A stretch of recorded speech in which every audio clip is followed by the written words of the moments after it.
than it is compared to the rest of the years and some of the other 24-hour endurance races. It is no less tricky because it's perhaps some of the most grueling laps you'll do in any race car, in any trim, in any category, because it's Spa-Francorchamps. You were talking about Pouan, but there are teams full course yellow in 20 seconds. Full course yellow impending as we have yellow flags displayed at turns 13 and 14, and the number 9 appears to be stopped on track. And there it is now, the Porsche steaming with the heat of that car. From the silver class, Pure Racing. 1, full course yellow, full course yellow. And damage to the rear end of that Porsche 911 as well. So from race control the evening hours teams, continuing to bite. Advise all drivers when they go through turn 13 that they should stay to the far left. All drivers need to stay to the far left. There will be recovery ongoing on the track because we have a car on driver's right. Okay, Alexei Nesov was the driver at the wheel at the time, and to get to turn 13, you've gone through the double left at Pouan, and you're just going through the first part of Pif Paf, which is turn 12, and he's obviously looped it around and parked his Pure Racing car, the Porsche, running in the silver class, and had been going rather nicely. One of the best liveries out there, really. I love that crisp livery, but unfortunately it's looking a little tatty in comparison to how it started the race. But we just, you know, this is a bit frustrating, you know, particularly Lugiauer. Before this, he built a 5 and a bit second advantage, and spun around more than a couple times. Just for info, this is a normal full course yellow that will be covered or finished with a safety car. Standard full course yellow will be finished with a safety car. So not the car that stopped on track, but it did look after a spin that there appeared to be a secondary impact. And Aston Martin off on the other side of the track at that point, and the 93 Ziggo Tempesta Racing Porsche, yeah. What, 2, possibly 3 rotations, and that scary moment when you're facing backwards, still spinning, and other cars are approaching you, and all you get is their headlights. You go, I need to get out of the way, and you don't know if your car's going to continue just an info to all teams, medical car is on track, medical car is on track. And now we're riding on board the Ziggo Tempesta Porsche into the pits, and that's the first pit lane. Now we're going to experience the second one. So they're losing time during all of this, but it's a full course yellow, so nobody in the track is running at great pace at all. They're all at a restricted level. I'm just having a little look. Let's just run down the order at the moment.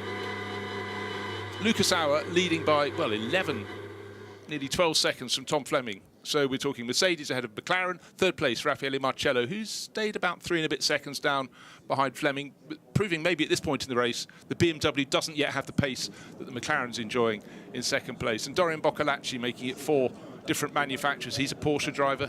He's in 4th place. 5th place, Arjun Maini, the Indian who really has nailed his colours to Ford's mast, running in 5th. So it's great we've got that mix. But Jules Gounod, I think, is looking very busy indeed at the moment as well. So he's still in the mix. But it's the ones that have fallen down the order and just ended up, you suddenly find people who are going really well, like Nicky Thiem in his Aston Martin, Christian Krognes in his Aston Martin. They're 16th and 17th. Thiem is a former winner of this race, you know, and yet we have incident and we have cars out on track, and we're just waiting for the race to settle down. But you know what? So much of this, I think, is gravel that's been thrown onto the circuit, and other drivers are coming, hitting that gravel, hitting trouble. You can see already there are a couple of machines there with blowers on them, these circuit tractors, and a car sitting sideways down there, and Pure Racing, Alexei Nesov down now. He's 3 laps down because obviously going nowhere in that Pure Racing Porsche. Car number 44, another great livery, and sitting in the pit lane. Just looking at the state of that car, not bad.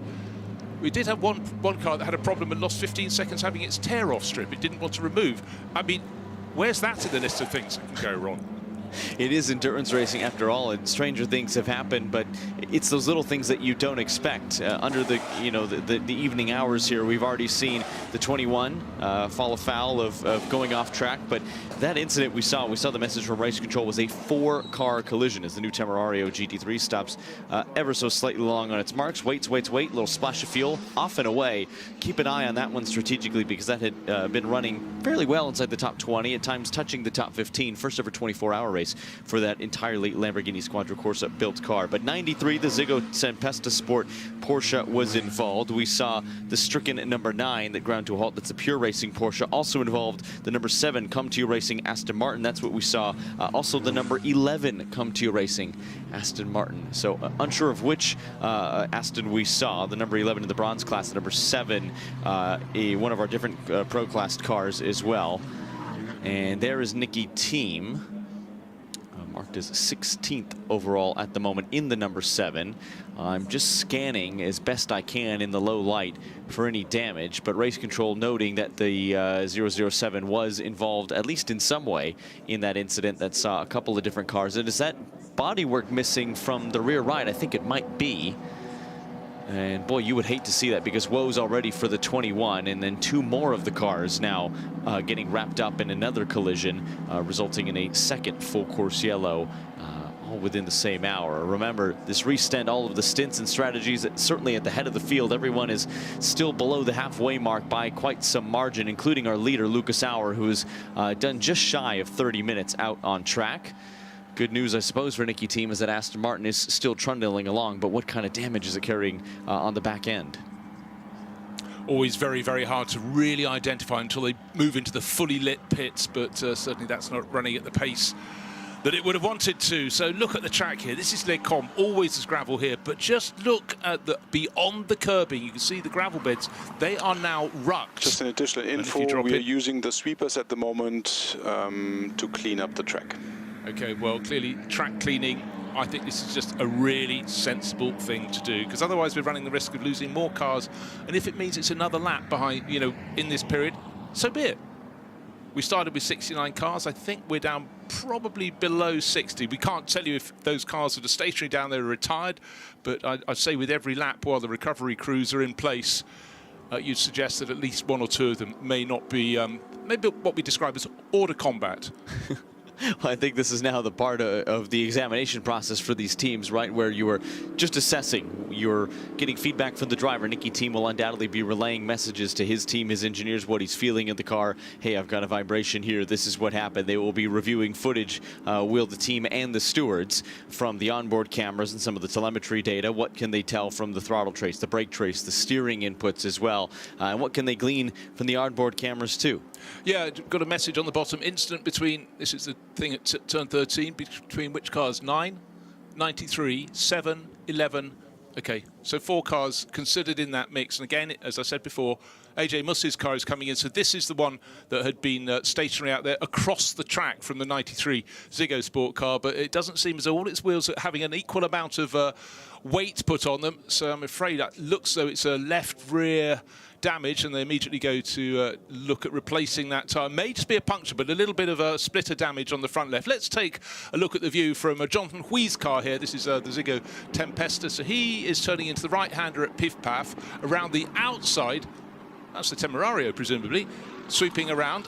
And okay, he's already going quite slowly. Then I would suggest at that point he's been given a shove up the backside, and round he goes, and round he goes, and then he gets knocked again, because the star, I think at that stage, as he was rotating anti-clockwise, the tail of his car was then hit and it swung the nose clockwise.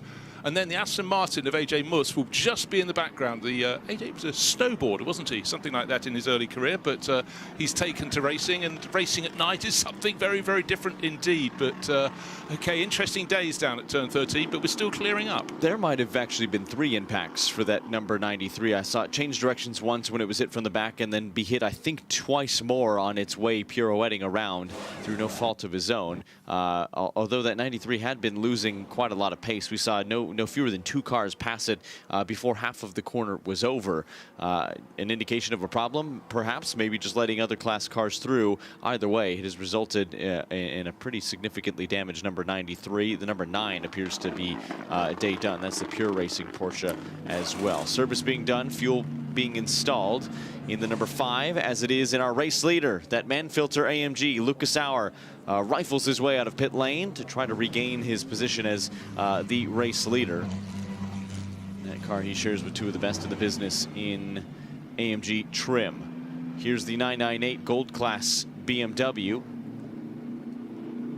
That purple livery, easily identifiable in both day and evening. You You can see just waiting, waiting, waiting. Very close on pit exit, isn't it? It's always a race, even at the pit lane speed limiter. And to try to take advantage of these full course yellows, this is putting everybody off sequence, but then kind of right back on the same strategy again, because everyone had done really no more than about a half a stint. You can see the timer counting down, down, down. Right when it hits 0, go as quick as you dare. Half of a hesitation on the throttle, but still not really losing much time. What we saw there, where you had a BMW moving out very quickly, that was Raffaele Marciello being very much Rafa, but he didn't want to lose a centimetre. He knew he couldn't come out in front of the car, but he was getting as close as he could. And then, of course, once they get released onto the track, it's still full course yellow. Just remember that, Raffaele. Right. It's the number 32 Team WRT BMW waiting and on the throttle. Look at the lighting up of the rear tires. Pretty favorable pit lane position, isn't it? Right at the front end. Traditional. Absolutely. They've had that for a good decade, I would reckon now. It's also closest to their hospitality facility. So we're busy, busy, busy, but they're also busy down in the pit garages. And we're going to pop down and hear the thoughts of Mikey Porter. It's a very busy pit lane. Mikey Porter is here, and you know, your teammate's just been in and stayed in the car. Double stint for him at the moment, and working up the order, second in class, which is pretty good at this stage. Yeah, Danto's doing our first double stint. That's what we're looking to do through the night now. Yeah, bit of a rocky start to the race, a few penalties, but the car's been mega. We've been really fast, had a few mechanical gremlins, but we're managing them, sorting them out. Yeah, we're just working. Yeah, second in class we're at. While we're on this full course yellow, give us a bit of an idea of what it's like from a driver's point of view. Your second Spa 24. What's it like to be in the car, be out here in the conditions with all these fans here? Give us an idea of the experience. Yeah, it's absolutely mega to see everyone here. It's such a good atmosphere. Obviously, on the full course yellow, you've kind of got a bit of time to take everything in, look at the surroundings. So yeah, it's really cool to be at this race, and it's an absolutely mega event. Let us quickly glimpse behind the curtain for strategy. May you be doing some triple stints through the night at any stage? We might. We're not too sure yet. At the moment we're on for doubles, but if we feel good and feeling like we're on it in a good zone, then it's something that we can look at. Great poker face. Well done. Good luck. Thank you. Cheers. Thank you. Yeah, I think that was Mikey Porter thinking, well, someone else could try the triple stint, then maybe we'll go there. But yeah, they're still in there. So car number 5, Dante Rapanga, his Dutch teammate, has taken over that McLaren. And Optimum Motorsport, you know, they're putting on a really good show here. But at the moment, we've got a McLaren in second place, which is Tom Fleming for Garage 59. Then we've got James Kell, car number 111 in 21st. And the next McLaren is the one that has just been got out of by Mikey Porter, Dante Rapanga. It's car number 5 in 22nd position. But unfortunately for them, the one that they have lost is car number 59, and Joseph Loke hasn't necessarily been listed as a retirement, but he's told us as much, and he is down in 58th position of the 69 starters, but going nowhere now. And that was a car that was top 6 and could very much have featured through the night. And look at that, what a place to be, to stand on top. This is the new Yehuda Tower that has had some frighteningly high figures on its digital readout for temperature. You look at the clock and you go, oh, it's that much time to go. You look at the temperature, go, poor drivers, poor marshals and track workers all around this track. Long, long day and night. But Spa-Francorchamps, that moment when you can get on high, whether you're in the entertainment area on top of the pit lane, the hospitality suites, but the new tower looking down over Eau Rouge, there are worse places to be watching motor racing. Oh, and I think it's clear that it's been popular as well. It has been packed through practice sessions, through qualifying, Super Pole, warm-up, support series races, you name it. There's been no shortage of track action, and the fans, to their credit, have stuck around. It's always one of the amazing things. I look out of our commentary booth now, and sure, some have gone home because we still have 16 and a half hours to go. But there are quite a few fans, more than a few dozen, who have stuck around in the main grandstands. Some of them may not leave the circuit as well. I know there are reporters as well. You will see people in the morning still in their sleeping bags. They won't put them on yet, it's way too hot. But some people, they wake up and the camera, nobody picks them out. They're not looking at their best, I think we can say, at that point. But this is a sort of passion. You can move away. And I would say today in the early stages, a lot of people went, you know what, I'm not going to watch my normal place. It's too hot. I've got to move to the shade. Now, the Ziggo Tempesta Porsche, this is one we think was in the mix. We certainly saw it going around a few times. Jonathan Wee on board, and he saw headlights, taillights, headlights, taillights, and we think it was hit a couple of times in the rear corners. And that's, remember, it was spinning one way, then it suddenly started spinning another. So bodywork off. You can see the floor is broken away from that rear section of the car. A new piece will be brought in, but it's always has it affected the mounting points? That's always the thing. How far in has the damage gone? Because often a lot of parts get sort of rammed, and then you get the effect that the damage is not always visible. So this is where the teams with the expertise have to look at all the likely points at which the pressure has been applied in a sort of freakish angle. These cars aren't intended to be crashed, but Jonathan Wee gets out. Okay, they're going to have a look. I think they're saying to him it's not going to be a quick fix, so you might as well get out. Yeah, I was just going to say for Jonathan Wee, who I was going to compliment the fact that he had stayed aboard, but remember, an impact to the rear end of a 911, that is where the engine lives. It is creeped further and further forward over the but still referred to as a rear-engined car. And Jonathan Wee will unbuckle the helmet and get a moment's respite while his team goes to work. Yeah, Chris Froggatt looking very concerned there, and there is no point keeping Ivana Klava on cool down and the other teammates in the background. They're not suggesting it's over and out. They're working on the car, but that was, as you think you saw 3 impacts on that car. I think we had the first one that rotated it, another that then changed its direction, and I think there may well have been a third. So we didn't see any damage on the front end of the car, but I think it was 2 points of impact on the tail. Well, concerningly, I didn't see a whole host of urgency from the number 93 crew as well. They were assessing the car. They had the bodywork off. Jonathan Wee was uninstalled from the car. We saw the Aston Martins very, very busy. And let's listen in to some of the team radio from the 007. So front right dive blade is missing, and rear right loop has gone as well. The rear is okay, but obviously you'll have a bit more understeer without the dive blades on the front. We mentioned the Aston Martins had been very busy. It's great to hear from the 007 crew. We continue to trundle along under full course caution. Field is not bunched because the safety car is not out. But as the pit stop sequence has played out, we do have a new race leader under yellows, Arjun Maini in the Ford Racing Mustang, the number 64. Let's hear from one of his teammates. Bryn Lucas has been busy patrolling pit lane. Pretty handy jumping them in the pits as well.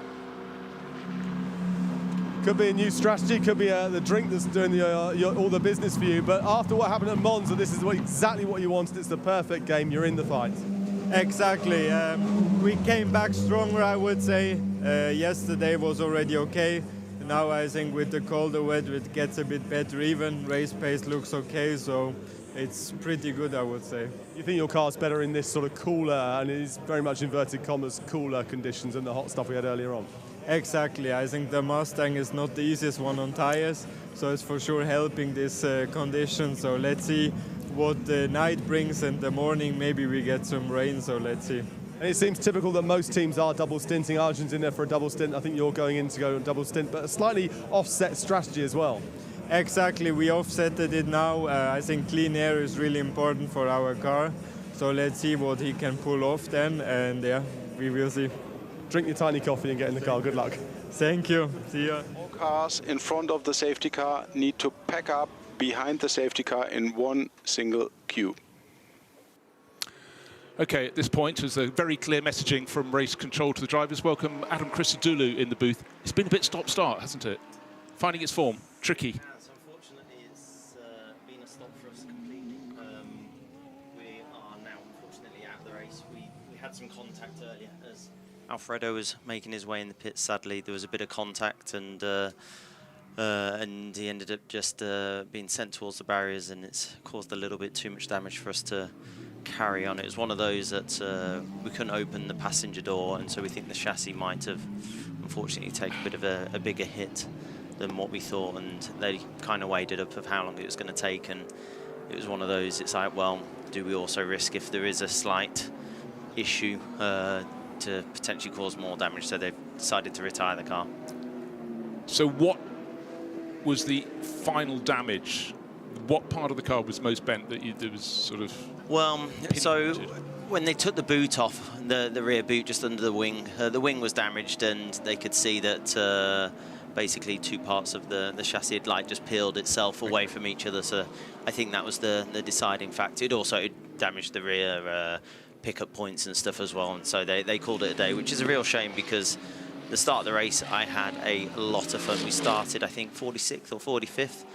and I was just behind all the chaos going into or coming out of Pouhon, and ended up taking to the extra tarmac to avoid cars flying all over the place, and I managed to find myself from 45th up to 31st, I think it was. So I had a great first and really enjoyed it, and then passed over to Stefan, and he had a good solid stint as well. But I'll tell you what I should have done was say, actually tell you people which car you were in, the Grupo Prom Racing Team Mercedes. So yes. We know you were, but of course people had to have a very big entry list to look down to find car number 177, 69 starters. Safety car, it's been in, it's been out, we've had the full course yellow, but these are such vital moments, and they are just an info from race control, permission to overtake car number 23. 23 has a technical problem. Cars are allowed to overtake car number 23 to pack up behind the safety car. a lot for drivers to think of. You know, you think we're running at a bated pace behind the safety car, you're already focusing on how am I going to attack the car in front of me and get past on the restart. But I was just making a point, they seem to have added an extra lap maybe every now and again to try and get the gravel off the circuit, because there is so much all around the track, and I think people are going further and further, and particularly, you know, down around, we had the big accident. The damaged car on the right-hand side. Okay. Yeah, we saw the message from race control, cars being allowed to pass the stricken number 23 as it trundles along. That's the Team RJN run, McLaren 720S GT3 Evo. Continues to drop race down control the order. to all teams. It looks Safety like it's car dropped in on this lap. I guess it might have a puncture maybe, but it definitely looks like the front is higher on one side than the other. It certainly does. But yeah, in these conditions, like you're just trying to optimize every opportunity. You can see all the marbles on the track where the lights are just beaming there. So you want to make sure that whilst you're trying to get the tyres up to temp, I know it is still very hot out, but still you have to get them within their working window, which is around like 90 degrees, and so make sure that the pressures are kept up. I would imagine on a weekend like this with the temperatures. The cars that are stuck behind car 23. Car 23 has a puncture. The cars behind 23 are allowed to overtake car 23 to queue behind. Right, just before we get going Safety again. car lights off. Okay, safety car lights off at little time. Arjun Maini leading for Ford, second place Mercedes, Lucas Auer. Dorian Boccolacci third for Porsche, fourth Valentino Rossi for BMW, Jules Gounod fifth for Mercedes, Mathis Jalbert up to sixth place leading the bronze class for Ferrari. Tom Fleming down into seventh place overall, but you know, that is a car that was in second place for a long time. Raffaele Marcello likewise will move further up the order, I am sure, but he is absolutely tied with Fleming. And to complete the top 10, Marco Mappelli, the best Lamborghini in the race, the only Lamborghini in the race, and Tim Tramnitz in his BMW from 10th place, and we go racing again. The Ford of Arjun Maini kicking it off right now. He can choose when to go. He's gone early. He's gone before Blanchimont. Up the slope they go. And there's the message, green flag at the line. No overtaking until you reach the start-finish line. So you've got to get through the bus stop first. Coming into the bus stop just about now, but with about 2 car lengths advantage and trying to just mount those curves to get free. But obviously, if you're the first of the line, you're in the best position. Yeah, for sure. You've got the cleanest air, you've got the best view, and especially there seems to be lots of dust and dirt. Something going on as one of the cars peeled into the pit lane. Yeah, a few early takers as the 46 BMW went inside, but it was extremely busy. That looks like it's created quite a big gap. I don't know whether they had an issue and they couldn't restart as quick as some of the others.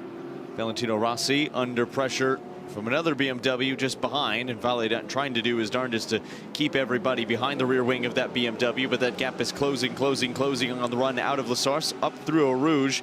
Adam, you know this corner well. It can be treacherous at night. This is where you want to be in the lead, or ahead of the train, because of course you're going through there, and especially at this time of night, it's one of those that it makes it obviously a bit harder, just making sure you get your turning points, but you want the clearest there because it is possible to do it flat. But if you are behind and you're tucked up behind, you lose that little bit of front downforce, and then what you find yourself is, as you go through the compression, it just won't quite turn right as much as you want, and then you can ping a track limit as well. And then of course, if you're slightly wide, when you swing back at the top of the hill, you're then just a little bit of out of position, but it looks like he's under a lot of pressure there, but he seems to be handling it pretty well.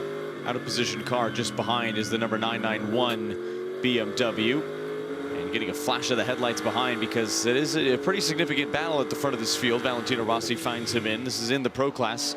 Jules Gounod, the next opponent behind, Mathis Jalbert, the Kessel Racing Ferrari that had been hit with a penalty, but the best running of the Prancing Horse machines in 6th overall. So what that BMW is probably trying to do right now is get ahead of Rossi, because He's only got 3 sectors to try and pull a 0.6 of a second gap before he has to yield to the cars that are lapping. So he's going to be doing everything he can. Otherwise, you'll see probably at the end of the next sector, the sector line is in between these 2 corners.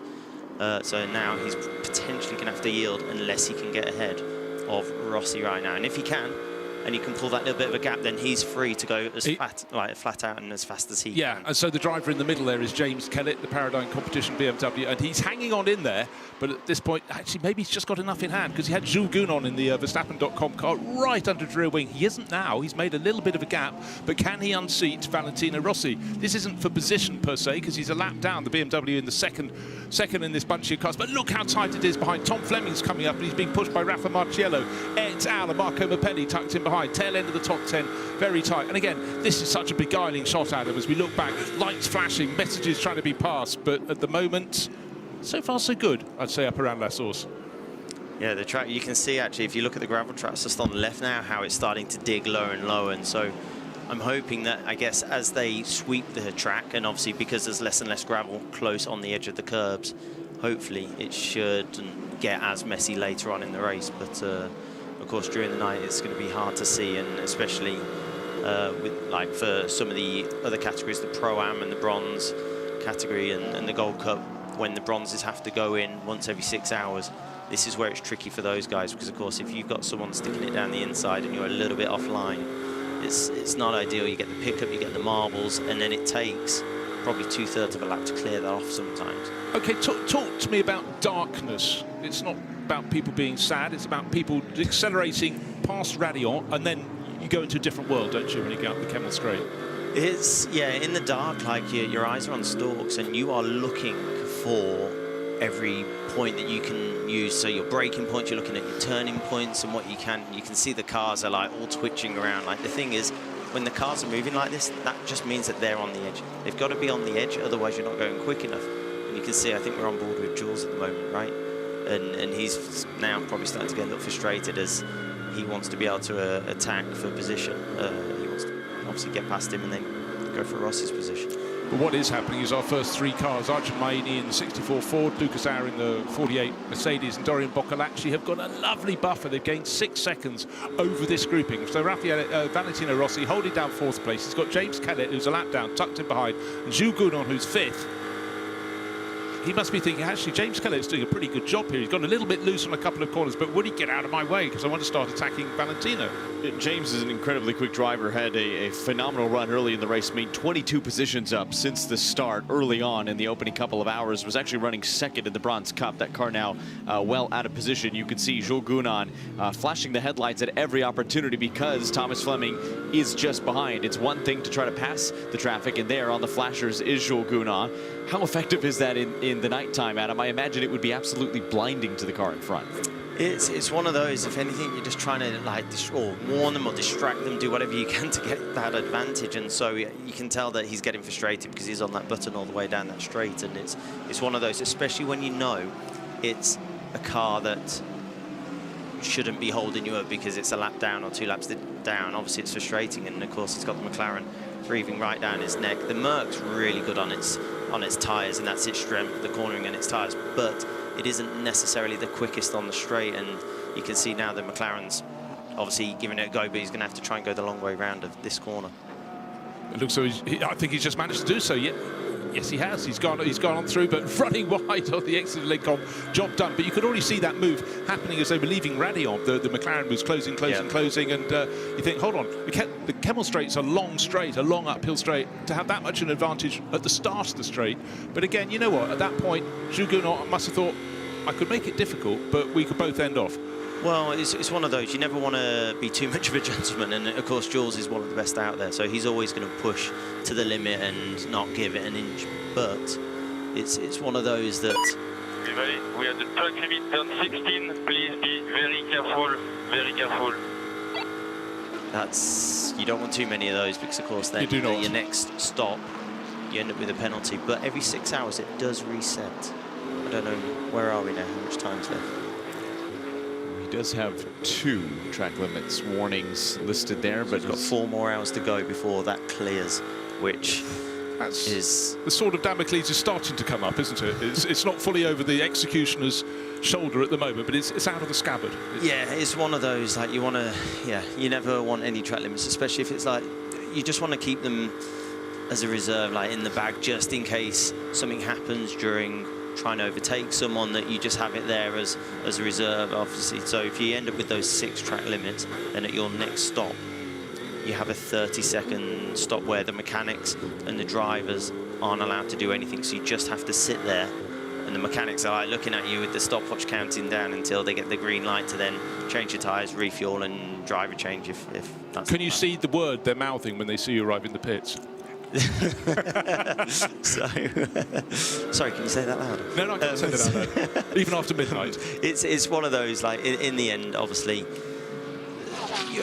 some of these corners, like Eau Rouge, you're trying to do flat, and Blanchimont is touch and go flat as well, especially when the tyres are new.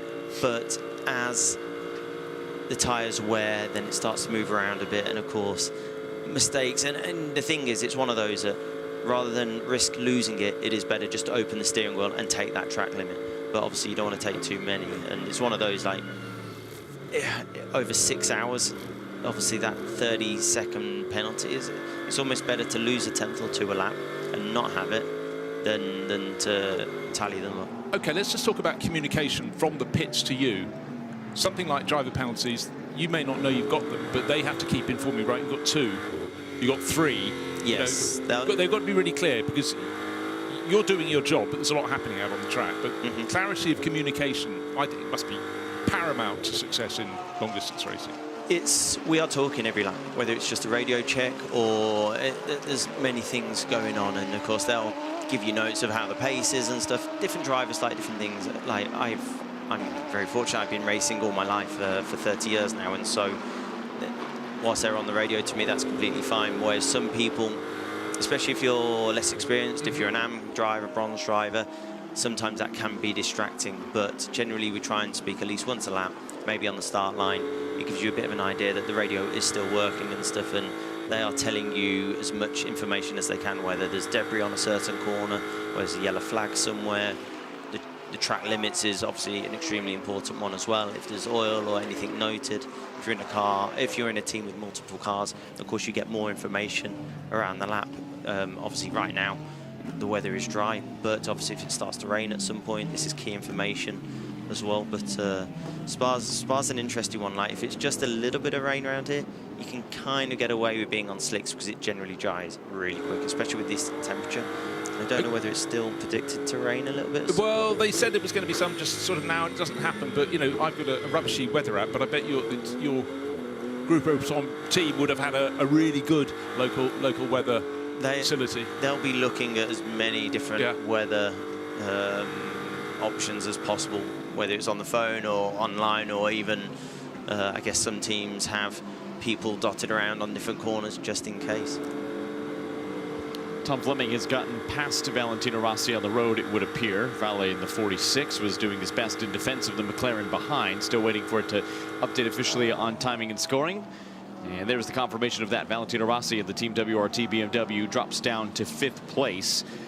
Not helped, I think, by the ever-rapid 991 driver in Kellett, who was dropped back a little bit in the order, out of position further back, but had been the cork in the bottle. Undeniable pace, though, from Fleming in that gold class leading McLaren. It looks like these cooler weather conditions might be starting to suit some of the turbo cars a little bit.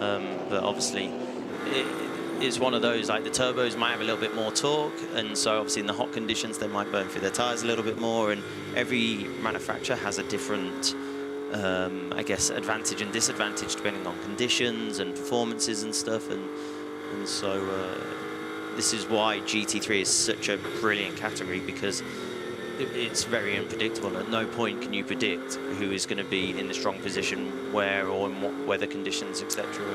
And it can be as little as a swing of 2 or 3 degrees, and it just changes the playing field. It's really hard for people on the outside to understand that. They can just appreciate the fact we've got, you know, so many different manufacturers, but not understand. And I think your point you made about the torque from a turbo, from a turbo car, it just gives it that little stretch. But yeah, of course, they get different boosts during different gears and rev ranges and stuff, and and the SRO do a brilliant job at making sure that like every car almost does the exact same lap, and that's why the racing's so close and it's a particular skill. But look, here we are in a situation with a Ford leading a Mercedes, leading a Porsche, leading a BMW and a McLaren.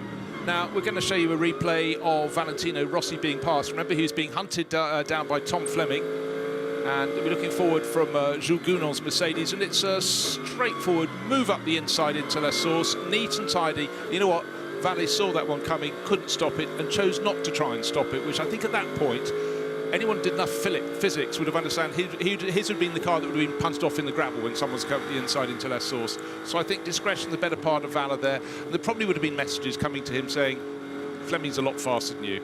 You know, do you want to fight the position? I know you say you've got to be aggressive out there on track, but at that point, it's one of those. It's a long old race, and there's still 16 hours to go. So we're 8 hours in, and it's like, well, you kind of choose and pick your battles a little bit, because the thing is, if you defend and you start backing everyone up and putting yourself under more pressure, or then using the tyre more, then of course tyre deck can be higher, and it's one of those that sometimes it is better just to make that choice of like, right, okay, let them past.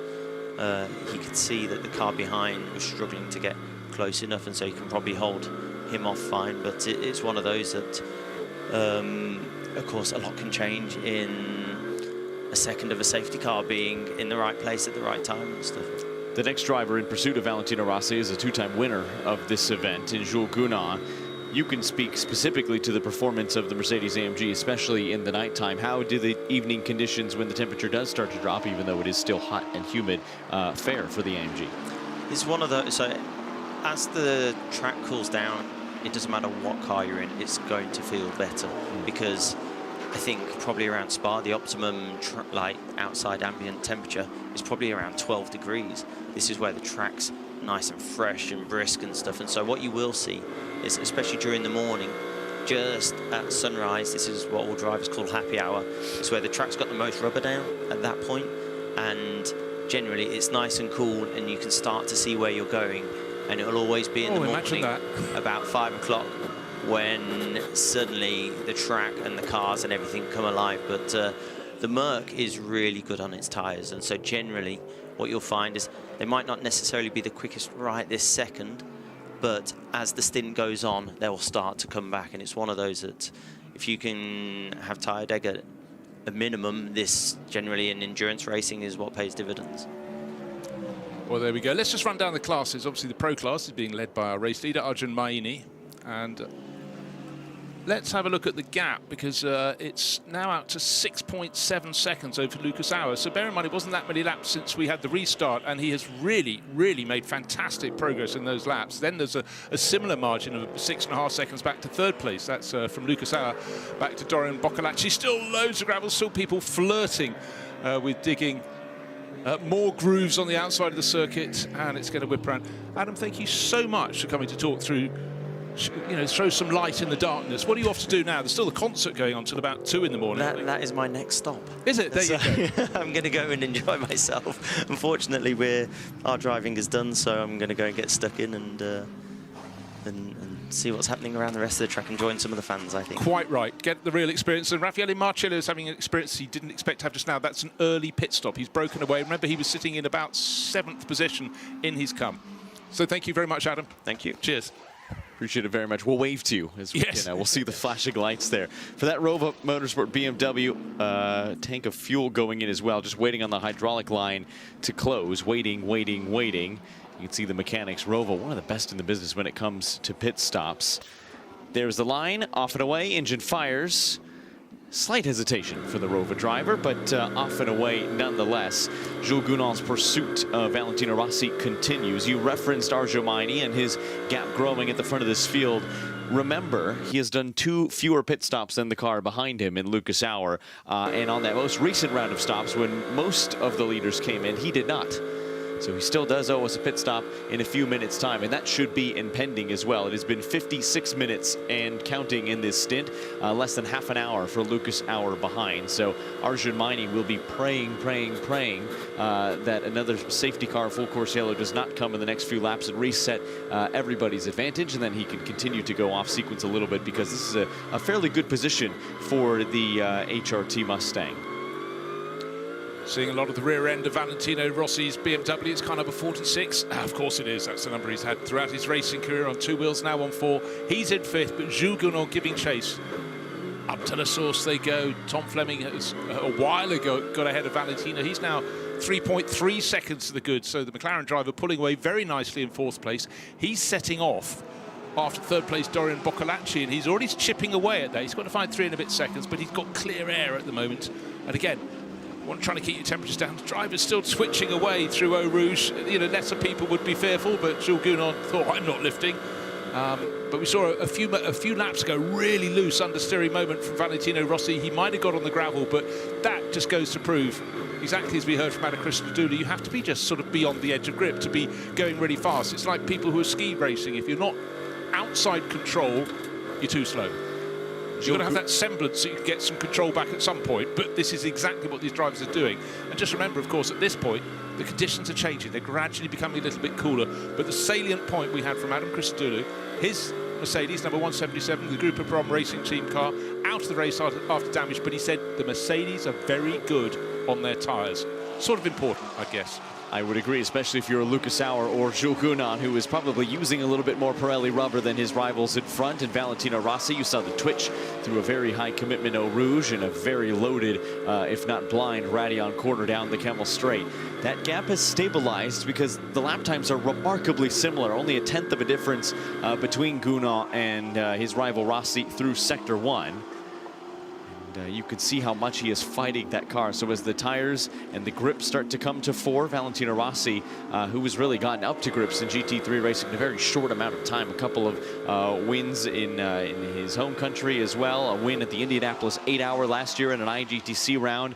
He was absolutely ecstatic, and that was a strategic masterclass under a lot of yellow rain impacted running there in the United States. Here, rain has not touched the racing surface today. It did briefly in a couple of sessions, but it was only brief. But it has been hot, it has been humid, and this battle is hotting up as well because Valentino Rossi has caught right back up on the back end of a fellow BMW, and that certainly is not going to help his defense because Jules Gounon all of a sudden has a little bit of a cork in the bottle that is helping his attack. Or is it? Jules Gounon on the flashers, door shuts. That's the number 30 out of position BMW. That's going to make life a little bit more difficult for Jules, hanging to the inside out of La Source. 30 is not obligated to give up position and will not. Jules Gounon using a little bit heavier of a right foot though on the run into Eau Rouge, up the hill in Radeon, sparks flying, and he'll now have to close that gap to Rossi back down. Yeah, and the number 30 BMW just happens to be a teammate, a sister car to Team WRT's Valentino Rossi, so he's made it good. That's Mathieu Lisbon, but he's a Belgian driver racing here in Belgium, so he's doing his utmost to get everything right. Belgian driver, Belgian circuit, Belgian team. There's a bit of a line running through there, so he has a job to do, and he's doing his job, which would be frustrating for Jules Gounon, but Jules would pick his moment. I'm sure he'll be diving past, but they know all along those up front are getting away. Vital elements, but as we've seen time and again in the event so far, we've had people who've managed to get clear, safety car brings them right back down again. And so you've got to just keep on being in the front group. You'll have a chance. We've seen a few positions changing in the pit lane, but just remember, as you were explaining a short while ago, the Ford, the 64 entry from the Hout Racing team, Arjun Maini at the wheel, is doing things slightly differently from the others, so we will see how soon they come in. But the one I want to just look at is where exactly. Of course, Raffaele Marcello made a pit stop out of, he was in the top 5 positions, and he's down in 19th after that pit stop, and I'm waiting to see where he slots back in.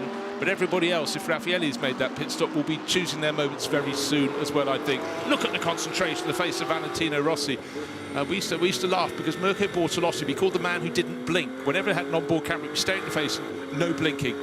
Odd blink every now and again, but at night you'll probably blink a little bit more, particularly when you've got those lights bright in your rearview mirror, blinding you. It's driver behind flashing, and Jules Gounon's been doing a lot of the flashing. And again, the head-on shot, what can you see as they come in? You see a wall of light coming towards you. As soon as these cars go, it's almost pitch black at that part of the circuit. So a real point of contrast. And, you do something like the Daytona 24 Hours, there's much more light around all of the auditorium. And here comes the Stella Motorsport Corvette, just trying to keep out of the way. But he's got Rossi going through. Well done indeed. Right, in the pit lane, we do have a Ford. It's just looking neat and tidy. Our race leader, he had to blink, he had to come in. This was the element. How many laps earlier than his rivals do you think he's coming in? Well, it's about half the stint, Yeah. as it would appear right now. 34 minutes for Lucas Auer, and just ticking over the 1 hour mark. 65 minutes is the maximum stint time allowed. Arjun Maini hops out, driver change installed. We'll wait for the transponder to tick over for this HRT. Dazzling chrome on the helmet as well. Just waiting for some fresh Pirelli DHG rubber to be installed. But where does he come out in the order? That's the crucial question. Off sequence, so things could play out, things could change if the field packs up under a safety car or halts its progress under yellow. But good, successful, clean stop for the Haupt Racing team, who is able to take those chewed up Pirelli tires away. They actually look in fairly decent shape as well. A lot of running under yellow and a lot of great pace from Arjun Maini, who had built himself a fairly decent multi-second buffer at the front of this field. Valentino Rossi not compliments of a buffer right now because he has more pressure behind. And look at the body language of the car. A little bit of a graceful rotation through the right-hander. It's lost him a little bit of time, but looked phenomenal on our cameras and the onboard right now. But Valet with some great car control. Flash of the headlights behind from Jules Gounon. He wants to get by, and he's closed that gap right back up now with no cars between them. Both have cleared the Stellar Motorsports Corvette through the multi-left-handed Pouin. Such a difficult corner, especially under the cover of the evening hours here. But Valentino Rossi is going to have his hands full with one of the absolute best in the business and his weapon of choice throughout his GT3 career, this Mercedes AMG. But Valentino Rossi, who was getting more and more comfortable with this BMW platform, two very different design philosophies. The engine sits in the front end, or at least the front middle of both of these race cars, but two very different footprints. They're good at two very different things, but either way, that engine will pull both of these machines along. Through the Ardennes forest we go. Jules Gounon still a little bit farther back. Valet has done a very nice job at keeping that Team WRT BMW in front. We talked about throughout the week, where has the pace from BMW been? They were so lackluster in qualifying, and here they are at the front of the field. Yeah, certainly looking very strong. It was indeed Fabio Scherer. We heard from him a short while ago. He was, my money was taking over from Arjun Maini. He will fall down the order, of course, because a lot of cars will be going past after that pit stop. Now, let's have a look at the Bronze Cup. Mathis Jaubert leading in 7th place overall. Kessel Racing Ferrari. He's got a sizable advantage. Next car, he's in 6th. The next car is Martin Rump in his Porsche down in 20th, who's just ahead of James Kellett, who we saw a lot of at the start of this particular stint because he was tucked in between Valentino Rossi and some of the cars chasing. But just remember that Tom Fleming McLaren picked off 1, picked off 2. What an amazing shot as the cars just come in. As we heard, this should be flat, but as your tyres get a little tired, maybe it's slightly less than flat. Eau Rouge into Radio, it is still the key corner on this circuit. And one of the things you could see in that beautiful shot as well was the 74 is catching the tail end of this battle. So the longer that these two squabble, Mathis Jaubert will be rubbing his hands because that Ferrari has been quick all the day and all the night long. Remember, that 74 survived a penalty early on in this race, is running in 7th, now is running in 6th, and is trying to run down Jules Gounon. Yeah, Mathis Jaubert, very, very much one of the rising stars in sports car racing across all the things. And a few years ago, he wasn't doing any of this, but he's learned very, very quickly. So Kessel Racing have got a good one there, sharing with American racer Dustin Blattner, who's had an amazing several seasons running in the Bronze Championship here, and he also raced in the Asian Le Mans Series, just getting us, you know, now you can race 12 months a year if you choose your championships. And if you've got the desire to learn and learn quickly, you can very much follow the example of Dustin Blattner. Dennis Marshall, such a brilliant person to have on board, the German Porsche racer, obviously now racing a Ferrari for Kessel, and Ben Tuck as well, young British racer. It's a really interesting lineup they've got there, but right now Mathis Jaubert is the one who's drawing eyes. He seems to have he sort of vaulted over a lot of the people who had more experience than him, but you know, you don't get promoted without merit, put it this way. And there's a lot of merit for that young Frenchman. He is reeling in, one of the best in the business. Jules Gounon stuck behind the number 46 Team WRT BMW. Valentino Rossi, though, doing a phenomenal job in defense inside the overall top 5. 2 AMGs running inside the top 5, with Lucas Auer now your overall race leader after the out-of-sequence number 64 Haupt Racing Team Ford Mustang, with Fabio Scherer now installed, slots back to 17th behind the Aston Martin with Cronjes in the number 34. Valkenhorst, that was in the wars early on and survived a dramatic collision, came back with some speedy repair work. Here's the 58 McLaren. Haven't talked about Thomas Fleming in a while, has had a little bit of clean air, and has got a whole host of cars between himself and the BMW, the 998 car with Trampton ceramics installed. Fleming is probably enjoying just a little bit of clean running. Has ticked off some nice laps, has got himself a nice gap in the Gold Cup. In the last couple of laps, he's gained 1.5 seconds in his chase of Dorian Boccolacci, so he's in third place, getting closer to second. He's still got, you know, effectively 20-odd minutes, maybe slightly more in this stint, so he's going to have to just keep hunting. But Dorian at the moment is 10 seconds down on Lucas Auer. That yellow and green Mambo liveried Team Manfilter Mercedes leading the way. And just remember, that was having such a good fight with the 51 Ferrari, and then, you know, how gutting. To pick up a puncture anywhere around the circuit is bad luck. You're going to have to limp home. To have it just when you've passed, you've got it as you accelerate out of the bus stop, you've passed pit in, and you've got to go the whole way round the lap. That was our race leader. The car number 51, Alessio Rovera, at the moment, down in 22nd position. It cost them just the best part of 2 laps. They're chipping away. They're getting back in the mix, but that's a car that's... It's got the same sort of stint time. In fact, when everyone comes in about 20 minutes' time, he should have 2 or 3 more laps when he doesn't come in, so could rise a little bit further. But a big blow for Ferrari with that number 51. Just looking comfortable, but all the time. It was 51 and 48. It was Ferrari and Mercedes. Things have changed. They do change. But, you know, as you say, there is plenty of time left in this race. But equally, as we look at... Jules Gounod's just not giving up, but there has been no mistake from Valentino Rossi. A couple of little loose moments. Jules got separated a bit when that Stella Corvette was between them in the bus stop. It's tough. You find a car in entirely the wrong place, you lose half a second, and you're coming back. But equally, I think Jules might go, I might run a couple of laps not quite so close, get a bit more air through the radiator, cool the car down, cool my tyres down. This is where experience comes to play.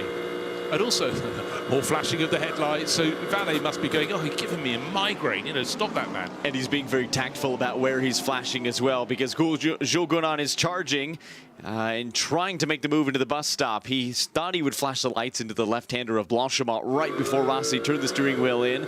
Ever the veteran, Rossi undeterred. He has seen pressures before on 2 wheels. He's seeing it more and more on 4 wheels, and he's got a whole heap of pressure behind. Jules Gounod dives to the inside at the source, thinks better of it, backs out of it. He's going to try his run down the Camel Straight, or maybe into Eau Rouge, but the 2-car battle has very quickly become a 3-car battle, with Matthias Jalbert rejoining behind. 2 Pro Class cars with the Bronze Cup leader by quite some margin right on the back of him now, but up towards Eau Rouge, through Raidillon, over the curbs and down the Camel Straight. Here comes Jules Gounod flashing the headlights. It's a really, really nice run for the AMG, but look at the legs on the BMW, undeterred, and a heavy right foot from Valentino Rossi.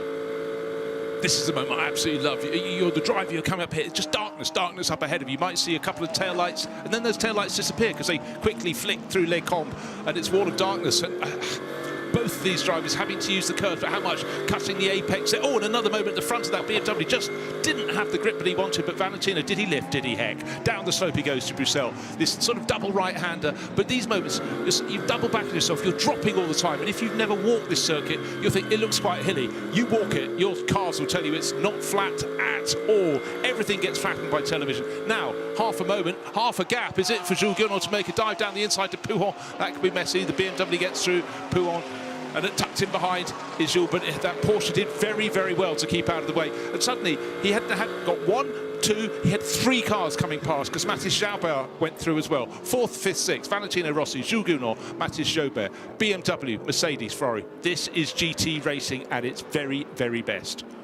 Overall position right now for the number 64, down to 17th. Remember, off sequence, so if strategy plays out in their favor, the car that was once leading, the Ford Mustang, in plenty of clear air. And look at the thundering V8.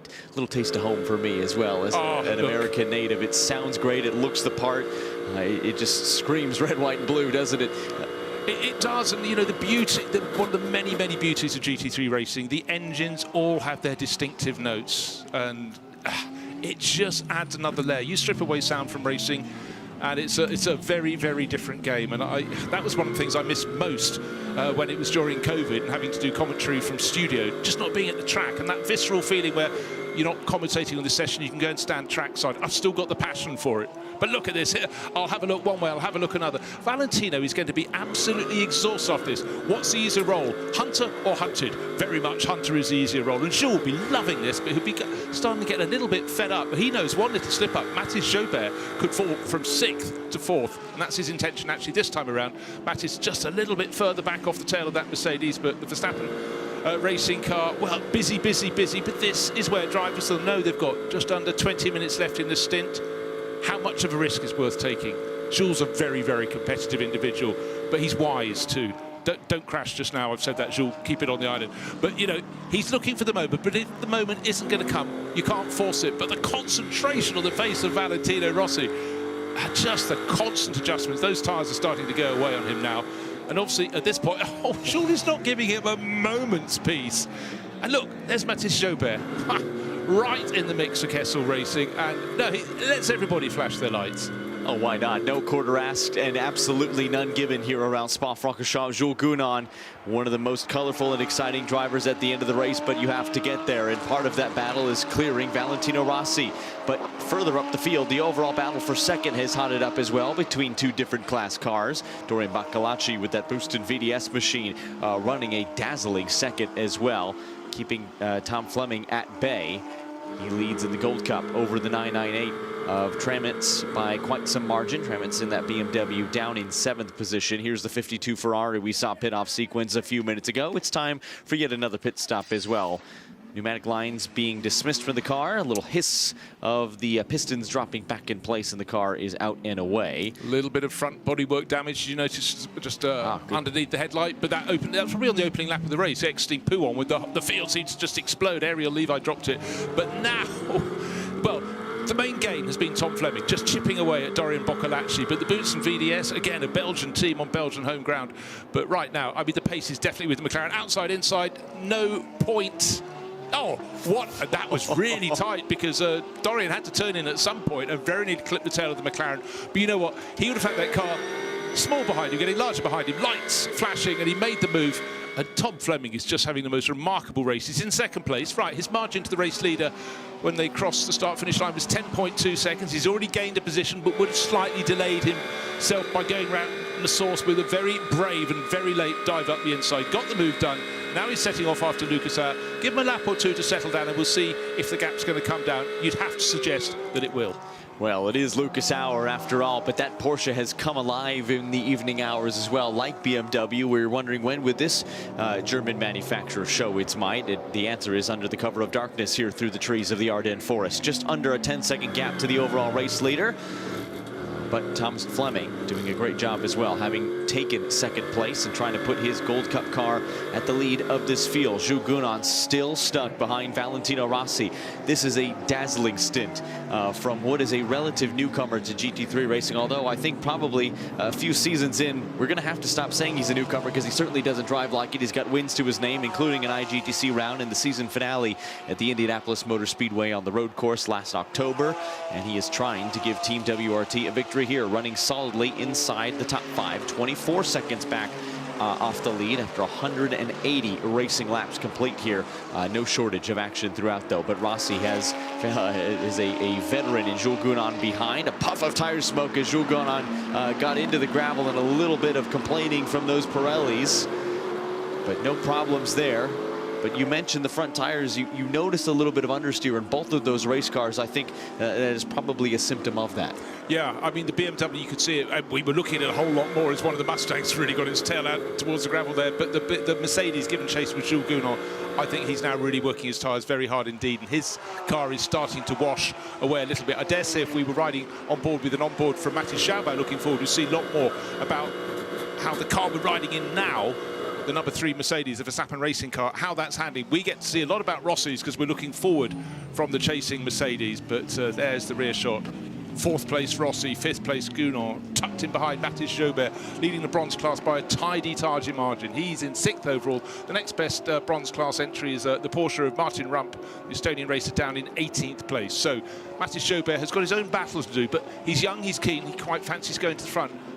He doesn't appear to put a wheel wrong in that blue Ferrari, so the team are just going to let him keep on going. And I think right now he's probably in the best position of the three, because Valentino Rossi is about to catch the Tsunami RT Porsche in a few corners time, running in 52nd place overall. A troubled stint early on, saw that car in the gravel. There goes Valle trying to use the Porsche as a pick. Jules Gounon undeterred, jigs the steering wheel to the left-hand side, in pursuit, staying with him. And here comes Matthias Jalbert on the inside. Phenomenal stuff to get that Ferrari. What a run down the Kemmel Straight. Has cleared the Mercedes AMG, and now he has his sights set on the BMW just in front. But Jules Gounon, just when he was going on the defensive, a sneak attack for the Ferrari, and Matthias Jalbert, well, he might be not nearly as experienced as Jules Gounon, but you wouldn't know it by that move. No, but it was an opportunity. He could see that what happened. Jules went to one side, and he guessed wrongly. The car he wanted to pass, he had to slightly lift. The last place you want to lift is exiting Raidillon, because you lose that momentum up the straight. The Ferrari, you know, is fantastic in the straight down. Now let's see if Matthias Jalbert, leading bronze class, 5th overall, look at him now,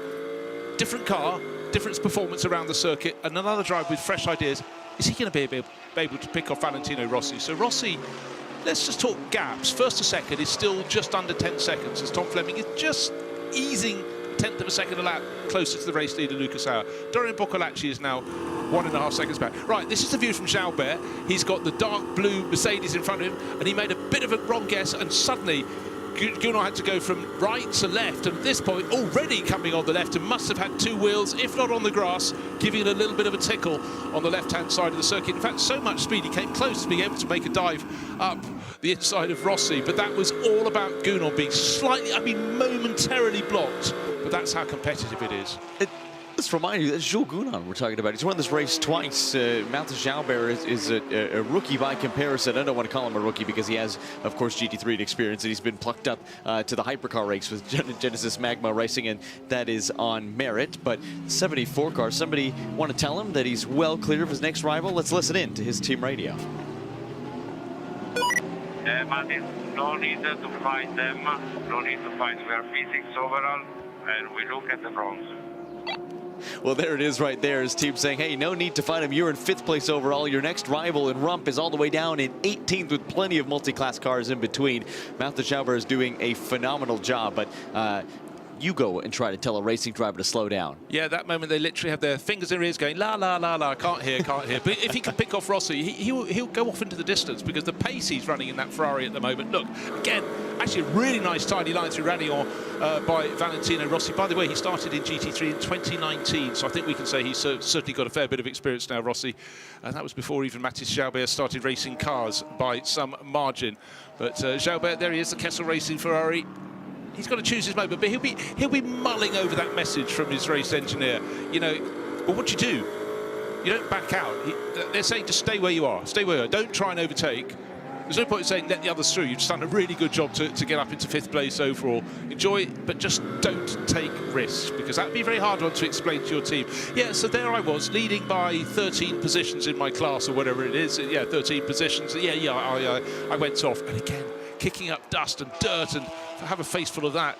But look at these cars, look how close they are as they go from down into the entrance of Pouhon. And it's a dropping corner. The first part drops to the second part, you're still dropping through the second part, and then the cars are often unbalanced. They come out where we had the accident on the first lap of the race, where Ariel Levi looped around. Just one little bit of unbalancing, and round you can go. And here, these are really difficult corners. The fan twisters, the piff paff as they're often called, and then you're going into Campus, and then a corner where you absolutely have to be flat. This one here in the background of the shot, curved Paul Fret. It's a long right-hander, and as your tyres go off, maybe you're not flat at all, but of course any speed you can carry up here, it's up to the second fastest corner, no, the fastest corner on the circuit, to Blanchimont, which is fearful. Just remember, not so long ago, the barriers were a whole lot closer to the side of the track. Now at least there's a bit of a gravel trap, but it's still fearsomely fast. And you know, we saw early in the race, do you remember the move we saw Dan Harper making up there? You might not have been in the booth at the time, but that was phenomenal against, I think it was Marco Sorensen in the number 007 Aston Martin. At that point you thought, oh, these BMWs have pace in a straight line. Wow. It was a brave move at that as well from one of the best in the business in BMW machinery, especially as of late. But okay, let's have a look at that pit stop analysis. Our race leading car, okay, it's 10 stints, it's 16 minutes 50, but that's 30 seconds longer in the pits than the chasing McLaren. So McLaren have been very efficient in the pits, maybe even slightly caught out in places. And then the car in 3rd place, Dorian Boccolacci, even less time, only 15 minutes and 41 seconds. It's amazing you can have cars running, you know, in quite close order, but they have totally different amount of tyres, proportionally huge margins of difference in there. But it's, again, because we had these full course yellows and people diving in, and they could choose to do an extra little bit of work, cost them track position, but you know, it could just change the race. And the team, it is a game of chess. It's a very high-speed game of chess. And so far, hello, someone's put a fresh batch of gravel at Les Combes, and that's something, from lap to lap, you cannot be confident the circuit surface is going to be the same as it was the lap before. Mathis Jalbert might be about to have an opportunity coming his way, because look, Valentino Rossi is hard up behind a car he wants to put a lap on. Has it seen him? Well, yes, it's seen him. You're blinding him. But look, Mathis Jalbert nips out to the outside of the... And it's, outside line comes the inside line into... And he's done it. Wow. He has done it down the inside into Pouhon. Mathis, you can stop doing that now, said his race engineer, who's probably secretly got a smile on his face. He's good, isn't he? Look at the wiggle. He absolutely is, and he is putting on a show for us here. But Valentino Rossi is going to have to continue to put on the sterling show of defense he has over Jules Gounon, bouncing and rumbling over the curbs, changing direction to the right-hand side, back to the left-hand side. Short spur to the throttle through the pith path, trying to not collect any contact in the mix as well.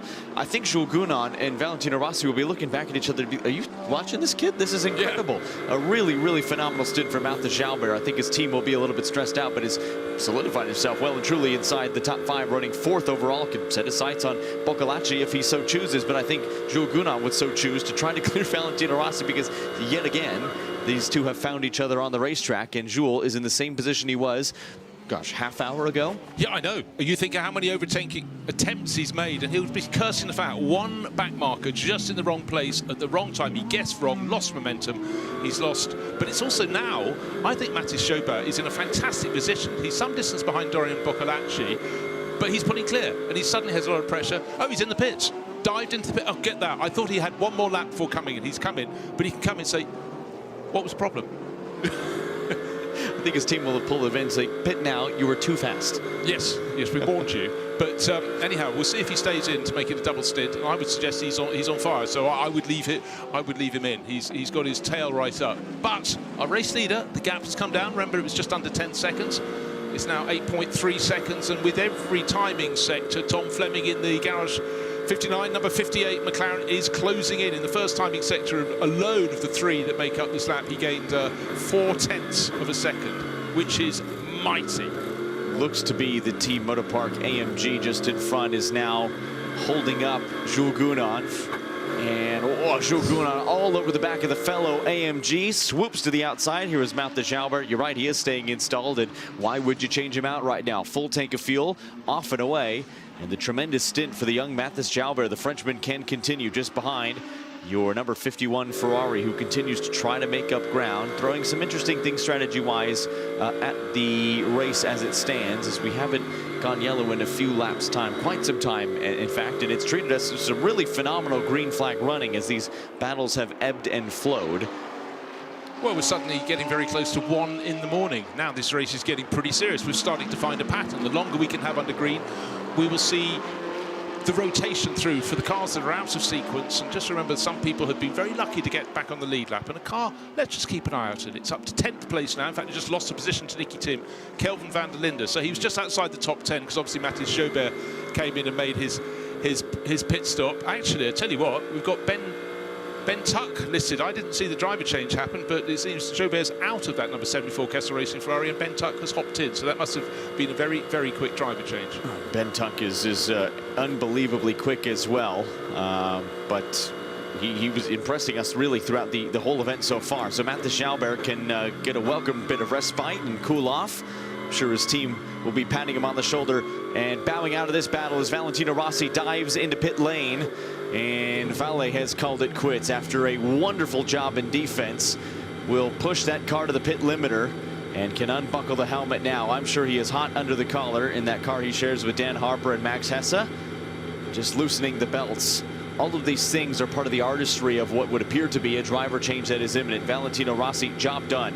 Held Jules Gounon at bay, something that not many can say that they have done in their career. You can see the Velcro putting the radio transponder up on the helmet, will pull off the rest of the belts, and his teammate now goes to work, moving the pedals out of the way, climbing out of the car as quick as you dare, trying to move some of the belts out of the way. No change in seat insert, but teammate installed, and now Valentino Rossi becomes the driver helper. Seat belts going on in that 6-point racing harness. They have to be applied applied correctly over the Hans device. You have to plug the radio back in, your drinks bottle back in, your transponder back in. You can see Vale reaching all over to try to help his teammate who is trying to fasten his belt in his own right. Plugging in, there's the radio, there's the drinks bottle so you can communicate. Couple words of encouragement, slams the door, job done for Valentino Rossi. Yeah, beautifully described there, and Vale will be proud of that. Look, a little bit of applause from the team. He had to work so hard. What he has really helped, and hats off from the team. It's those 3 cars that were ahead because he has helped build their lead. But what he did, he kept a lot of people behind him, ever the showman. And always a great atmosphere. But, you know, sometimes it's a stint like that. You didn't do overtaking, you were overtaken, but you were under so much pressure, and we saw some loose moments. Every car out there was having loose moments on the gravel. That'll be one of those stints I think he's going to look back on with a lot of pride. And I think the team will as well. If there was a blinder played, as we see the 007, that is, it's been a troubled day from the team that won this race overall just a few years ago. Nicky Team bringing that car into pit lane. To all teams, we have a stopped car on the inside of turn 6. Stopped car on the inside of turn 6. That is the number 42, would appear. That Oman Racing by Century Motorsport Update on the entry. situation in turn 6. Car has continued. Track and runoff is clear again. False alarm as the number 007 can continue its stop and not throw off its strategy too much. No driver change, it would appear, but fresh Pirelli rubber, fresh tank of fuel, grumbling V8 of the Aston Martin is off and away, and there's the 700, the sister car just behind, who is doing a driver change. All the orchestration, the hurling of the seat, and I need my hands to be free. I need to get it into the pit lane. And then, you know, you just realise, I was looking at the mechanics when I came back from supper, and I was thinking, what are you doing when you're not doing a pit stop? What are you doing to try and stay cool? Because the build-up in the garages, I think the better garages are the ones in the Grand Prix pit lane, because they've got this higher up, there's more of a chance to get a breeze from front to back. And the other ones are also offset at an angle of about 20 degrees, which makes the angles inside the garage quite difficult. But doesn't matter which pit lane you're in, your mechanics will be very, very hot indeed. They'll have got here this morning. They'll have had a program to work in at the countdown to the start of the race. You went down on the grid. It's an amazing atmosphere, but it's in the heat today. You want to be out there for as little time as possible. I was so encouraged, and it almost made me emotional. One, because I was standing at the base of Eau Rouge staring up it for the first time, which was phenomenal, but also just how many people were completely undeterred by the absolutely sweltering Belgian heat. They didn't seem to care. They were so excited to be out and amongst their heroes, these phenomenal gladiators that take to the track, 69 of them in this running of the 24 Hours of Spa. To be that close to these race cars, it's almost weird to see them stationary because they are so often seen in motion. But for the drivers who are just trying to catch a little bit of shade and a hug and a kiss from a loved one before they strap on the helmet, and the fans in attendance here at Spa could get right up close to it. No special access needed. It's a beautiful thing they do, but I couldn't believe how many people were on the grid. It was phenomenal. Yeah, trust me, I think some years we've had more. I think today this extreme heat made some people go, you know what, I might just stay undercover for now. But my thought there was about the mechanics. They have to be out there on the grid with them. Then they hope there are no early pit stops. And of course, we had some cars coming in at the end of the opening lap after contact. And it's just what they get to do to cool down in between. Because you don't just only think about your drivers and your engineers. You've got to think about the mechanics. Because they're going to be up for the entirety of the race. And you hope for their sake. Just having a look at our race leader now, Tom Fleming, of course, as other cars have pitted. He's moved from second to first because we've had a change, but hold on, just having a little look. Fleming, Tramnitz, Van der Litte. So how it changes, but we're just on the cusp of a lot of pit stops being effected. So Tramnitz, because some of the cars between he and Fleming have pit, has closed right up onto the back. That BMW now giving chase to the McLaren in front. Fairly similar, it would appear, on stint times as Jules Gounon just begins his stint as well. Only about a minute's difference between the two of them. Oh, maybe even less than that, just about 30 seconds, but that gap is closed right on up. And the number 58, the McLaren of Tom Fleming, continues to lead after 187 grueling racing laps here around the Circuit de Spa-Francorchamps. 15 hours and 25 minutes to go, and it's a McLaren that leads the field. Right, just a little bit of housework for you. We had a comment that car 42, the Oman racing team, BMW, was stationary at Les Combes. It got going quite quickly, but incident between that and the car with double its number. 42 becomes 84. and that was the East Talent Racing Audi. Remember, got to lead the race by being out of kilter at the very important point of 6 hours into the race, so getting bonus points for the East Talent Racing crew, but that's under investigation for some contact, obviously, at Les Combes with the number 42 BMW. So we'll keep an eye on for that, because again, we keep talking about it, but it's still, every minute, it's relevant in this race. Time penalties, drive-through penalties, they can undo not an hour of racing, they can undo 6-7 hours of hard racing, trying to keep your nose clean, something like that, and it will pivot your race. And the later that happens in the race, the less time you have to make it up again. Absolutely. We do have the better part of 15 hours right now, but especially if running continues to stay green, and I hope it does, because it's been a treat for us so far. We've had a couple of really interesting battles to watch and some strategy to keep an eye on, but for the car that leads this race, they will be hoping to keep the nose clean for as long as possible. Thomas Fleming has had a really, really nice stint so far, and now finally bows out. We'll see if a driver change happens, but either way, should be very proud of this one. Very talented SRO camera crew in position. So too is the Garage 59 crew waiting for their stop. Is that Team WRT just stretching and beginning to lay out some tires as well? I think it might be. A couple bullets still in the chamber for them, one of which we saw pit just a few moments ago in Valentino Rossi. Some stretching from the Lollipop Man as well, and from the driver set to install in what I would think would probably be the 98, but we will see. Either way, Fleming coming all the way down pit lane. There's another McLaren making its way out of the pit exit as well. To your point on pit penalties and why you want to stay on the better side of them and not collect any that you can, it is a significantly sized pit lane, so large in fact that we use 2 of them here at Circuit de Spa-Francorchamps. And even more than that is when you get between the first one and the second one, there's a very tight downhill hairpin. So you've got to be very precise, otherwise you'll scrape something along the walls, and you're still curving as you get to the top of the second pit lane. It's still dropping away. You cannot afford a moment's inattention. And certainly the second pit lane, the original pit lane, isn't the world's widest as well, so a lot of caution is required. Tim Tramnitz calling it quits for the time being. Will hop out after a really sterling stint in that car he shares with Ugo de Wilde and Jens Klingman, one of which will be hopping back aboard this beautiful purple liveried BMW M Performance machine. Do you find it very strange how some liveries look so in daylight, but you get the bright lights during a pit stop at night and they suddenly come alive, and the purple and mauve on this one really does stand out. Top off of fluid, I think, for the Rovo BMW as well, of some sort. And the mechanic at the ready, nice and calm, waiting for fuel, and drops the car, off and away. Driver change complete, tires changed, drivers changed, fresh fuel installed. Just up the road, the number 32 BMW has pit, as too has one of our Porsches running the number 89 down in 23rd position before it peeled in to pit lane. Yeah, it's Alex Fontana bringing that one in. He's been doing an awful lot of racing. GT3, GT4, sort of valsing between those, the Swiss-Greek racer. Dual nationality guy. He's been around for a long while, but he seems to be sort of having a renaissance in his career. So it's lovely to see he's lined up some good drives to get him back into this level of competitive sport. But right now, yeah, we do have these flurry of pit stops, but just notably, just remember, not everybody is running on the same sequence. And remember, Arjun Main, he came in from the lead of the race, out of kilter with the others, effectively about half an hour out of kilter. The car came back out in 18th place. It's now up to 7th, and by the end of this lap, it's suddenly going to be probably in about 4th position. We'll wait and see exactly where it pops in, but a lot of people in the pits, a lot of people coming out of the pits, and Louis Pret has got aboard that number 58 McLaren that was driven so well by Tom Fleming, and the Monegasque driver will be settling in right now. And I tell you what, Bryn Lucas has lined up another interview for us. He's gone to a car with a high number. It's car number 700, and Gregory Survey is the driver in question. I think we're in the noisiest part of the pit lane here, the endurance pit lane, right by the pit exit, with Radion just off there behind us. And Gregory, this is a circuit you'll know and love so well. You know, you're a Belgian driver, you're in Belgium, racing in front of the Belgian fans. It must be almost a perfect blend of everything. Yeah, absolutely. I'm actually living 20k away from here. So I think for the last 20 years I was in the middle of this crowd.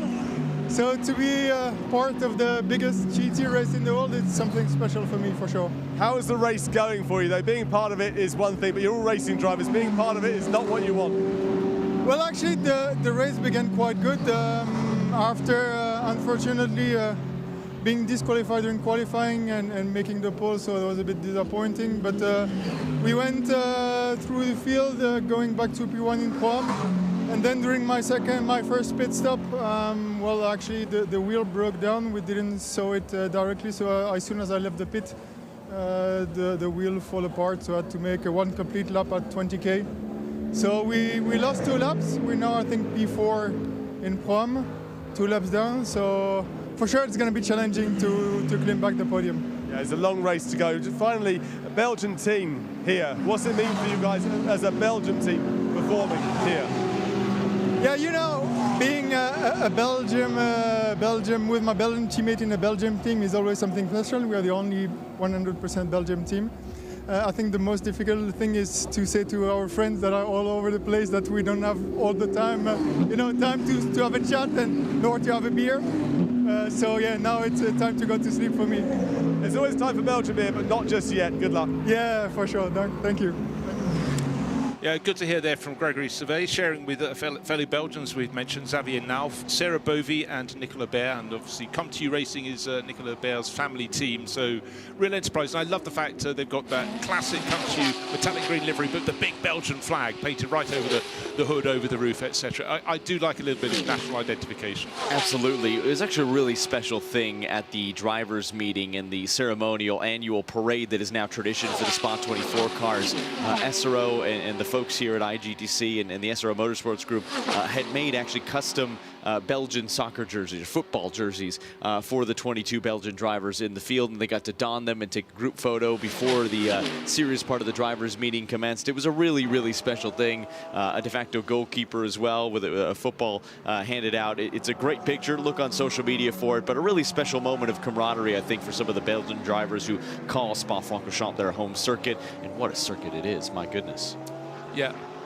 Over the years, of course, the Belgian Grand Prix, kicked off here in the 1950s. Then it went to Zolder. Then it went to a little circuit called Nivelles-Bouwers, which no one liked, around an industrial estate. And then they came back here, but it was what they came back to. It was the modern reinvention, but it's something incredibly special. When I started coming to the Spa 24 Hours, a huge number of Belgian drivers would take part, but what you have to understand, that was a saloon car race back then. It moved over to GT3 cars, but now you look down the list. So I haven't totted up the nationalities of the drivers competing here. 254 drivers, but because it's a global series now, the Intercontinental GT Series, and obviously it's then subdivided in GT World Challenge Europe, in particular for most of these drivers, but other drivers coming over from the States as well. It's a huge... Have you found a figure for the number of nationalities? 45 nationalities, 35 from Great Britain, the highest representation, but 22 Belgian drivers across 5 different teams.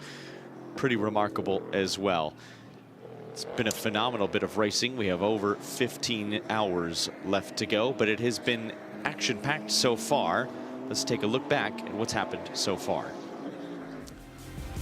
It was hot on the grid ahead of the 24 hours of Spa-Francorchamps. There is the trophy they're all aiming for, the Intercontinental GT Challenge. Pierre Fillon, president of the ACO, that runs Le Mans and sports car racing, and the start was phenomenal. Look out for the yellow Mercedes keeping it neat. Marvin Kirchhofer nearly getting his McLaren on the grass. That helped the top handful escape. And then this moment, a spin around from Ariel Levi. He clattered into Jamie Day's Aston Martin.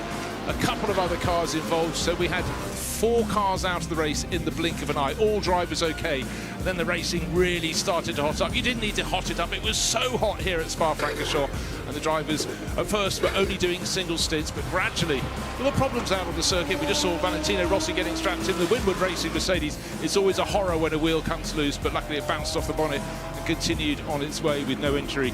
But up at the top of the hill, we had moments, and that was one of the biggest. And then just keep your foot planted and carry on. The Kessel Racing Ferrari off the circuit in avoidance of the Ziggo Tempesta Porsche. It was tight, it was nip and tuck. And trying to find, look at this traffic, trying to thread the eye of a needle. On the outside, unfortunately, Arthur Leclerc ran out of road. He had to turn in at some point. He was spun around. And this was the start of the problems for the 50 and 51 Ferraris. CSA McLaren begin a bit of a hoof. And then you're sitting in the middle of the track. How's this for robust racing? Well, I'm going to come up the inside, said Raffaele Marcello. And the Ford driver thought, well, actually, I think maybe you are going to come up the inside, and moved out of the way. It's a long race. You don't want any damage to be picked up. McLarens were coming through the pack. But all along, that number 48 Mercedes from team man, Filter, was at the front end. He was having a fantastic battle with the 51 Ferrari from AF Corsa. That would have a problem, not for the Mercedes. It came at that very moment there, the car that's just been passed, 0-1 still flashing on a windscreen, a puncture just after turning onto the start and finish straight, and the endurance of going around and losing 2 laps while limping home was so painful. Did get back to the pits, has fallen down the orders, others falling off the track, but keeping their foot in and somehow keeping going. And then, of course, a big concert down, rages for a very long time.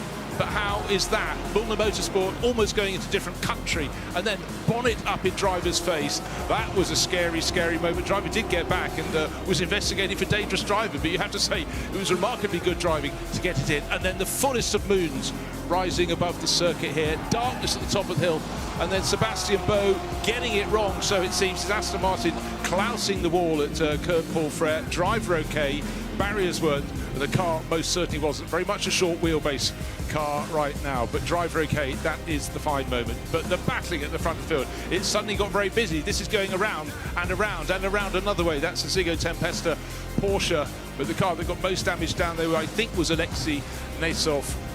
But still, the pit stops come, the pit stops go, and Fabio Scherer is leading for Ford. We've got a long way to go in this one, and it's hot.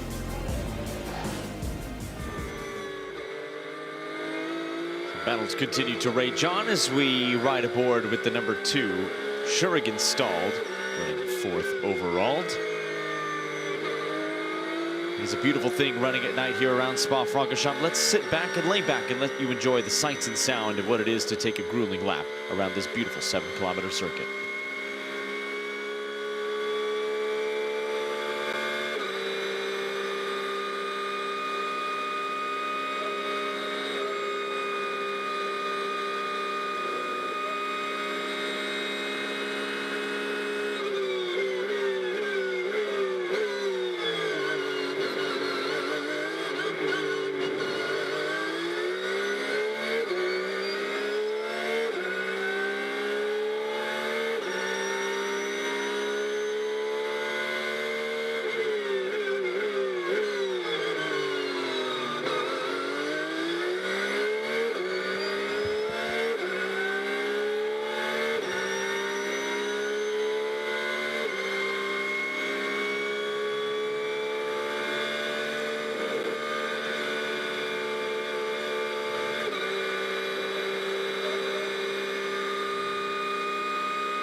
Well, what a beguiling 2.25 minutes going around Spa-Francorchamps in the dark. I mean, I love an on-board lap anywhere, but some circuits have a certain magnificent majesty to them. Right, Pro-Am leaders at the moment, high-class racing. Remember, they were the ones that had the bonnet up in the driver's face. Leo Yi-Hongli doing just a phenomenal job to get that car around the track. Good thing he's been here before, had a bit of muscle memory, but scary moment. Here he is now, bonnet take back down and going very nicely, leading the Pro-Am class.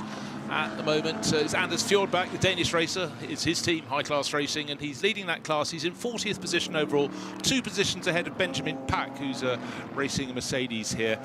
But at the moment, it's Porsche winning that battle. Top Porsche in the race is in 4th place overall. It's Maurice Shoring, who's having a really attacking driver. He's right on the tail of Louis Pret's McLaren. So, again, look at the top of the charts. We've got Fabio Scherer in a Ford. We've got Mauro Engel in a Mercedes. We've got a McLaren, Louis Pret. We've got a Porsche from Maurice Schuring. Top of the BMWs in 5th place. So 5 different makes with Raffaele Marcello completing that quintet. So that is exactly what we want here. A lot of time still to go. But at the moment, as you can see from the graphic, Pro-Am class being led by Anders Fjordbach. But it's tight. So again, just don't pick up any penalties and you may just stay there. But Nicolas Schiro also in the mix in his Porsche. So there's a Porsche and in between a Mercedes. Porsche, Mercedes, Porsche in the Pro-Am class. And we will see how they get through to the finish. But alas, number 70, Custodio Toledo, we lost in that opening lap sort out. The car was being fixed in the pits and then they realised the damage was just too much. It was one of our very early retirements. So huge disappointment. All the effort getting through all the heat and the bluster and the practice and the qualifying, and to go out early on really must sting. And taking a look at the Silver Cup, the top runner is Gilles Stadbutter, car number 52, and that's in 18th place overall. That's going very nicely, thank you very much. And that's of course a Ferrari, shared with Jeff Michiels. Finn Wiebelhaus, second in his Ford, and Mikey Porter, car number 5. He's just one position behind Finn Wiebelhaus. They're 22nd and 23rd overall. Next up is Mathis Lismond, he's down in 27th. And Karel Bash, the Polish racer, is in car number 6, which is 5th in the Silver Cup class. But at the moment, bragging rights to Ferrari. So Ferrari looking good across various classes here. But in the Bronze Cup, oh, it's a Ferrari at the top. There's a bit of a theme coming to this one. Even I'm beginning to notice it. He's Ben Tuck, car number 74, Kessel Racing. Remember, it moved up the order in the hands of Mathis Joubert. It's now with Ben Tuck. He's in 8th place, right at the sharp end of the field. The next car in class is David Pittard, the number 991 BMW for going very nicely. He just took over after James Kellett had his stints. He is down in, double check, 21st position. 24th position is Pierre-Louis Chauvet, 3rd in class. And Kian Jewis, we talked about the number of British racers in the field. He's another one. He's 4th in the Bronze Cup. But just little moments looking at the screen as the graphic drops away. Cars in front just kissing the dust and just kissing the gravel. And then the dust that comes up. The headlights really picking it up out of the dark. But right now, that bronze class, right up the top, Ben Tuck. Let's talk gold for a moment. Louis Pret, of course, right at the sharp end of the field, 3rd place overall in his McLaren. A lot of pressure coming on him, just half a second clear of Maurice Schuring, who's tucked in behind him. But the next car in the gold class is Jens Kleemann, his BMW, a little bit further down the order, but Jens, there's not much he hasn't won in the BMW, down in 10th place overall, so that's got to be in the mix. And Alessandro Giretti is 3rd in the gold class. He's in 16th place with James Kell, just a whisker behind him. But Louis Pret, McLaren, Ferrari, epic names from across the history of motor racing, doing very well in a lot of the classes. So it goes to show, you know, there are so many variables, Jonathan, in this that can go one way or another. But if you've got cars right at the sharp end of the field, you're doing something right, your car's good in these conditions. Now, this is the battle for 3rd place overall. We've talked about car 58, that's Louis Pret on board, the driver from Monaco. He's the driver in the middle of that graphic, and he's being chased by Maurice Schuring, yet another Dutch racer who seems to be going better from season to season, just half a second between them. And that's been the gap for quite a while now, so they're both working very hard indeed on that. Flashing the headlights as well is the former Le Mans class winner as well from the 2024 edition in the GT3 ranks aboard that Manthey EMA machine, and doing great work now in his Porsche, bearing the number 2 and running inside the top 5. Still giving chase to that McLaren. That 58 car has looked stout. The Porsches have looked as mighty as they have all race long in the evening hours. That McLaren has looked consistently fast and has run a remarkably clean race up to this point, have the 58. The 59 was as well a mechanical issue taking them out of contention. Pulled that car into the garage. We're studying the brakes and hearing that it was all but day done for what was a very fast entry from garage 59, and the car bearing the number 59. Its sister, the number 58, has been up near the sharp end of the field, but does have a lot of pressure in the veteran Maurice Schuring just behind, sitting 3rd in the pro class behind Mauro Engel. And Fabio Scherer in that off sequence helped racing team Mustang, and it's come to blows. And a little bit of a late lunge from Maurice Schuring into the bus stop chicane. And we talked about it being a clean day. I'll take the blame on that one. The old commentator's curse, spinning on the wet grass and continuing. And that's going to delay him even further. Yeah, just trying to look at the mass. Come on, is he going to hook up? Please hook up. Don't sit in the middle of the track now. Here comes the cavalry, and Jules Gounod is the next car that's in consideration. Raffaele Marcello in 5th, and Jules Gounod will pass that McLaren surely before they get up to the next corner. So one little slip up, and the slip up was not from the driver who got spun. Let's take a look. Move coming up, the dive up the inside, coming. At this point, I don't know where the McLaren is supposed to go, but Maurice Schuring up the inside he went. The big problem is the corner bends back on the drivers by about 110 degrees. Your options are quite limited, and up ahead you've got a wall. Yeah, it was a late lunge, wasn't it? But also at the same time, the 58 did close down. I'm certainly not a race steward, and I will not pass any judgment. And I am a lowly commentator, not a racing driver. Although it did look to be a late lunge, but a door was closed. Could go either way. Louis Pret, crucially though, in the context of the race, let's put this back into perspective, loses quite a bit of track position and continues to fall. I hope he does not have an issue, because he is falling further and further back into the clutches of the 10th place Jens Klingmann, which is the rival that he would be worried about. About a 10-second gap right now after 195 racing laps, and he would hope it stays that way, because he's done a really nice job to this point of building that gap and maintaining it along with his Garage 59 teammates. But a little bit of contact can do a number on a race car. Well, entirely, and again, under cover of darkness, it's very hard for the crews will be saying, how's the car feel? How's the car feel? They're looking for moments where it's in a patch of light to see if they can identify any damage from the outside. But we're under full darkness here. I can't see any. It was a fairly light contact, but when the car is already turning in, of course, they pivot round very quickly. I was slightly concerned. Actually, the one bit of good fortune in that moment, as Maurice Schuring came together with Louis Pret, was there weren't any cars very close behind, because when a car's sitting sideways across the track, there ain't much width at the bus stop. And he did manage to get it going, but there was that agonising moment where it just wouldn't move. He thought, oh no. So he got out of the way, and then the grouping came in. In that grouping, Raffaele Marcello, Jules Gounod all over the McLaren as it tried to get going up the start-finish straight. Only a very short run up the hill to La Source, but right now, okay, race is being led by the Ford of Fabio Schiro. Mara Engel is under a second down in second place overall. Then there's a bit of a gap back to Maurice Schuring, who indeed did get a little bit delayed in that contact at the bus stop, but he should still be in third place. But keep an eye on the screen of warnings, which is just in front of you there. I'm sure there'll be some consideration of that contact. Almost all contact will be studied by the race stewards. It has absolutely been noted just a few seconds ago. Car 58 and car 2, those are our two protagonists, shall we say, in that entanglement. Maurice Schuring in the number 2 Porsche, and your Garage 59 driver in Louis Pret, the young Monegasque and Dutch dual citizen, who's dropped now to 7th. He lost 19.5 seconds in that exchange. Again, still maintains the lead of the Gold Cup, but he has only now 2 cars in Ben Tuck and Thomas Preining between himself and Jens Klingmann, who runs second in class and is closing all the while. So riding on board at the moment. Again, you just have these pools of darkness, or darkness with pools of light. You have the headlights, the cars in front of you. Down the slope to Pouhon they go, double left-hander, dropping from corner entry to exit. But Fabio Schiro leading this race, but Maro Engel giving chase. And again, it's so hard for a driver. Whose headlights are those that are catching me? But the last 2 laps have been very, very useful for the chasing Maro Engel. Each lap he picks more of a chunk of time. He's gaining sometimes up to 0.8 of a second. As you can see, 0.819. Just a couple of 3 laps ago. The margins have become a little bit different, a little bit less, but here is our Fabio Schiro leading the race. His blue Ford, and then it's the bright yellow and green logoed Mercedes in second place. The hunt is on, but as we saw with Jules Gounod in his Mercedes when he was trying to get past for lap after lap, Vale Rossi's BMW, he couldn't do it. We may see exactly the same thing. Maro's done the easier part of the equation, which is catch up, and he's done it incredibly well, closing in second place. But around here in the dark, and just remember, you go off the racing line, what are you going to find? A bit more darkness, certainly. A lot more gravel, even more certainly. So you've got to have some circumspection. You've got to hold it in. You know what? Maro hasn't won about a cluster of championships by just being bold for the sake of it. He is one of the best in the business for a reason. The old adage stands because it's true. Catching is one thing, overtaking is completely another item. But Maro Engel is catching, and catching rapidly. That gap now down beneath a second, 0.9 at the last time of asking.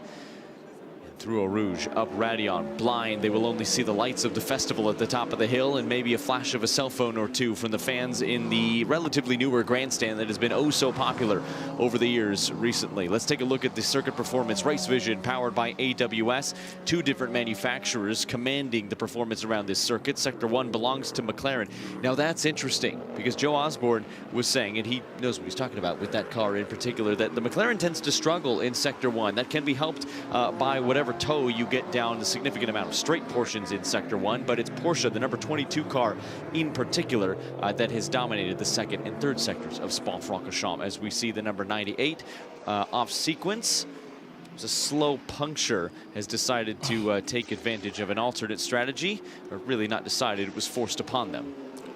Here I've got a hypothesis or a theory which I shall offer. We are getting close towards 2 o'clock, so it's not a nonsensical one in this occasion. Just remember, Raffaele Marcello was right in the battle where we had Louis Pretz being spun around after that contact at the bus stop, and Gounon and Marcello arrived together to, you know, take a pitch towards it. Could there have been a shard coming off the spun car? Could the McLaren have dropped something sharp that the BMW ran over? Very well could have been, absolutely. Quite possibly. And we will see. But anyhow, so Raffaele Marcello had moved into the mix. He's now had that pit stop. He's out of the car. And that will be frustrating. But within the 24 hours, these things will happen. You just have to keep it clean and hope if you get a puncture, you get it towards the end of the lap. Not necessarily as you're going through Blanchimont. That would be a tad scary. But certainly not like the 51 Ferrari when you've just passed pit in and have to limp around. So that will change things a little bit. But it's still Ford at the very front, out of kilter with the others. But Maro Engel keeping things very honest. That's down to under half a second. There it is. There's your visual clue. Pretty much nose to tail. Fabio Scherer will be nearing the end of his stint. Probably no more, actually on the rules, no more than 10 minutes time left. We've seen drivers come into pit lane about an hour and 1 minute after their stint. But for the driver bearing the number 001 on the Lumarink, who has led this field, Fabio Scherer under all kinds of pressure from the AMG, the Mercedes team man filter car, with Maro Engel behind the wheel, closing and closing as closest as he has been. Now through Eau Rouge, ducking the direction change to the right-hand side, flat foot to the floor, up De Kemmel straight through Radeon. Cars blending in the pit lane. That would presumably be 98 BMW. We'll talk about them in just a moment because Fabio Scherer is going to be under all kinds of pressure. Here comes the AMG to the inside, into Les Combes. This can be so close. Not quite enough alongside the legs and the grunt of that grumbling V8, enough to just pull away from the also similarly front engine, albeit with a very different design, Mercedes AMG. With a race like this, with the way it's going, you do not need to spice it up by trying to throw some drama into the mix. I mean, look at this bid for the lead around the outside. Ain't happening at Bruxelles, but try a different line, one way or the other. What I'd be really interested to see, if we get a high-up shot, because I've just heard a report that not too far from here, there is lightning in the sky. My weather app's not telling me rain is due till about 3 o'clock tomorrow afternoon. No, not tomorrow, today afternoon. Of course, we're into Sunday. So what had been thought of between midnight and 1 o'clock, there was early forecasting of a little bit of rain. We didn't know how heavy. It's not here yet. And also, Jonathan, what you'll see when it comes, if it comes, we often have one end of the circuit very dry and the other end very wet indeed. You had it the other day, of course, but it is something that is extraordinary to hit. Again, it's a very long circuit. It spreads itself over a lot of countryside. Oh dear, we've got a car at the edge of the track, gravel everywhere, driver out of the car as well. It's the number 60 Ferrari, I believe. Yeah, definitely the number 60 bronze Ferrari. class, Chauvet from JMW has parked, has drawn out of the car. Quickly get behind the wall if you can.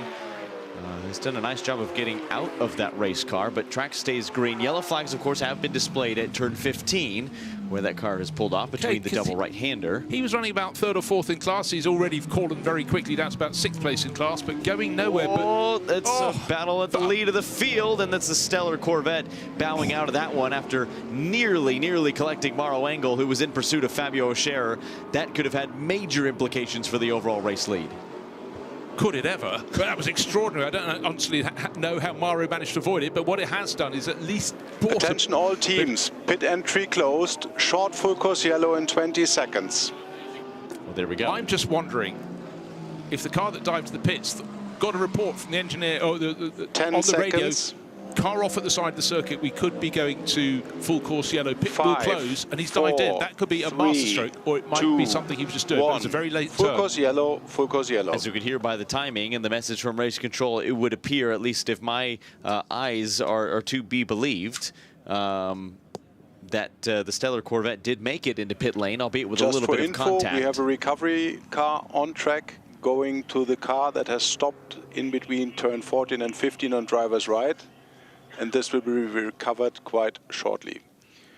The only caveat there to wrap up that point on the number 24 is the contact that we saw as it slotted its way right between the leading Mustang, the number 64.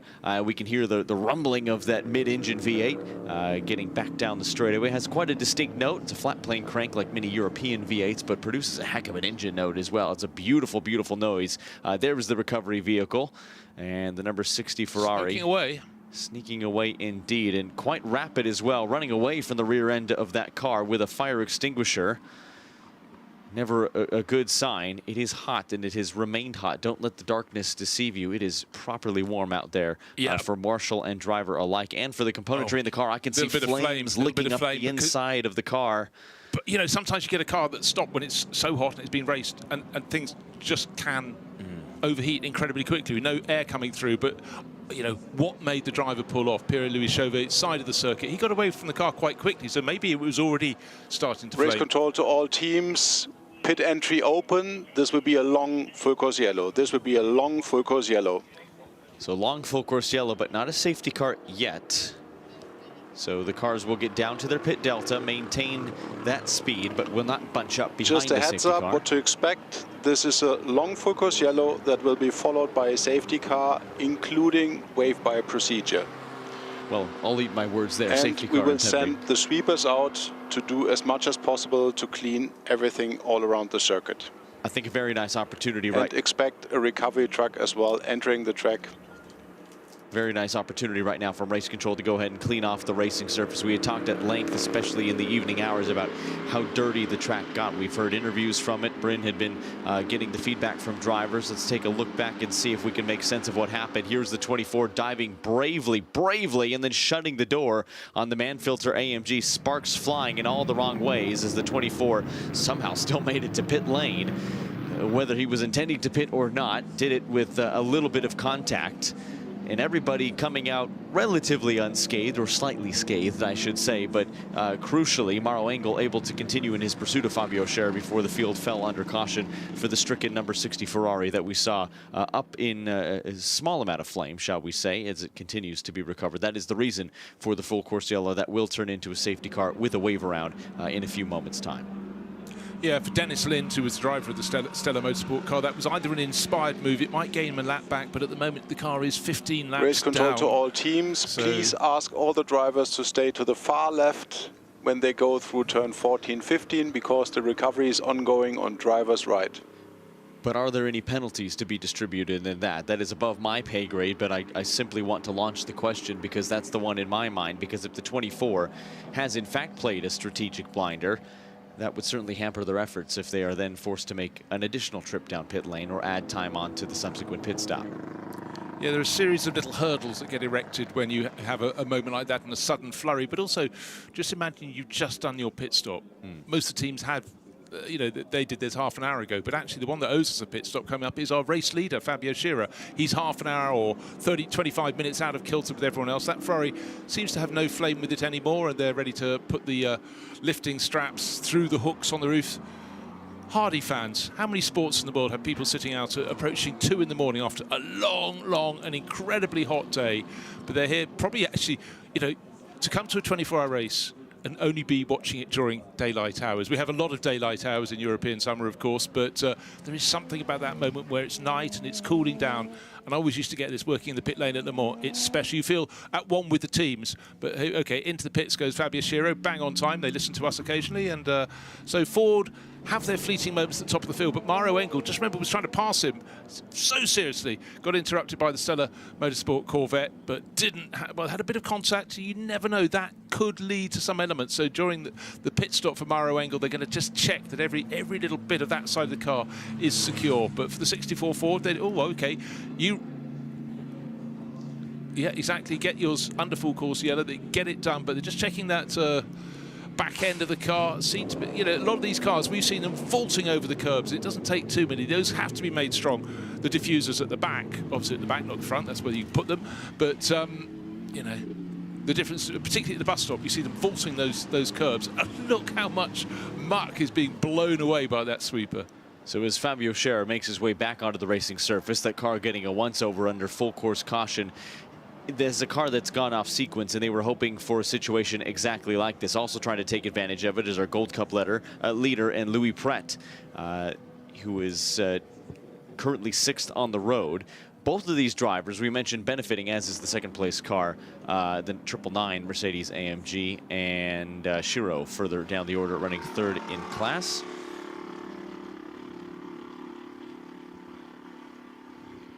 Okay, we're getting news that number 88 has retired the race, and we're going to hear from one of its drivers, Daniele Diamato. It's been a tough race for the team here, and yourself, you've had to retire. Yeah, it was really shame because we were running quite well, a little bit too much penalties actually, but we stay on track, and we were focused that we would do better. We got still a lot of hours to go, but after La Source, in my stint, I put the second gear and the engine started to lose power, and so we need to. The team decided to retire, otherwise we can destroy the engine. Until there, the car was mega, and I'm really happy about the team and the car especially. So Spa was tough. And it's clearly a very frustrating thing, a disappointing thing for you and the team. I mean, is there anything that you can take from this as a positive, that you can take from the experience to move on with? Yes, was my 5th 24-hour Spa. So always experience like that, but it's tough to a little to accept. I can say. So until here was quite good. Car was good, and I was confident that we could do better doing pit stop, because the mechanics and all the team were improving. It wasn't to be this time, but hopefully next time. Thanks very much. Sorry? Thanks very much. Thank you. Oh, the voice of disappointment there, Daniele Diamato. And I tell you what, if you speak to anybody, Trezor Attempter Racing, it's not been their race. 3 cars all out. Background of the shot is number 99. That went out very, very early on indeed. Alex Arca only got 22 laps on the board. You come for much more than that. Car number 11, time penalty, 30 seconds, track limits. I was talking about these before. They haunt you. You have to stay clear.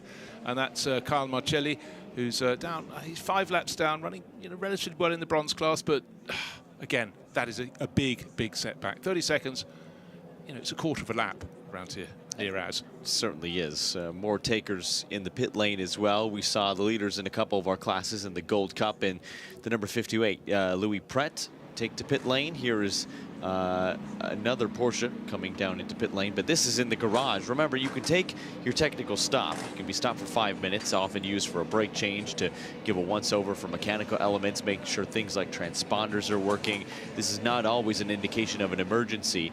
We are getting closer and closer to the halfway point. Some repair work being done on the front end of that car, the canards and splitter area of that 992 generation Porsche 911 GT3R Evo. Some Rain-X being applied, windshield wiper, in lieu of having to do a tear-off. Those come few and far between in an endurance race. They can go quickly over the course of 24 hours. And so when you can clean the windshield, you can, although you risk a significant smudge. And so you try to allocate those as best as possible. You look after the tear-offs like you look after the tires. They're in 56th position, well down the order, but could benefit from taking this lengthier pit stop for a technical change under yellow, as did some of our class leaders like Fabio Scherer, Maro Engel as well, who was in that battle. And now being pulled out back into pit lane is the 914. It would appear that service is done. For most of these drivers in the crew from Resume More Than Racing, this is about experience. This is their first Spa 24 hours. So many things, and they would have learned. It has been a stop-start race. It's still in a bit of a stop-start phase, but really importantly for this crew, it is, yeah, that was too short for a technical shot. We mentioned it, but you have to wait and see. Some people will go for those, some will not. But for that crew in particular, they were very late in sorting out their driver lineup, running in the Pro-Am class. Mackenzie Beecroft, Carl Bennett, Bryce Fullwood and Ed McDermott. So had a few setbacks, but they're still going. Really, their job is to get through from the start of the race to the end of this race, come back next year and see how they can use that experience. But again, we'll wait to see which crews will be the ones that go, you know what, now is the moment to go for our technical pit stop, the longer pit stop that you all have to do at least one during the race, or one during the race. Absolutely, and crucially, you mentioned it right there. It has to be 5 minutes at least, and that was certainly not 5 minutes. Only a couple minutes time doing some repair work to the front end of that race car, and maybe something else mechanical. But either way, we'll lose less time. We'll lose a little bit of time, but certainly less under full course yellow conditions. The only caveat there is that technical pit stop must be taken before the beginning of the 22nd hour. Still well within the window, with under 10 hours elapsed in this race so far. Here is one of our contenders, the Verstappen Racing Machine. Mauro Engels already in the pit lane beforehand. Maurice Schuring's in the pit lane. Jules Gounon hops out of that one. He'll have plenty to say, I'd thought, because he had a lot of time desperately trying to get past Valentino Rossi. Couldn't make it work, and then got jumped. Just remember, Kessel Racing Ferrari just took an opportunist move, and again used that straight line speed all the way from Radio up the slope, up, and actually some distance before they got to Les Combes, got the move done to pick off one and then two cars in front of him. Made it look remarkably easy. That car is still leading the bronze class handsomely. 6th place overall now in the hands of Ben Tuck. But this one, a lot of hopes riding and a lot of attraction since Red Bull Racing came into GT racing, all at the behest of Max Verstappen, who simply, any little second could cost a little bit, but he loves racing anything. Of course, a lot of people here involved had him racing at the Nürburgring 24 hours, added 70,000 people to the gate, and the global audience went up accordingly. So for the Intercontinental GT Challenge, it's great having someone who wants to race everything anywhere that he can. Not everyone in Formula One wants to do that. The last person who really loved doing that would be Jacques Villeneuve. He'd put his tail end into anything, and I have a huge amount of respect. And I think, you know, these are all racers, but a lot of people don't have the clout within their team to be allowed to come out and play. But it's to the benefit of everyone when they can. And you could be sure there might be an Austrian Grand Prix going this weekend, but certainly Max Verstappen will be hooked up any spare moment to what's happening here at Spa. Oh, I suspect so. He's spoken very publicly about his desire to be more involved in GT racing, and has spoke at length about how he favors GT3 Race control to the as a team of platform. car 64. The safety car will overtake you. Please tell your driver to stay behind the safety car. Some clarifications coming from race control. Again, David Addison talked about this at the beginning of the show. The messages have been always so clear, so concise. Really no room for confusion. That's exactly what you want to see. So strategy has reset itself, and it has put the blue oval car, the number 64 Haupt Racing Team Mustang, well and truly back at the front of the field. They went off sequence, and it worked a treat. And you have to have a prayer. Their prayer's been answered. Let's go and hear the thoughts of Jules Gounon down with Bryn Lucas. He's got plenty to say. Well, you've won this twice before. Your teammate Danny, who's in the car right now, has won it as well. Chris has won here in the gold class as well. And you're saying the car isn't quite where you want it to be in the straight line. Well, it's just difficult for us. We are quite slow in the straight, so you get stuck in traffic, and then you get frustrated because you can't pass. So it's 14 hours to go, so you'd have to stay calm, stay chill, and hopefully we are in the front tomorrow because it's hard for us to pass. Staying chill seems to be your middle name, I'd say, but you had a bit of a fight on there with Valentino Rossi, didn't you? Yeah, but I could not do anything, to be honest, to try to pass, and I don't want to risk anything. We had a few moments where it was close. I backed out of it. I got passed by the Ferrari. Once again, it's 14 hours to go. It's not now that it matters. What matters is just to keep going, and when it's 5 hours to go, then we put the elbow out. We've seen extreme heat. We've seen the relative coolness now of low 20-degree temperatures outside, which is very nice for us as we're running up and down the pit lane. For yourself in the car, where's it operating better, in the hot temperatures or the relatively cooler ones? I'm not sure, to be honest. We changed a little bit during the race, the car also, so now it's feeling better. At night it's always feeling better.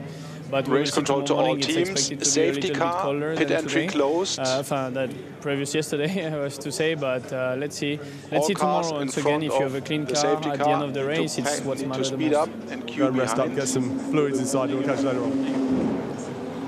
There we are, Jules Gounon, the voice of experience. You can't force it, and as he said, he's done the maths. There are 14 hours still to go in the race. No point taking a risk. It wasn't for want of trying, but it was just interesting there in that stint. First, Valentino Rossi in his BMW, his tyres started to go, and then Jules pushing really hard. A few laps later, he too was slithering and sliding, but just, you know, taking it to the very edge, but wasn't even close to getting past. He was close, but he wasn't close to getting past. Yeah, and you could see and hear the frustration in his voice. I think a little of that was probably fatigue and deservedly so. Had spent a significant amount of time in that Mercedes AMG and had battles. I don't think he had clear air for hardly any of that stint. He was always engaged in some kind of tussle one way or another, and did a great job of keeping the nose clean. Survived a couple restarts, survived a couple really close moments, but did a nice job of it. Most importantly, he maintained that car's position inside the top 5, and that will be the most important thing as well. He is a veteran of this sport, he is a veteran of this race, and he is a veteran now in AMG machinery that has brought him so much success in the Intercontinental GT Challenge across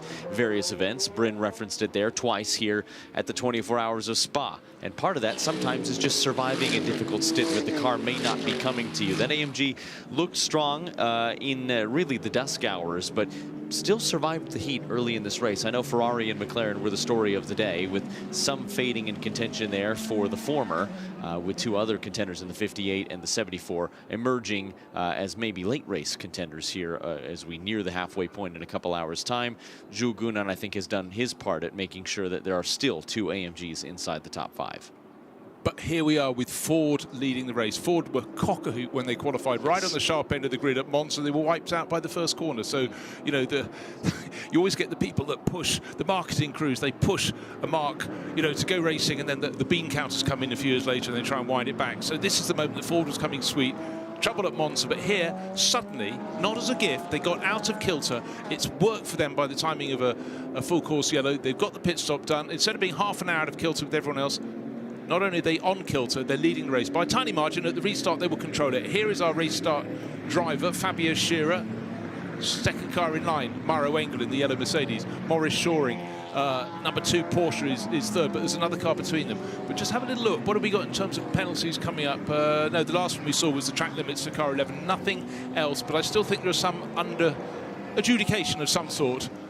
Because we have had a little bit of contact, and I'm still quite surprised that there was no particular penalty for the Stella Corvette, really struggling to get in. But in fairness, he was probably thought he was coming into the pits, unless he got a very late call, wanted to be on the right-hand side going to the bus stop, but unfortunately there was a car coming up the inside, so very difficult as that lead battle came through. He did break it up a little bit, but certainly that would be something that I'm sure they'd look at, and they're trying to decide, was it a rash move, or was the rash move not from the Stella Motorsport driver? Difficult thing to assess, but that is why the bright minds at race control have the job that they do, is because many of them have been racing drivers or are legends in the racing world themselves, who have been through similar experiences, who've seen this time and time again, and who at this point and where we are in the state of the sport have a myriad of different technical assets at their disposal, from data to throttle traces to camera race angles, control to all a teams. whole number of different tools. The safety car will move to the left side of the track after the exit of turn 19, and all cars that are not eligible for the wave-by must stay and follow the safety car on the left side as well. All cars eligible for the wave-by must move to the right side. On the approach to turn 2, the safety car will switch the green lights on and the wave-by will commence. Okay, well, that was very clear instruction, and we're going to go down here. A little something from Team WRT, car number 32, and Kelvin van der Linde is with Bryn. It feels like a while ago we caught you on the grid and we were chatting to you about your prospects, and it ebbed and flowed, I think is the best way to describe it. Yeah, it has. Luckily, it's cooled down a bit, so we're happy about that. Seeing a lot of the winds picking up now. We're expecting quite heavy rain later on, so yeah, typical Spa weather, up and downs, you know, as it is in a 24-hour race. So yeah, handing over to Jordan now, who's doing a great job. Yeah, he certainly is. Currently you're 11th, I think, looking at the time screens just over there. So the atmosphere in this garage seems to be relatively relaxed at this stage. It's a long game, isn't it? Yeah, we're just carrying on, trying to get the hours ticked off somehow. Maybe at the 12-hour mark we can look at scoring some points for the championship. But yeah, we're waiting for the rain obviously to come at some point and the technical stop. And once that's settled, we'll start charging on. Is there anything you are able to do with the car, with the way you're driving it, to maybe get some extra pace out there? These cool temperatures seem to be playing into your hands somewhat. Yeah, I'm just trying to sneak in a slipstream where I can. With the damage we have on the side of the car, we're dragging quite a lot on the straight. So every slipstream we can get helps, especially when overtaking. So yeah, it's been a bit of a race of just adapting and trying to see what we can get out of it. But it's getting better and yeah, running better than we expected. I'm not sure how much you watch what's going on the other side of the garage, but we saw Valentino Rossi having a very good fight with Jules Gounon earlier on. And, you know, it's great to see these two battles going on and how Valentino is now this bona fide, proper GT3 driver. We've been saying it for so many years now. Yeah, Vale does a great job, especially, you know, in bikes. He always says when he has someone to follow, he gets his rhythm and he can follow a bit easier than some of the other guys. So using his MotoGP experience in that scenario to help him forward. Good to see the car also competitive. So yeah. I know that your focus is fully on your own team as well. So although it's nice to say about Valley, all you really care about is what you guys can do out there. And just looking at this one, you know, what's the stints looking like? We were talking about triple stints as well earlier on. Is that a likely scenario? I think we'll stick to doubles for the moment. See if it gets hot again tomorrow. Maybe we go to singles again. But for the moment, it's doubles through the night and get the boys some sleep in between. And yeah, come charging tomorrow morning. Get yourself some sleep. Thanks, see you later. Guys. Cheers. Well, quite a driver lineup in that number 32 BMW. Who's the odd one out? Charles Weerts, because he was the only one of the trio who didn't win the VW Sirocco Championship in Germany. Two South African drivers. Jordan Peppo took that title in 2014, year before 2013, Kelvin van der Linde. So they did the big upheaval, moved to another part of the world and made it stick. But, you know, they've raced together for so many years. But, again, there's a lot of experience in that car. Yeah, absolutely. A lot of titles. You said about having things in bold on my page. If it's bold, you get a title. Quite right. No, it is a who's who and a reigning winner in this event as well. The three from last year who won in that Huracan have been split up amongst three different cars, but Jordan Pepper, who race now control to is all installed in the teams, 32. wave by complete, pit entry open. As the pit entry is open, the wave by has been completed. We get closer and closer to the top of the hour. 14 and a half hours and some change to go here at the 24 Hours of Spa. We've seen quite a few stoppages under yellow that has thrown a bunch of different strategies at us. I think the most compelling of which was that of the Haupt Racing team of Fabio Scherer, the 64 car. That's worked a treat. It worked exactly as intended. They called the gamble at the right time, and it worked. They went off sequence by about half an hour, put the car right to the lead of the field. Right, let's have a little look here. We're looking at car number 51, the AF Corsa Ferrari, running in the Pro class. It's the last car on the lead lap. It might want to do something different, but it's got to stay on the lead lap. Whatever they do, they don't want to go a lap down. So they're hanging in there, and they may. We've seen with so many other cars, stay on the lead lap. You might get the right side of an equation, and you will come up the order. Go a lap off the lead, and we know suddenly it's a very, very different equation, particularly if you get another safety car period, and so on and so forth. But that's the experience of AF Corsa. They'll still be ruining one little shard somewhere around the circuit. Gave them a puncture. It lost them effectively 1 3/4 laps towards 2 laps, but they're still in there. Just note, here we are, car 51, 20th position, but still on the lead lap, but importantly, they are on that lead lap. So they have to play the long game. We haven't got to the halfway point in this race. And when we get there, we feel cock-a-hoop and they'll go, but we've still got 12 hours to go, you know. Well, if their progress in the last couple of hours since the hindrance of that untimely puncture is anything to go by, they have climbed all the way up into 20th. You're thinking, well, 20th. Well, remember, 69 cars started this race. They started in pole position in the hands of Nicholas Nielsen, but the man who put the car on the overall pole position in Superpole, Alessio Rovera, has been installed. He's won his class at the 24 Hours of Le Mans. He is with AF Corsa in 2024, won the GT World Challenge Europe Endurance Cup title, has done some competition in different series in Europe and the United States. The list goes on and on and on. There's a lot of gold and bold in his stat sheet as well. He's one of the best in the business, and that's why AF Corsa has him drive their race cars. But charging up nicely as well. It has been a comeback effort, but that doesn't happen overnight. And in this case, it is slowly happening overnight, I should say. But now the 20 taking to pit lane. Excuse me, the 20th place car, the number 51 with Rovera installed, taking to pit lane. Again, the wave by is complete. They're waiting for those messages. They're learning to understand. Gosh, sorry, it still takes my breath away. The shot through Eau Rouge, that packed giant grandstand with its great big cantilevered awning. Race control to all Very teams. spectacular. Safety car in this lap. Okay, so the big question is how quickly can that number 51 Ferrari get out of its pit stop? But again, you don't know what works in. Also in the pit lane is the number 98 BMW, Augusto Farfus' driver, bringing it in. So the cars behind the safety car are going to be nose to tail. Fabio Scherer leading that train of cars in his Ford. Now, this is a car that's really been up and down the order. This is the... Okay, remember this came in for Raffaele Marcello. It had its problems. We think it was a puncture, got replaced, and that was an in for an absolute splash and dash there for the number 98. Yes, it absolutely was, pitting in tandem with Alessio Rovera as well. It's about 130 some odd seconds, the delta. So by the time the race control message for the safety car was in, they had the 51 been in pit lane for about 32 seconds. And with the cars going now through turn 9, they've cleared Bruxelles, but they're heading towards turn 10 in Pouhon. He might have just timed this right. It is Nielsen who started this race now aboard. Alessio Rovera will take a little bit of respite, but 90 seconds. I think they're going to make it, but only just.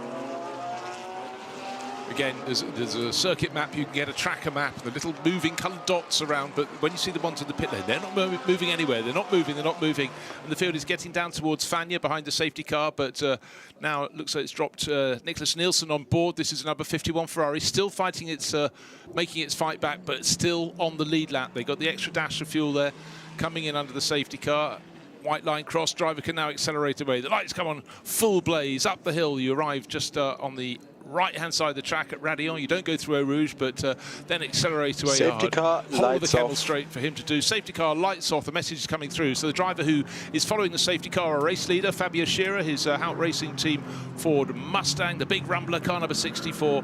He's going to control the restart. And Maro Engel, the decades of experience, he's going to put in to see if he can unseat his fellow German racer. Mercedes chases Ford, Porsche chases Mercedes at the front of the field, but definitely Fabio Scherer is in control of this. He just has to decide where and when, and he's already done it. He's already put the loud pedal down on the loudest engine in the field. Up to Blanchimont they go, and that's under control. Looks so it's very even Stevens in behind. Second, third and fourth, Engel, Schuring and Harper, 4 different makes of car in the top 4 positions, and nicely controlled Green restart flag from the Ford at driver. the line. Green flag, and absolutely chasing the safety car, slows it way down to the bus stop. And did he back the rest of the pack up? I think he did. He didn't want to run into the back of the safety car, who was trying its best to scamper away from the field. But the Ford Mustang, who initially got a really, really nice jump over Maro Engel, has seen that gap come down just a little bit, but got back on the loudest pedal of them all, as you so aptly pointed out, down through La Sarse. And now they make the run down towards Eau Rouge and Radillon, but potentially a precarious moment. Most of the field doing well to avoid. And I think that the person who's going to make an overtaking manoeuvre, the 2 cars side by side, Ben Tuck is having a little look at Louis Pret, Kessel Racing Ferrari, and again, earlier with different drivers on board, those 2 cars were fighting for position. What a shot as the cars power through Eau Rouge, and immediately it kicks up. And if you've seen this for the first time, you have to understand, in real life, it is so much steeper. You walk up there, your calves will burn. Right, job done, but Maro Engel is all over the tail of Fabio Scherer, still the Ford at the front of the field. Everyone else trying to make their moves, but I'm fairly sure Ben Tuck did get his move done. He looks to be better through the source. 89 Porsche 911R doing battle further afield, but it is Fabio Scherer, but Maro Engel all over the back. Morris Schurig will be looking to make moves too, and here's that leading trio bobbing this way and that is that yellow AMG. Maro Engel installed, but we ride on board now with the Booston VDS machine, that number 2 Porsche, who is just as close as these top 2, and the front 3 have broken away.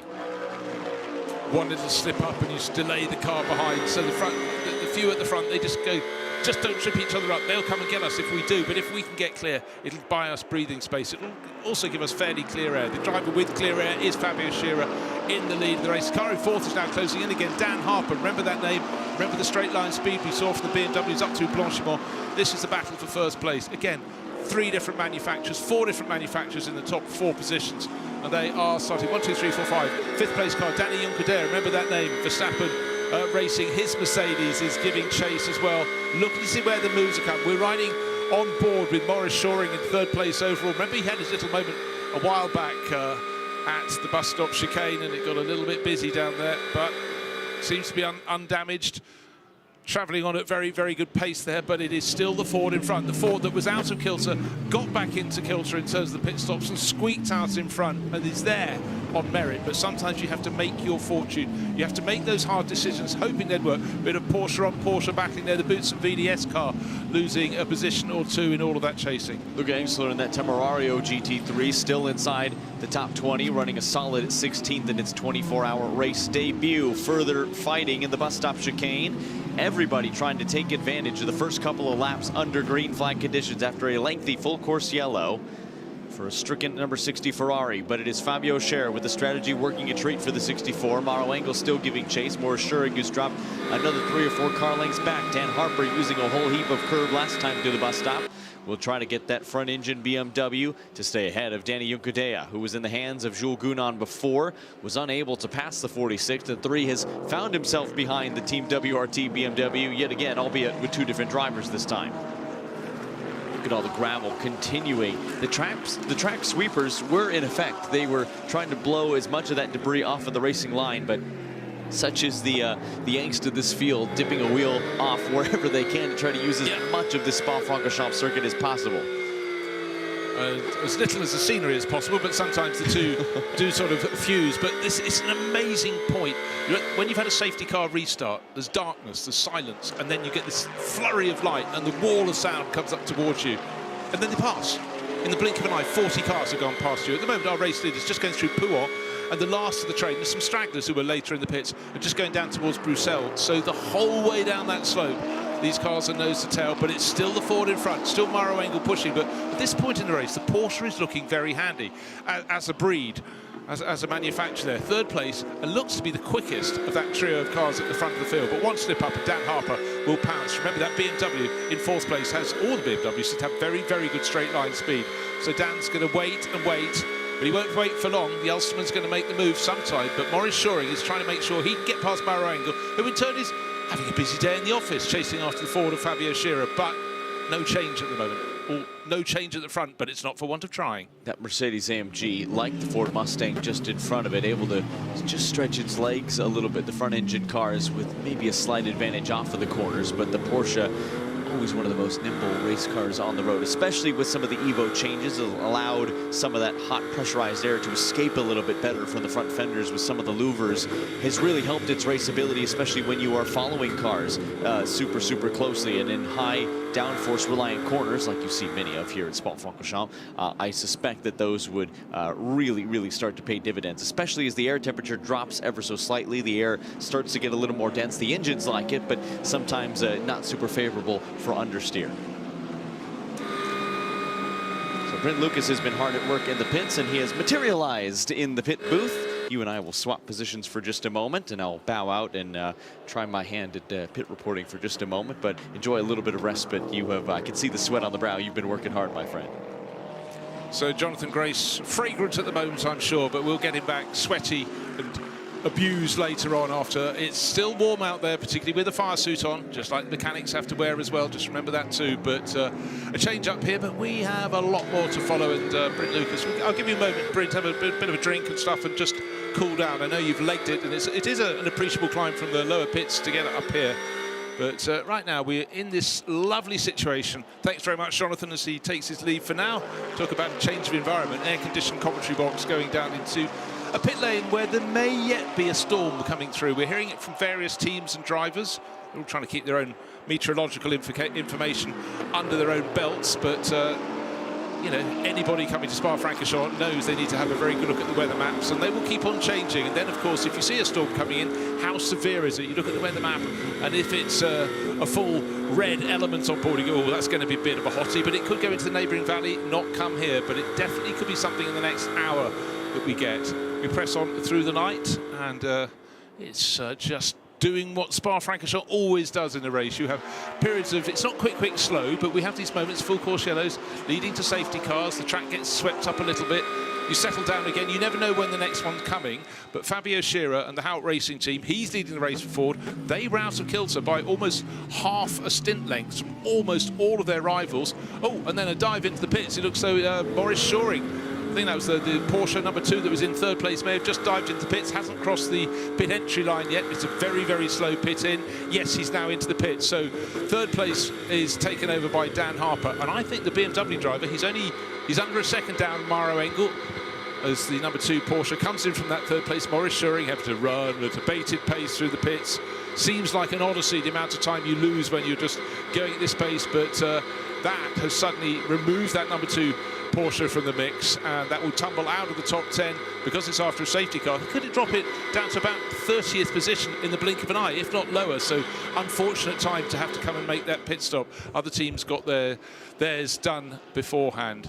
So Bryn, hello. Warm in the pit garages, and you spoke to a lot of drivers who keep talking about we're playing the long game. Yeah, that seems to be, I mean, that is, if you were to package this up into one big sentence, play the long game. Yeah, I mean, every single one seems to be saying we're trying to work with the car. There are actually some cars out there that seem to be doing better in these colder conditions. And we say colder, it's about 22 degrees, something like that. I think that's what it was when I left the pit lane a few moments ago. And I think the high was, we had 42 showing when we were on the grid this afternoon for the start of the race. So 42 down to 22. We've got a 20-degree swing in temperature, and it will go a little bit less than this as well. So great for certain engines. They're going to love the nice cold, cool air. But you can see a lot of people now looking at the weather maps, and there has been talk. I mean, I was talking to Kelvin van der Linde earlier on, he was saying that we expect rain, and just when do we expect rain? That's the big question, because it's always burning off. You can see the little dot on the screen just there of it burning off and staying away, but I don't know, it feels there's a bit of wind coming out there now. You can see the flags fluttering on the pit lane here, and so it's starting to pick up. Okay, the flags in the pit lane, it's always quite hard to judge because you've got pit buildings that block. Imagine it's coming straight down from La Source. Yeah. So the drivers come onto the start-finish race, it's in their face. So that means effectively any weather is coming in from the unusual angle of coming in more from the east than the west. The prevailing direction of wind here would be from the southwest. And then just remember, half the circuit is very protected down in its own valley. But right, what have we got? Ford leading Mercedes, leading BMW, and the second Mercedes, Danny Juncker, is up into 4th place overall. The number 2 Porsche dropped out of the mix and has tumbled way, way, way down the order because that late flurry in the pits, and will continue to drop down the orders as others goes past before it gets back properly into the race. It's now back out on the circuit, but for the 64 Hout Ford team, they guessed right, not once but twice. Well, do you know what, they deserve a little bit of fortune after Monza, the fantastic result, or the result from qualifying, I should say, that put them on P1 and P3. They had the silver in P3. It was an incredible performance from them, and then to get taken out on that first corner, not just one car but both cars, full rebuilds. It wasn't a new tub actually in 64, but they had to do a full rebuild of the car, they've told me, and it's performing pretty well. So kind of off-mic chat, but it's not a confidential chat. They said, if we do well here today, we'd accept what happened at Monza, because to them this 24-hour in Spa is the pinnacle. Oh, you know, so, and it is for most, isn't it? No, totally. It really, really is. But another thing, Trezor Attempto Racing. Oh. Did they run over a cat on the way here several times? Because it's unbelievable. All 3 cars out of the race before the halfway mark. Yeah, I mean, they ran over a cat, walked under a ladder, and did something else despicable as well, I think is what happened. And they seemed, I mean, it's one car you can accept. 2, you sort of think, okay, this is really not shining on us. But for every single thing that they touched here at Spa, it's a real shame for them. And they could do with a bit of good fortune, couldn't they? Look, we're in a situation where the highest placed Audi, that almost freakish win they took at Monza for Audi, what was it, 4 years since the last Audi win, or was it 2021? I can't remember, but a long, long while ago. The highest placed car from the mark of the 4 rings is down in 33rd position overall. Right, look at the Gold Cup battle. And this 58 McLaren has always been in the mix, and it's running, leading that class in 6th place overall. Not much of a margin over Jens Klingmann at all, just half a second between them. So, got to be honest, and look, right in the mix as well, Ben Tuck, he's leading the bronze class. That 74 Kessel Racing Ferrari is just having a wonderful race, and you'd have been watching from the pit lane. Mathis Schaubert really made that fly and picking off some of the main men. running in different classes, albeit, but he doesn't care. He's racing his thing, and the team engineer was going, we're not racing against... Yeah, I heard. It was jolly well am. Exactly that.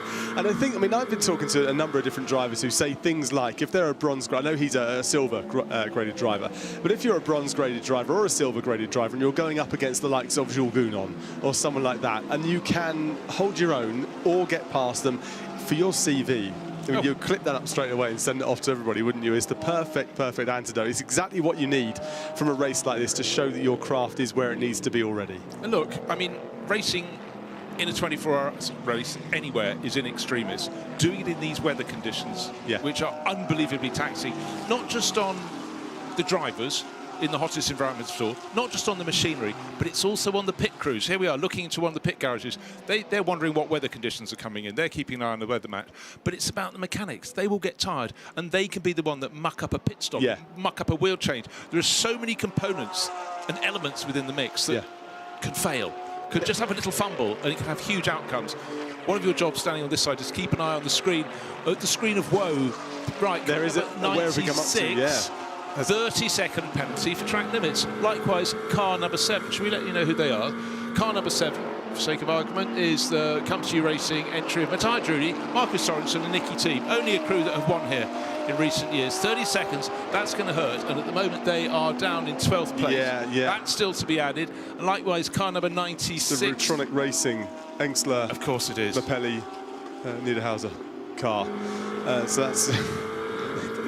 track limits, I mean, it happens. We know, particularly in these sort of conditions, we've seen a lot of gravel thrown up onto the track as well. I mean, maybe there's something going on there, we don't know. There's also, I don't know if you've seen this one, the car number 2 with the drive-through penalty for causing a collision. I'm not sure if you read that one out earlier. No, I didn't. The car number 2, I wasn't doing my job at the time. That was Boutsen VDS. That's the Boccolacci, the Piccarello, and the Maurice Schuring car. Well, we saw that coming to the pits. That was what was being served. They weren't coming to a pit stop. I couldn't work out why they weren't. I hadn't seen that message, I'm afraid. So that has really dropped them. They're down in 25th position. Where were they before? 3rd. That's, I mean, it's as quick as that. It just changes, doesn't it, on a knife edge, this sort of race. I'm just looking at the positions as well, because we've got the Ferrari, the number 74 Ferrari in P5 at the moment, and that's a completely different class. It's in a class of its own in that area of the track. And you think of Scherer, Engel, Harper, Juncadella, and then took on P5 at the moment. That is a very, very impressive performance from that Ferrari at this stage. Yeah, but at the moment, the car that's giving chase with David Pittard has just moved up to 17th place overall. It's the 991 Paradine BMW. That's going very nicely, but Ben Tuck is a second a lap faster the last couple of laps. So that car has got fantastic form, but as we've seen at various points in the race, it absolutely flies through Rallyon and up the Kemmel Straight. And where on this circuit do you want your performance margin over any other rival? Exactly that. Is exactly that stretch. Right, the drive-through penalty served. We're now on board with probably a cockpit that feels a little hotter before because of the inevitable frustration. Drive-through penalty. Was fighting for 3rd, is now fighting 22 positions further down the order. 25th place overall, now into 24th. As another driver, a couple of other cars come into the pits. Next target for Maurice Schuring. It's almost like you start again. Oh, it's the number 51 Ferrari, just half a second ahead of it. Remember, that was the car that was leading the race, picked up a puncture just as the driver turned onto the start-finish straight. They had to do an entire lap and lost the best part of 2 laps. But they're chipping away. They've managed to stay on the lead lap, and they're fighting their way back. And now for number 2, they're fighting their way back. So it goes to prove, keep your nose clean, don't pick up punctures, and that is another reason why every time we have a full course yellow, they try and get the blowers on, because there is just a sea of gravel. Yeah, you can see it. It's more, you can just see this. It's just right in the middle of the way. Every part of the track that they want to be on, there's gravel, so it's kicking it up everywhere they go. Just quickly look at the number of Porsches. I mean, there's so many Porsches that entered into this race here. There's not had a Porsche win this race since 2020. It was the last time there was a back-to-back single manufacturer. The one in 2019, the one in 2020. 6 different manufacturers won the last 6 years of this fantastic race. I mean, last year it was the Lamborghini Huracan. We know that's not being raced anymore in GT3 because of, or in this particular field anyway, because they've moved on to the Temerario. I can never say it right. Aston Martin, the Vantage was there in 2024. The BMW, the M4 GT3 was there in 23. It kind of goes back to Mercedes AMG, then the Ferrari 488, then it was the Porsche. So it's a long time now since Porsche have had a victory here. I know, it seems extraordinary, but, you know, GT3 racing is cyclical. You know, if Ford go on to win this race, you know, they are the most modern of these cars, but their next iteration will come in 3 or 4 years' time. But for the other manufacturers, their next car is going to come far sooner. But you can't expect to come into GT3 racing and get right to the top. I mean, the Temerario has been phenomenally successful. It did have a second place at Nürburgring 24 Hours, it got taken away. You know, quite a while later. But, you know, to come in and get a top... Hold on. I was just wondering why we had so much dust kicked in the air. But to come in and be right at the sharp end of the field, you know, in your first... even your second season is quite remarkable. It is the second season, effectively, for Ford. And here they are, by dint of a very clever tactic, they're leading this field. And just where they thought, I'm out by 40% of a stint time. Oh, is that, you know, this is quite a big out. But suddenly they're back on. And they just squeaked out into the right position to just be a whisker in front of Maro Engel's number 48 Mercedes. They're still just half a second ahead, but controlling the restart was good for Fabio Scherer. Maro Engel couldn't get quite close enough, but the big change of late, well, let's take a look at the graphic on the screen. Fabio Scherer against Maro Engel. Maro's got to a point, but he's got to that point where I'm behind you, but you're not making mistakes. Where am I going to find a way past? But we heard from Jules Gounod, you have to just accept it's not happening in that stint. And bit of money to burn, up go the fireworks. Yeah, exactly, and, One of these are these official fireworks? We don't know. We weren't expecting the fireworks. I thought it was going to be cancelled this evening, but here they are. Fireworks are flying. Fireworks have been on the track, and they're off the track as well. Just staying with Engel for a moment. I mean, what a fantastic season he's having. Because if you think about the Bathurst, Nürburgring won both of those, didn't he? He also has his teammate Lukas Stoltz won the Nürburgring 24-hour with him.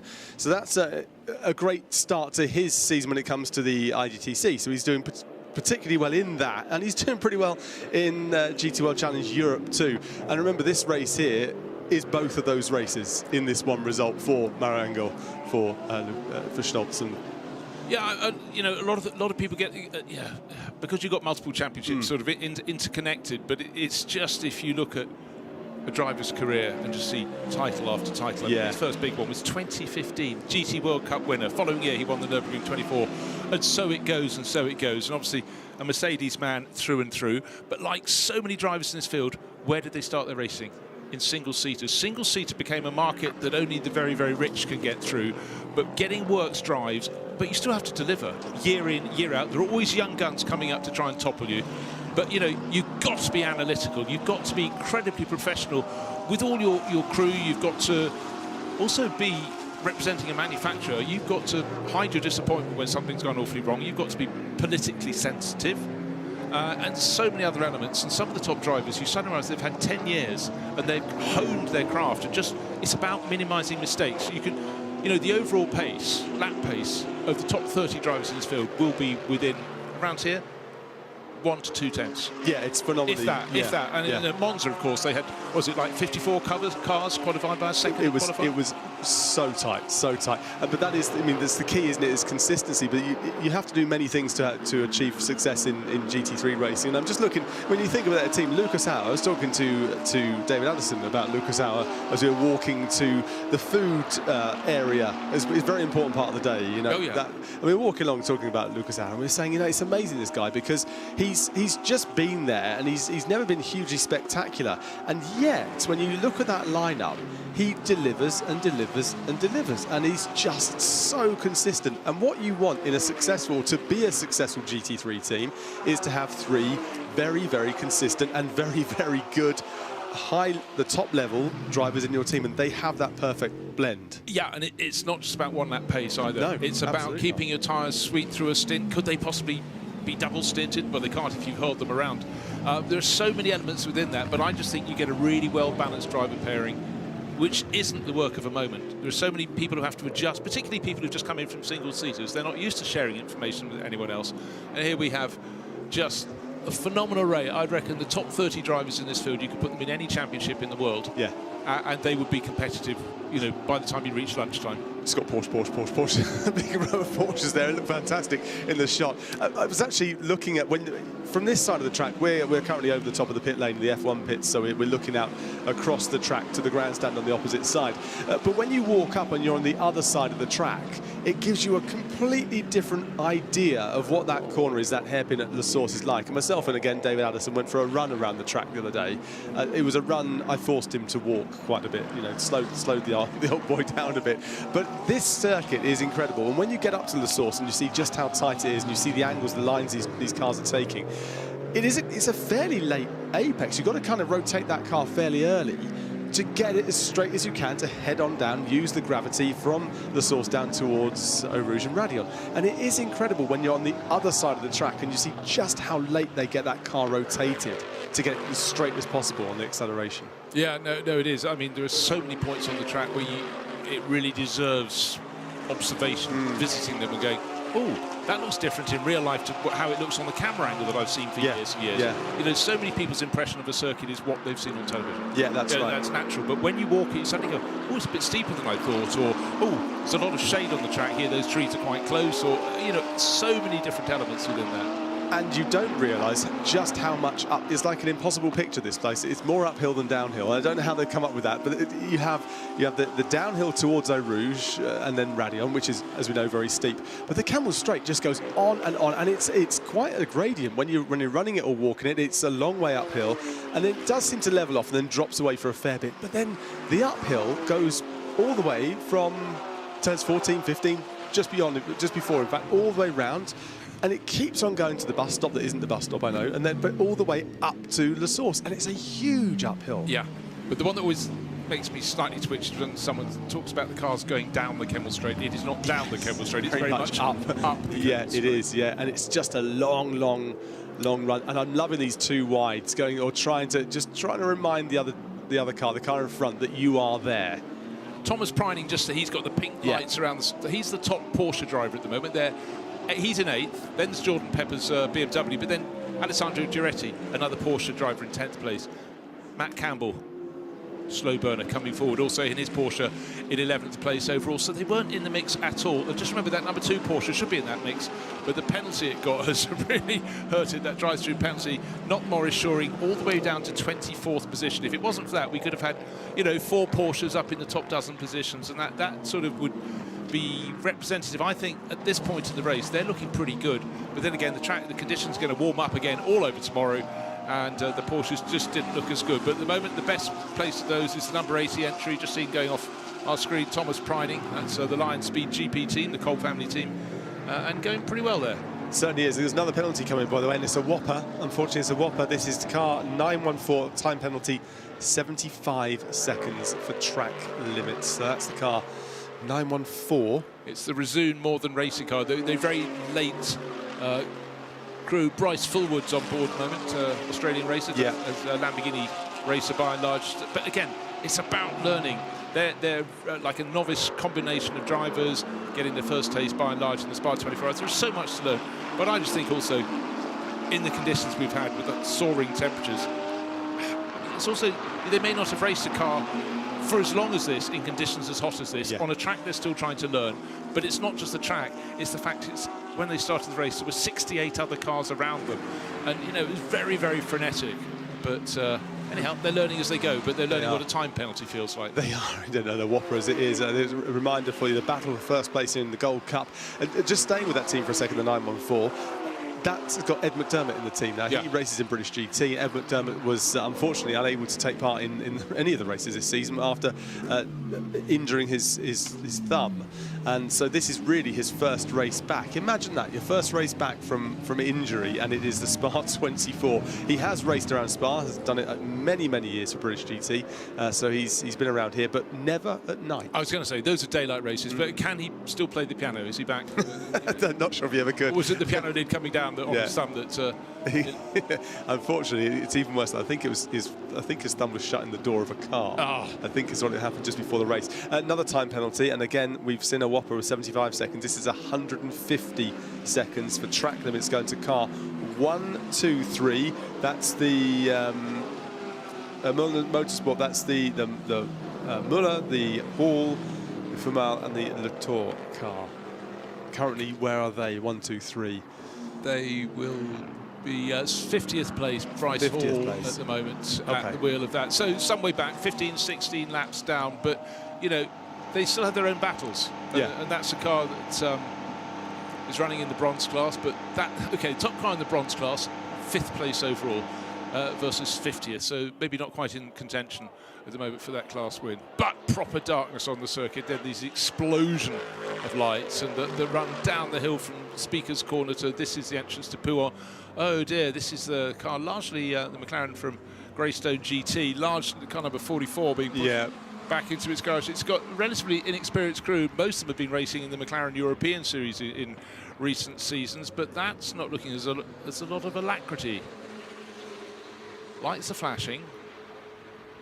There's no rush, is there? No. Certainly, I'm just trying to see who's in the car. Josh at that point. Rattigan. So it's Josh Rattigan, Came in from sort of around 30th position.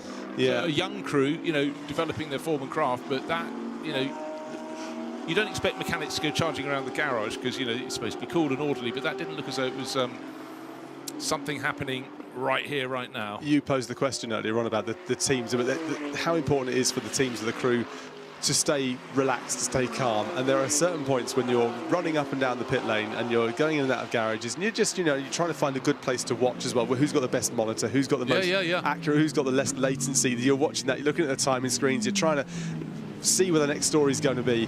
And quite a lot of the time, the mechanics are just either lying on beanbags or on chairs and things. They're just getting as much shut-eye as they possibly can. So when they are called on, they leap into action. And it's fascinating to see the dynamic within a team and just how relaxed they are at this stage, because their job's pretty much done.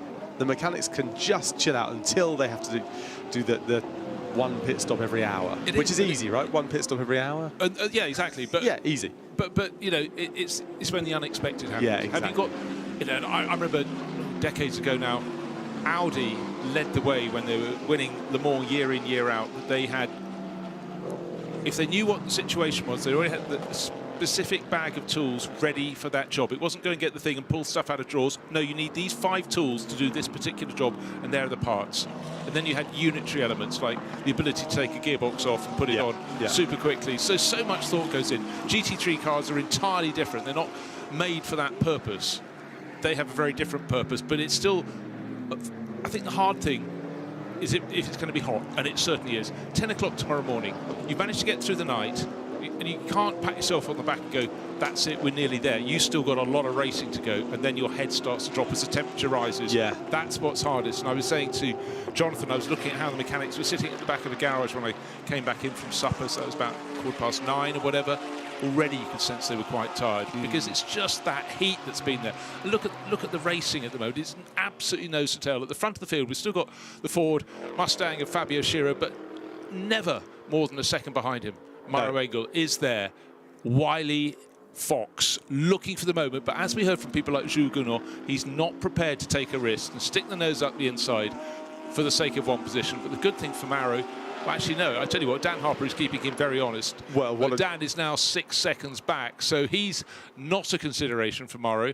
Mauro could probably afford, if he thinks he's faster than the car in front, drop back for a moment, get some clean, cooler air through your grille, or same air, but it'll cool your engine, and see what it's going to do. But what I think, it's the experience. It's just not going for a do or die. Yeah. Unfortunately, die could be part of the equation in terms of you've just wrecked your race's chance. Well, they say to finish first you have to finish, don't you? We're through the first 10 hours now of this one, and you think, wow, we're going for 10 hours. Not yet broken the back of this one, not on the back 9. We've still got a fair bit of a way to go, and it is, as you're saying, Bruce, it's Schirra that leads the way, but Mauro Engel is just a second or so behind him. And then it's Dan Harper, 8 seconds back, and Dan Harper has proven himself to be, in recent years, when he burst onto the scene really in British GT alongside Darren Lung in the BMW, there was this young kid and he was phenomenal. What a talent straight away in that BMW. And since that moment, and it was not all down to British GT, but it gave him that confidence straight away with Darren Lung, who's fantastic at bringing young drivers through. He works so hard, he puts so much into his craft now, Darren Lung, racing in so many different series, and he's brought these fantastic drivers through, and Dan Harper is one of those, and Danny Juncadella is just behind him. In fact, Schirra has just got himself Right. Fastest lap of all, 2:18.726 on the last lap. That's not bad. He's getting towards the end of the stint. This stint, he's already done nearly 53 minutes. They get to around the 1 hour mark, and so he's doing that to try and, well, he's made a bit of a gap. He's now 1.1 seconds clear. Whopper, wow. Bit of breathing space. Maro Engel, you know, again, it might be that Maro dropped back a bit, but actually the fact that the pace was being set by Fabio Scherer there to eke his way out, but we're talking about a tenth of a second difference between them around their laps, but they have got that bit of breathing space, and we will see what they can continue to do. So we expect our race leader to come in probably 2, possibly even 3 laps ahead of Maro Engel, but Maro and the crew from Team Man Air Filter, they can sort of decide. They've got the scope of saying, okay, we'll actually come in just at the same lap as they are, or the other. They've got the choices. Yeah. Sitting there in second place. And I was talking to so many drivers about their strategy, stint strategy, saying, is there a chance that some of you will do triple stints through the night as the air temperatures dropped? And the general consensus is no, we'll stick to 2s, because when the temperature starts to build, they might have to drop back to single stints. Yeah. And if they start going through the triple stints, then they'll run out of options. And I think that's a great team idea as we quickly look here at the 58 car. Wow, that is quite something. James Kellett in the early laps of the race did a lot of overtaking. He has gained 30 places so far. Wow. And equal number to Arthur Leclerc. Okay, if you don't start at the sharp end of the field, you've got more overtaking to do. But Joel Sturm, 25. Kelvin van der Linde, 19, same number of Christopher Haase. But of those crews, the best place is the number 32 crew, and they're in 9th place overall. Jordan Pepper on board, so cumulative for the others. But 30 moves from both Kellett and Leclerc. Well, that's a phenomenal undertaking. Yeah, the 991 is the number 991. The Kellett car is in P17 with Pittard at the wheel. I mean, he's a driver that you think some people would never have heard of Pittard, and yet, what a career. He just kind of lives under the radar.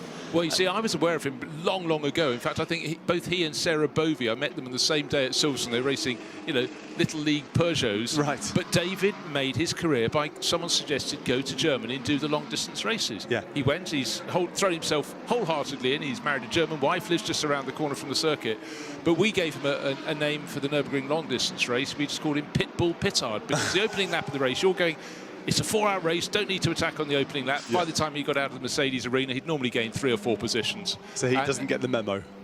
Doesn't get the memo. It must be the wrong language. But, you know, a driver that didn't have a lot of family money but has made his career work. But he had to, you know, uproot himself.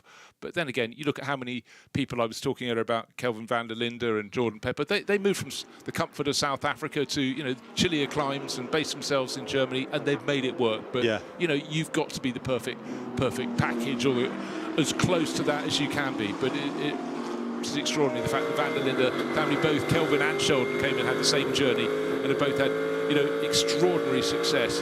Right, what we're looking at now is Dan Harper trying to pull clear of Danny Juncker there, but the last 2 laps, the number 3 Mercedes, that's the Verstappen racing entry, has been getting closer and closer. Just a while ago, Dan Harper was attacking Maro Engel. Now he's 10 seconds further behind him, or 9.5. Suddenly, maybe the BMW isn't the car to have anymore at this point in the race. Temperature changing, humidity rising, storm on the way. Will it come near us? In fact, we need another big shot of those moving blobs of colours on one of the team. We do, don't we? Moving blobs of colours, we'll work out what they mean one day. Yeah, very pretty. We're never quite sure. They are very pretty, aren't they, those moving blobs of colour? I'm not sure they have any correlation with what's going on in the sky above, but there you go. And just looking at the cars, and we talk about protecting tyres, particularly earlier on, the extreme heat, protecting the tyres. Currently now, no need to protect the tyres, because really you're running for an hour on these tyres before you get into the pits and you change them over. You know it's going to be one stint, you know it's going to work the way it is. There will be a bit of a drop-off as you get through your stint, obviously, because that's just the way it's going to be. But the track temperature, the ambient temperature outside is pretty nice, pretty relaxed. Yeah, just one little thought talking about whether, you know, drivers might stretch and do a treble stint. Of course, for a lot of the drivers, the pro cars tend to have 3 drivers, but a lot of the cars in the other categories, the other colours of the rainbow, gold, silver, bronze and Pro-Am, they have 4. So they're never going to do more than a double stint at the very most. They'll rotate their drivers, and they could do single stints if they so chose, because that would give a driver who gets out, give him potentially 3 hours. Yeah, that's right. To have a rest. But we know for a lot of them, particularly after a long hot stint, the main thing they want is a shower. That'll sharpen you up. Yeah, or have a bath, as one of them was. I was thinking, where they got a bath really? from? Yeah. I mean, I didn't visit them in the bath, clearly, but they were having a bath, and that's why they weren't able to have the chat. Got an update for you. There are 4 updates. I've been negligent in my looking at the screen at the bottom, but car 222 has been shown the black and white flag for track limits. Car 700, a time penalty of 30 seconds. The car 700 is the... it's the ComTU Racing. It's the one I spoke to earlier on, in fact. The bear on board at the moment. Yeah, the Sarah Bovey car. In fact, you were talking about her a few moments ago. And maybe you jinxed it. Maybe not. Silently. Yeah. Car 0, black and white flag for track limits, and car 5 as well. So that's the car 5 is the Optimum Motorsport car there that's fallen away a fair bit. Okay, but the absolute key at the moment, still a bit of bodywork flapping away on the... That was dislodged quite a while ago, the number 3 Mercedes, the Verstappen racing car. A little bit of side-by-side contact, and these things, the pit crew will have to check them the whole time. They will have an effect on the driver, but not that much. But the trouble is, if it's a part that's now weakening because it's vibrating more, it could lead to it coming off, and that's a whole different element. Just remember, something lying in the track, particularly in the dark, you could run over it and suddenly you're the one that's got the puncture. That's right. I imagine that'll get a bit of tape put on it when it comes into the pits just to tighten it back up. Again, I'd have thought it's quite a quick fix, that one there, with a bit of tape lying on the side. They'll just get it ready and get it taped up and protected. And I'm sure the number 3 with Juncadella in the car right now, double stinting, we know that's what Jules Gounon told me earlier on. They'll be double stinting throughout the night, so they'll probably just get that restored the next time he comes in.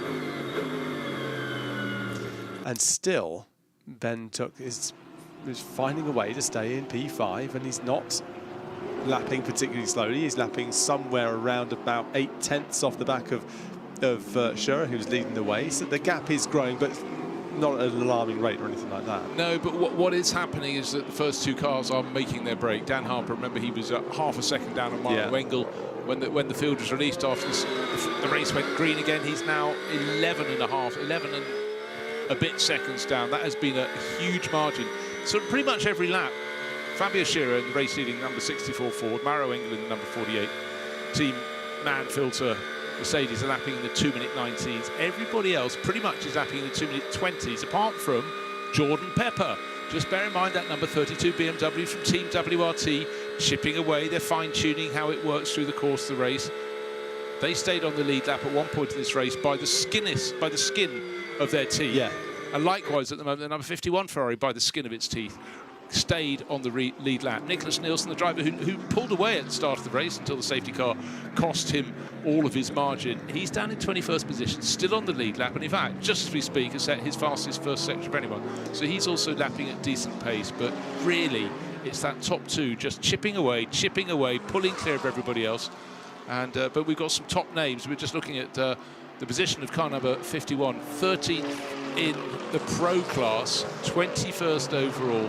That's not where you expect it to be, but it's ahead of that Boots and VDS Porsche that served a drive-through penalty. Yeah. That is why that's down there. And now the car that was leading the race, Fabio Scherer, into the pits. Remember, he could potentially have made this pit stop 2, even 3 laps earlier than Mauro Engel will do, but for Mauro's crew, they might go, hold on, is it an advantage to bring you straight in on the next lap, or just run you another 2 laps? We'll see, but suddenly, just remember, this Ford from the Hout Racing team was leading the race by just under a second, but has looked comfortable. Fabio Scherer doing a really, really good job down there, and certainly for the Blue Oval. They've had their misfortune this season, big time at Monza, but you know, I think it'd be really good for GT3 Racing if another mark got in and showed it could win. But if it could win the big one, I mean, that would be phenomenal. It would be incredible, especially, I mean, it would show that what happened at Monza wasn't just a piece of luck, a bit of good fortune, and you can never be completely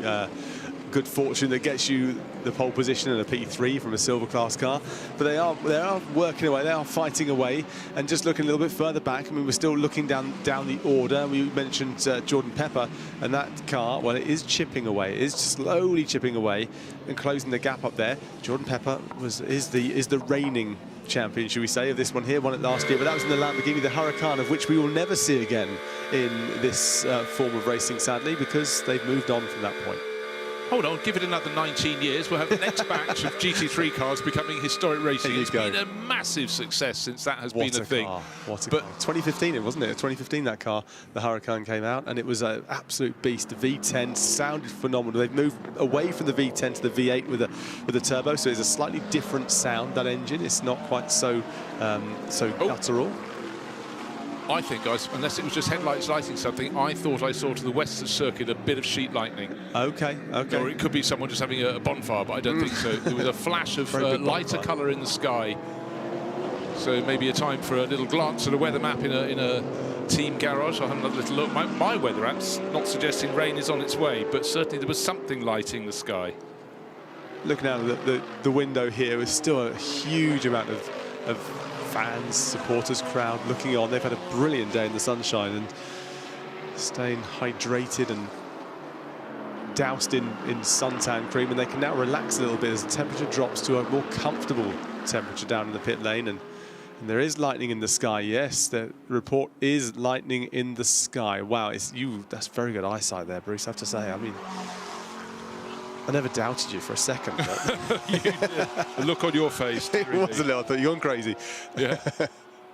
Now we have 48. Engel leads the way. Dan Harper, 46, is in P2, but he's now 14.3 seconds off the race lead. Danny Juncadella is just over half a second off the back of Dan Harper. And this 3 car, the Verstappen car, it's a great driver lineup, and it's performing well, even though Jules Gunnar says they have no straight line speed.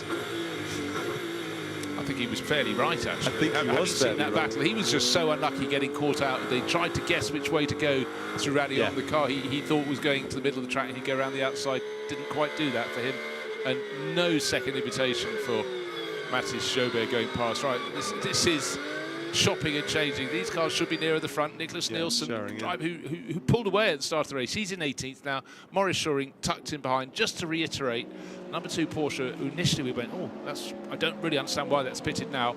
We then noticed a message on screen saying drive-through penalty. That's what knocked it back. So very frustrating. All the pace is there, but as you can see from the graphic, it's ebbing and flowing in fairly equal measure between the car in 18th place, the AF Corsa Ferrari. That's car number 51 with our pole starter Nicholas Nielsen, and Maurice Schuring, young Dutch racer, trying to sort of make amends for that moment, that contact that spun the McLaren around. Oh, dearie me, that's not quite fit for purpose, is it? Suboptimal, I think we call it. Just talking about penalties, car number 8, that is the Car Collection Motorsport car. That there has got itself a 30-second time penalty for track limits. And car number 4, the Optimum Motorsports, Harry George, Adam Smalley. I caught up with Adam Smalley, in fact, on the grid a little bit earlier on. They've got themselves a 30-second time penalty for track limits as well. So it seems to be, through the night, tiptoeing slightly off track, and these penalties are now starting to come thick and fast. Right, now what you get, Joe Osborne was explaining this, you're allowed 6 track limit warnings in each of the 6-hour quarters of this race. Yeah. And we're getting towards the end of our second quarter, towards half distance, but looking at the crews at the top, track limit warnings. Our race leader, Mauro Engel, 3, so he's got 3 in hand. The next 2 cars, Dan Harper, Danny Juncadella, they've got 4. They've got to watch it. Who else is getting close? 5 at the moment for Matt Campbell, the number 22. But, you know, sometimes you have to... He's the Schumacher CLRT Porsche race, but sometimes you have to have a little roll of the dice and hope that it works. But you need some in hand, because otherwise getting to the limit's one thing, passing the limit is where the problems come. Then your slate is wiped clean. Well, I tell you what... 65, in fact, is 65. Fabio Scherer has been doing a fantastic job leading the race, and Jonathan Grace has gone down to catch up with him in the Ford garage. He's just got out of the car. I think he's going to have a story to tell. Fabio Scherer, fresh out of the car, finally a little bit of rest after your stint. You spoke to my teammate Bryn before your stint. Talk me through your stint. How did it go? It was a tough one, but the colder temperature for sure helped. We got more pace, and it was mega stint. I didn't thought I managed to keep the whole stint this pace up, and it was a good fight with Mauro, but he's for sure super quick. But I think we are in a good window now. Plenty of pace in the Mustang as well. The 64 car has been flying the flag for the Blue Oval at the head of the field. That's where you brought the car in from, was at the sharp end of this race. Part of that was helped by strategy. You went off sequence in the hands of your teammate Arjun Maini. That worked a treat with you with the timing of the yellow. Exactly. This time we were lucky. I hope we keep lucky, but you never know in this race. There's a long way to go, but I think for now we can be more than happy. Car is fully in one piece, no issue at the moment, so couldn't be much better. Finally, a little bit of rest for you. I'll let you go momentarily, but I do want to ask you one thing to follow up on something you and I were talking about before we went live. You said this Mustang actually likes the warmer temperatures. Does that bode well for your pace in the morning? Yeah, the cold now is for sure all right, because the tires are a bit cooler. So I think as long as the night goes, as better it should be for us. So let's see. Well, plenty of pace in the morning, plenty of pace in the evening. We'll let you get some rest. Perfect, thank you. Yeah, quite an accolade, really, just looking at that stint, keeping Maro Engel behind him. And, you know, drivers need the right package. But when they get the right package, and it does seem the Ford right now is the right package, you've got to deliver. So certainly Fabio will go, actually, that was a more than satisfactory stint. I showed pace, I showed resilience, I didn't leave the door open, and that means a lot. It means a lot. I mean, he's a very experienced driver, LMP2 winner at Le Mans back in 2023. In fact, has had multiple race wins in F4, racing DTM as well. So he's got a pretty decent CV. And if you want someone to come in and sort of, say, steady the ship would be completely unfair, but you want somebody to come in and put in a very, very strong performance at this stage of the race. He's the guy to do the job, and it just, I think, you know, confidence breeds confidence. As we know, you know, safety cars breed safety cars, and I think when you've got someone like that who's helped steering the ship in such a good way, it does give that confidence into the team. No, for sure, but also for him, the advantage is that he's now got something more for his show reel. If he could be driving just as well in 8th place, but the camera's not going to sit on him. Yeah, you know, it's on these little things. You know, often some of the very best drives in a race aren't from drivers in cars anywhere near the front, but there's someone that's lifted that car by the scruff of the neck. They may be driven around a mechanical problem and delivered. And it's all sad that in so many ways they don't always get the credit. But you can't spot, in a field we started with 69 runners, there will be so many brilliant stints that are being done that are very easy to slip by because they might be over, you know, 46th position. Yeah, that's right. You know, more and more coming into the pits now. We're going through another one of these cycles, aren't we, of quite a few cars in and out of the pit stop. We've seen there's still quite a few cars staying out on track. There's a few offset strategies going on now, and this is where it starts to get interesting, and it'll get more and more interesting as this 1 hour leads through into the final hour or so of the race, and it all starts to make sense. And somebody who we haven't spotted somewhere in the middle of the pack will be on a completely different strategy, and wallop to the top they'll go. Yeah, and one thing we'll have to keep an eye on will be the long pit stop, the service pit stop. You have to make. You can't make it in the final 2 hours of the race. But if someone's done theirs at, let's say, the middle point in the race, they'll be down the order, but they've done it. And you just have to keep an eye on the special column that lets you know, have they done that? Because if you save it really late, you're going to suddenly go tumbling down the order. But the others have taken the pain earlier.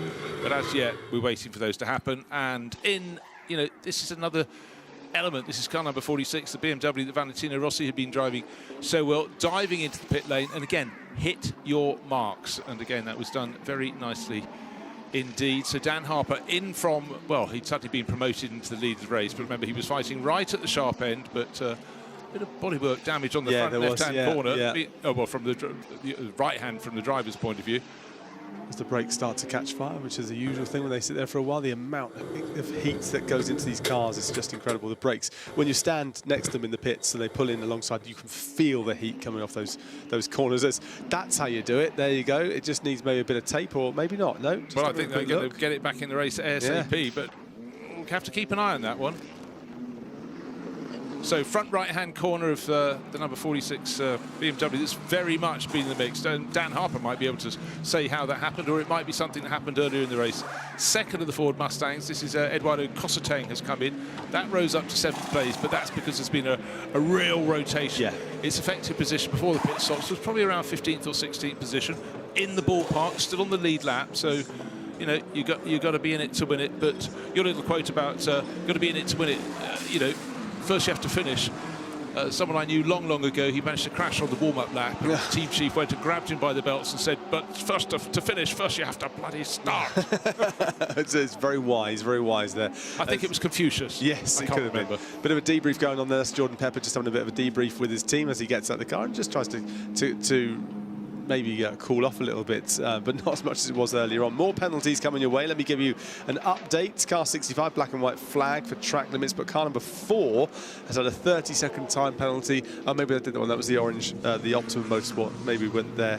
The 1-2-3 pit lane speeding is under investigation. The 1-2-3 car is the Muller Hall Fumal Latour Muller Motorsport car.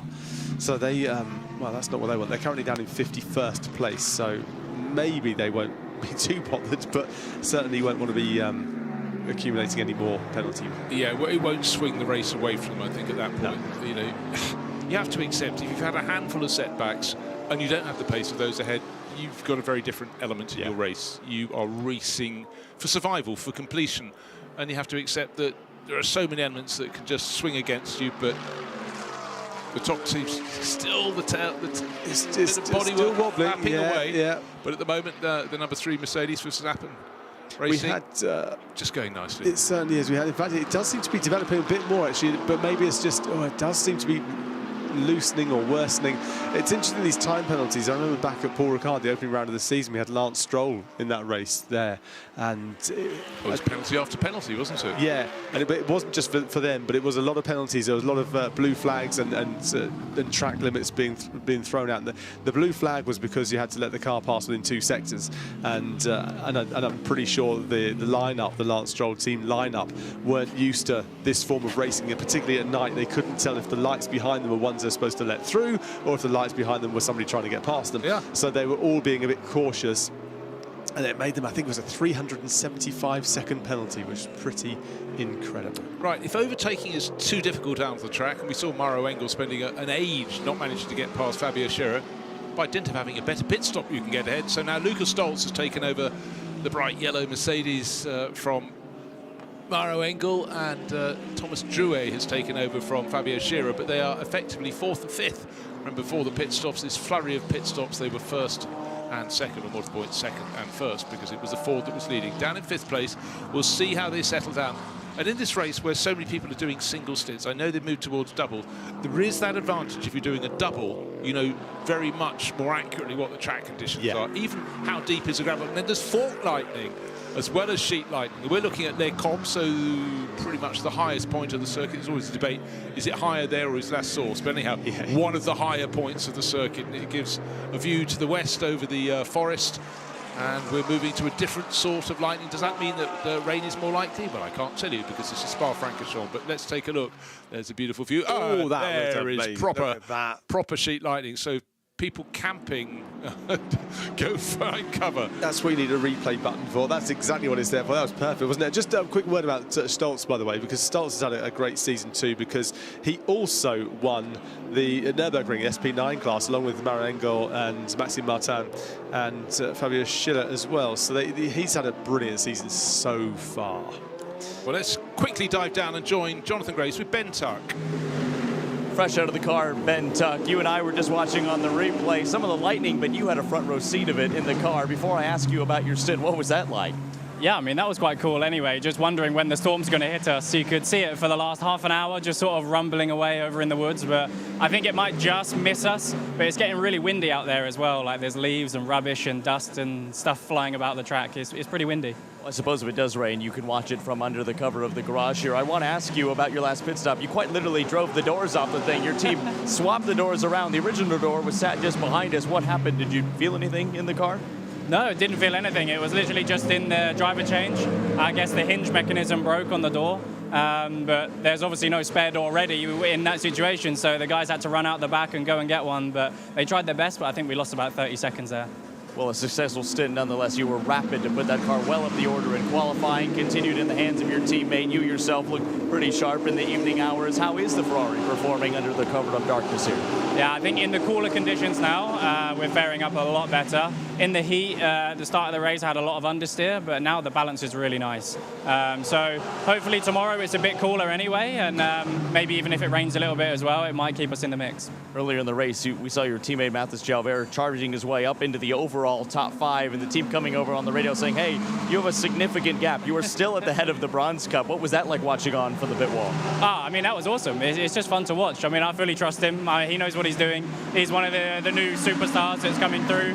I'm a little bit older now, so I can appreciate when a younger guy comes up as well. A little bit of sleep, I'm sure, on order, and some dinner, I think, well earned. But will we see you back in the race car and when? I'm not sure when I'm next in, actually. I think I can have some rest now. Probably after sunrise, I'll get back in. Took enough of your time. I'll let you get to sleep. Thanks very much. Thank you. Ben Tuck, a little bit older. He's 28. I know. Has got 2 24-hour race victories under his belt, both in Dubai, so not the level of this event, but a way that a lot of teams start their seasons, and sort of long-standing race now, 20 plus years of that event in January. But to see what they can do in this, they're sitting very pretty, still leading the bronze class, but not that far clear of the Paradigm BMW that's getting closer and closer. Kellett is back on board that, so they're having their own run. But yeah, just that weird thing, losing 30 seconds. For a driver not to be aware there's a problem, get out and find there is a problem, but you know, teams have to practice these things. They certainly do. The door, and if they manage to do it in 30 seconds, that is outstanding. You were just indicating on screen an awful lot of drivers have set their best laps in the last handful of laps. I was getting quite excited. Conditions are looking good, but it's early in the stint. Fresh rubber for most of them, of course. Suddenly they're getting to use it, but continually air temperature and, more importantly, track temperature just easing down to a more comfortable level. That will certainly have a role to play in all of this. Certainly. You look down the timing screen and they give you an idea. So Stoltz, for example, just got his best lap, the fastest lap, on lap 228. He's currently on lap 229. So there you go. So that gives you an idea of how recent. It's Dre also, 227, lap 227 to 229. He's completed. Here we go. Klingman's got his very, very recently. It's all the way down the timing screen, in fact, and it is purely down, I'd say, because of that track temperature and it all coming to you. Right, what we're seeing is number 51. Remember, this is the car that led away from pole position. It is now back in the lead, but it owes us a pit stop. It's had 58 minutes of its stint, whereas Lucas Stoltz's number 48 Mercedes has only just made a pit stop, so it started its sequence. So between them in time is effectively about a 10-minute gap in terms of when the pit stops come, but it's coming soonest for Nicholas Nielsen. He'll come in, it'll drop him down. Remember, he rose from about 40th position, fighting way back, stayed on the lead lap, up to about 20th position, up into lead, but that is a false position. Pit stop coming very soon indeed. Normally they're coming in after about an hour and 2 minutes, hour and 3 minutes, but again, it depends how much safety car period you have during that time. Of course, you back everything off behind the safety car, but Nicholas Nielsen for now, Ferrari back in the lead of the race. But the real story in the last sequence of pit stops is the 64 Ford came in from the lead, driver change, Thomas Drouet took over. Likewise, Mauro Engel got out of the 48 Mercedes. That came in from about a second behind, but emerged in front. Vital point in the race. And since that time, the gap between them, well, it's gone out to 2 seconds. So the Mercedes is having a sweeter moment, got the track position. But what we saw with Mauro Engel before the pit stops, he was very close to Thomas Drouet, but he wasn't prepared to lob it up the inside and see if he came out ahead. So, stint analysis, 58 minutes on the clock for our race leader, Nicholas Nielsen. He'll need to come in to make his pit stop within, I'm just looking to see if he's about to dive in now, but pretty much now he's going to come in. Yeah. And that means everyone else have moved back up the order, but it's a question of how far down he goes. He might go down, maybe not all the way to 20th, he might be down to about 15th place. But with a note of, this is on board with lap 51. When we come back, remind me to talk about stints. Here's on board with the 51.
So that was the in-lap from the number 51 Ferrari that's out of kilter with everyone else. It's about 45 minutes, but here comes the pit stop, bang, right on the mark, but stayed on the lead lap. This is important. This is the car that led from pole. Its advantage came back, the first safety car. The 6-second margin that had been built up by Nicholas Nielsen was lost. That's the nature of the beast. However, they got out of kilter and they're now back, but they stayed on the lead lap. Why did they get out of kilter? Because they got a puncture just as the car was accelerating up the start-finish straight. They had to go the whole way round the lap with the tyre that was falling apart under the car.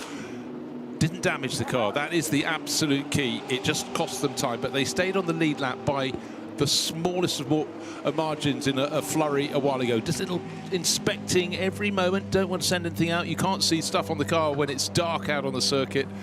And just the patience, get the full load of fuel on board. Where this one will come back out into the pack, but remember, it stayed on the lead lap, but only just. I think it'd come out in about 17th or 18th position. It's going to be a long, slow recovery, but they've got to keep chipping away. And they, of course, have form in this race. They have picked the trophy before, and it was looking very good in the early stage of this race. But the setback, one puncture, that's all it's been. The rest of the race has been perfect. But I tell you what, we are going to go and have a look at the highlights of what's been an enthralling race so far. So sit back, strap yourself in, and enjoy. Daylight, and very, very hot daylight indeed. The grid was absolutely thronging for this round of the Intercontinental GT Challenge. The temperature was soaring. 39, 40 degrees Celsius before the start of the race. Track temperature 55 degrees. Brilliant start from Nicholas Nielsen. Massive save from the McLaren in about 8th place there. Marvin Kirchhofer somehow didn't drop it, but unfortunately on the exit of Pouon, JB Day's Aston Martin was given a massive sump from Ariel Levi. 2 other cars eliminated, and the Aston Martin continued in the race somehow with a lot of quick repairs, and then side by side and occasional contact. Valentino Rossi very early in the car. Started at the start stage of the race. No one wanted to do more than one stint. It was so hot in the cars, and there, the moment no driver likes to see. 99 Attempto racing car losing a wheel. It was not their day. All 3 of their cars out of the race before the halfway point. And then high-class racing having a high-class moment and a massive save. A rodeo right. The Kessel Racing Ferrari, blue and white one in the middle of that pack. Real battle with the Ziggo Tempesta Sport Porsche. But that 74 Kessel Ferrari would rise and rise. A car that was also a Ferrari would spin and spin. That was Arthur Leclerc going off with more than a hint of a push and shove at Speaker's Corner, and that wasn't the last time. And the 71 Ferrari getting on the CSA going wise by McLaren facing the wrong way around. Raffaele Marcello, he can be robust. He was quite positive, no contact with the Ford there, but there was a definite indication, I am coming through. On we went, the light started to fade a little bit. You expect it, we're going towards evening 4, but it was still so hot. But that yellow and green Mambo liveried Mercedes always right in the mix. McLaren in there too. Different manufacturers having their moments as the temperature began to fall from searing to just merely very, very hot indeed. But always the yellow Mercedes in the mix. And all the drivers can hope is no mishap. So there is a mishap. This is the car that was leading, picked up the puncture, the 51 Ferrari. That has just served its pit stop. It rose to the lead of the race, but effectively is at the tail end of the lead lap, down in 15th or 16th position. Mulner Motorsport nearly ending up off the track, and then a bonnet in the driver's face. Well, phenomenal save from high-class racing to get that back. Leo Yihong Lee doing a stonkingly good job. But then the moon rose, a full moon over Spa-Francorchamps, full darkness on the outside of the circuit. And there, huge moment for Sebastian Boe, dropping it Curb Paul Frere, over and out for number 42. Aston Martin. And then this race gets its whole complexion when it goes from day to night, and suddenly you get pockets of light, explosions of sound, and some fantastic racing. This probably wasn't the best moment for the Ziggo Tempesta Porsche, spinning one way, being hit twice, possibly 3 times in the melee. The number 11 Aston Martin off as well, and that was a moment that doesn't look so good for Maurice Schuring, because unfortunately that was the battle for 3rd place, and for Louis Pret it dropped him down the order. And how's that for a dive into the pits? Mauro Engel nearly had nowhere to go, but we're still going. The lightning is coming. We've got more than half of this race still to go. Oh, take a breath, right? Take a breath. That was an involved one, wasn't it? And you see the fans looking on and things, and it's been an enthralling a few hours, you quite rightly say. Just to give you an update as well, some penalties have come in whilst we were looking at highlights in the onboard. We've had a 10-second time penalty for full course yellow speeding going to car 1, 2, 3. That's the SRO Motorsports car, the number 20, which is the Team Motorpark, the Kristen Mansell and Yannick Mettler car, and also to car number 11, which is the Come To You, the Tomasoni, the Marcelli, the Gialmini car. So there's quite a few penalties come through for speeding, full course yellow speeding, and we've had another time penalty as well for time penalty for speeding in the pit lane going to car 1, 2, 3. So they've been collecting penalties. They have almost got the royal flush. They do. But you know what you will notice, and again it comes down to experience and possibly communication from the pit wall, is that you tend to have the teams that are less experienced picking up more penalties. Let's go through the class leaders. Well, outright leader, car number 48. There it is, Lucas Stoltz at the wheel, and certainly his teammates will be delighted. He's continuing the work that both Lugiauer and Maro Engel have put in. So leading the race outright by a margin of 1.5 seconds over the forward of Thomas Drouet. That is our Pro Championship or class leader within this, but we've got a real mixture of classes up and down the order. The most notable one, top in gold, is you know, near the very top, third place overall, Tom Fleming in that McLaren that just continues to be quick, whether it's hot, whether it's cool. It's never been cool, but less hot. But a real mix. Bronze class, Dennis Marshall still leading that for the 74 Kessel Racing Ferrari. Silver class, it's Jeff McKeel's AF Corsa Ferrari in 14th place overall. Top in Pro-Am, by the way, it's 999. It's Marvin Klein. Almost rhymes that, doesn't it? Down in 37th position is Mercedes, top in class, only by 2 positions over Anders Fjordbach. So the high-class racing Porsche that had led the class, that was the one that had the bonnet slammed back on it. Second place in class, but again, you have that little rotation according to when people have made their pit stops. But actually, I must say, Fjordbach came in very similar time to the Mercedes that now leads that class for Get Speed Team PCX. It's fantastic if you're in a gold car, a gold class car, and you are P3 and you're fighting it out and duking out with the pro class cars. I mean, that is just a phenomenal thing to see out there. I mean, you've also got a few of the bronze class drivers sort of out of position as well, mixing it with the best. Yeah, they are. We're looking now at Kessel Racing Ferrari 74 that been as high as far as I recall, I think got no higher than 5th, but was, you know, maybe possibly fleetingly into 4th. Anyhow, overtook Jules Gounon when he made didn't read the situation perfectly, which you have to do. But the interesting thing for me is the 74 class leader in bronze is now not so far clear from, it's only 2 positions on the track ahead of James Kellett in the 991 BMW, who's just getting closer and closer, just looking at when they were last in the pits. Very similar, five minutes difference. So suddenly that has really swung around. But we had a real charge from Paradigm, just working their way forward. Great stint by David Pittard, probably double stint, and then James Kellett. So they're doing the hard yards in that car at the moment. We'll see, you know, how the stints change later, who goes out late in the race. But they're certainly getting their laps in, and they're sharing that with Darren Lung, who. And Leighton Fury, South African driver, but those two have been the drivers who have taken it into the night. And here we are at, it's actually well into night, it's 3:10 in the morning. It is incredible.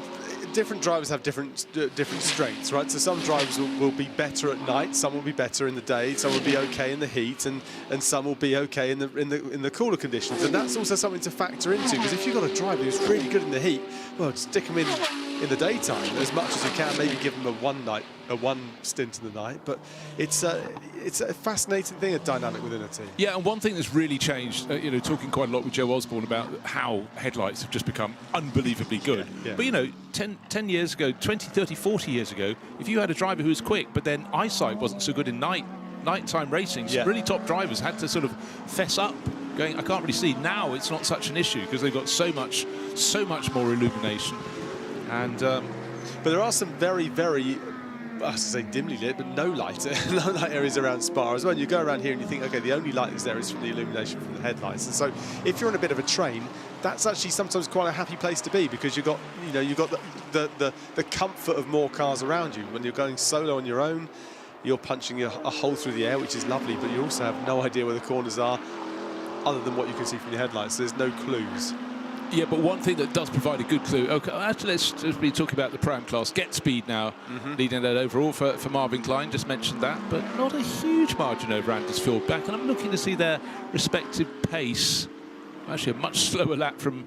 I'll tell you what, Marvin Klein, who's done super jobs over the years in Porsches, is now doing a very good job. And Anders Fjordback, I need to see his next lap time because his last one wasn't very good at all. It was about 2 seconds down on Marvin. There may have been a bit of traffic involved in that, but we'll just keep an eye. Again, quite early in both of their stints.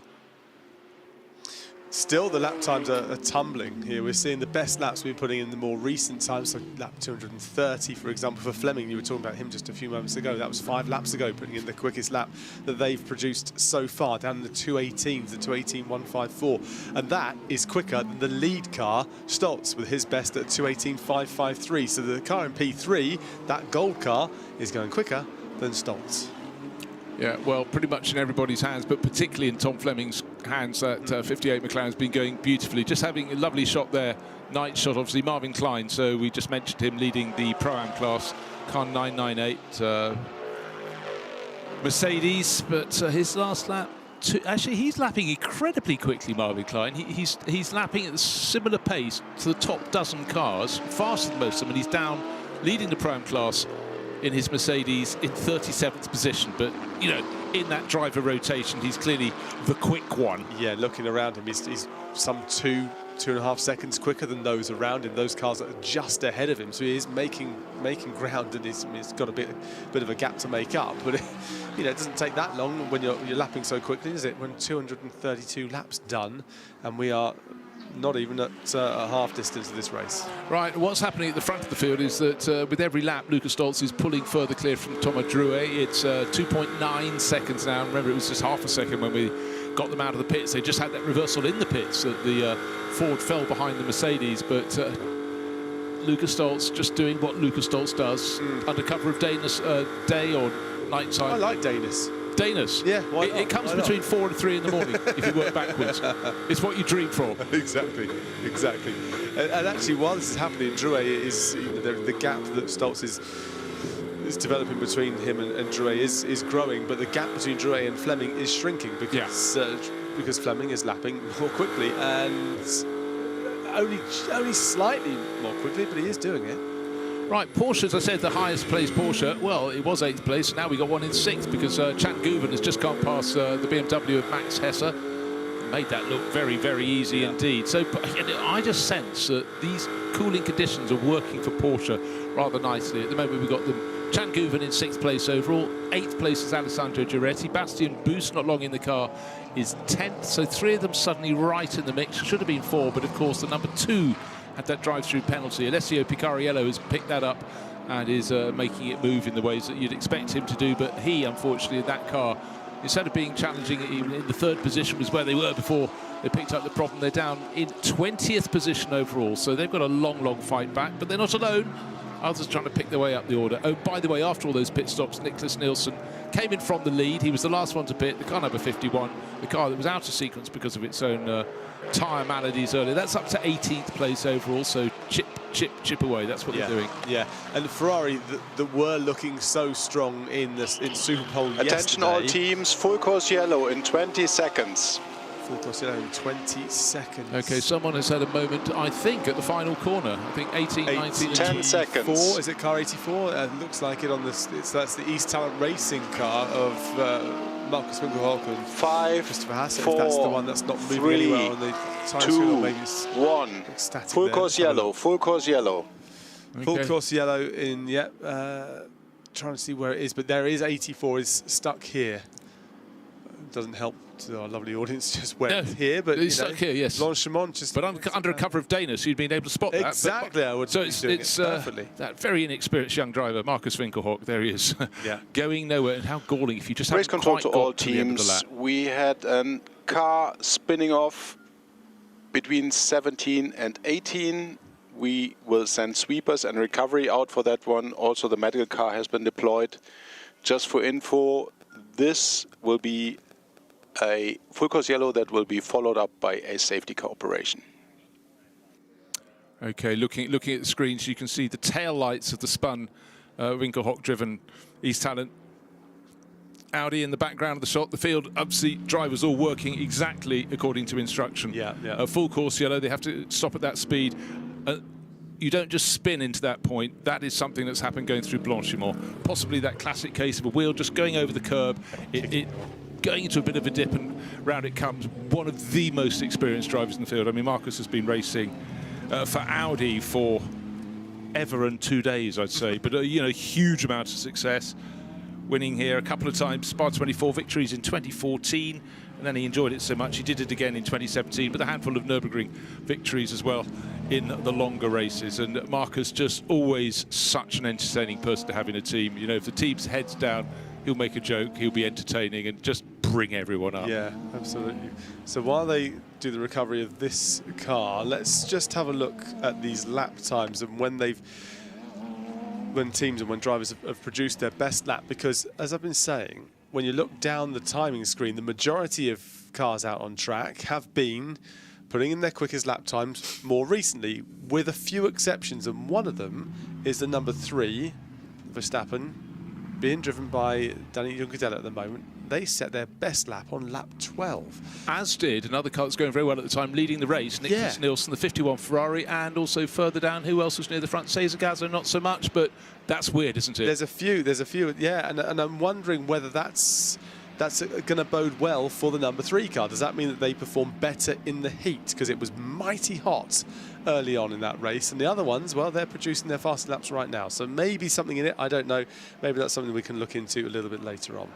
Again, when you look at a timing screen, there are many different ways you can read it. But again, these interruptions of full course yellows, particularly if someone, you know, how does a team deal with it? But when you've, actually most teams, most of them, with a few exceptions, did their pit stops within about a 5 or 6 minute window. There aren't many outliers at all, and that's unusual. One that is sort of a bit out of kilter is, well, Nicholas Nielsen, car number 51. Yeah, unsurprisingly. He was the last one into the pits, but still on the lead lap, still chipping away, still in there or thereabouts, 18th position. Seems crazy, doesn't it? Oh, he's 18th, might as well go home. No, not a bit of it. You've got to get through the night. And I'm just going to stress, again, the element about the sheer amount of heat, even while the cars were waiting to start the race, out in the sunshine, all the heat kicking off out of the track, into the cars, into the drivers, into the crews. And that is definitely an element that has to be considered. So looking at a replay here, lots of headlights galore, but I think we're about to see a car rotating now. 2 cars together there, and there's the rear end, the window, the engine cover effectively high in the sky after that contact. And then it was 2 cars very close together. Marcus Winkelhock ended up possibly just one wheel off into the dirt in that around he went. Contact with the wall on the outside. The car is being removed at the moment, but daylight or nightlight at Spa-Francorchamps. Blanchimont is a corner that still is absolutely fearsome. Yeah, and if you just get one tyre out on the right-hand side there, you lose traction. It spins you round as we look now at very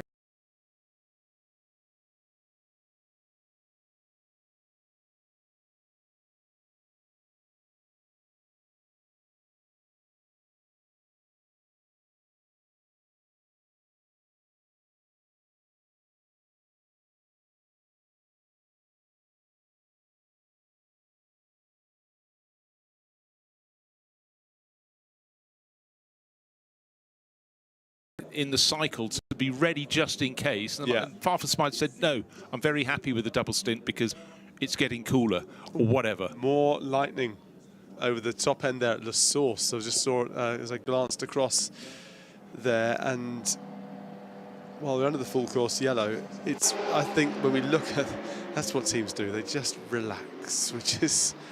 They're getting a bit soft. They used to sort of shave off people's eyebrows and stuff while they were sitting there. Yeah.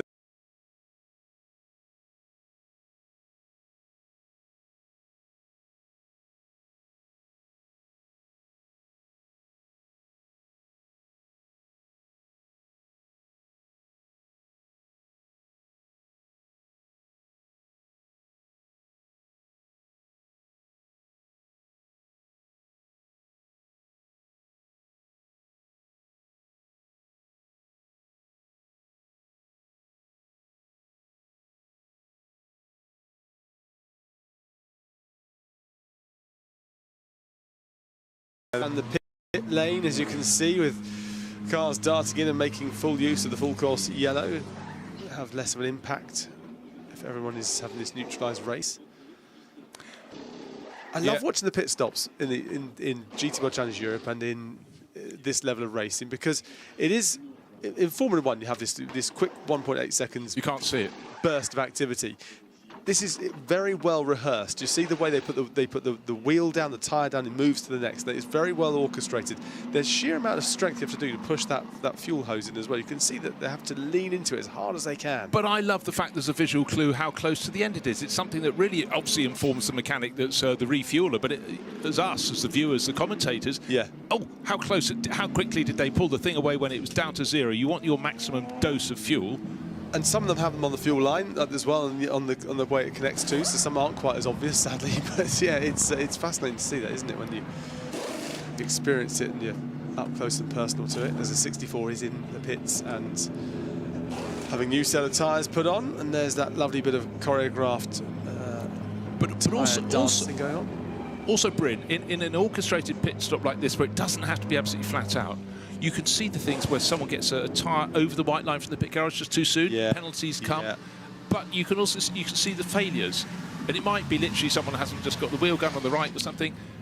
If it's over in 1.5 nanoseconds, you can't see that unless someone has a real disaster. But, you know, I still think it's unbelievably dramatic. But it's the elements. It's a bit like Kessel Racing having to change a door on a car. Yes, yeah. Oh, we've only got a right door, not a left. You know, will that do? Right, remarkably little damage there. But this is what I spotted. I was trying to indicate to you that the right rear wheel, clearly not quite at the angle. So that was the thing that made the contact when going in backwards, and that's just wrenched it round. But that's always the thing, when the car has gone off in the dark, you can't make it out, particularly, you know, as the cameras are trying to close in. Well, they can't make anything out at all at the moment, can they, apart from the inside of their eyelids at this stage? But it is the middle of the night. I'll forgive them, as in and out of the pits goes the 998. That's the Rover Racing of Udeveld and Tim Trinitz, also Jens Klingman. I think you might need to get the black pen to mark on the wall that 84 is not going any further. Yes, We've got a chart on the wall with a sort of spotter's guide. I've got a blue pen. We'll go blue with pen under cover of darkness. It will look black. That's fine. I'll do thick lines. That's a shame for East Talent Racing. Yep. Well, they are out of this one. Right. Looks as though there's going to be a Ford pit stop coming in. The HRT crew moving out into position, and it gets a little harder to get out of their seats in the garage with every passing hour, because come what may, they would have probably got to the circuit this morning by about 9 o'clock at the very latest. And it is now getting on for 9 o'clock on Sunday morning, but we've got some way to go. The time at the moment is 3:24. We're ticking through. I can't remember exactly what time the daylight starts to come in the cloud, in the sky, when we get a full dose of dayness, which appears to be the word of the morning. Well, we shall keep everyone posted. I think it'll be around 5:30, 6 o'clock, something like that, I'm thinking. But it always gives a cheer to, I think, for the crews. But you just have to remember, there's still an awful long way from full light to the end of the race, but there's an awful lot more heat, which is going to make it a massive, massive difference. I'm just recalling, as I check my forecast yet again, what's the likely temperature tomorrow. Let's have a look at the forecast. Well, rising to 29 degrees, but importantly, for a race that ends mid-afternoon, from 2 o'clock to the end of the race, it rises 40–45% chance of rain with lightning. Yeah, and well, this is a replay of the lightning we just saw a little bit earlier on, just at the top of La Source there, so looking from Radion all the way back to La Source, you can see, and it was really, really quite impressive. But I love with a shot like that, this is looking down towards Pouhon, the sort of the metropolis at the top, which is the pit areas, the two pit areas, the giant grandstand overlooking Radion and Eau Rouge, but the darkness on the back part of the circuit. And when you have a full course yellow, particularly when you have a safety car and it bunches the field up, they're only covering a very small section of our track map, and everything else is in full darkness. Quite astonishing. You go to Le Mans, another 24-hour race with an enormous history, of course, but you don't have such darkness. It doesn't feel so enclosed by the woods around it. And it's amazing. This is such an incredible place to come to. If you've never been to Spa, then you should, because it's just, oh, look at that line in there. It is an epic, epic circuit. You can see so much of it from the pit lane. You can see so much of it from the roof bar, and the rooftop bar is a very nice thing here. You can see a lot of it. You can see all that ruddy on. You can see the cars coming back down towards not the bus stop. I can't stop calling it the bus stop. No, I can't. You know, and you can see the cars just in so many different areas around the track. You can see just the amount of gradient that there is, how much the cars are climbing and dropping back down again. It is an absolutely fascinating place to come to. You'd have seen it on the TV, but just come here and see it in the flesh, because it is incredible. The racing it produces is fantastic, and it just produces so many different elements as well within one race. I mean, this one here, look at the darkness there as all the cars disappear off now. This is pitch black. This is complete darkness. It's not lined with lights all the way around or anything like that. The cars are just punching a hole in the air in front of them, and if they've got a decent set of headlights, they can see where they're going. But also, what else is missing at this point? Engine note, because suddenly at full course yellow they're running around at 80 kilometers an hour, and then you get that explosion of sound when they get going all over again. Looking for any further... Nothing at the moment. No further warnings at the moment, but the number 84 East Talent Racing Audi has passed us on the start-finish straight a while ago and is on the back of a flatbed, and they will deposit it on the inside of La Source in the sort of dead car zone. So Marcus Winkelhock, very disappointing. Tom Fleming dives into the pits. Right, full course yellow, good time to come in if you want, but that was after a stint length of only 45 minutes.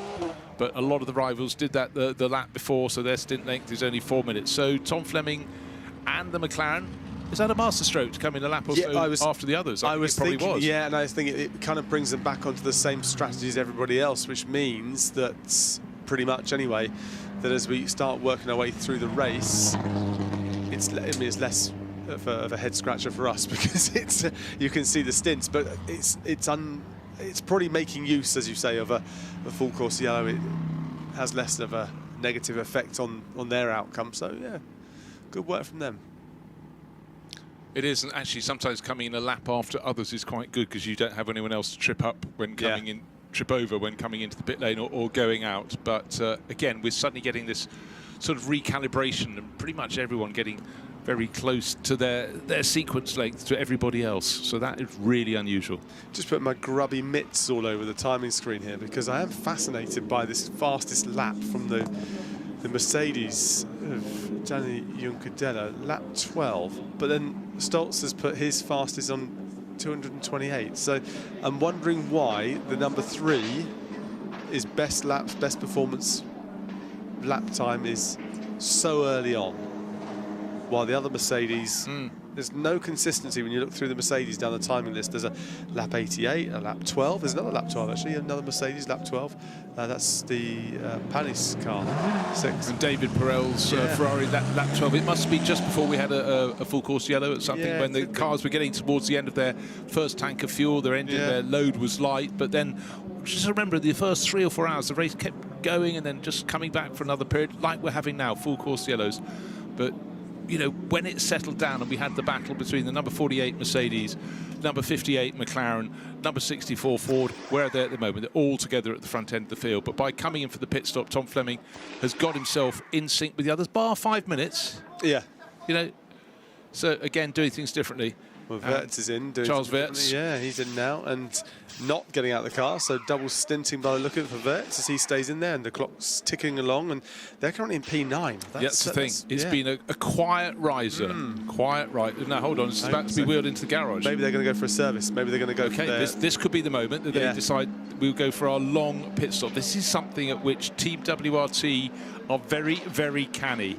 There we are. There is a kit ready in position with the right tool bags, with the right parts to do that job. They knew it was coming. It's a no-brainer. But again, this comes down to experience. Just watch how they do this. This is also race control to all teams. Safety car. Look at this. Safety car. It's going to safety car now. So this might have not help them out, because the safety car is going to up the pace somewhat. It'll be less of an impact, in front of the safety car. Be more of an impact than if they stayed at full course yellow. Speed up and pack behind. They had already started this longer pit stop, this full pit stop. This is clever tactics, and of course the sequence here is full course yellow, and then you will get the safety car to follow. Yeah. One of the things you have to understand is the sky-high temperatures of some of the parts here around the brakes, and the quality of the gloves is phenomenal. I did see a figure once for their sort of thermal capabilities of leaving drivers with fingers on their hands, but the temperatures of the brakes around the discs are off the clock. Yeah, absolutely right. And so they've been in the furnace. And you do see them, and you can see that when they take the discs off, you can see that they put them on these trays, and then they're using tools to manipulate them around as well. Yeah, it's a pretty fascinating thing to be around. You don't want to get anywhere near one if those things fell off the tray, though, that's for sure. So they are the only car in the pits at the moment. So again, it's a roll of the dice. And, you know, when you'd fallen back as far as this car, the number 32 car, one that definitely would be considered as a pre-race favourite, but for BMW it all sort of fell away through qualifying, and just actually a disaster in many ways. But it's been fighting back, and I just want to point out it did manage to stay on the lead lap when all looked as though it was lost. And again, that was down to tactics, but we have time aplenty in this race, but I still will not discount this one. And right now, yeah, they're plummeting down the order because the others are still out on the track, but the others are running behind the safety car. So it's faster than they were during full course yellow. Vincent Voss taking a look. What else are they working on the car? Job done. Going back on the track, and we'll see exactly where it slots in. What's the time on it? Because what's the minimum time for these? Let's have a look here. It's at 3:40 at the moment. Oh dear. Okay, now, again, the heat you get in cars, this is how you stop in 56. Well, best to have the right number of wheels, and there is just the proof.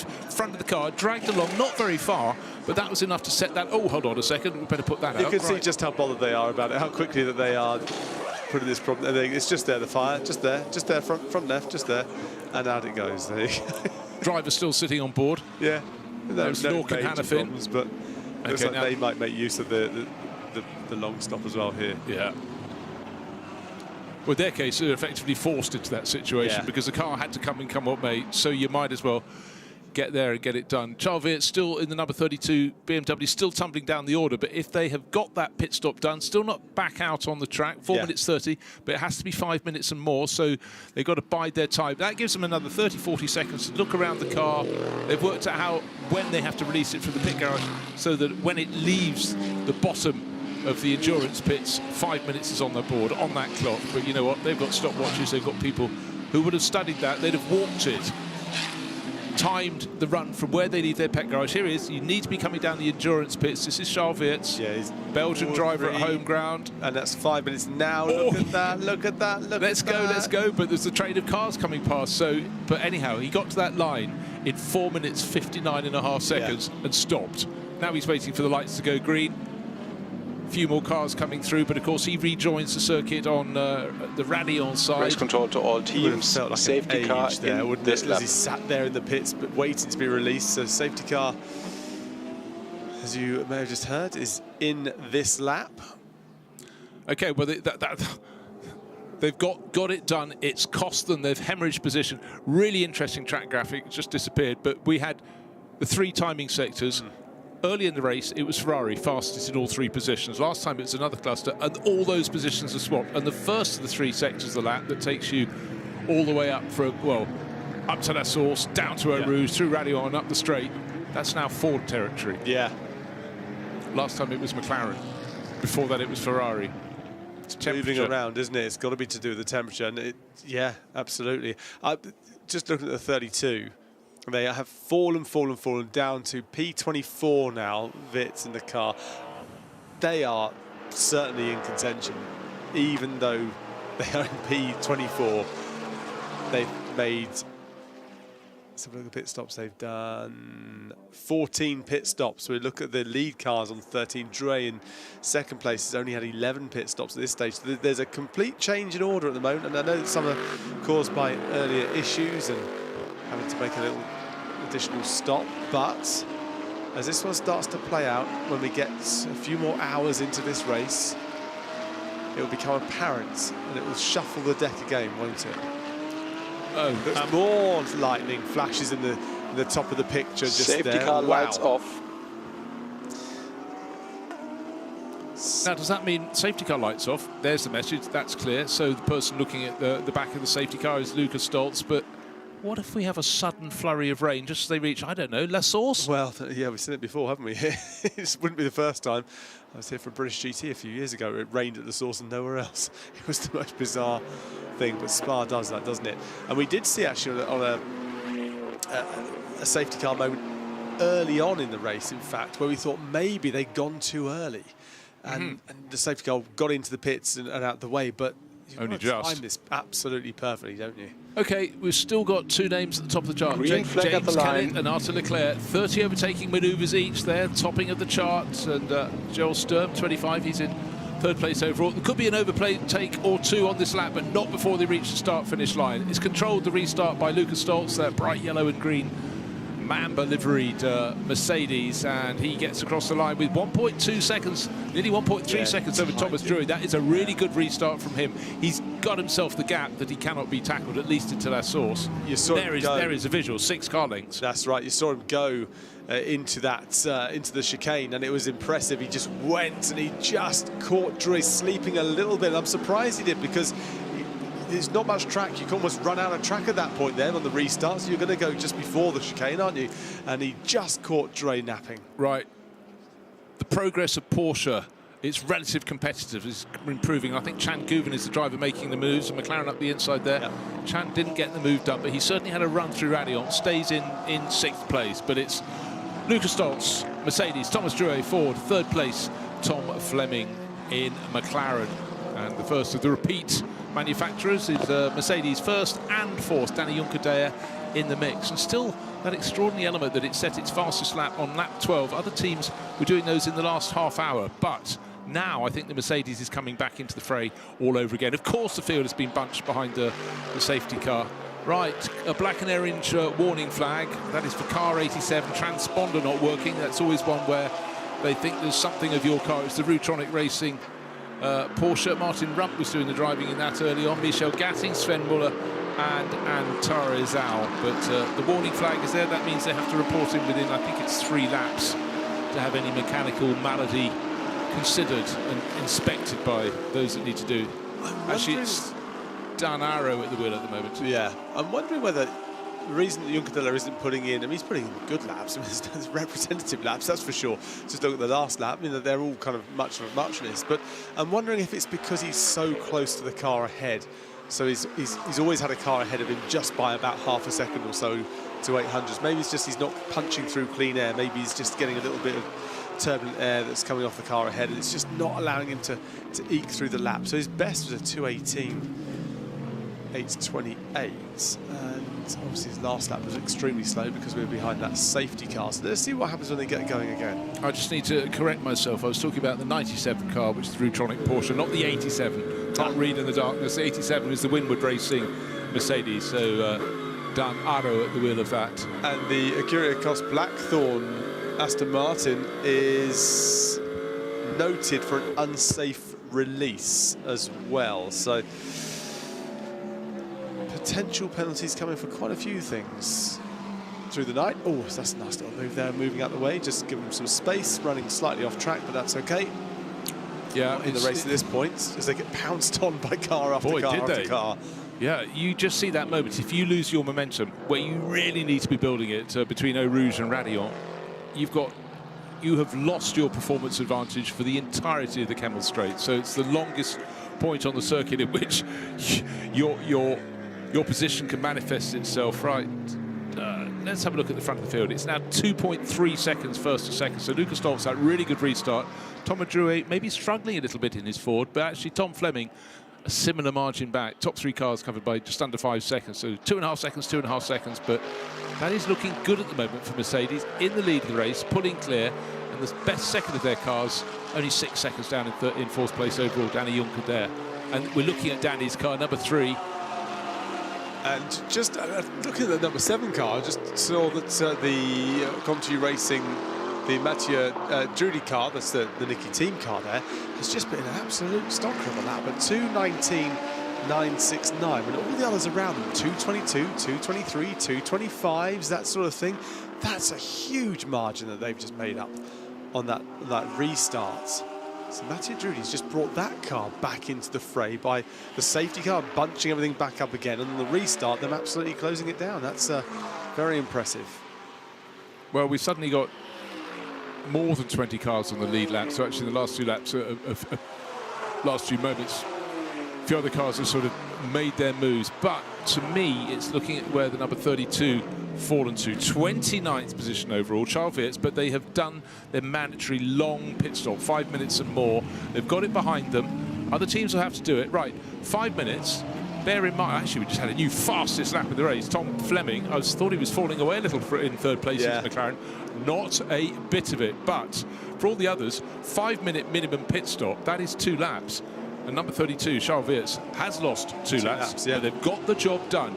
Again, I think that's a masterstroke, but we've got an awfully long way to go in this race. Not yet for another 45, 46 minutes.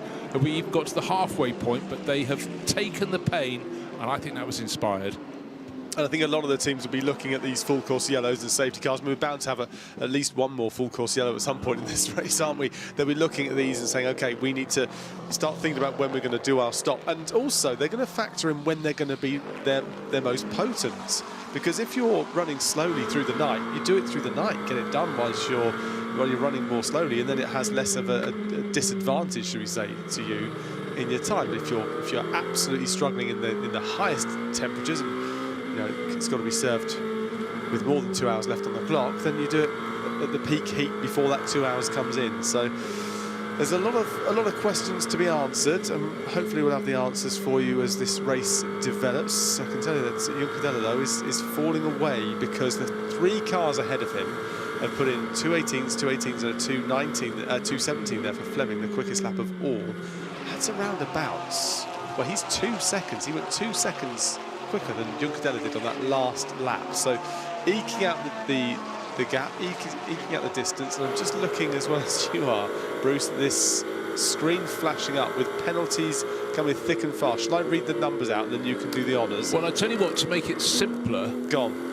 Of the 5 or 6, 5 have just got 30-second penalties. The best place of those is car number 22, Chan Guven's car, 6th overall. Yeah. A lot of the others, I said, are coming to people who are further down the order, but someone's got 150 seconds, 2.5 minutes, more than a lap and a bit. It's car number 914. The Rezoon. Yeah, Rezoon car. Again, it's coming to teams with less experience and not the ability to stay within the white lines. Bronze class just has had it's now 991. We have had a change of position for so long. It's been 74, Kessler Racing, Ferrari, the Paradigm, BMW.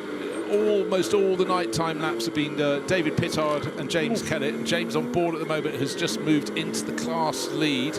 Nothing between them on the track. That not so long ago, that 74 Kessler Racing Ferrari was in 5th or 6th position. The best of the rest was down in 18th. How that's changed. Now the Paradigm BMW has moved up to 13th overall, top in the bronze class. So things are chopping and changing, but we do know that Jared Weberski and Darren Long still have to really get into. We're not yet at the halfway point in the race, but they have done very, very few laps. And Jared Weberski is in the absolutely. Jared Weberski is in the SRO Academy competition as well this season within British GT with a brilliant prize. If you were to win that competition within British GT, you would then join the winners from the. Is that rain on the windscreen?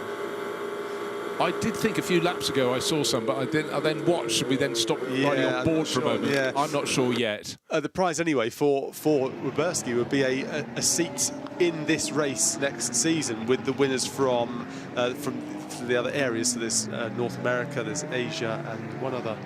Australia. Australia, thank you. So that's a fantastic prize. So Weberski's sampling it here this year. Well, if it all goes to plan, you'll get a free seat next year too. Yeah, it doesn't look like rain, does it? But no. Something was. Maybe it was just a bit of muck from the car ahead. I don't know. So there we are, change of faces at the top of bronze class. It's been a long chase, but the last couple of stints, and James Kellett is staying on for a double stint. You know what, when a driver's absolutely in the swing of things, but also they'll have worked this out. Maybe Darren does much more lightning, by the way, just coming in from the west of the circuit, so we can see it from our commentary box. Still quite light on the start-finish straight because, of course, the pits have a huge amount of light. They certainly do. Yeah, if you're out, particularly at the far end of the circuit where it's properly dark, the lightning will be so much more dramatic. There won't be a driver out there who's missed the message, put it that way. If you ever need waking up, the best thing to do is take a little stroll out into the pit lane, because it feels like it's a summer day, because it's so bright out there. Well, look at those last few laps. I mean, best lap, 2 minutes 18.8. There's half a second difference in terms of the best laps they've managed. Their stint length is exactly the same, 18 minutes. Yeah. Everybody pretty much came in 18 minutes ago. But the last few laps, the last lap alone, 1.2 seconds gained by James Kellett, a driver who sort of came to prominence 2015, 2016, thereabouts. No, 2015, 2018, winning the Ginetta Challenge. Yeah. And he's built from there. Second in the British Porsche Championship in 2023, but you know, this is a remarkable run he's having, and I think he'll look on back on this with a lot of pride, because particularly in this, we keep talking about the various classes. It's very easy at the front end to just focus on it's all pro, with the odd gold class car will be up there, but in bronze, you know, you've got drivers of a different caliber. You've got this mix of you know, some in the group are, you know, higher ranked than others, but your job is to win your class battle, even though your eye is drawn to the lead of the race. But you do know you're unlikely with a bronze class driver in your bronze mix to be challenged for outright victory. But you have to just, we heard the message going down to Mathis Joubert, just remember, you're in bronze. He then promptly overtook 2 cars in the pro class. But it's so, if you can go against the book and finish yourself slightly above. There's just another big flash of lightning outside the comms box here. It's starting to get closer, I think, Bruce, this lightning, which means maybe rain is on the way. Yeah, if you can finish out of position in a positive way, it just does so much for you. And I'm just looking at this timing screen, looking at some drivers that are out of position, because Ferrari that disappeared a little bit. They fell down the order. They started, they qualified Ferrari looking so good yesterday in Superpole, and before that in normal qualifying, the first session of qualifying, or the first aspect of qualifying. Then in the race, they've all sort of fallen away, but they are starting to creep their way back up the order. I know we might be slightly out of sequence in the pit stops and other things to look at there, but they are starting to work their way back into it, as we still have the Mercedes of Stolz leading the way, and 1.893 the gap, so nearly 2 seconds the gap over Dre at this point in the Mustang behind. And then it's the McLaren of Fleming in P3, and then again the second Mercedes, Juncadella, in P4. He's now 8.2 seconds off the lead. And it wasn't that long ago that the safety car bunched them all up again. But just bear in mind that at the start of the race, we had a couple of Ferraris really featuring. Nicholas Nielsen leading away. Positions still changing left, right and centre. But I was just going to talk about the number 71 Ferrari that started right at the front of the grid. But at the moment, Conrad Larsson's down in 44th position, 7 laps down. Yeah. Do you remember why that dropped back so much? I saw a bit of contact at one point. I think they also picked up a penalty for contact, but that wouldn't be enough to lose them a further 6 laps. I'll have to go back through my notes. It might be while I just nipped out to get something to eat. But anyhow, I'm in for a 9-hour stint here.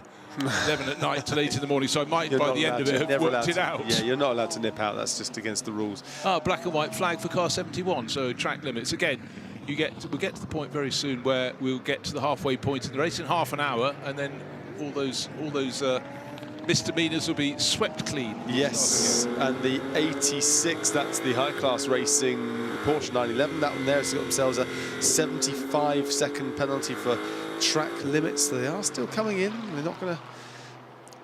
Well, that won't help. They'd fallen to second in the Pro-Am class, but Marvin Klein has gone off into the wild blue yonder. He's pulling away from them, but that will set back the second-place car. Anders Fjordbach, team owner, at the wheel at the moment. Barcelona-based Dane. I'm just unsure as to why Juncadella is having such a difference. Oh, hang on a second. His fastest lap was the last lap, Juncadella, so now it's in a change in pace. That Mercedes of Danny Juncadella, the number 3 car, 2:18.745. That is pretty much as close as you can get to the quickest lap from Stolz as well. So maybe with a bit of clear air, Juncadella had a bit of space now, obviously nearly 5 seconds off the back of Fleming. Maybe that clean air is what he needed. Yeah, just maybe, but a person who's definitely on the move is Bastien Boost, the Lion Speed G Porsche, up to 5th place. It moved past Hugo de Wilder's BMW and recently Chan Guven. The number 22 Porsche being the best place for the Porsches for Schumacher CLRT, but Bastien has really got to move on in that number 80 Lion Speed car. He's looking after his next target now. His next target will be about 6 seconds up the track, and that is driver of car number 3, Danny Juncker. You were just talking about him, but at the moment, Bastien Boost getting his head down, picking up the pace, and seeing what he can do. Position do they start? I'm just trying to work it out.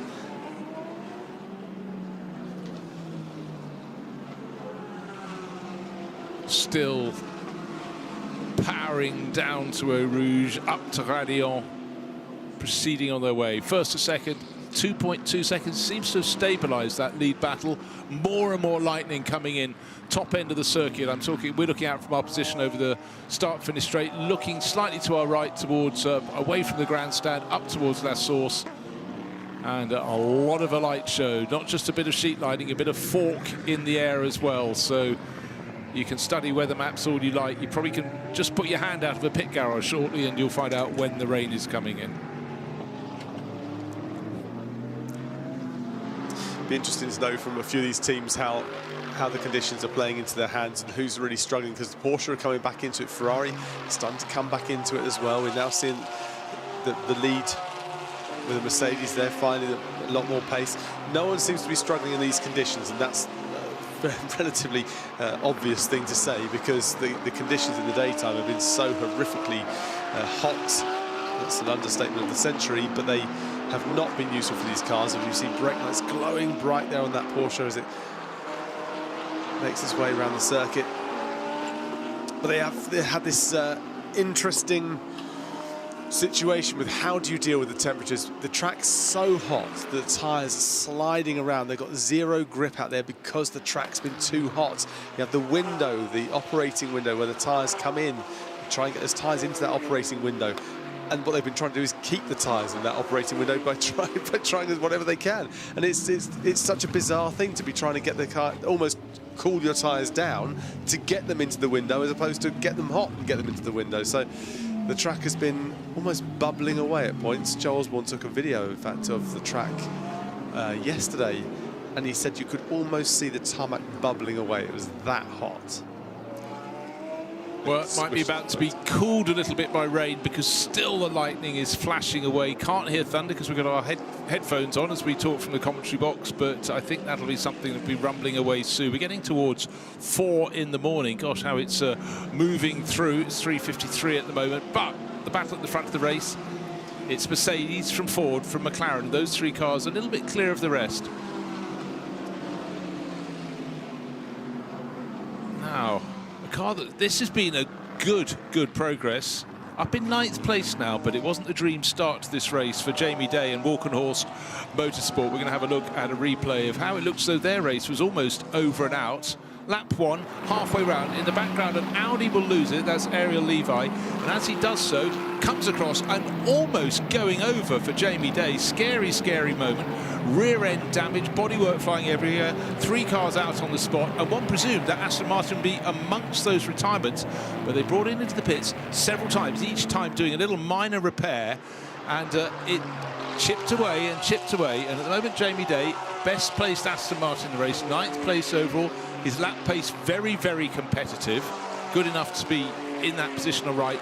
They have worked away. They did not give up. But again, it was the efficiency of making those short pit stops, short, accurate. Full course yellow will come in next time round, etc., etc. And they're in the mix. So massive congratulations to Walkenhorst Motorsport. Yeah, they've done a fantastic job. I've been looking at the weather app, my it's trusty weather app. It's very colourful. And looking at it, looking at the radar, I will say that speculate obviously that if mine is correct, in the next 15 minutes, Bruce, we're going to see rain, and we're going to see a lot of it in a very quick period of time, and then it'll disappear off again. So we might get around about 10 minutes, 15 minutes of the biggest shower that we could ever expect here at Spa. So that could happen. It might not. You know, I'm a bit like John Ketley or Michael Fish. That ages me, doesn't it? No, entirely. I was going to relate the story. I thought no one will remember apart from me. So there you go. What I will tell you is a particular British meteorologist on the telly said, oh, someone's phoned in, said there's a big wind coming, and it was 1987. And most of the southeast of England was knocked over. The famous hurricane of 1987, as we all refer to it as. I remember it well, sadly. Now, who is performing a bit like a hurricane, a whirlwind? Well, Lucas Doltz certainly doing a pretty good job out there, leading the way, but Buss has got a quicker, fastest time of a 2:18.216, and that was pretty recent, although maybe about some 15 odd laps ago. So the pace is pretty consistent for Buss, and he's actually going more quickly than the leader, Stoltz. So the gap is coming down from P1 all the way back now, looking in fact from P1 all the way back to P7 with Wadu there, who's also just closing. Been creeping up. But the important thing there is that Tom Fleming has moved into second place for McLaren ahead of Thomas Drouet. Do you want to know how he did it? I tell you what, we were going to show you a replay, but he'd been hunting for quite a few laps. Tom Fleming looking to see where he could get past Thomas Drouet and chose his moment very easily, and the Ford driver kept out of the way. Actually, I think at that point he thought, okay, you've got me. You just carried more speed. We're in very, very good positions, but again, we're just seeing Tom Fleming on the attack is a joy, whether in daytime or nighttime. It's just so positive, but at certain points the McLaren just looks, in fact all points in this race it's looked good, but it makes it all the more jarring, of course, at the sister car. Joseph Loeb going really well, and that was one of the retirements early on, and just a massive frustration. But then the team has to say tough luck to one side of the garage, press on. But certainly Garage 59, they've always been a feature in recent years, but they are in a very, very good chance of victory. However, we know we're going to get through the night with rain, because and it would be a miracle if it doesn't hit the circuit, because the amount of lightning that keeps flashing around us up towards Les Sources it's about every 30 seconds it's coming through. But then we're going to get to tomorrow. There'll be a lot of humidity through the night, might even be slightly misty in the morning if it gets cool enough for that, but then the temperature is just going to go soaring.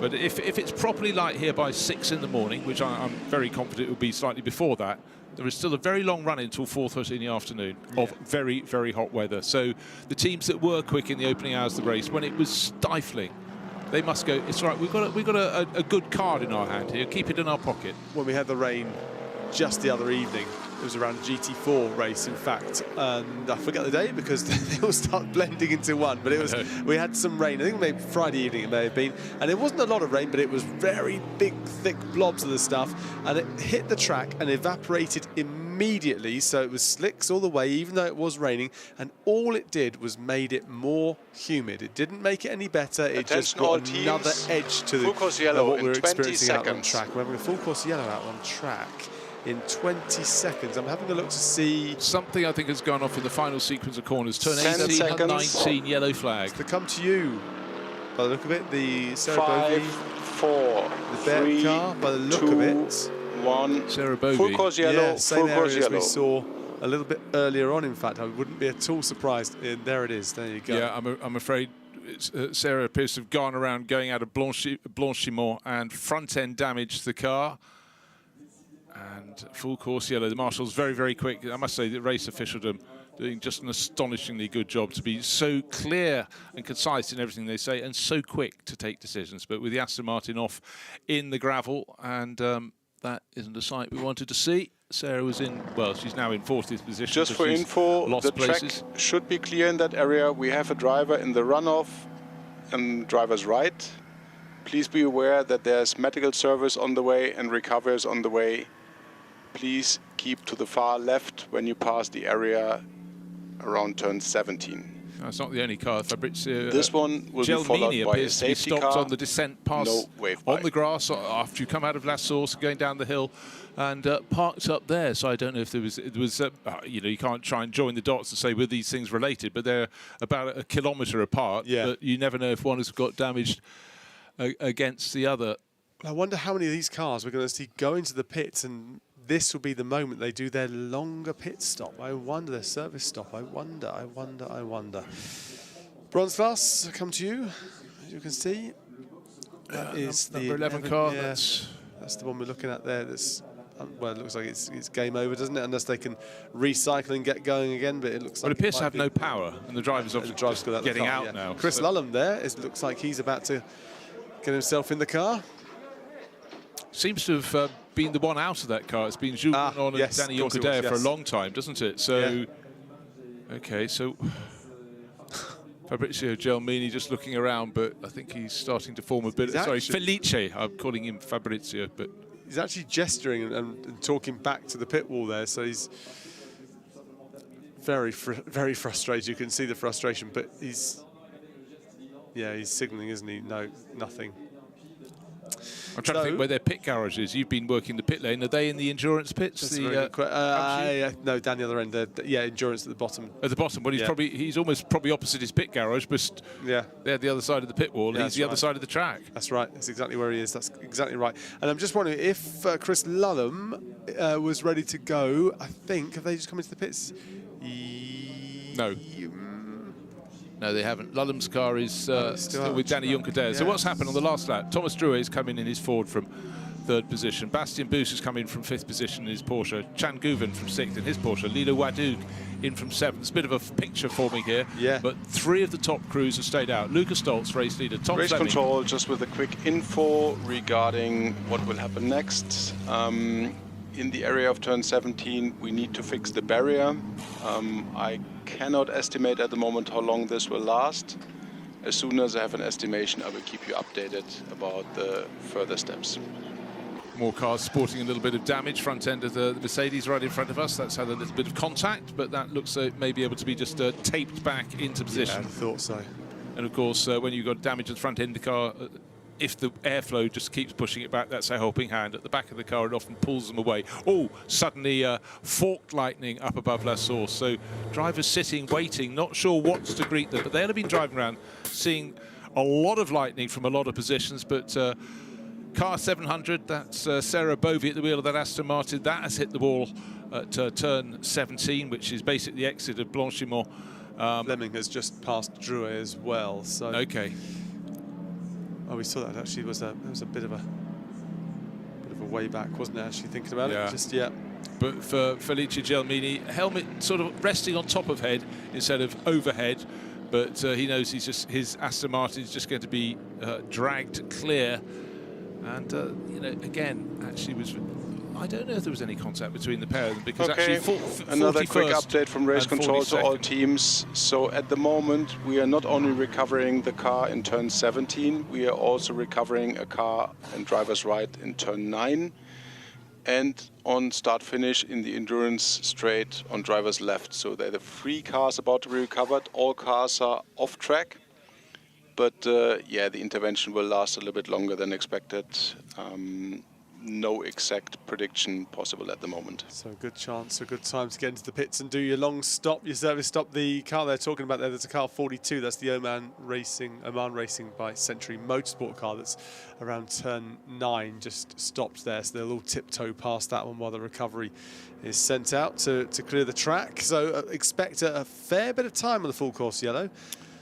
Well, that is a gift-wrapped opportunity because the teams would observe Team WRT serving their service pit stop, the 5-minute minimum, and then, well, not that long later, suddenly there is an opportunity with not 1, not 2, but 3 cars off around the track. But probably the worst element of that is the fact that there is barrier repair that is required between Blanchimont and the approach to the final sequence of corners. Sarah Bovey's Aston Martin sporting damage, sitting in the darkness down there, but repairs are going on. Oh, and Team WRT have done another of their cars, I would suggest, for the pool pit stop. Let's see, car 46, Max Hesser. Yeah, it's rolling at 3.5 minutes already. They'll need to get him down. And excuse me. That's what happens when you go off a Blanchimont. It's that big, thick, that flick to the left, and obviously the car's almost gone straight on there into the barrier. So it's a big hit there, and they are recovering the car. Let's have a look. This is Sarah Bovey, top of your picture. Oh, oof, look at that. Off very, very wide, huge speed. The gravel trap slows it down. Oh, the car high in the air. Impact, yeah. And that is horrible for Sarah, but the news is she very quickly got out of the car, which we hadn't seen to start with. Thank you very much for the TV crews to let us know. But that was a horror show. Yeah, it'd be interesting if we can. I don't know whether we'll get to the bottom of it, but to wonder if she had brake failure or something, or if she just lost complete just grip as she turned in and the car just darted off. It was a, you know, it was a straight line, wasn't it? It was a straight line, and Sarah knows this circuit incredibly well. Absolutely right. You know, huge success in all forms of racing here, and that would not have been an enjoyable moment for her. No, absolutely not. Well, they'll get that recovery sorted, but here's the shot of it again. There is Sarah getting out. Okay, well that is amazing, because often the first shot we get, something's already happened and you get a car stationary. You can't see if a driver's in the dark or not, but anyhow, she'll be out, but a lot of that would be just powered by adrenaline. Absolutely right. Had a massive slapper there, and they're just sitting, she's climbing over the tyre wall, because, you know, it was still green racing. Still a live track, yeah, absolutely right, yeah. It's going to take a bit of time to pick up the pieces of this one and then get that barrier repaired. And looking at the times in the pit stops, Bruce, a lot of them look 5 minutes, 5 minutes, 5 minutes, 5 minutes. There's a really long one, in fact. The 22, the Gouvin car, it's gone for 5 minutes and 20 odd seconds. That's a long stop. That's a very Hold long on, stop. they had an extra 30 they did seconds. Have 30 seconds today. Yeah, correct, yes. Yeah, so that's they're factoring that in as well. Yeah, theoretically. But even then, it's still 5:30. Still ticking. Rain, still going. Rain drops in the pit lane. We've had lots of lightning. Ironically, for the last 2 minutes, we haven't had the lightning, but just dropping. Again, one of the higher points of the circuit. Yeah. So many times you have rain here or rain at Les Combes, Speaker's Corner, that end of the circuit. But right here, right now, we could see, looking at the wind on the flag in the pit lane, they were blowing down the pit. Actually, the wind has dropped away now. Yeah. The flags are limpid. You know, they're falling straight down, but they've still got rescue. But if this turns when cars are going back on the track and they put them back out there on slicks, oh my word, that will change everything. But I wouldn't be bold enough to go, hey, let's put wet weather tyres on, because it's only a spit of rain. We saw the little drops on the windscreen, the screens of one of the cars in the pit lane. So while the track is clearing up 2 broken Aston Martins, this one, the number 11 car, still not really sure why that came to a halt on the downhill, on the descent from La Source, pretty much opposite the Come To You Racing pit garage area. Gesticulations from Felice Gelmini, but the car, it's going nowhere. It will go somewhere now. It's on the back of a flatbed. Yeah, but exactly, yeah. I think you need your marker pen of doom to go on our wall chart fairly shortly. It's not going to be as fast as they'd like, though, is it? That's the thing. So let's start. Just a quick etching out some information names in from just a race few control to moments. all teams. I do have an estimated repair duration of 30 minutes. 30 minutes, the duration of the repair work in turn 17. I will keep you posted if it stays like that or if we can go a little bit faster. Okay, well that means everybody else who hasn't served their their service pit stop will do so, and that is quick work getting that Aston Martin loaded. I'm just noticing car number 20 is under consideration for the incident that had the 700 Aston Martin off. And car number 20, it's Team Motopark with their Mercedes. I'm trying to think who was at the wheel at the time. That has continued on its way.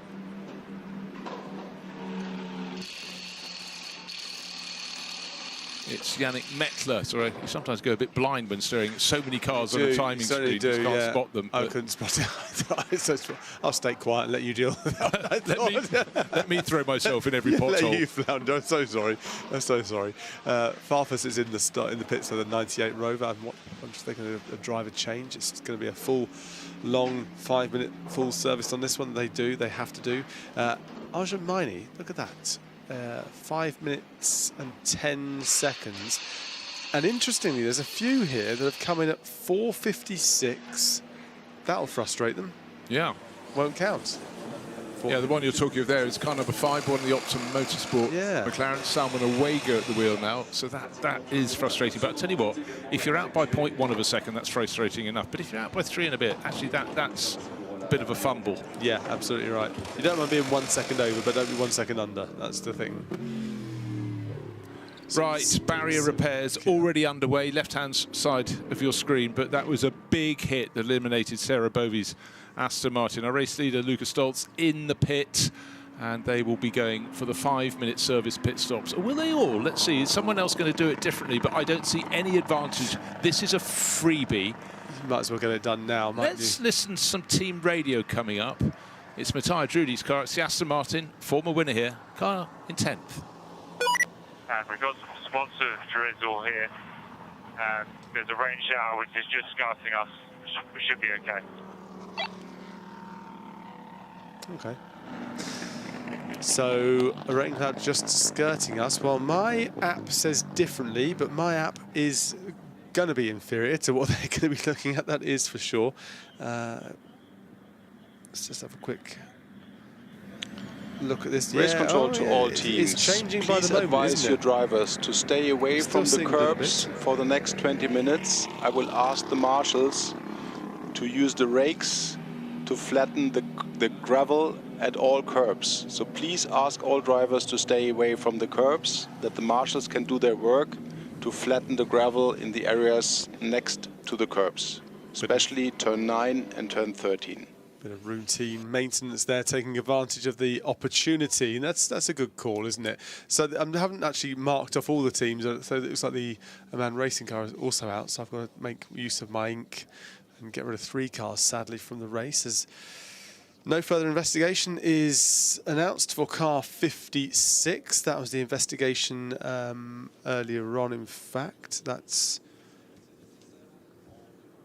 scanning. Can't see. Oh yeah, unsafe release. That was what it was, and that's now no further investigation. Yeah, that was the Kuriakos Blackthorn entry. So, Team WRT, we thought they'd played a blinder by getting there. They were the only team that came and did their service pit stop. But then, in very short order, there was another period when people could get it in for nothing. So you might as well do it. There's no point going, I'll just get track position, because you're only going to gain a lap.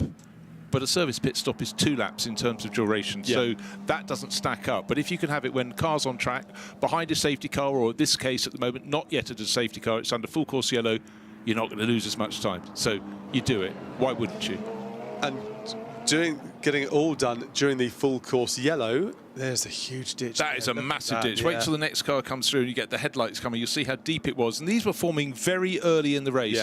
And the corners mentioned, turn 9, which is Speaker's Corner, that tight left-hander. You've gone through Bruxelles, you're starting your descent towards Pouhon. There, and turn 13, the second part of Fagnes, what's sometimes called the pif-paf, the right and then the left. That's where we had that multi-car incident. That is quite physical work. So they have to work, because it's a long area as well. It goes on quite a bit, doesn't it? Well, they're doing a very, very good job. Well done, working tirelessly to keep this this race running as smoothly as possible. Just going back to those stops then, as we take a little pause, because Darren Lung is standing by down in the pit lane. So interested to hear his thoughts. He's down there with Jonathan. Quite literally just saw the pit stop for the 991 after spending a significant amount of the race behind the 74, has leapt to the 4 in your class. You got to watch along between winks of sleep. What did you like from Kellett's efforts? I mean, I've actually just been totally asleep in the motorhome, so yeah, got here about 10 minutes ago. Quite a nice surprise to see that we cycled to the front. We got extremely unlucky just before I went to bed, which definitely robbed me of a couple hours sleep. I was absolutely flat out on the WhatsApp to the engineers at that point, but yeah, we got very unlucky and we lost, well, we nearly went a lap down to 74 after being 20 seconds off them and sat P2 quite comfortably. So, yeah, it's great that a bit of fortune's come back round to us and kind of brought us back to kind of where we should be. So, fingers crossed, we're going to be up there for the 12-hour mark, and then, yeah, 24 as well. Fortune, perhaps, but also quite a lot of inherent pace in the Paradigm machine. I mean, the guys have worked extremely hard. We got very unfortunate in Q2. Queued in the end of pit lane, still didn't manage to get one single lap. So yeah, we've been kind of fighting back to kind of show what our true potential is, and it's nice to see it finally come out. Talk us through the pit call. Obviously, rain impending. Sprinkles drivers told to stay off the curves, and of course, about a half hour of time, probably 20 minutes of which still to go for barrier repairs. Talk me through the strategy call to bring Kellett in. Yeah, again, I was asleep at the time that call was made, so no idea. Hopefully it was the right one. Do you have any idea of when you might hop back in the 991? Yeah, that's why I'm here now. Can you tell us? Yeah, probably sometime in the next few hours. Best of luck. I'll let you catch up on some last-minute sleep, and hopefully get a coffee in before you hop in the car. Thank you.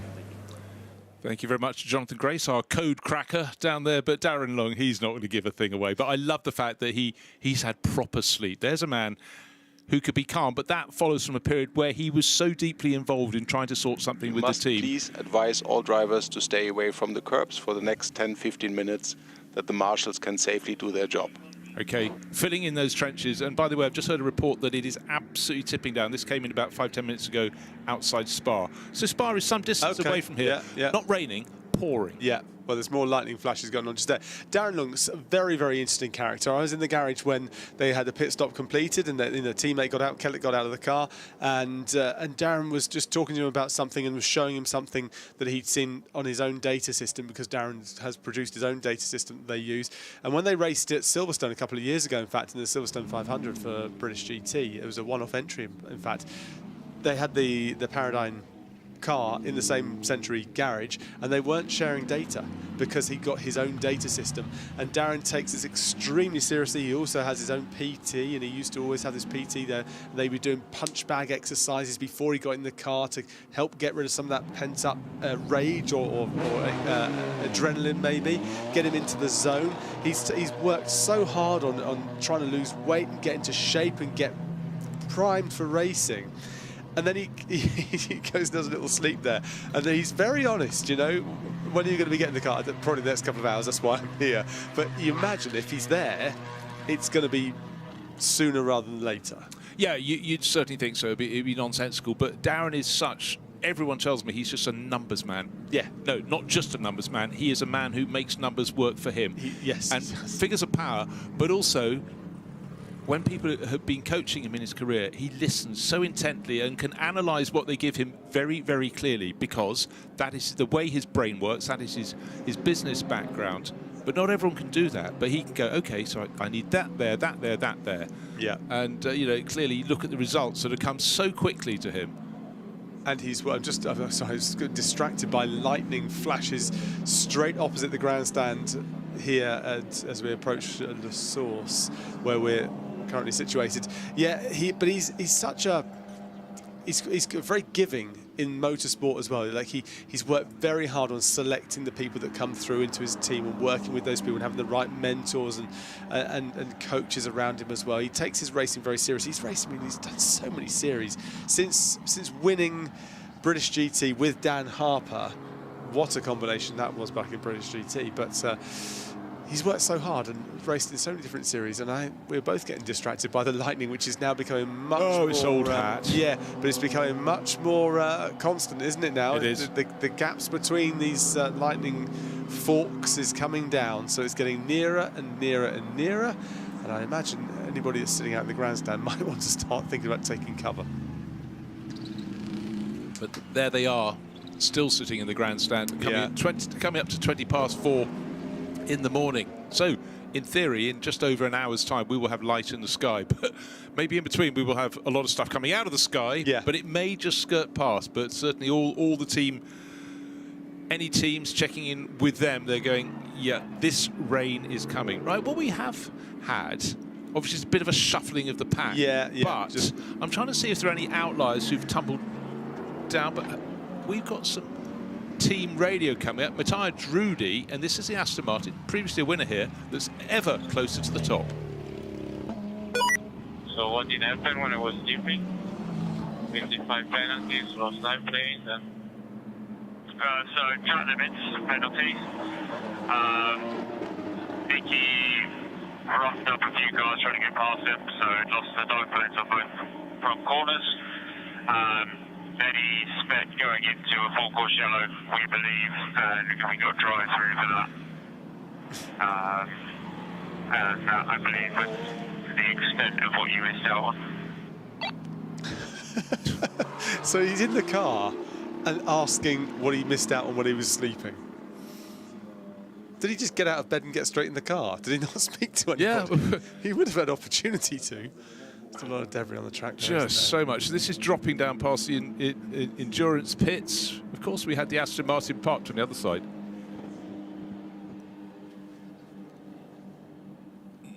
More big lightning strikes opposite the circuit.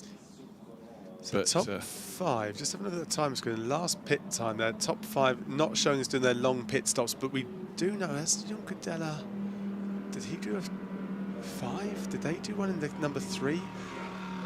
no, I mean we're seeing those. It's absolutely crystal clear. The top 5 crews have not done their long pit stop. Top 6 crews actually. 1, 2, 3. I can't count. The top 5 crews, including in 5th place, Matthias Drudy. But yeah, what was happening off the track? But it's funny how some drivers naturally would get up with a good hour, just get a picture, and other drivers are just trusting. But you know what? For Matthias Drudy, racing with Nicky Team, Marco Sorensen, they know each other so well, they can trust each other. So maybe they don't feel they have to. Well, they've won it before together. No, entirely. Yeah, exactly. Right. Yeah. But that is quite a laid-back approach. But we all understand that people come from right across the spectrum of people that need every bit of information, and others are just happy to be given by their engineers what's pertinent to them. What would you be?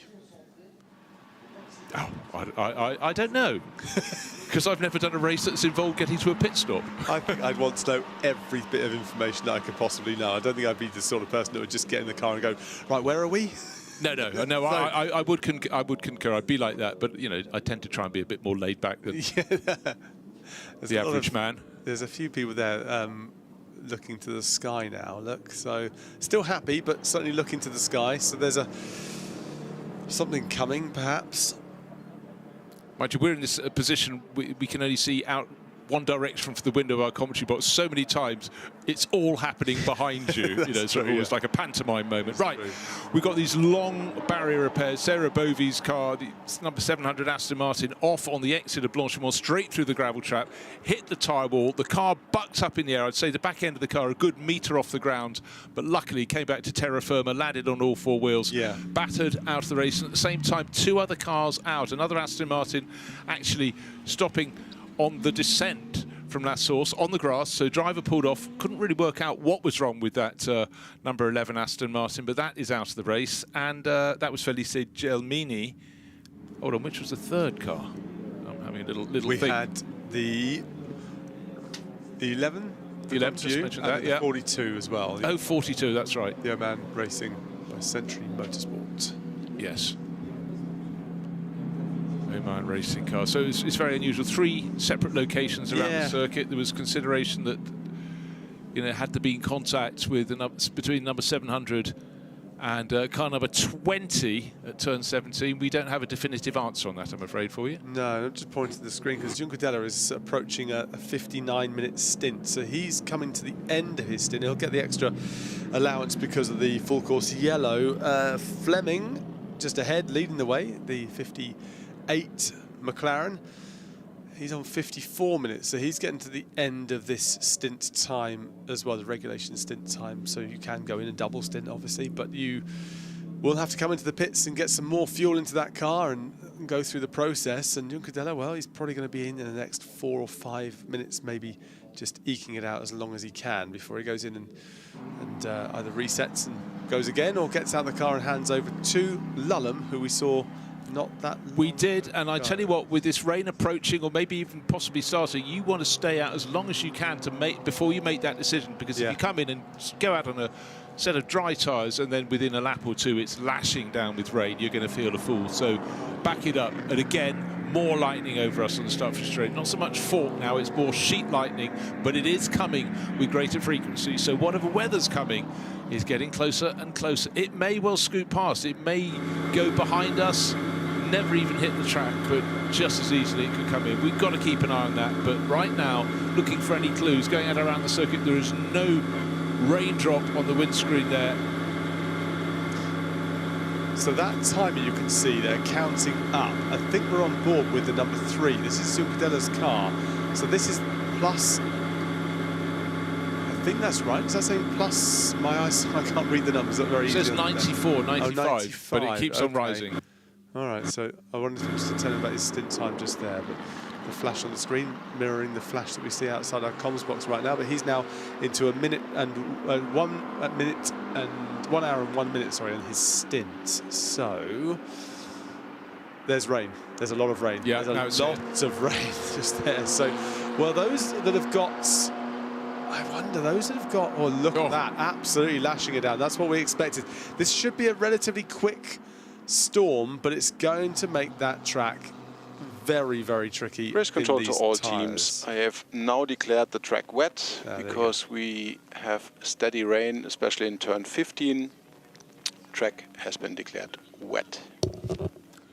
Okay, turn 15, that's Curve Paul Frere. It's the bottom end of the circuit. You've had the descent all the way from Les Combes through Bruxelles, through Spica, through Pouon, through Fagnes, past Campus, low point, but it's the point at which you're supposed to be really putting the hammer down to come up the rising return through Blanchimont and up to the final sequence of corners, but properly wet down there. And we knew when it came it was likely to be heavy, but was it going to miss the circuit? The answer is missed a lot of the circuit, but unfortunately the bottom end, while the gravel is still being swept up, and the poor marshals out there deep into this race, they've been pushing the gravel back so there aren't great trenches beyond the curbing, and now they're getting drenched at the same time, but work continues at the moment. Definitely wet track conditions, so race control being very clear. Again, it's when you look at the amount of bounce back when it hits the surface of the track and comes back up. This is properly heavy rain, but you said the rain the other day was heavy, but just really large drops. Yeah, it wasn't anything like this. It was thick drops, but it wasn't a lot of them, if that makes sense. So this is completely different. This is absolutely torrential rain. And I was out in Miami for the Grand Prix, and we had exactly the same thing. And it was like 7 mils worth of rain in 1 hour, and it was very similar to this. So it's raining outside our window. It's raining across. Yeah, it's raining a lot outside our window. In fact, all the way up to the source now. And just looking at the track in front when the headlights shine in it, it's very, very apparent that it's raining very heavily, as you can see just there. So I'm just wondering, will the number 3, will Danny Juncadella come in? Will they put some wet tyres on that car? And if they do, have they got it absolutely spot on by leaving them out for that extra lap until the rain came? I think so. Waiting also for Tom Fleming to take that decision. Just weather update. There's heavy rain all around the circuit. You're probably aware that all the marshals are reporting heavy rain all around the circuit. Again, the repeater, wet track has been declared. Okay, so from the lead of the race, Tom Fleming comes in. Again, they waited as long as they could. Danny Juncadella from second place comes in as well. Slick tyres off, rain tyres on. How long is this going to last? But it's interesting. There was a message all around the circuit, and definitely the feeling is it's going to be in for a while. So the race has a different change of pace now. We're, a whisker away from half distance in this race. Don't forget, there's a big dollop of points on board. So there was another reason to try and stay out as long as you can, but it was the position of the race leader when you get to that 6-hour, 12-hour mark that is the important element, and that is actually really, really cruel timing for the rain. Because for Danny Juncadella in this car, the Verstappen car, that had to come in. It was at the end of its stint. Maybe one lap in the bag, potentially for Tom Fleming. They could have stayed out a bit longer, but when your hand is forced, it is going to be forced. But everybody in this field is going to have to get wet weather tyres, so maybe not as disastrous as it could have been. No, but I wonder if you're at offset stint as they go into the pits, the 58 car, so this should be a service. This will be the full service. Remember, the top 5 cars did not do their service pit stop. Now they're going to do it. And so then they go for their full service just there. So if you're on offset, slightly offset stint time, this could play into your hands because you, as Juncadella goes into the pits, let's have a look at this. Wow, look at that. Lashing it down. But to my impression, you look at the clock on the top, it's 11, well, that's just after the 12-hour mark, so 11 hours and 59 minutes and a few seconds in hand, so that is perfect timing. They just had to hang out, but also I think everybody was going to be slowed down. They've got the sister car obviously broken in the background. Sadly, the yin and the yang of motor racing, but their hand was forced, but actually this is perfect timing. So number 3 in from second place, Danny Juncadella's crew, working away, getting those incredibly hot brake discs off, and as long as they want to come, and it's so galling when you see something like that suddenly just will not come off. And all your efforts just start to unravel. But this is looking like very nice, neat and tidy pit stop. And there is a glowering, lowering sky, and certainly a bit of light starting to come into it in the background. Or is that just more sheet lightning? Who knows? It could be. Who knows? Who knows at this stage? It's becoming even more fascinating now because this rain, how long will this rain last? And is it going to dry very quickly? We don't have the same track temperatures we had yesterday or when the race started. And when that started, yesterday when the rain came. It just evaporated straight away. We won't have that same issue. Right, halfway point in the race and an extra dollop of points being awarded. So again, you always want to be at the front, but particularly when some freebies are there to be had, and that will help in the championship big time. So the number 58 McLaren from Garage 59, they take the maximum haul of points. Number 3 Mercedes from Verstappen Racing there, second at the end of the halfway point, and the 991 bronze class leading Paradigm BMW, David Pittard at the wheel. They take the points for third overall. So these are huge in the course of a championship. Sometimes they get a little bit lost within the heat of a battle, but right now it was the number 58 McLaren and the number 3 Mercedes waiting and waiting to make sure that they could come in just as 12 hours got on the clock, particularly with the rain. Everybody's slowed by the rain, but they just seem to time that to perfection. And then the bonnet doesn't want to close. No, of course, wouldn't want to play ball, but it's Drudy's in the pits as well, and they're going for, I think they're going to go for a long stop 2 out of the garage. Now comes number 3. That was swift work from the team. Yep, and again, they've just gone past 4 minutes, but they've got to go from the F1 pit lane where they are now, down all the way up to La Source, very slowly, under the speed limit in the pits, then down the other pit lane. Is it still you? Mercedes often seem to take a second or so to fire up, and I think Joe Osborne was saying he gave some very good technical reason, but there is still that fear that, is this the time it won't kick in, won't fire up? Seems to need a full revolution of everything. Lullum is in the car now, so it's just confirmed on the timing screen that it's now Lullum in the car. So he won here last year in the gold class, Chris Lullum, now this season running in the pro. The Max Verstappen protege really discovered him, or you know, from sim racing and brought him through. But he'd also been doing some track racing before. It wasn't like he went sim straight to this. He'd also done a little bit of track racing before too. Well, let's go down here from a driver who's done a fantastic job. He just got out of car number 3, Danny Junkerdare.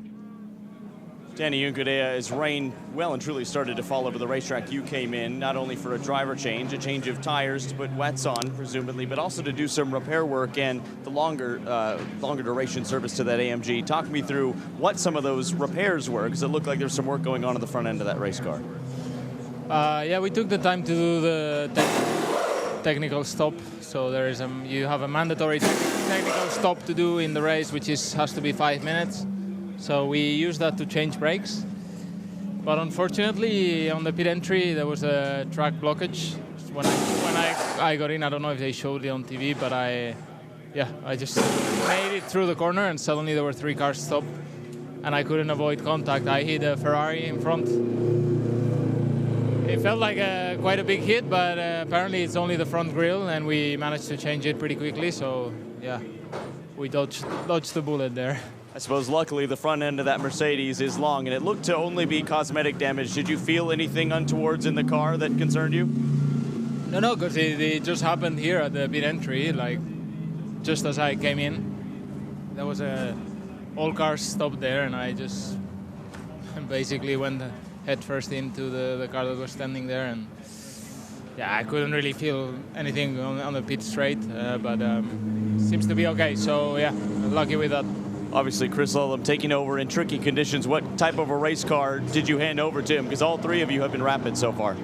Yeah, it's been good so far. I think we are fairly competitive. McLaren looks very quick out there. But yeah, we're in the group at the front, which is always good. It also started raining just at the right time when we were pitting, so I think that gained us a bit of time. We went on wet tire. Let's see in the wet. We've driven a lot in testing here in the wet, so that's good. Car should be strong. Fed nicely into my final question. Does the rain help you in the timing of that stop? Yeah, absolutely. We took our chances to do that long stop, get it out of the way, with still less than halfway to go, and put the wet tires in, which probably many of our competitors couldn't do. So that's good. Best of luck to you and the rest of the 3 crew. I'll let you get some sleep. Okay, that would also explain why they couldn't get the bonnet back down. Yeah. The mechanics in the way, so we couldn't see the grille being replaced. But now, do we have proof of what was happening? Ferrari in front, the number 3 Mercedes in. Oh, there you go. Okay, well, it wasn't the Ferrari driver's fault. 2 other cars up ahead Did one of them hit the wall, maybe? Why was the first one in that queue stationary? We had a car stop on the entrance to the pit lane on a race a few days ago, and it caused complete mayhem with 4 cars stuck behind it, actually, before they could get the car moved. And, yeah. Right, the 58 McLaren, obviously that has had its driver change. Benji Goether's got on board, likewise Chris Lullum he got onto number 3 Mercedes. But, gosh, it's just peculiar when you get these little elements, like you come around the corner, you think you've done the job, you've got your car off the track, and then suddenly, as Danny Juncker there found, that's also the problem here. It's that curving pit entry. You're sitting low, the walls are high. It's sort of almost driver's shoulders height as you're coming in. At that point, you're sort of exhaling. You're probably just starting to pop your belts a little bit, and then, oh, didn't expect you there. Right, track temperature, so still 28.6. It was 55 degrees at the start of the race, 83% humidity, and I'm getting reports in rain is expected to fall for another 20 to 30 minutes. Oh, excellent. That's great. The humidity is just, I mean, it was 50% yesterday, and so it's just horrific, isn't it? 83% humidity. Sorry to anybody who's at track and watching and listening to this one here. Track limit warnings, by the way, all cars have been reset for this second half of the race. Well, there have been many rolls of the dice so far. We've just got to the halfway point in the race, and let's take a look back at the best highlights since the start.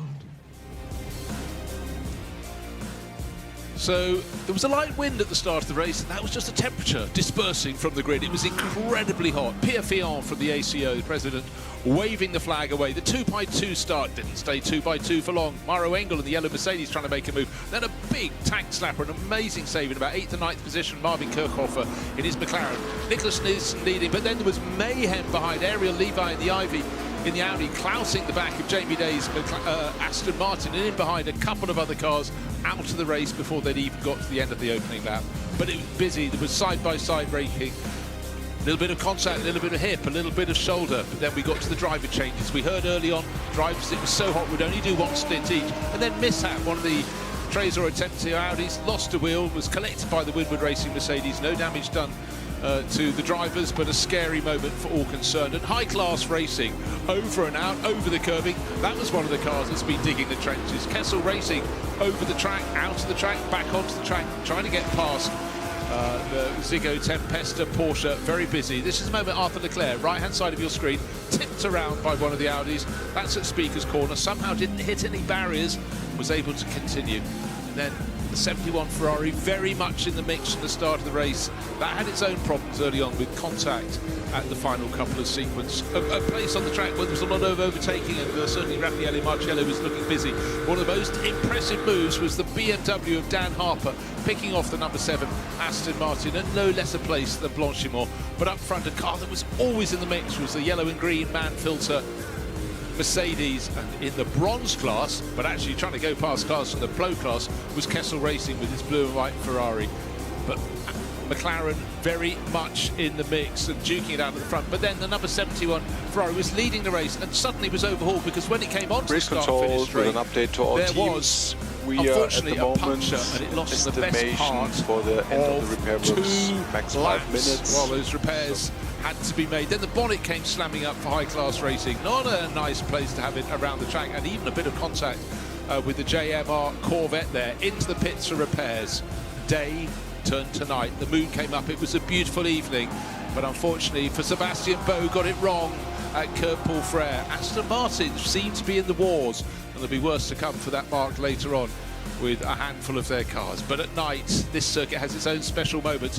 But with a lot of gravel on the track, there were a few drivers going around, and the Ziggo Tempesta Porsche going for a double spin and being hit a couple of times during that escapade. And then right at the front of the field, Maurice Scheuring in the battle for third place, spinning around to the number 58 McLaren. He got a drive-through penalty for that, but what was approaching was lightning. What was approaching was rain, heavy, heavy rain, and then all sorts of moments happening on the track. We had Marcus Winkelhock spinning around a car that had it missing its front left wheel, came in, and the front end being dragged on the ground, caught fire. So tense moments in the pit lane. And the car on the climb was the Aston Martin, Jamie Day's car that had that contact in the opening lap of the race, getting back all the way up to the top 10. So that is very impressive. But here is the rain. It's heavy. It's going to be with us for a while longer. And while you're going through those fantastic highlights, and what highlights they are, Chris Lullum came into the pits, Max Hess came into the pits, and Jamie Day came into the pits as well. And I'd love to know why Chris Lullum came into the pits. Do another reset? As I came out of the highlights, I said the rain will be with us for a while. It appears to have stopped raining at Eau Rouge. The track has been heavily wet, but just think how warm it is. That will dry out very quickly indeed. Already a bit of a dry line appearing as the cars exit La Source and come down towards Eau Rouge, but that's the bit we can see. Maybe at the far end of the circuit it's still raining, but that's interesting. I was getting reports that maybe another 20 minutes of rain. 28 degrees, wasn't it, the track temperature? That's enough to dry it fairly quickly, and it's baked in as well, isn't it, that temperature too? So it should clear relatively quickly. They are running around on the track as well. They've got their very hot tyres running around on the track, so maybe that's helping dissipate the rain a fair bit, and they've got their wet tyres on as well. That removes a fair bit of the water as well, so maybe that's exactly what it is. Let's see whether or not we can get an answer. Maybe Jonathan, before he dives back up here and continues his hard work in the commentary box, maybe he can get a quick word with the number 3, with the Verstappen team, to see if that was just a moving from the wets back onto the slicks. We shall have to wait and see. Okay, just if you've nipped away and now come back, go, why are they running under full course yellow? Why is this slow? Sarah Bovey had a big impact with the barriers. She got out of her car. Her Aston Martin rose high in the air after hitting the tyre wall on the exit of Blanchimont, but it's race repairs. And there's the answer. It's barrier repairs at the moment. It's going to be a while yet, but slick tyres already out. High temperatures, hot track, even here at 4 in the morning. This should be at the point the track is at its almost coolest, maybe another half hour from now. But those that everybody came in and got on wet weather tyres, but those that are maybe wanting to do something differently, they're going to go, I've got to come in this lap, because under full course yellow the cars are going around very slowly, and if you're half a lap down, you're probably, what lap times they're doing? They're doing 5.5 minute lap, so you've got 2 or 3 minutes if you're halfway around the lap to make the decision, will we come in for slicks? And the answer is people are coming in. Dennis Marshall in the pits, Benji Goethe, the number 58 McLaren, in the pits, Lucas Stoltz from tucked in behind the 48 Mercedes. These are cars at the front end of the field, and Bastien Boost, the Porsche that keeps on rising, the car from Lion Speed GP, looks very attractive in its white livery, but they are reading the runes very nicely. And Arjun Maini now back into the 64. Race control to all teams. Safety car, safety car.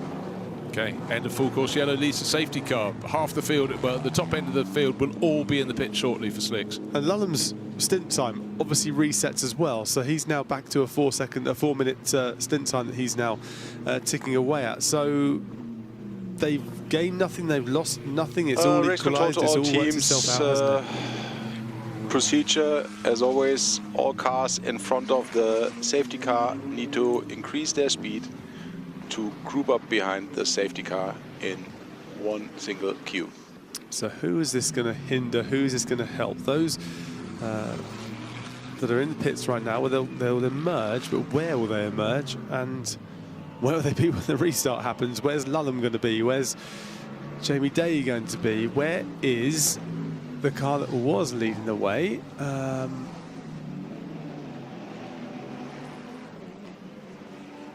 Still out there. Well, the interesting thing for me is that Dennis Marshall came in because the 2 bronze class cars got to the top of the charts. David Pittard is out on track, but it looks as though Dennis Marshall is serving a long pit stop, a service pit stop. Remember, the top 5 runners had not served their service pit stop, so they were sitting with not a time bomb. They knew they had to do a longer pit stop, and their rivals had all done it. So their overall position was a little bit artificial, but certainly seems though Dennis Marshall, Kessel Racing getting theirs out of the way. They will fall down the order necessarily by, maybe almost a lap, but David Pittard out on track.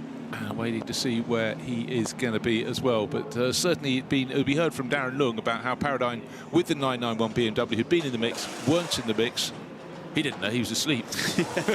But, have worked their way back, chipped away, but it's been David Pittard and James Kellett who've been doing double stints, and really showing the form. Right, it's amazing how quickly those tyres look actually slightly tired already, but I think there's a lot of dust because on the track, even after that heavy rain. There's the gold class leaders at the moment, the 24 Stella. Oh, it's cool, isn't it? It always looks good. It always looks good when they do that. What doesn't look good is when they stall. Yes. And you think, oh, when the camera's on it, and it's all one of those damp squibs there when that happens. But and suddenly calm in the pits. You think about the last 10 minutes, they had a regular pit stop, they had service pit stops for some, not for others. Still people coming in and out. That 89 Porsche, that's it's the other Lion speed car. They've got one that is 80, and that's largely white of livery. And this multi-livery car from Lion Speed, 5th place in the bronze class. But that bronze class, it really, okay, we've only just gone past the halfway point in this race, but it very much is between the 991 BMW from Paradigm Motorsport and 74. Dennis Marshall has been doing a fair bit of driving in the last hour or so for that, but that's a Kessel Racing Ferrari that's been in the mix. And, you know, in their driver rotation, I think when they get the whole way back to Mathis Jaubert, who was just a superstar in that car, they know they've got someone who can make it work, but also maybe they keep him back a bit, because where he was quickest was when it was very hot indeed. Yeah. And I think you do need to sort of match your driver. It's a bit like saying, do a double stint, and when you go out to do your second part of the stint, you know what the track conditions are. You only saw them 2 minutes ago. And I think likewise, when the conditions were hideously hot, that's when Mathis Jaubert was really flying in the 74 Kessel Racing Ferrari. So 991 going from the wets off the car and putting those dries on. Looking down the list here, Bruce. Drudy in the number 7, currently in 21st. I've got a sneaky feeling they're really in the fight here. I've got to think it's going to start. Oh, they really are, because they're going to start bringing it back. They'll be in 6th or 5th, something like that. Yep. Race control to all teams. Car 71, car 79, car 25, car 86, and car 123 must overtake the safety car now. Car number 5 will stay behind the safety car. Car number 5 is the leader and will stay behind the safety car. Okay, so it's a short pit stop. It was simply for our race leader, David Pittard. Safety, you have the leader. BMW from Paradigm Motorsport, 1 minute 48 pit stop. So that was it's simply in. Safety, wet you continue with 100 kph. Dry tyres back on. David Pittard remains at the wheel. And here I am pointing at the screen because the Optimum Motorsports car do the wayfare procedure for the next 500 hours. Is 4 minutes and 56 seconds, so that is too short. So that would, well, it's not going to help them, is it? Because it won't count. They'll have to do it all again. Yes. Right, so okay. That's going to really hamper them. Yeah, so just to reiterate, 991, its last pit stop was not a 5-minute pit stop. It was simply to change tyres. 3 laps we had already. Correct. But the number 5, who's in second place, kind of different fight really in the whole scheme of things, because it is now essentially the race leader, had a short stop, was going for the 5-minute service stop. Could you please reply, thanks you?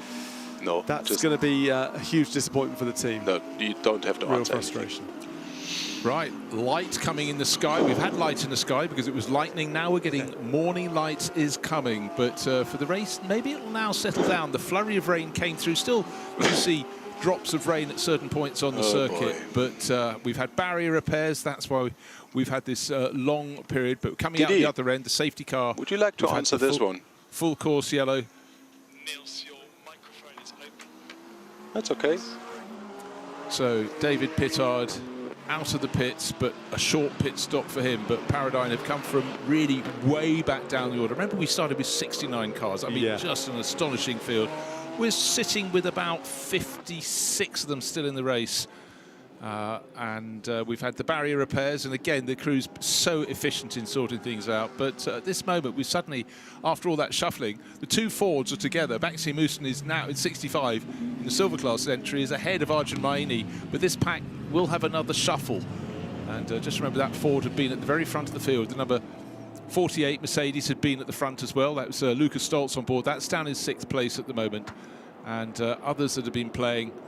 You know, it's been chopping and changing, but the beauty here has been simply the fact that we've got so many different manufacturers at the front end, and suddenly we now have 2 Ferraris in the top 4 positions. But that will shuffle through. Lila Wadu, car number 50 from AF Corsa, in Richard Millet, of course, in third place, and Gilles Stadsbader, who's now up to fourth place overall. But we've got a silver class car leading the race. It's the McLaren from Optimum Motorsport, one of the pair of cars they've got in this race. Salman Vega, young German racer, at the top of the charts by 2 seconds. We're behind the safety car, and it literally was the perfect timing for that number 5 to get to the front of the queue. Would be perfect timing for anyone. They were there as cars ahead of them dived into the pits, and then we went from full course yellow to safety cars. So they are the cars with the protected lead, and Salman will control the restart of the race when the signal is given. So Salman Ovega leading the Silver Club, but our pro leader now car number 32.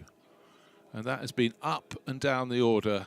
But Charles Weerts is, sorry, I'm looking at the wrong, I'm looking at the number 46, not 32. 46 is second I was overall. wondering, but it's okay. No, just we'll draw a veil over that one. I look at screens. I was just looking at the team. Race control to all teams. Safety car in this lap. Maxi Gertz's car there as well. They were, not favourites to win maybe, but they were going to be there or thereabouts. And even with Loke in the car, when they had their issue in the Garage 59 car, they were saying all week really that they haven't really felt the car has been behaving properly. And yet the performance of that car out on track was stunning today or yesterday, and that was a real piece of a misfortune that they had to unfortunately retire the car when Joseph Loke was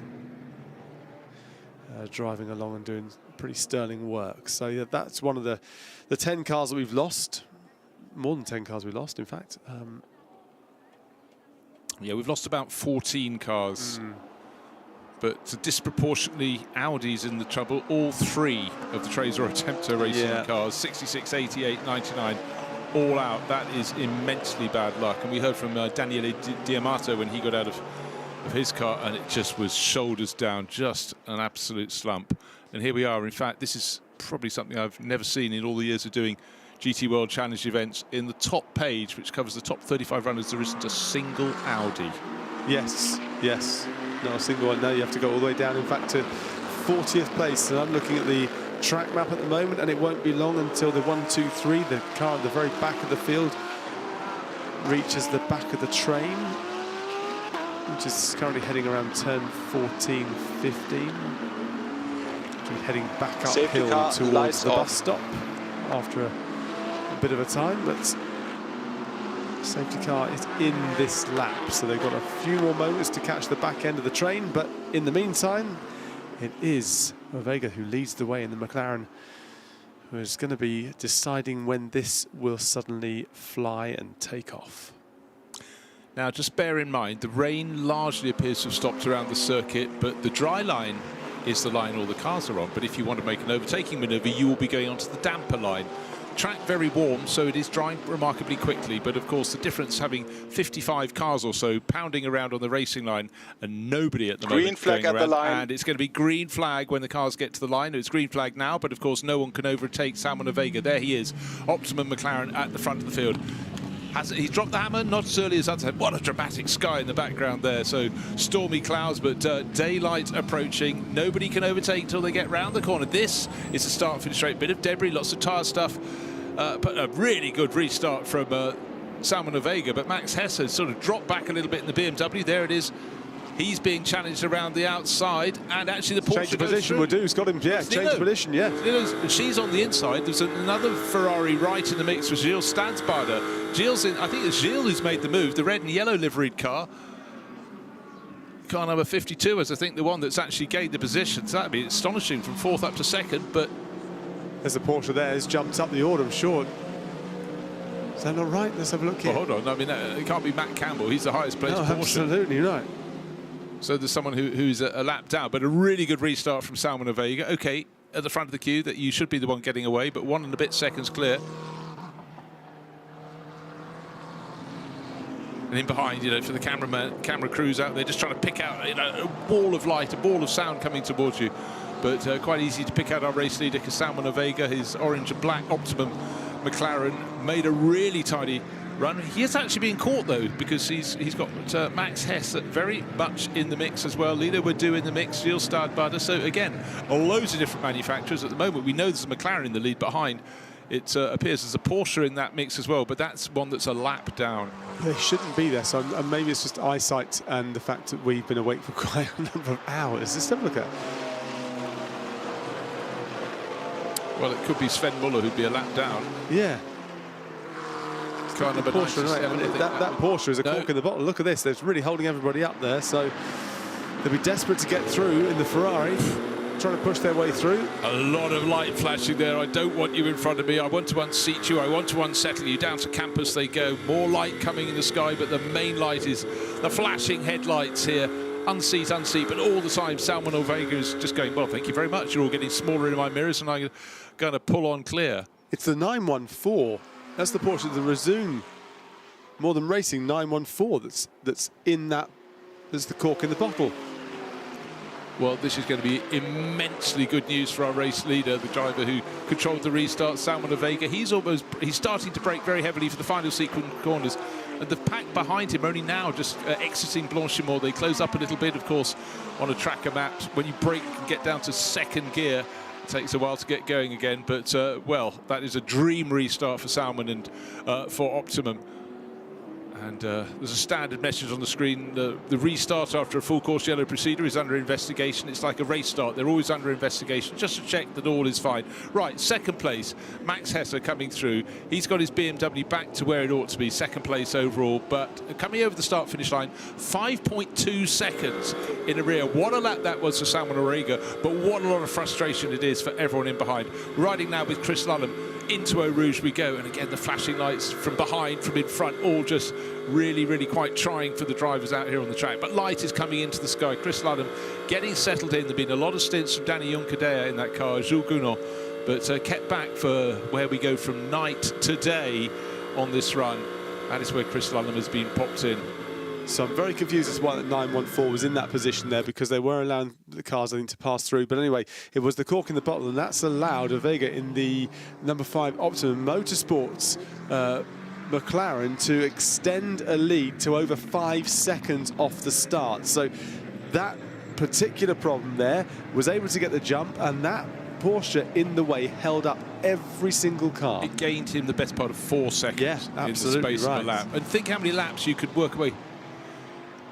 But Jonathan Grace is being busy down in the pits, and car number 46 is going very nicely, and the driver on board is Max Hesse, but the driver who's going to tell us about it is Dan Harper. Driver of the number 46, Dan Harper, your teammate Max Hesse installed right now. You were watching on the restart. What did you like from the restart? Because it looked tense there for a moment with a few cars jostling for that second position. Yeah, I mean, that heavy rain, obviously with these temperatures it dries so quick, so we're all still on slick tires, so those are always the most tense moments. And we seem to get that every year at Spa, which is it's the best. That's what we all enjoy the most. It gets the excitement levels back up, especially now in the middle of the night. So yeah, I'm glad Max is doing it, and I'm here watching.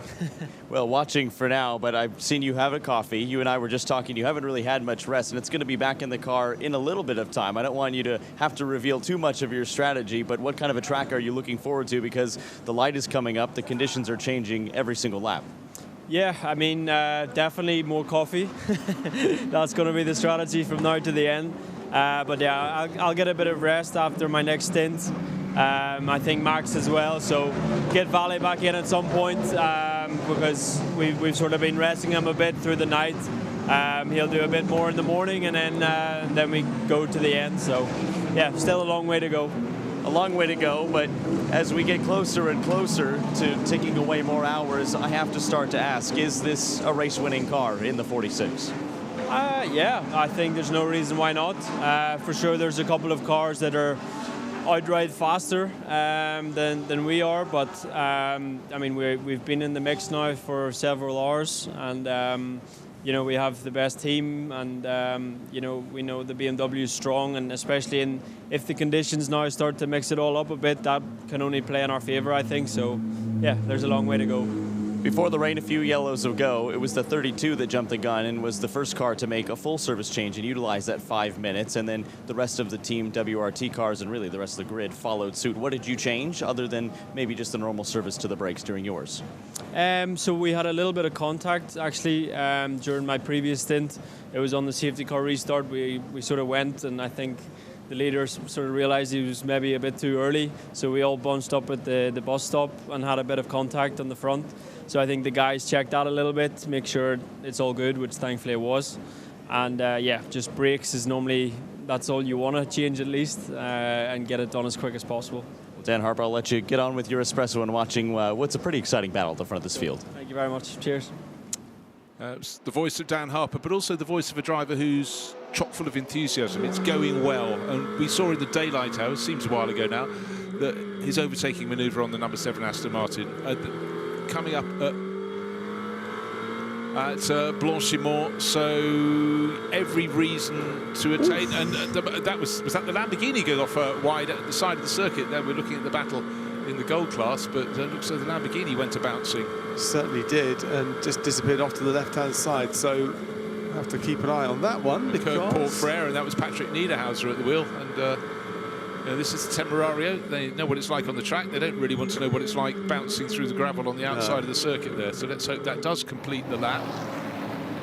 And looking at a replay from a different angle, and yet driver out wide, but so critical. Yeah. Early when it was daylight, we had the high-class racing Porsche skirting with danger. Then, of course, Sebastian Bode firing off in his Aston Martin, but that was within half a tyre width of getting into the really deep stuff on the outside. We've seen quite a few cars go off on that particular corner over the course of the last week, the Speed Week event here with lots of the support classes as well, and some really major impacts, not into the barriers, but when the car compresses down, the damage it can cause to the car there. So covered by white flags. It could be a puncture, it could be any sort of issue there. And additional as it info, develops, we'll keep an eye on at the it. moment there's no need that the drivers switch on the rain light. No need to switch on the rain light. Okay, so the rain light that has to be switched on if it's wet. Slow car exit T17. Switched on, which means appears car number 23 is that we're looking at on the screen. That's Team RGN, their McLaren. Hopefully they can get back. If there is a problem that's slowing it, it's near. Was that the one that went pit off? in? Well, that must have been the one that we saw bounce over the gravel, no?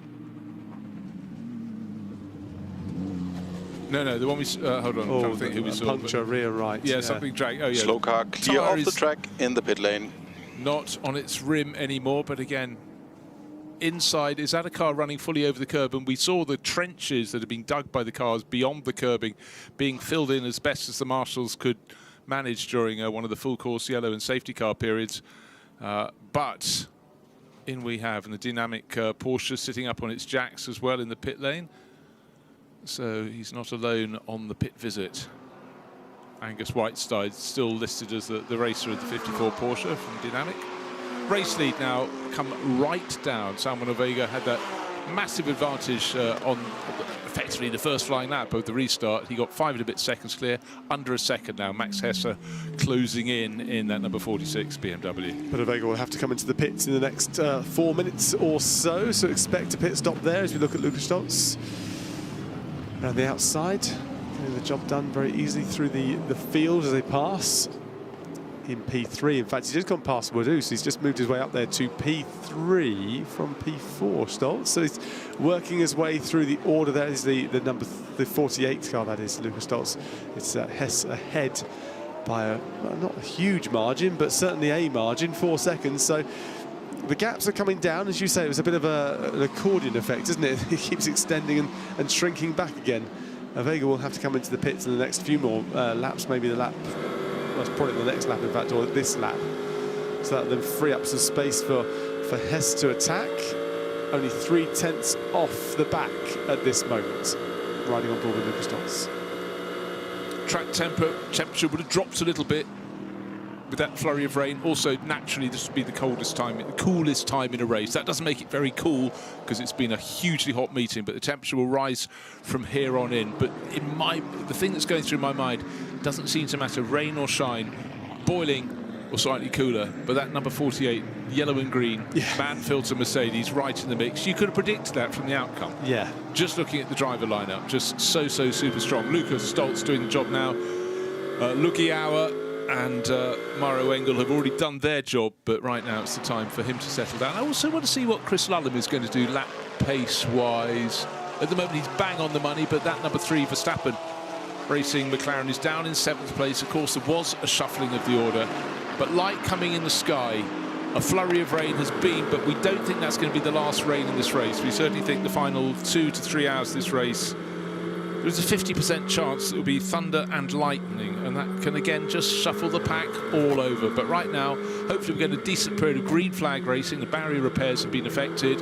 We're riding on board at the moment with Benji Goethe down in 15th place. So this is a car that's been very much in the mix. But the timing of all the pit stops and when the long pit stop, the service pit stop has been carried out, has just moved stuff around at the top of the charts. But really with Garage 59 McLarens, they've been very quick in any weather, whether it's been enormously hot or not so hot. They seem to have a handle on this race.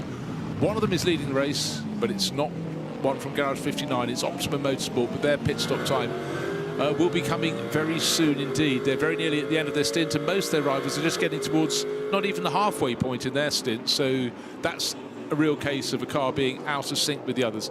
We'll be high now, will drop back down the order. When the others pit, they'll go back up the chart. So really, you almost have to back time it from the end of the race and just extrapolate. Yeah, exactly right. Wouldn't it be incredible if the 48 could take the victory here? Because not necessarily for Stoltz, but for his teammate Mauro Engel, it'd be what an incredible season he's had so far today. You know, individual races. He won at Bathurst. He won the Nürburgring 24 hours with Lucas Stoltz. Lucas Stoltz came 6th at Bathurst in a different lineup there. So that would be an incredible, a hat trick of the big ones. I mean, what a great start to the season for Mauro Engel. It'd be an incredible performance. Yeah. There are so many elements. The longer the race, the more elements that come and trip you up. But if he hasn't bought a lottery ticket, he needs to get one. I don't think he needs one, but no, I think he's probably just probably above, doing okay now. Yeah, above that sort of watermark. But no, it's remarkable. I'm sorry, I was just taken in by the background of the shot, the light coming over this circuit. Oh, big twitchy moment there that was recovered by the Ferrari. I'm trying to work out if that was Lilo Wadu's car. Yeah, we're looking forward from the Aston Martin of Jamie Day, the Walkenhorst car. That was the one that got battered up the tail end on the opening lap of the race. And that was Moscow, actually, passing Lullum. Because we were on board with number 3 at that point there. So, you sure it wasn't number 7? Let's double check. We were on board with the number 3, and okay, quite right. There it is, number 3, and that's down Chris Lullum. He's lost the position to. Shows the Fords are getting good all over again. They tumbled down to bottom end of the top 10, but just remember the 64 in particular, and that's the one with Arjun Maini back in it. Leading teammate Maxi Mouston, they just picked off Lullum. Maybe Lullum made a slight mistake, but this one will ebb, it will flow, but very busy indeed. But all along, there is a McLaren leading. It's only by half a second. Max Hesse chops away, or chips away at the margin. Chops and chips, does it the whole... And he takes the lead. There we go. Max Hesse looking at the timing intervals, and he's 1.5 seconds clear. It's made the move. The 46, is it a car that could potentially win the race? Dan Harper, the teammate, was asked. Well, I suppose so. Effectively was what he said. Not going to say no, is he? Rude not to. Yeah. Never stop hoping, never stop going. As into the pits comes number 5. That from the lead of the race, of course, we said that was owing us a pit stop. And in it comes. Salman Awega will tumble down outside the top 10, one would think. But then in half an hour's time, when the rivals on almost the alternative pit stop strategy come in for their pit stops, it will go. But first, penalty, you're not allowed to work on the car if you've got a penalty to serve, and this is one that needs to be gobbled up. It has been gobbled, and then replacement driver hops out. Salman Awega, almost a pirouette as he came out of the car. And he's sharing that car with Mikey Porto, Dante Rapanga, and Guillaume Oliveira. I haven't seen Guillaume in for quite a while, so maybe he'll be going into the Optimum McLaren in a second. And the 86 high-class racing. The Porsche 911, that is got a transponder that stopped working, so it's been like that for quite a while, actually. Yeah. Making it official now as they close the door, and mutters to himself as he goes back into his garage. Yeah.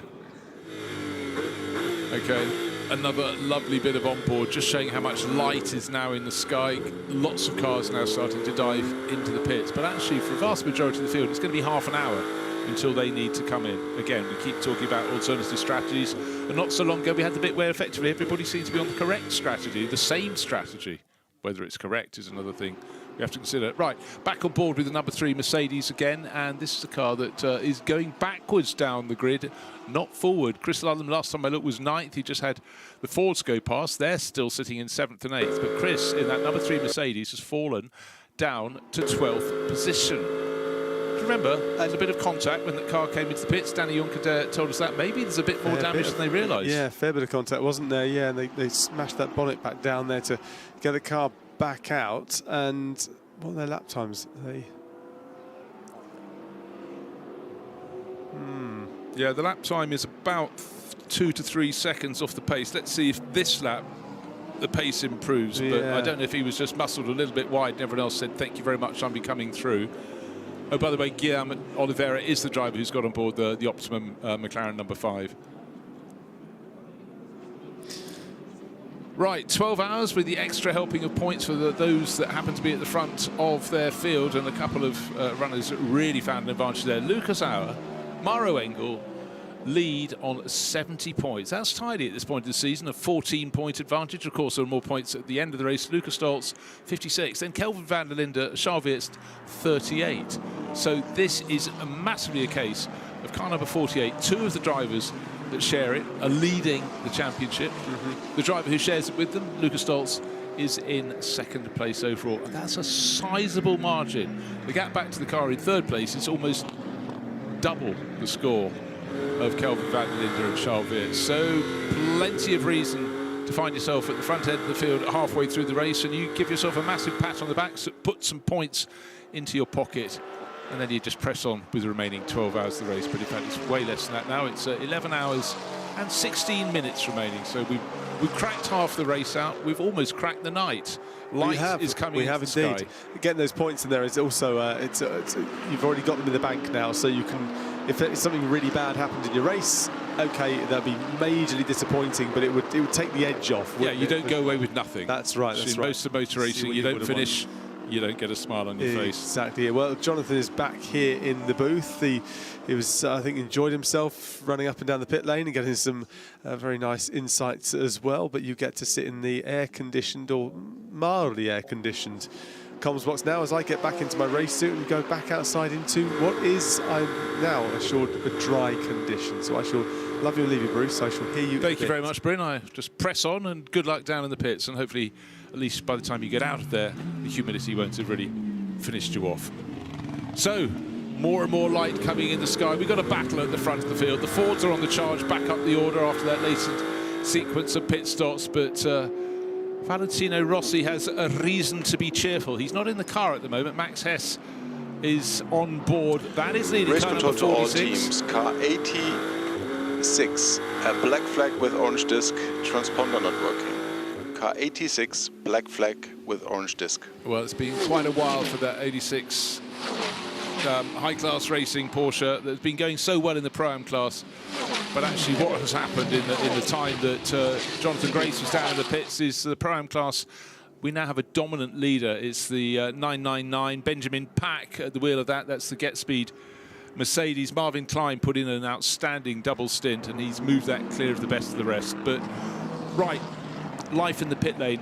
How heavy was that rain when it came?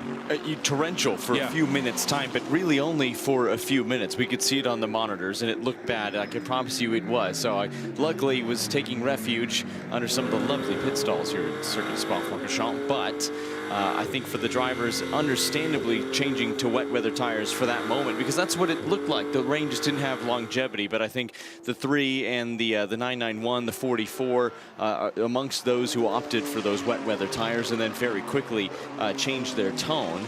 Because the field was still under such a lengthy yellow, didn't play out horribly for them. But I can understand where they were coming from. The sky was properly dark. It was angry. The rain was coming down. And look at this battle right here along one of the straightaways. Look at the state of that windshield as well. 58 right into the back, and some clear bodywork damage now on the bonnet. That rear end of the Porsche housing the engine is robust, and a little bit too robust for the 58's. 58 just isn't just any car. This is a car that has been so dominant in the gold class and been challenging in the top 3. And Benji Goethe now has got a car that maybe is not quite as it left the factory, not on factory settings. So we'll wait and see if that one is going to dive into the pits for repairs, or will Race control to all teams. The following cars receive a 30-second time penalty that must be served with the next pit stop for ignoring blue flags. Car 25, car 91, car 24, car 555, and car 23. All these cars, 30 seconds time penalty to be served with the next pit stop. Okay, nice clear message, and as has been happening, then none of the cars at the very front end of the field are picking up those penalties. So again, it's down to experience, it's down to clarity of communication with the drivers, and that was for not getting things right. Where's the nose of your car? Well, this is Benji Goethe. This is a car that not so long ago. And one more time, race control to all teams. Car 54, a 60-second time penalty to be served with the next pit stop, also for ignoring blue flags. Okay, getting things wrong under blue flags, but is that, as we look at the broken, well, the missing part of the front end, you can see the impact's been right in the middle of the grille, so it was a hit straight up the back of the car in front. But why did that happen? Did the car in front slow? I'd like to see another replay, but with that bit of bodywork missing, that, what have you got to tap it down? Have you got a spare one of those to put in? How much damage has gone further through the car? That car is going to go up on dolly jacks once the refueling is done. One more time, race control to all teams. Car 1 to 3, also 60 seconds time penalty for ignoring blue flags. Car 1 to 3, 60 seconds time penalty needs to be served with the next pit stop. Here was a look at the front bonnet on that 58 McLaren coming off. We saw woes for the sister car, the number 59 from Garage 59. There goes the hood, and you could see the gesticulation from the right hand, at least, aboard the number 58, and you feel for them. It's gone back in the garage. Smoke, presumably some kind of coolant pouring from the front of that car and leaked on the ground. Understandably, it was a pretty significant whack on the front end of that McLaren 720S GT3 Evo. Crew hurriedly looking to get to work. You can see the sister car stricken behind it. Driver change at the ready if needed, but I have a feeling this is going to be more than a simple 5-minute repair. Yeah, you definitely have to think so. This was a car that was very much in the mix. We talked about it when you were up here before, then when Bryn Lucas was up here. That didn't seem to matter when the race was at hottest temperatures, and then just now at its coolest. That McLaren was right in the mix. The sister car, number 59, had also been in the mix. I think both of them in the top 6 in the early running of the race. The 59 had a problem. I think it was suspension in the end. I can't remember too accurately, but they were both in the hunt, and now neither in the hunt. The 59 retired. Joseph Loke gave a very good interview when he got out of the car, but frustrated, upset. He'll be back for another crack in the future, I'm sure. Right, let's have a look at the graphics on the screen. Best lap, it's half a second difference. Their pit stop sequence. So the faster car is the number 7 Aston Martin getting in on the mix, but sorry, it's Max Hess against Lucas Stoltz. BMW versus Mercedes.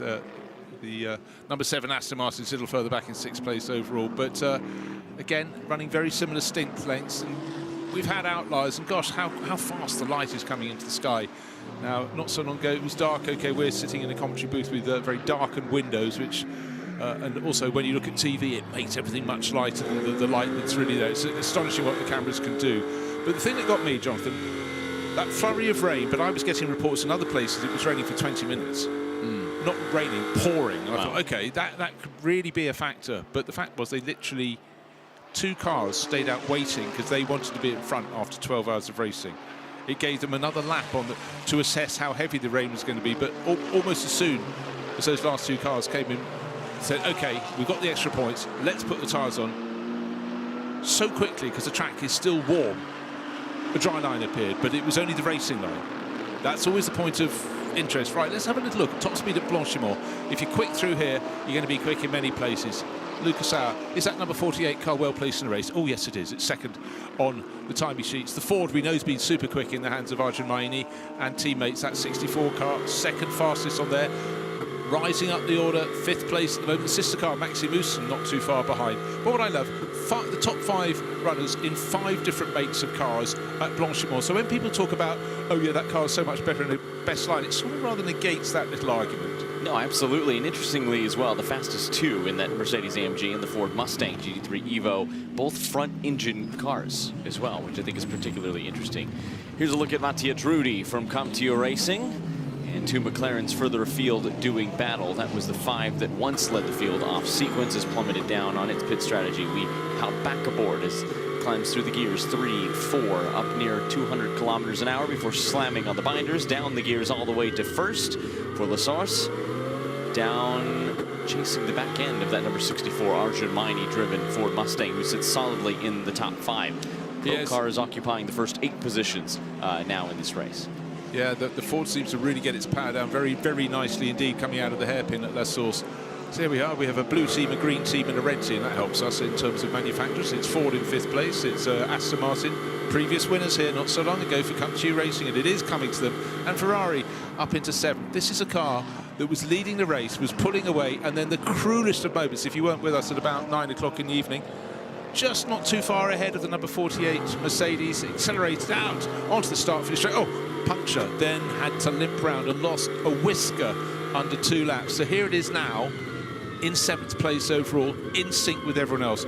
Do not back out of this race if you have a problem. It can come back to you. Weather, well, we haven't had all the weather yet. There's more weather to come. So that could be another shake of the dice, roll of the dice, call it what you will. Plenty more of action here. We started the race with 69 cars, Jonathan. We've got about 55 still running. But for Audis, I think it was just before we came in the booth, I've never seen a screen with the top 35 cars. Our first time in screen with no Audis on it. I know Audi have sort of moved away from being a works team. They got the amazing success at Monza, but today and yesterday, it hasn't been their dream race. It hasn't, but the manufacturers that we do have, many of which on your screen now, are putting on a heck of a show for us right now. We talked about that 51 Ferrari, but all under pressure from one of the line speed Porsches as well, the number 80 that has been so rapid all the way throughout this contest. And look at the 7, the CompTIA Racing car. That is a team across the board that has had a really troubled day and has rebounded phenomenally in the hands of Mattia Drudi, running solidly in 6th position. I don't think he has taken his fingers off the flashing buttons to try to cause any semblance of distraction he can to the very wide-berthed Arjun Maini driven Mustang right now. Pretty significant footprint, but he's got a BMW to clear before he does that.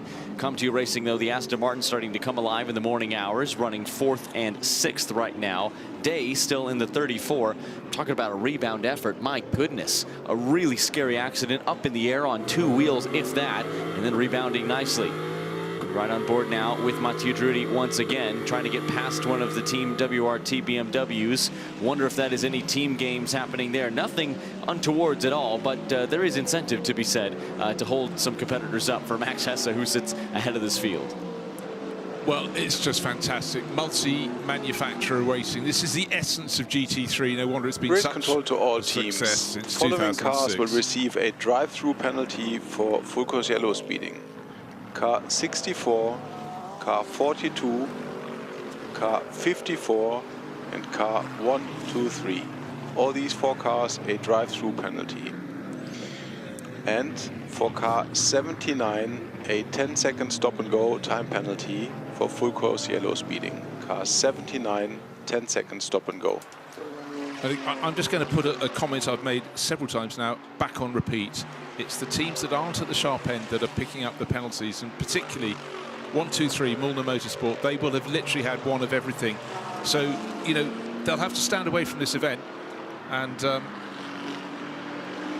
make progress. Oh, sorry. The 64 car has gone, and they are absolutely at the head of this field. That is a massively significant one. Well, this is the one that keeps on progressing. It went to tail at the top end, coming back. Sorry, I went too quickly past the numbers there, but that is huge because they're just rocking back into formation, getting to the sort of same temperatures when the Fords really were making the moves early on. That is a dropper. And what happens on this lap? Just picked up the penalty, bang, fastest sector of anybody in the race. It's always like, I've got to come in and serve that drive-through penalty, but that is huge. That will propel it down, at this moment, down to about 20th place. Should still be on the lead lap, but only just. And talk about cars that have been so consistently fast right from the opening drop, and it looked like it was going to be a dream day for the Blue Oval. Still plenty of racing left. We have the better part of half this race still to go. And of course, the 65, another horse in the stable that has climbed nicely through the order after being way out of position early on.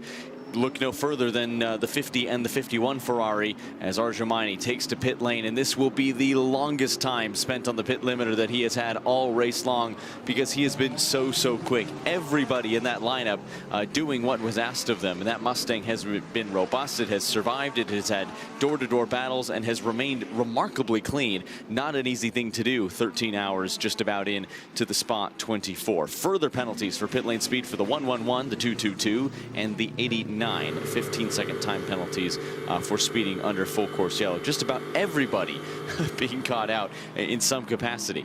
You know, it really focuses the mind. We've talked about this mantra, keep things clean, do not get penalised, and it really now is starting to have ramifications. It means other people are coming to the mix. You talked about the pace of Porsches picking up overnight. Ricardo Feller's suddenly looking very useful in 7th place. Just a little back of this group, the Aston Martin, the Ferrari. There is the Lion Speed Porsche tucked in behind. 1 and 2 Lion Speed Porsches. The light is coming in today. Maybe, I don't know how quickly the sky is going to turn bright blue, because we're expecting a full sunshine day to a certain point, and then the rain is coming in the final 3 hours of this race. Here is Arjomani exiting the pit lane. He will be on the loud pedal as quickly as possible, and we will wait to see where he shuffles out. Now the leading Mustang in the hands of Houston is 65. He's sitting in 8th place, just ahead of Matt Campbell, just behind Ricardo Feller. So sandwiched between 2 Porsche 911s. Arjomani tentatively in 19th place over Pla in the 111, also carrying a 15-second time penalty. That's going to be something to keep in mind as everyone serves their next round of pit stops. Some, like for Lila Wadu, are owed sooner rather than later. Others, like your top 2, Max Hesse, Lucas Stoltz Day, and Mattia Drudi, maybe a few minutes after that. Light is coming quickly. There is a lot more running in this race still to come. Do not make mistakes. Do not pick up penalties. Then you have to look at the cars that are consistently at the front of the field. The number 46 Team WRT BMW leads the way. That's been there or thereabouts, but it's been sort of top 10, top 5, up to top. We like that sort of progress, but number 48, there it is, yellow and green. The man fills a car right on its tail, 0.8 of a second down. That has been super consistent, exactly as you'd expect of that driver lineup. Lucas Stoltz on board at the moment, Mauro Engel and Lugi Auer. But how similar does this look to what we saw in the middle of the night? AMG chasing the number 46 and just unable to draw a beat on them in a straight line. We hear Jules Gounon complaining about the relative lack of straight line pace on this given set of circumstances at this particular weekend. The 46 seems to have a little bit longer leg on the way down some of these lengthy straightaways, but the AMG has been mighty under braking. Boy, look at the attacking of the curbs. I think Hesse and Stoltz are responding to the pace of one another and evenly matched, but that's the other thing. SRO has done a phenomenal job at making these cars super even. It's part of the reason why it's been so hard for the AMG to get by, is because they're putting down really similar lap times. Yeah, and also what we have seen is the BMW strength is its straight line performance, but you know, we'll probably get a graphic bottom right of our screen sometime soon saying, right, the 3 timing sectors around the lap here at Spa-Francorchamps, these are the 3, you know, the people. Someone could be fastest in all of them, but it's chopped and changed. And again, yes, we've had, sometimes it's track position, but as the weather conditions change, it seems so weather, temperature dependent. Still a little grease on the circuit down there, but on the racing line after that brief but heavy flurry of rain, that's almost bone dry. But where do you do your overtaking? You move away. And by the way, Arjomani just listed as 19th, and I think the last car possibly on the lead lap. There were 20 the last time I looked, but that is a big drop. They were in 5th, rising to 4th, so everyone else behind gets promoted. And that includes Mattia Drudi up to 5th place overall. Jamie Day is actually the better placed of the Aston Martin drivers at the front end of the field in 4th. 3rd place, Lila Wadu, but she, as you pointed out, Jonathan, owes us a pit stop in her number 50 Ferrari. Then Lucas Stoltz, 4 and a bit seconds further up in 2nd. And Max Hesse, who is being given chase, leading for BMW.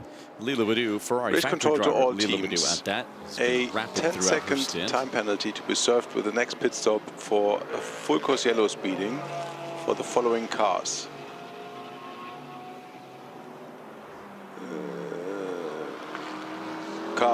74, car 89, car 56, car 700, and car 54. 10-second time penalty each. And the following cars receive a 15 seconds time penalty for full course yellow speeding. Car 111, car 222, and car 80. 15-second time penalty to be served with the next pit stop each. And last but not least, car number 5, a stop and go penalty of 4 seconds for a short technical pit stop. Car 5, a 4-second time 4-second stop and go penalty. That's what it is. Okay, the interesting one there. Did you write it down? Car number 51. That's one of our front runners. That's Tommaso Mosca. This is the car that was leading the race. Then it had the puncture and it lost just under 2 laps. It's fought its way up the order. That is cruel. The 51 Ferrari from AF Corsa. It's staying a little bit harder, but it has shown consistent pace when it hasn't been in trouble. One puncture is all that has wrecked their race, and now a penalty will peg them back a little bit. Quick update regarding the stop and go penalty for short technical pit stop from car number 5. Please do not do this pit stop. We are reviewing the penalty. Please do not do this one. This one is suspended. Car 5, 4-second stop. The penalty for short pit stop. Do not do it. It's suspended at the moment. I will await confirmation. I don't believe the 51 was penalized. The 5, the 56, and the 54. I will look back through the now 8 different references to multiple cars penalized to confirm that in just a moment. Well, there's been like a massive flurry of these notifications coming through. You have to look at all sorts of points around the screen, but I'm fairly convinced that I heard 51. If not, I apologise, but it's been a bit of a long stint, but we're still going, still pressing on, still BMW leading the race. But you have to say for Aston Martin, suddenly cars in 4th and 5th, they were really nowhere in the opening hours of the race. But most extraordinary is that number 34, Jamie Day on board, well, he started the race. He was the one who was given a very big thump up the rear, around halfway around the opening lap. And here he is in 4th place overall, leading the number 7, Matteo Drudi, a driver who took victory in this race early on. All is fine for car 51, so I apologise. I'm not just trying to make this more dramatic by throwing drama into the mix, but hey, why not? Speaking of drama, there is more drama thrown into the mix now because 22 and 58 have been noted for an incident down at turn 5, the end of the Kemmel Straight, the entrance to La Combe. And boy, that has proven to be, as it always is, I was going to say, one of the areas that just entices you to make maybe a little bit too confident of a move. Either way, we await the assessment from race control on that as we continue to ride on board with the CompTIA Racing Aston Martin, still trying to give chase to another Aston Martin just up the road. Leading sequence stands as follows, with Max Hesse continuing to leave the field over Lucas Stoltz, Lila Wadu, Day, Drudi, Moscott, Feller, Houston, and Campbell. Chris Lillam rounds out the top 10 in that car that was and still is in contention, but had to make a late change to get off of the wet weather tires it selected when it rained. Looking forward through the windscreen of the number 7 Aston Martin, Jamie Day in another Aston Martin in front had a massive squirrely moment, but they suddenly look across. I go, they're quite early in their stint. No, they're not. They're getting to within 5 minutes of their pit stops, and of course the driver's job is to get the most out of their tyres. And Jamie Day, but bear in mind that's the car that probably isn't entirely square after being thumped on the opening lap of the race. So to be putting in these lap times, a car that definitely would be better off if it hadn't been given a massive crack up the backside. But now we're riding aboard car number 74. This has always been in the mix, Kessel Racing Ferrari in class, but of late it's not where it used to be. They're going so well in the Bronze Cup. It's in 2nd place. It's still behind David Pittard, but this is a battle, nose to tail. And Pittard is up in front. We're looking at it from the car that's 2nd in the bronze class. Still awaiting some pretty significant drive time, by the way, in the car it's chasing from Darren Lung and Fowry as well, with Kellett and Darren and the gentleman currently installed right now, David Pittard, doing the lion's share of the driving to date. So keep that in mind strategy-wise. But that battle has closed up pretty significantly. Let's look at Race Vision powered by AWS.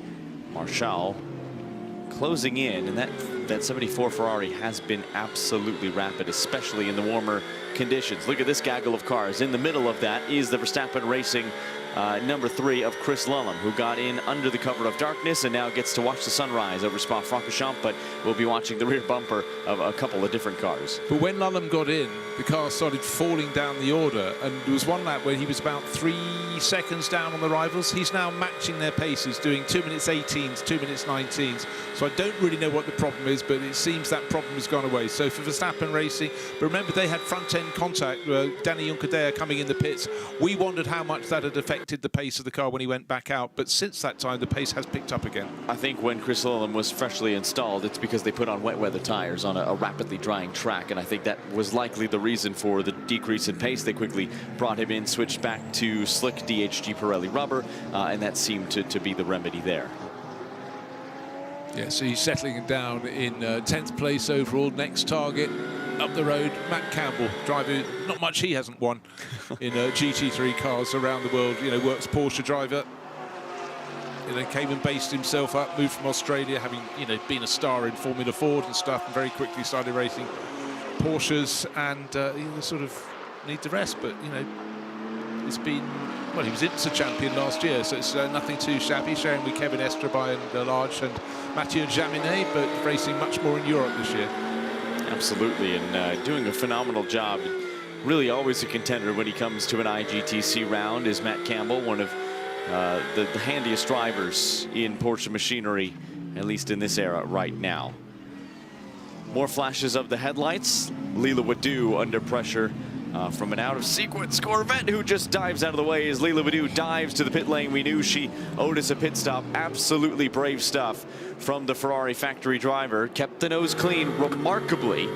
Credit where credit is due to both, but that was... I don't think Ben Green knew she was going into the pits. I didn't see any indication, so either. But you're bouncing over the curbing, but, you know, there we are. We've had several moves like that, but I'm afraid the format of the circuit at that point does make things very difficult. If you trying to maximise your in-speed and you just slightly miss your braking point, you're running deep into the corners. It doesn't look as though you're turning into the pits, and then you are, and the car behind goes, oh, I might get a moment, and then suddenly you're across my bows. But here we are. At this point in the race, BMW leading by, well, it's now nearly 2 seconds. The last few laps have been very good for Max Hesse, number 46, BMW for Team WRT. Lucas Stoltz, though, is doing what he typically does, consistent pace. But behind him, he's got best part of 8 seconds over Matthias Drudy. But with those 2 pit stops, well, no, actually what's happened is Drudy has suddenly gone from 5th to 3rd. And Leela Wadou and Jamie Day have changed position, but they're very close to the end of their pit sequence. They've got to come in at the end of this lap. And when I say they, I'm talking about Matthias Drudy, the number 7 Aston Martin, Leela Wadou, probably a lap later, Tommaso Mosca. Now, here is the manoeuvre. Leela Wadou and Jamie Day, and being chased. This is seen from Tommaso Mosca. He's running 6th in his 51 AF Corsa Ferrari that does not have a penalty. I'm just going to reiterate that again. Getting very close to Jamie Day. Matthias Drudy's already gone through, and shortly Drudy was going to pick off another car in front of him. But pretty much everyone on the track is going to be in within the next 10 minutes for some, but for most of them within the next minute, probably the end of this lap. But Tommaso Mosca chipping away, back up to 6th place. The car that was leading the race picked up a puncture and fell to about 40th position. So night turning into day has been a phenomenal time for AF Corsa. They have just picked it right. Absolutely. You know, it was interesting, the section of pit lane I spent the bulk of my time in. I crossed by AF Corsa in the absolutely mighty pit stand they have for all of their cars. A beautiful thing at that, with all of the structures inside. But I don't think at a single point during the 3 hours and some change I was out, I saw an ounce of anything resembling panic from anybody from the AF Corsa squad. Cool, calm, collected, which is pretty remarkable. It's very easy to get chaotic, and look at the hopping over the curves. More takers into pit lane with the 65 Mustang. A little wiggle from the front end of the CompTIA Racing Aston Martin. Slows it down for the pit lane speed limiter, and then just pins the gas pedal. It sounds awful, don't they, when they come in on the pit limiter. So Matthias Drudy into the pits, riding on board with him. 51 Ferrari, Tommaso Mosca in. Maxime Ouston in from 7th place in his number 65 Ford. So quickly, driver in, driver out. Driver breathing heavily there. Tommaso Mosca out of the car again. The driver can't get out and just run away. can't head off for a coffee or a cold drink. They have a job still to do, and it might seem boring for them, the amount of practice the team's put in. Now there we are. That's a tiny little incident there. The airline getting caught around the rear wing not only slows the mechanics there doing the wheel change, but it could have damaged an end plate on that wing. And these little things, we've still got a huge distance to go. Just under 11 hours of this 24-hour race is here at Spa 24. They seem to have got away with it, but just things like that. It's tiny little elements. It's about not making mistakes, not speeding in the pit lane, not getting time penalties. Exactly, but that is part of the reason also why you build in redundancy. You could see the gentleman carrying the tire caught it when the gentleman with the wheel gun would have not, and was able to pull that out of harm's way. Potentially scary moment, but of course avoiding disaster as well. Debriefs happening in the Team WRT garage. Thumbs up. Pre-brief in some way, I suppose, a briefing, because this is Dan Harper ready to take on. He's such a jolly interviewer, isn't he? He's very positive, but also should have a smile on his face. He's done some great overtaking in this race. His car was working to the front. He's about to take it over when it is in the front of this race. For someone who told me he's only had a 20-minute disco nap so far today, he looked remarkably chipper in the pit lane. I think it's easier to look chipper when your car's in a very good position, but I think that's also his mean. He's done a lot of endurance racing with BMW as part of their BMW Junior team. And BMW, they go back, their junior project goes all the way back to the 1970s. And, you know, if you get on, I remember the drivers at the time, when I was a young journalist, because one guy phoned me up, he said, right, every single thing is going to count. Could you tell me exactly how a table is laid in terms of knives and forks? I want to go to a big dinner because they want to see how we react when we're wearing a suit, possibly in front of sponsors. And he thought that little attention to detail could make him a works driver, and it did. It is the little things at the end of the day. It becomes a cliche in so many industries, but you're very right. You think of some of the iconic monikers throughout the sport. Penske Perfect comes to mind, right, in the categories that they contend with. I think Team WRT often adopts the same mindset. Probably 5 or 6 times while I was waiting for that interview with Dan Harper, I had to move out of the way of a vacuum. Someone in the team had a few minutes, slipped the fire suit off, and decided they should tidy up after some of the service stops.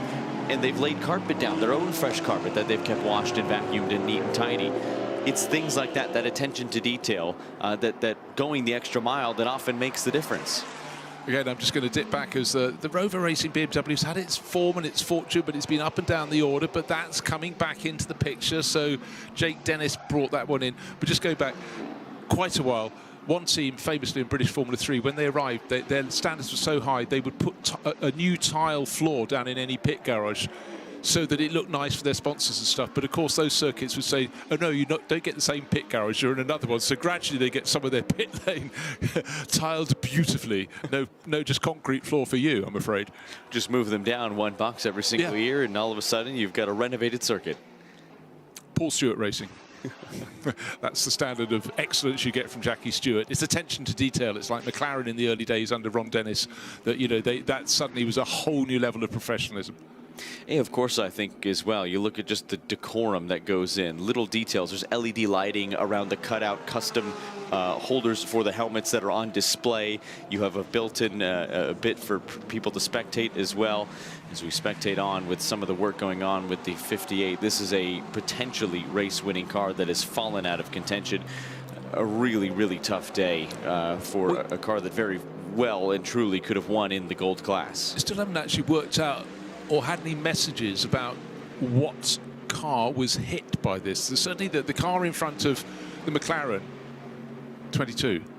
It's 22. Okay, there we go. I was suddenly looking back. We've had so many penalties. Our penalty warning screen has been just a run through of so many things. So the message goes very quickly back up the screen and it disappears. But the 22 was given a Klaus up the back for whatever reason. Oh, the Schumacher CLRT Porsche, of course it was.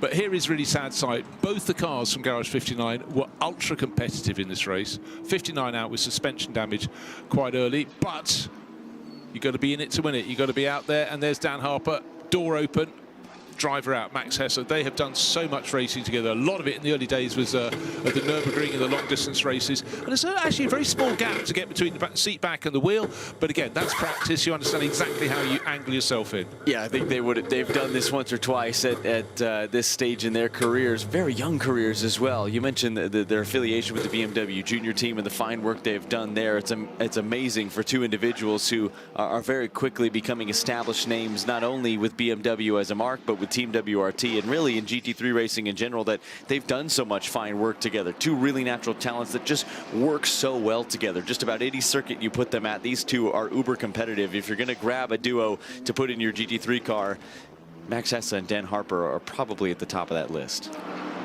And if you stand them side by side, they're almost exactly the same height. That has a helping hand, you know. But so many elements are put in. But the fact they've been kept on the scheme.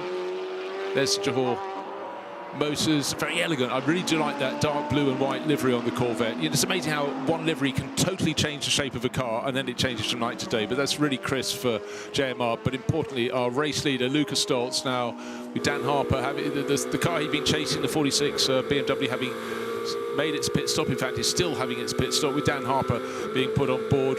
But at the end of this lap, I truly expect this car to come in from the lead the race. Lukas Stoltz, bonnet flapping up and down. That's something that may needed to be sorted out, and that's on the, as I say, the Johor Corvette. So Ricardo Feller going nicely, but here Dan Harper out onto the track. Lukas Stoltz. Well, he goes for one further lap. He does. You know, he actually, what he probably doesn't want is to be hassled so hard by the car tucked in behind. But Ben Green going very, very nicely indeed in that Corvette. That's car number 0. And down in 37th position. It's had its setback. It's 5 laps down overall, but in Ben's hands, it's clearly not short on pace. And Lukas Stoltz probably thinking, okay, prove your point, but you know, I'm leading and I'm going to come in for my pit stop. Don't flash your lights at me anymore. Just get off my tail. But right, gosh, it was quite quickly going to proper daylight here. Little light cloud around, but not so long ago with the first shots of day, they were dramatic storm clouds. Oh, picking off a BMW. And well, tell you what, at the end of the Kemmel Straight, I think we're going to have the Corvette going past Lukas Stoltz. I said, just leave me alone. Doesn't get the move done. But Ben Green, you know, it's absolutely his entitlement to go for it out on the track. He may be so many positions down. In fact, 36 positions in arrears. But he wants to try and get a lap back. But you know, he's working his battle, and he's trying to get the Pro-Am honours. But at the moment, he's not top in Pro-Am. He's second in Pro-Am. And it's still the class being led by the 999, which is the Get Speed Team PCK Mercedes that Marvin Klein went so well in, and Benjamin Pack now racing that. But for Lukas Stoltz, in at the end of this lap. But the big question is, will he still be in front of that Corvette? He might be in front of it by 5 laps, but it's making life very, very uncomfortable for him. Cutting it a little bit close on stint time, not dangerously close. If he had done another lap, that would have been really, really close. But he is probably going to be just over a minute, if not within the final minute of that 65-minute limit. And of course, being harassed by the JMR Corvette. Look at how close that Corvette is under braking to that Pro Class AMG just in front. Lukas Stoltz doing a nice job in what are the last couple of laps of this stint. We'll wait to see if he stays installed. Driver change have been the fashion of the last round of stops. I would suspect that this man filter AMG would do much the same. I'm amazed that section of the McLaren that came out is still sitting at the side of the track, out of the nose of 58, and that, I suppose, what do you call it, the bonnet. Not there's an engine under there, but anyhow, it's a hatch but it removed itself and took off. Landed is sitting at, Lukas Stoltz dives in and goes so close to the nose of the chasing Johor Motorsport Corvette. There was very nearly contact. Right, I tell you what, a driver who's a car that's been going so very well is the 46 BMW, and we're going to hear from the driver who is just out of it, Max Hesse. Max, we know that 24-hour races, they ebb and they flow a fair bit, and you have your work cut out. We are still some way off of this one ending, but you're positioning yourself, looking at the timing screens over there, in a very healthy position. Yeah, like you said, it's still quite long to go. Normally we always say once you see the sun, then it's time to push. But yeah, actually with the starting time in Spa, it still means we have more than 10 hours to go. So yeah, we just try to stay in the game at the moment. It's running quite well. Obviously, first of all, I hope due to the long focus yellow, the driver is okay. Looked like a pretty big one. Then there was some rain coming and we stayed out. So the team did a great job also getting us through with the technical pit stop already. And yeah, at the moment we are somewhere in the race lead, which is nice. Let's see if we can stay there. Yeah, you certainly are in contention, you have to say. And for yourself, you had to deal with the conditions. The rain came down, it came down in sheets, in bucket loads, as we say back in the UK. And you dealt with it, but you could probably have stayed out on slicks, ironically. We did actually. We did stay on slicks. Yeah, due to the hot weather conditions, we expected the track to dry up quite quick. And obviously there was the call already that the full course yellow will take quite long.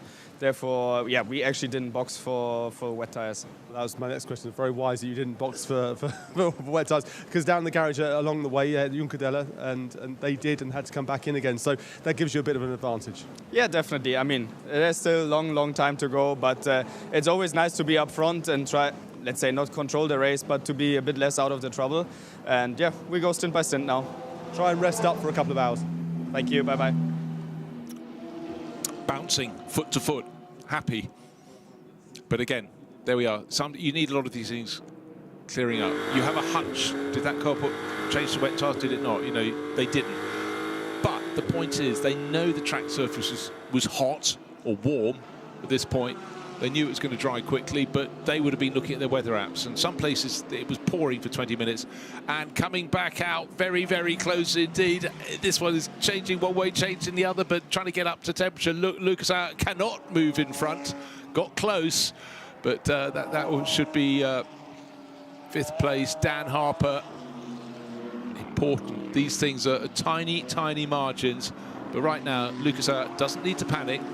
Just wait, but it was looking for track position. Still not come out of it too badly. More than 10.5 hours to go. It is two fresh drivers that will presumably be on what's not a full night's sleep, but probably a full belly with some carbs, some electrolytes, as much rest as they could have gotten in whatever local motorhome they have waiting for them here at the track, or whatever cozy spot they are able to curl up on. Sometimes just a cot in the garage in a quiet area with some earplugs in. You get a couple hours sleep, you debrief with your engineers, and you try to wipe the dust out of your eyes. You chug an espresso, you get right back in the race car. It is a really grueling thing, this art of endurance racing, but curious to see what these two can do at the front of the field. Lucas Auer, Ricardo Feller in the number 80, but it is the battle with Dan Harper in the number 46 BMW, who's done nicely to put some lapped traffic just between himself and that charging AMG behind. We saw the number 46 BMW continue to lead the field, but not by a huge margin over the 48-man filter AMG. And now all of a sudden that gap is growing and growing corner by corner. What we get at this point is, because it's about the last car to come and make a pit stop, they got very close on sequence, leading outright, a bronze class car, David Pittard. He surely is getting to the end of his time in that car, because we've got two drivers who need to get in and really start getting some laps in, because David Pittard and James Kellett have done the heavy lifting, but we're waiting for Leighton Fury and Darren Lung to get in. It should be Darren next. We did have him in the pit garage.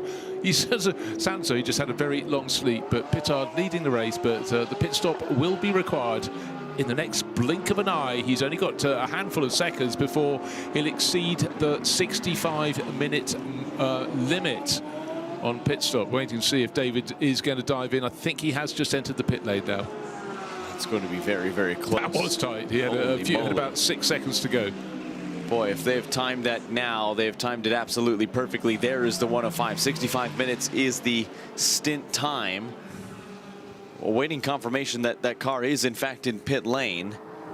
We'll relay that information as soon as we have it. If not, no, it's not clear, is it? I think I might have called it a bit early there. Yeah, that is over. I think he's half a lap too late. We watch on with the two Ferraris, 50 and 51, comeback efforts for both. But Alessio Rovera, who led the field in qualifying pace, it was Nicholas Nielsen who led the field to green for the CrowdStrike 24 Hours of Spa. Now these two dazzling Ferraris, dazzling us on the racetrack, running inside the top five. David Pittard now takes to pit lane, 40 seconds too late. There you go. That is a big mistake. I'd say 38 seconds too late. You know, what's that among friends? But but the thing here is, both of these Ferraris, 51 led away Nicholas Nielsen at the start of the race. Then it had its much publicised puncture that delayed it and cost it the best part of 2 laps. Number 50 seemed to have all the problems early in the race. Yet here they are. AF Corsa, Francorchamps Motors, as we call them when we're in Belgium, of course. But Sean Galale in one and Alessio Rivera in the other, very, very much in the mix. It's amazing. Get it through the night. It does seem like it's a statement from the 1970s or 80s. These cars are incredibly robust, but it's incident that has shaped this field by and large. The front runners hitting problems. It's been things like the 58 McLaren clattering into the back of another car, its front section being very heavily damaged, but everything else, it's been little things that have affected them by and large. puncture for the 51 Ferrari. But who's left at the top? We're looking at 46, the BMW that Valentino Rossi has been having, but Max Hess and Dan Harper sitting there, and another car always going well, that number 48, yellow and green man filter Mercedes. Two cars you could have predicted would be right up there. Now, chopping and changing, Alessio Rovera and Sean Gallet just changed positions. Again, that would be team orders, because Rovera on a charge, they want him coming through. Yeah, Rovera has been so quick right from the drop of the green flag, really since that car came off the truck. He has been absolutely mighty. So too has that Ferrari 296 GT3 Evo package. But Sean Gallet, I think, deserves a lot of credit as well. Haven't said his name much today, and probably should have more. There is the Paradigm BMW making its way into pit lane, albeit I think just a little bit tardy. But Sean Gallet has done a lot of really good work racing in the Middle East, has done a lot of good work in the recent years, is dating back to, it looks like 2024 in GT World Challenge Europe, the Sprint Cup and the Endurance Cup. Has done a couple FIA World Endurance Championship rounds, has been a mainstay in the Asian Le Mans Series grid as well. A really good amount of seat time, and deservedly so, for a very rapid driver in Sean Gallet. Here comes 991 back out onto the racetrack. And we will wait and see if there is any investigation, or if they did in fact make their stint time in time. Looked to our eyes like it was a little bit late, but of course we are just running on the information we have in front of us, and certainly are not racing stewards. But if it did fall afoul of the drive time, that would have serious implications, because it is the lead car in its class. Lead car in its class, and actually if it had managed to pip in, it's also, Paradigm is driven by numbers. This is Darren Lung's team. He is a man who runs by numbers, and so I'm sure if he's the next driver in, and I'm sure he will be the next driver in, he was certainly surfacing as though from a sort of lair. He came back in, you know, said, "Oh, I've been sleeping very nicely, thank you." But I expect him to be in. I don't expect Paradigm to have made a mistake like that, but we will see. The messages are coming up, but there seems to still be quite a big backlog of punishment coming the way. Mainly black and white flag warning for track limits, and just to point out. So 65 minutes rounded down. Car came in just in time. Thank you, Bryn. Delivering updates from the pit lane. All is good. Well, numbers game working a treat. They have calculated that one to absolute perfection. 12 seconds to the good if it is rounded down. How about that? That is absolutely tack perfect. That car will retain its position, 15th overall at the head of its class. But that is still so tight. If on that in lap suddenly a full course yellow had been thrown, you're done for. So that really is pushing the envelope right the way to the edge. Still some fantastic racing, and you know, for a lot of the drivers actually being able to see the corners now. And that's the thing about the less experienced drivers in these races. They're still learning the feel of the track in the night. What's changing up the front? Good to see the Lamborghini still going. You know, obviously the first year of the Temerario in GT3, but it's not at the sharp end of the field. Look at all the movers and shakers throughout the course of this race. 61 positions gained for the number 80. That's that Lion Speed Porsche. You have the 56 position improvement for Pla and his number at 111 McLaren, albeit with some penalties looming. The 65 Mustang, 56 positions up as well. 21 gained for Cronjes in the 34 after incidents at the start. 24 positions for Sean Gallet as well. We mentioned a comeback effort that started right at the beginning of the race. Only 2 positions lost for Alessio Rovera, but he is right inside the top 3 now, and he is chasing down the race lead. Still some work to do, but not much. It's really just under 7 seconds. What I want to see now that David Pittard appears to have gone back out onto the circuit, just you know, his pit stop just going through. Yeah, he's just want to see where he is relative to the other guys been fighting with in the bronze class. Suddenly it seems as though there were 15 places apart because we were waiting for the pit stop. David Pittard into the lead of the race for Paradigm competition, but now where's he going to slot back in versus that blue and white Ferrari from Kessel Racing? Dustin Blattner, the American racer, on board that at the moment, and suddenly they're not separated by 16 or 17 positions. It looks though it's more like about 4 positions. 15th for Pittard, plays 19th for Dustin Blattner. Best of the rest is Martin Rupp, who's always been very much in the mix in the bronze class. Car number 97 is his steed this weekend, Rudronic Racing Porsche, shared with Antares Al, Michel Gatting and Sven Muller. Will it be a 2-horse race? Will it be a 3-horse race? But at the moment it's still David Pittard leading the bronze class. And still 10.5 hours to decide it. 39 positions gained for David Pittard and company. Pretty handy effort as well. huge amount of effort to James Kellett, who started that car as well. Gained 22 of those positions during his stint, but everyone chipping in their hand as well. We saw Mikael Grenier making a handful of positions in that AMG as well for Team Get Speed. Improvements up and down the order. We watched the overall battle for 7th place on the road. This is between the gold class number 111 CSA Racing McLaren and the number 65 Haupt Racing Team Mustang, with Pla installed in the former. And the HRT Mustang just behind now. They head up Radion, down the Kemmel Straight. That front end grunt for the Mustang has been mighty throughout this contest, but I think it looks a little bit too far back to make a move at this stage. It does. My real intrigue at the moment is how fast the temperature is going to rise here today, because having been for the last 7 and a bit hours or whatever in the commentary booth here, which is air conditioning, I do not know. But you walked up the slope, and probably did you come up in the lift from the lower pits, or were you in the upper pits? Stairs were just a little bit faster, so I elected for those, but it is warming, but it is beautiful here. Okay, let's have a little look and listen to the 51 Ferrari.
So maximum attack there from Alessio Rovera, and plenty of company, but it's Ferrari getting up the order. That wasn't a car he was attacking for position. That was a car he just needed to get out of his way, because Alessio Rovera in 3rd place overall. He just had the swap with teammate Sean Gallel. In fact, he's pulled about 5 seconds clear. But the important thing for Ferrari fans, the Tifosi, is catching Lucas Auer, who is in 2nd place. It's Dan Harper leading the race by 0.8 of a second, but the top 3 covered by 5.5 seconds, closing in just how we like it. But the last 2 laps, sometimes 0.7 of a second being gained by this Ferrari driver. He is on a flyer.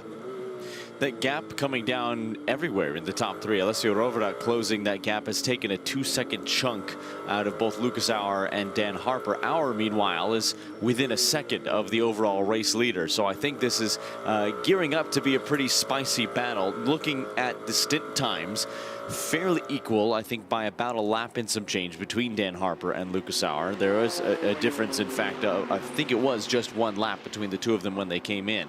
It is a few more than that for Alessio Rovera, who has done a stop a little bit before that. But boy, 10.5 hours to go. We have had a whole lot of action up until this point. Let's take a look back at how it's all unfolded.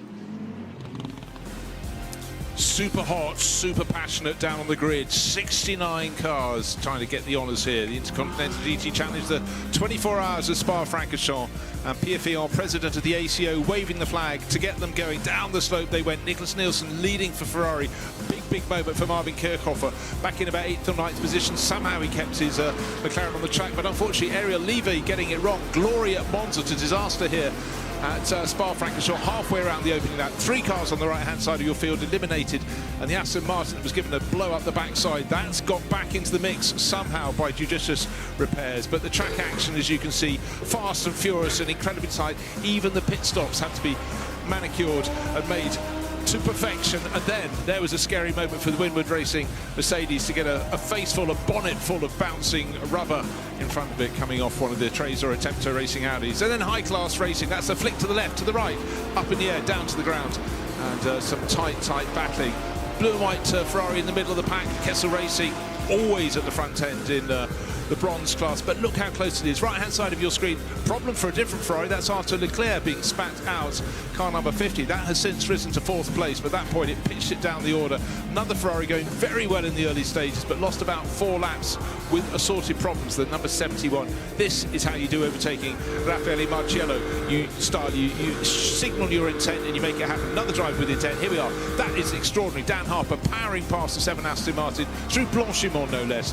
Fearsome corner, made it look very simple, but 2 cars that were always at the front end, the 58 McLaren and the number 48 Mercedes, right in the mix, riding on board here with the bronze class leader, the Kessel Racing Ferrari.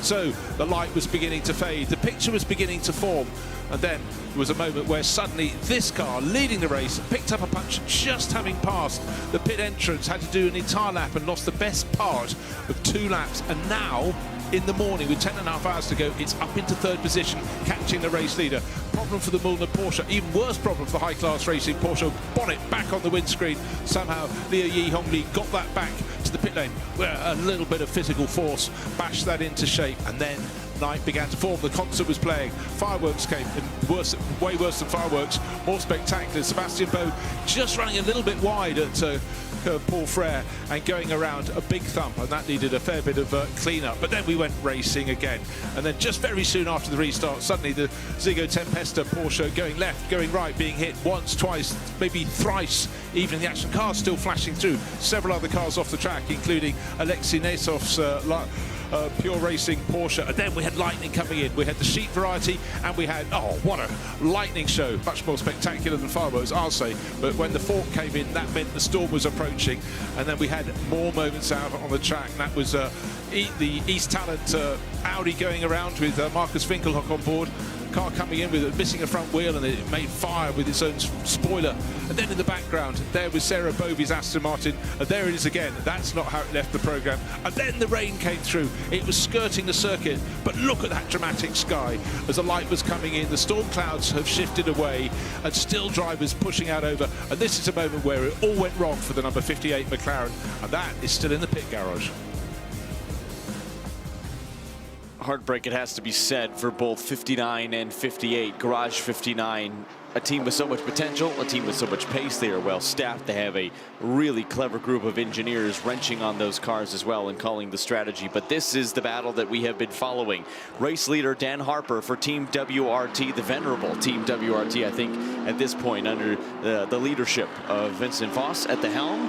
And a mighty, mighty AMG, as it always is. The man filter, that aggressive livery on the front of that car, it's impossible to miss. 2 cars, actually, that are pretty easy to spot on the spotter's guide and on your camera. Lucas Auer chasing down Dan Harper. Lucas Auer, by the way, that car carrying one of your IGDC point leaders who've been split up in this race. Maxime Martin in the number 17, Mauro Engel in this car, the number 40, that you could just see peeking through Dan Harper's rear wing.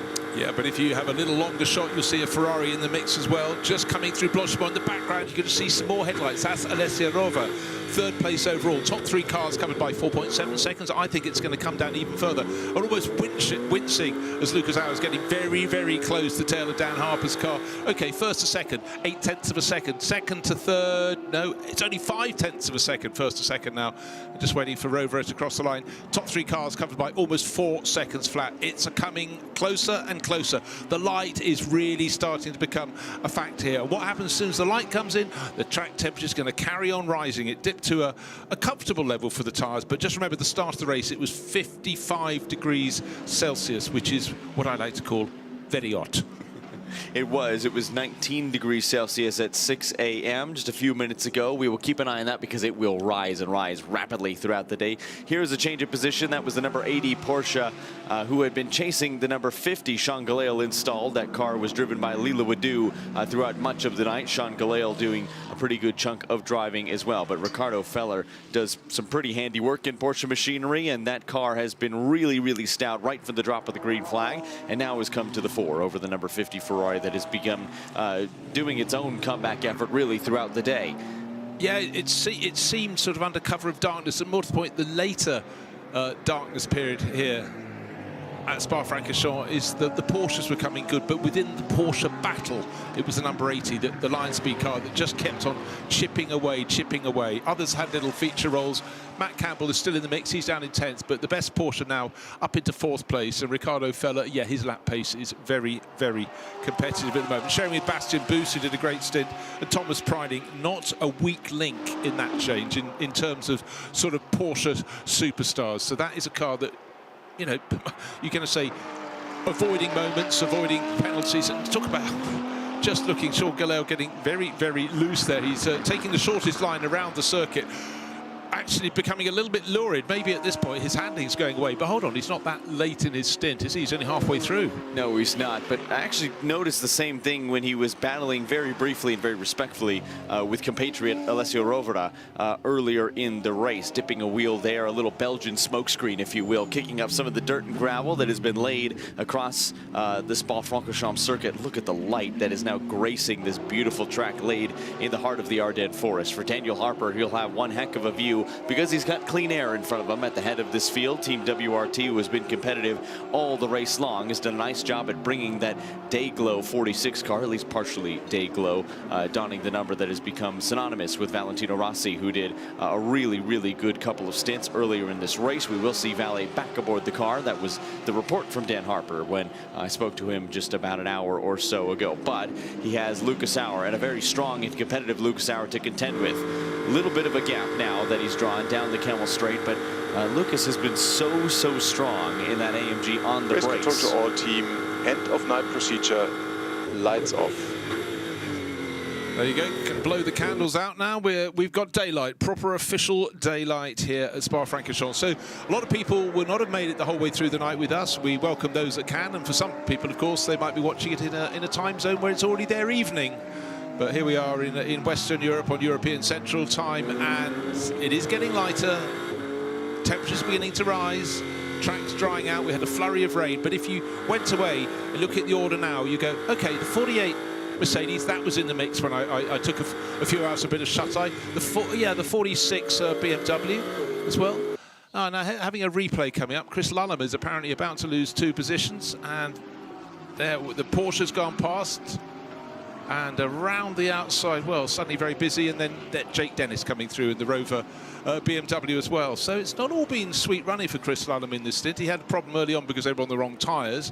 But actually, timing-wise, in terms of his laps, they're sort of fine. They're very much ballpark, but one little slip up. But the field is so tight. But just going back to my point, you go away, hold on.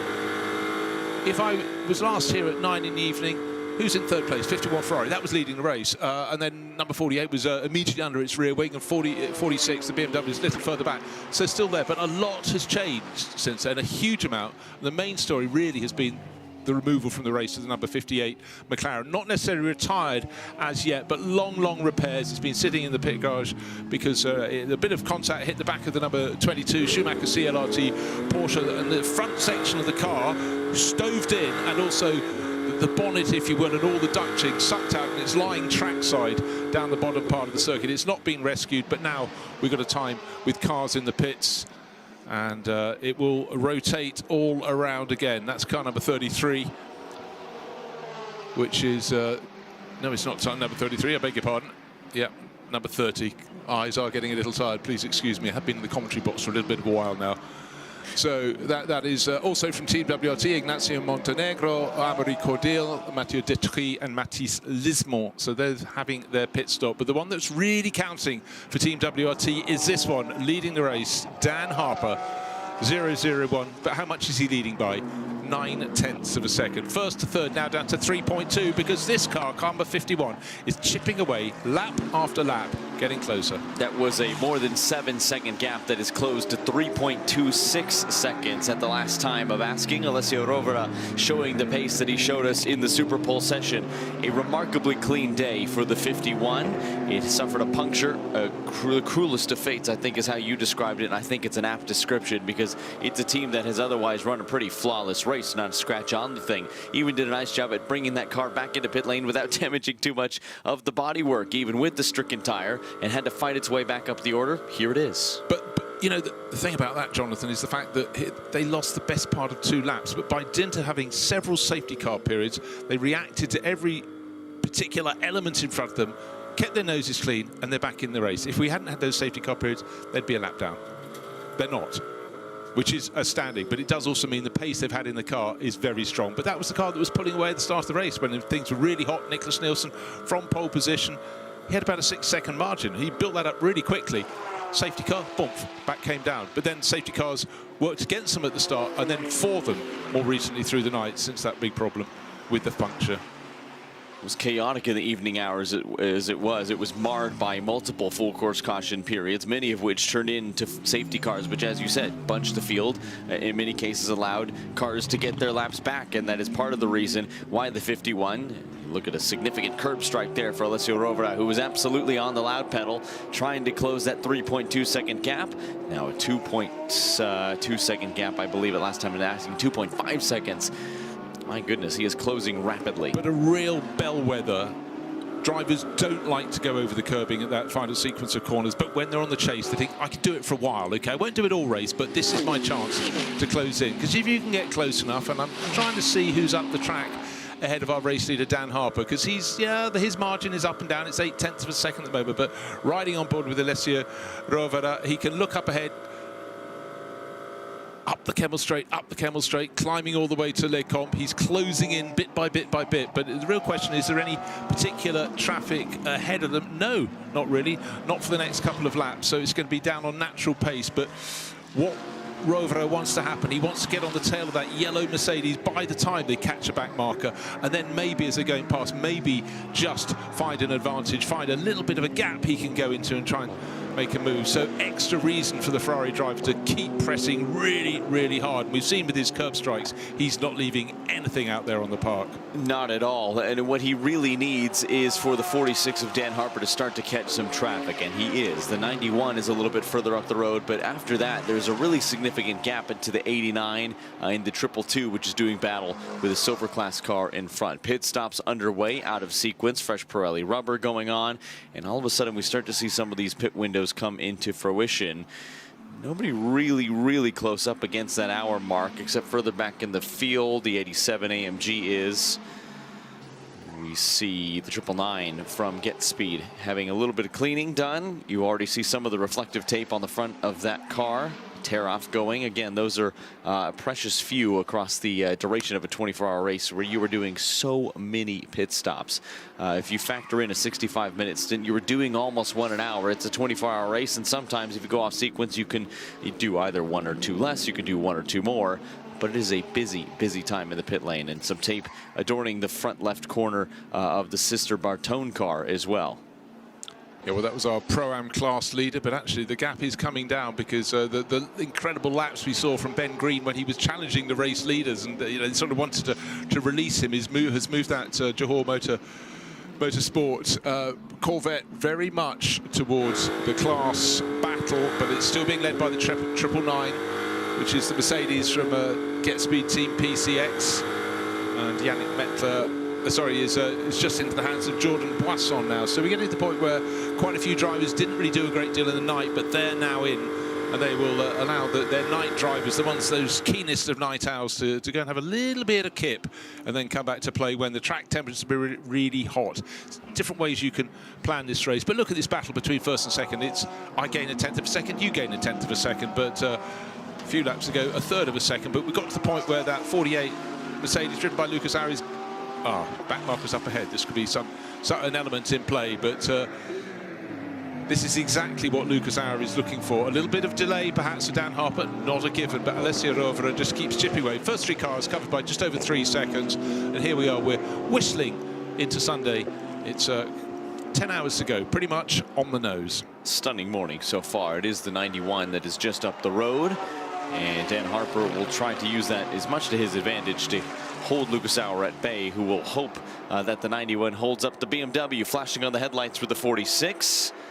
And pretty good amount of pace in that 91. It's a pretty good amount of pace in the 48 as well. It's really even pace between the 48 and the race leader in 46. Such are the differences between these two GT3 platforms that Lucas Auer gets held up just a little bit. Still plenty of time as well in both his stint and the race, but all the while Dan Harper will be able to stretch the legs just a little bit, and that was a less than second gap that will now extend to over that margin. This also does not help Alessio Rovera's charge. No, exactly. In traffic, you've got to work it. It can work for you, it can work against you. But Dan Harper, at this stage, he thought, I'm not waiting for second opportunities. I have to get through, put another car between me and everybody else, which is exactly what he did. And the number 91 Porsche actually keeping out the way rather nicely there. And I think it's Alfred Renard at the wheel at the moment of that. Let's have a little double check on that front. Yes, it is, in 31st position overall. But he has to put that black Porsche somewhere. But advantage to Dan Harper, the race-leading BMW. His margin will have grown in that instant. But they start another lap. And the gap between first and third, it was 3.2 seconds. It was originally 7 seconds. It's down to 2.6 seconds because Alessio Rovera, there he is in the background. He's going to pick off that black and gold Porsche.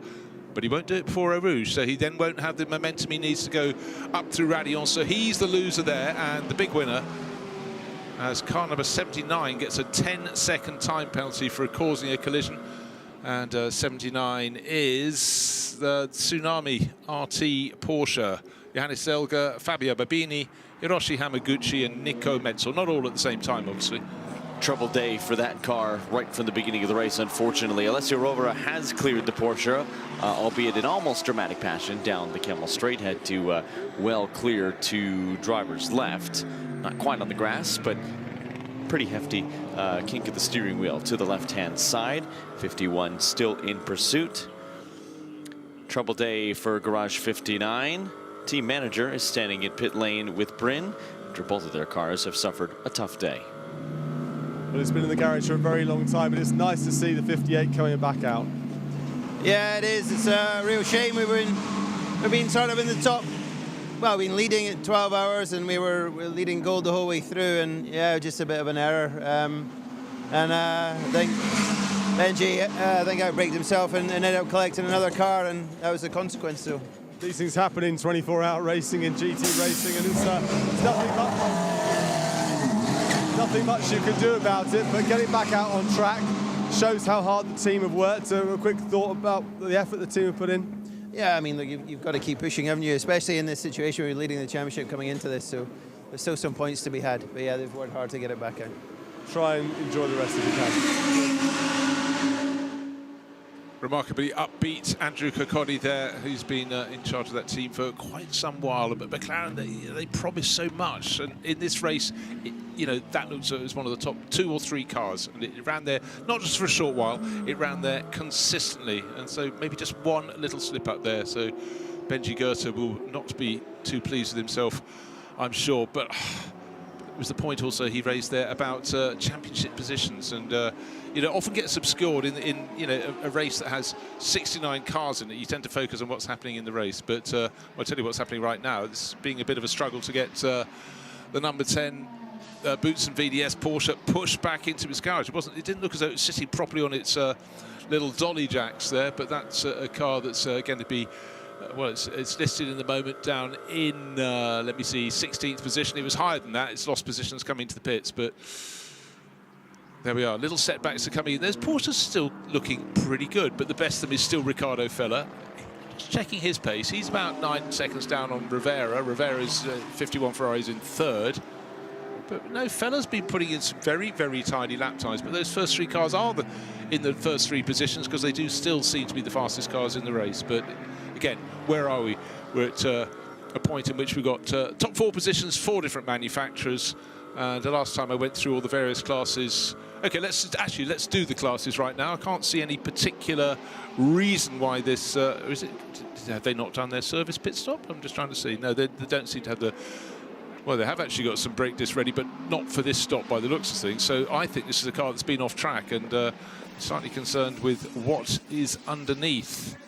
Yeah, the blower is out, which is usually the universal sign for there is gravel or something in there. They have the front bumper removed and they are shaking it this way and that way.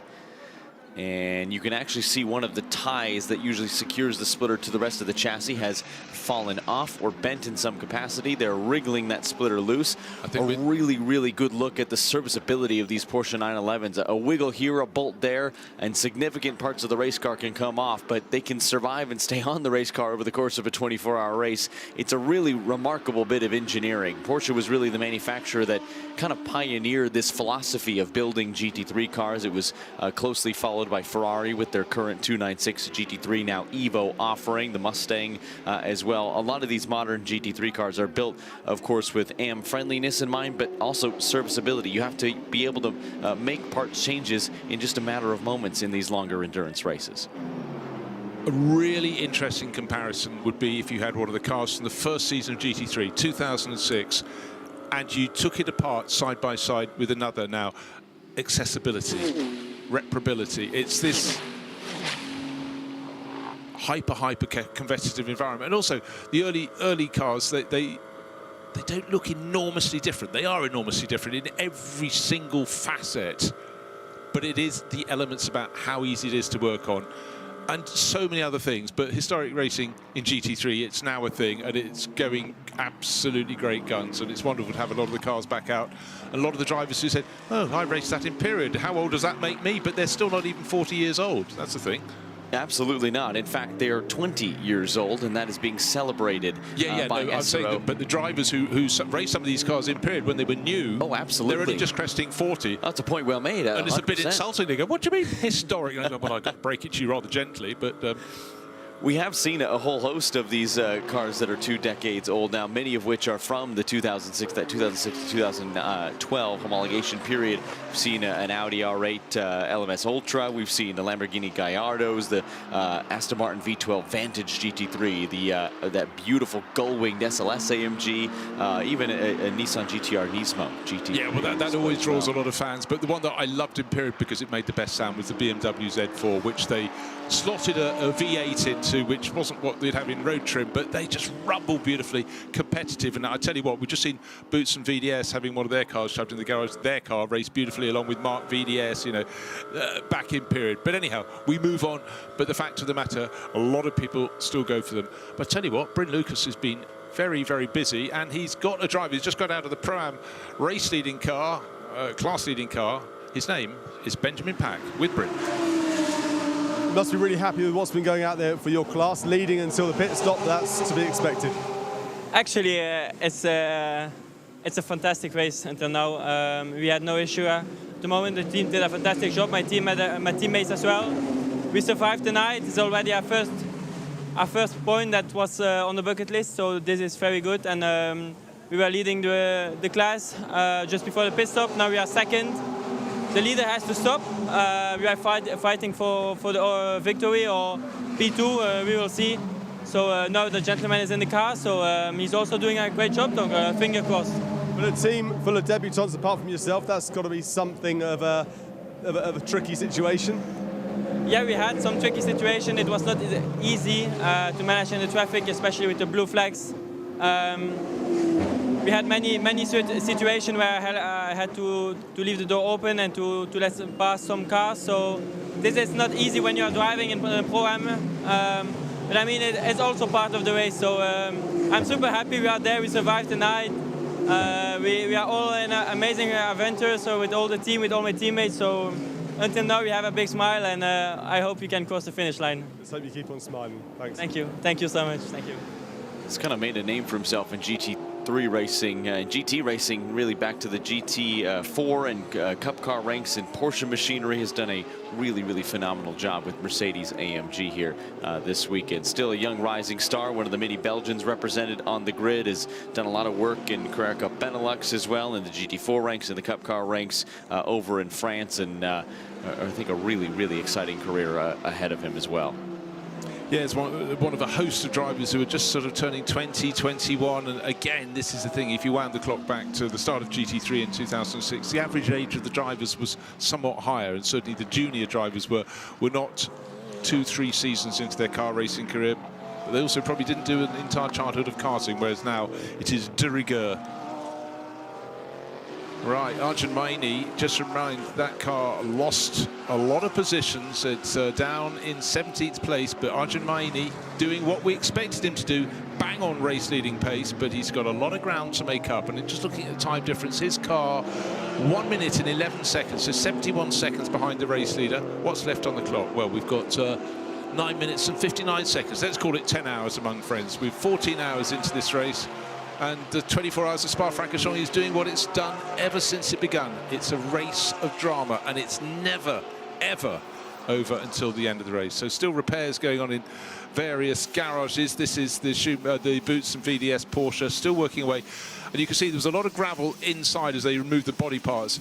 But I think that's had an off-track moment. Where it went off, I don't know. But there's been a massive curb strike to loosen everything at the front end. But I would think that's a curb that was hit very hard indeed, that front right-hand corner. Look at your top trio here. Dan Harper is drawn a little bit further from Lucas Sauer, who was drawn a little bit closer to Alessio Rovera. And we were riding on board momentarily with Arjun Maini, who's in the middle of a comeback effort. If you want an indication that a comeback effort can work, after a couple hours of patience and good strategy and strong stint times, look no further than the 51 Ferrari, and really its sister 50 for that matter, in the hands currently of Sean Glale running 5th. But Alessio Rovera, if that Mustang is running race-leading pace at the moment, I think the 51 should be in that conversation as well. He has reeled in the Manfilter AMG and has his sights set on the overall race leaders. 3 different manufacturers in the top 3. It's Ferrari chasing Mercedes-AMG, chasing BMW M, who leads this race after 301 racing laps complete. What is so remarkable, it wasn't that far into the race where we had the problem for the 51 Ferrari. Maybe it was about, let's think about this, it was about 4.5 hours into this race, and it was out of the picture. Already the sister car, number 50, was out of the picture. You know, seriously, way down the order, but they've stayed in it, and the safety car periods have been kind to them, not now being kind to the number 10 Boots and VDS Porsche, because that's almost off the front page of our timing screens, which means at the moment it's down in 33rd position and will soon be passed by both of those Pro-Am class challengers. But the Boots and VDS car just waiting for the moment when this proffered front bit of bodywork can be applied, and clearly the problem was the front right corner from the driver's point of view. Oh, that does slot together very nicely. Often later in the race, just gradual distortion of the bodywork means suddenly you're all fingers and thumbs and things won't fit together, like you're trying to put together, you know, a bed from a certain famous flat pack furniture company. You always end up with a few bits left.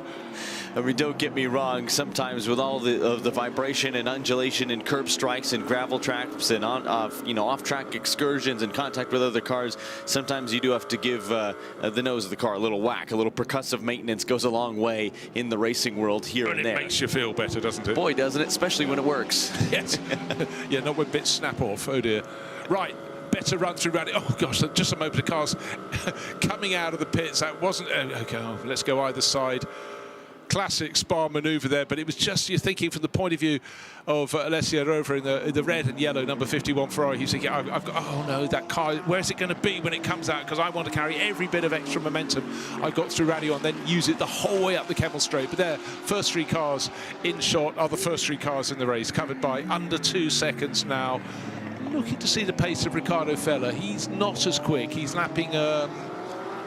Actually, I'll tell you what, he's within a 1/10 of a second of a couple of them, so but he's not really closing it. He's even Stevens in 4th place. I really fancied, once the number 80 Lion Speed GP Porsche had got clear of the car it was fighting with and moved ahead of Sean Galel, that it would really catch the front trio. It hasn't as yet, but they're not that early in their stint, not that late in their stint. Maybe 15 minutes for some of them left, some maybe closer to 20. And then we'll see. But good to see Boots and VDS number 10 running in the gold class, back out onto the pit apron and underway. But still the lower pit lane, the endurance pit lane distance to be covered before that car goes back into the race.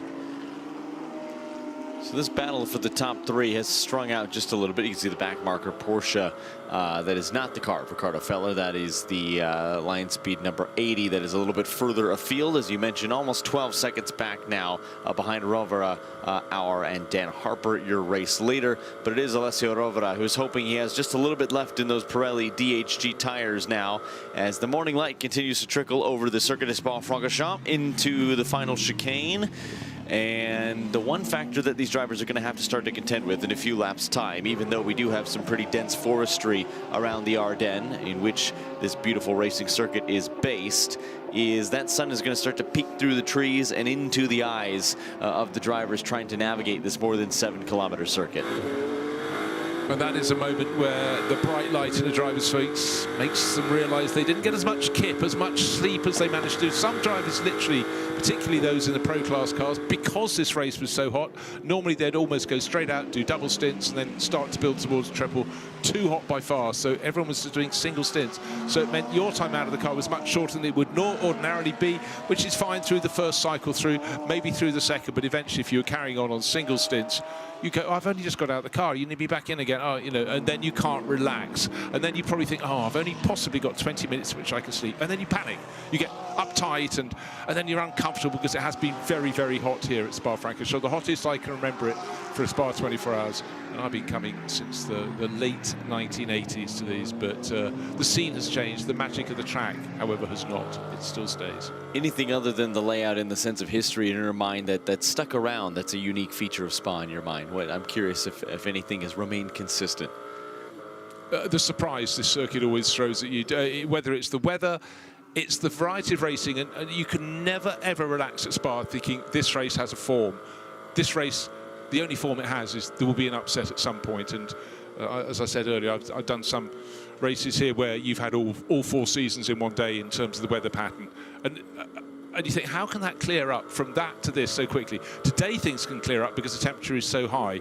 But what's going to happen is people's tyre temperature is going to keep on rising. And right now, well, let's take a look at the weather. Humidity still very high, 84%. Track temperature 27. That's only pretty much half what it was at the outset of the race at 4:30 on Saturday afternoon. But 19 degrees air temperature. I tell you what, we'll take that for now because on previous days it's been somewhat warmer. I still think we're going to be above 30 degrees. Have a little look at my weather app and see as Darren Lung is busy getting a little bit of a shoulder rub, but also he's doing numbers. He's doing what he wants, and he knows his time in the car is coming soon, but for the moment it's still Dan Harper leading the race, but by next to nothing. First, second and third, BMW, Mercedes, Ferrari, and they're covered 1.6 seconds. That is absolutely nothing. You referenced the conditions, 27 degrees Celsius. We checked back in on the weather just 30 short minutes ago, and it was 19 degrees Celsius. It's 8 degrees centigrade in 30 minutes time. Boy, that does not bode well for a cool and calm day here around Spa-Francorchamps. It has been hot all weekend, and it looks like Sunday during the day and the afternoon will be no different. Yeah, I sort of didn't really expect it. I think the big question between now and the end of the race is the rain. It's forecast. I'm looking at the wrong day. Now I'm looking at the right day. 3 o'clock. Wednesday, between 3 and 4 it should arrive. There's 26% chance. Between 4 and 5, taking it through to the end of the race, that rises to 40%. Oh boy. Ifs, but maybe. But just when you think the race might have finally settled down after 22.5 hours, then things could very much be flipped around. That's still, but right now we're looking at bright blue sky. The light cloud that was here in the morning is now lifting, burning away and taking off. So it's going to be another scorcher here at Spa-Francorchamps. And looking at the screens right now, it doesn't look bright. The brightness will be with you in a very short amount of time. The sun will come over the treetops, and then the racing's only going to do one thing. It's just going to intensify. More traffic getting out of the way of this battle for the lead. And really sportingly getting out of the way of all cars in the top 3. Had to sacrifice the line and pace to do so, but recognizing that the fight was not on for a class win today. That Porsche bowing out, but what it has allowed is a little bit better of a run for Lucas Auer. See the track marshals that have been hard at work since the very beginning of this race. It's not just the track marshals, it's the camera operators, it's the sound engineers, it's the safety workers, the medics, everyone that goes in and is involved in making this racing weekend happen. Well, I mean, we're part of a team doing the televising of this. More than 100 people in the crew. It's a phenomenal logistical event. You know, just trying to get people's flights or people who are driving in, get the passes, and there are so many elements. But you know what? Coming to a race meeting like this has been running forever and a day. The logistics are very, very good. And it's only fitting that we have what I can only describe as an armada of trucks from Hay Fisher in a TV compound as well. And truly, a compound takes up the better part of the bottom story of a parking garage to bring this race to you in sound and vision, because it is graphics, it's audio. It's one of the most impressive broadcast trucks I've ever seen, with the director, producer, communications, replay operation. I'm sure I'm missing something. And it's all a huge amount of man and woman hours that go into this race. Similar in a way, in many respects, I think, to running a racing team and all the well-oiled parts that go in to making it successful. And I mean, the more parts you add, the more elements you add, the more like there is to be a slip up. But that's where experience comes in. You learn to preclude those things. But one of the hardest things is, and for the teams as much as, magical morning light artistry. Isn't that absolutely stunning? The view as the cars exit Les Combes, the crisp, almost pink, peachy pink sky in the morning. I said it was about to brighten up. Hey presto, within a couple of minutes it did exactly that. And Jonathan, who really isn't enjoying his first visit to Spa-Francorchamps at all, just suddenly fell quiet and sort of made a signal, massive approval of what we're looking at. And it is special. 1924 was the first 24 hours of Spa. And you have to think back to what was really on the roads then. Not a great deal. What were the roads like? Not very good at all. But, of course, in the original days, it ran to the next valley. It's chopped and changed ever since, but the circuit was saved in the late 70s into the 80s when this infield loop was made. The circuit was curtailed, but it's still magnificent. It still uses the rise and fall of the topography here. And what's it still do? Provide fantastic racing, which is exactly what we're looking at right now. First a second, half a second, nothing.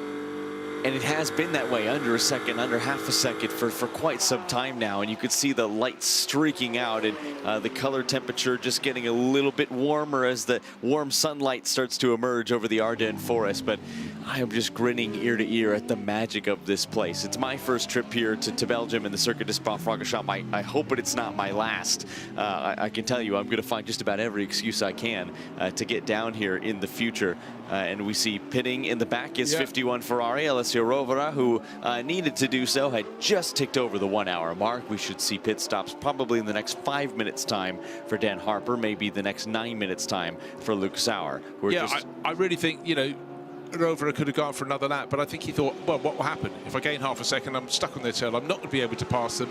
Maybe, just maybe, it might fall in my advantage to come in right now. But first and second, next to nothing. First, second and third, next to nothing. But there it is. The Ray-Ban sponsorship there, looking very cool indeed. Car 51 from third place. This is a car that lost nearly 2 laps limping in with a punctured tyre, and yet there it is, fighting in the top 3. Heard from Dan Harper that he was set to do a double stint when I talked to him a few hours earlier. This is the first of 2 doubles. It will be a double stint for Alessio Rovera as well. I do wonder if it's going to be a double for Lucas Auer as well. Could we see all 3 of these protagonists continue to rage on for another 65 minutes? I sure hope so. I think that will definitely be the case. Just quickly looking at messages coming in. One of the things about modern commentary is that people can contact you when you're in a booth and they're not in the booth. But just having a little message paradigm competition. Of course, they've been going incredibly well in the bronze class. David Pittard leading that for them at the moment in 10th place overall, and the last few laps have been very good. He's got 6 positions ahead of the other car in class that's challenging, which is the Kessel Racing Ferrari. A little bit more urgency, I think, now from Lucas Auer and from Dan Harper, who is clamoring the curbs in the final moments of this stint. Track position is king, and you would like to start your sequence in pit lane at the head of whatever respective battle you're in. This is the one we have had our eyes on because it is the most compelling of those between drivers, at least fighting for the class leads right now. Dan Harper continues to lead. We've seen the strengths and weaknesses of each of these packages. 2 German mites doing battle here around an iconic Belgian circuit. That gap continues to sit at less than a second. probably third or fourth time we've seen an initial struggle to pop off that pneumatic line for that Mercedes AMG.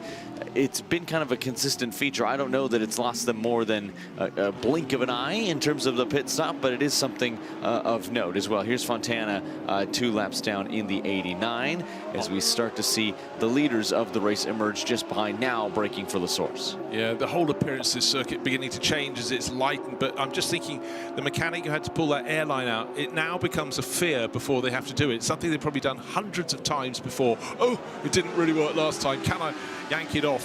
But these things happen, and it's about staying cool. And the other part of your brain is going, you have done it so many times before without a problem.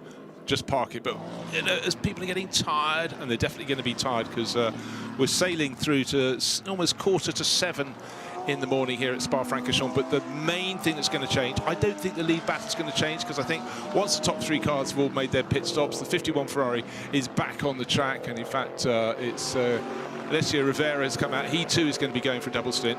But with Dan Harper in the 46 BMW, Lucas Auer in the 48 Mercedes, there they are just going down the slope. I just think they're going to be very close together, and for the next stint they'll carry on close together.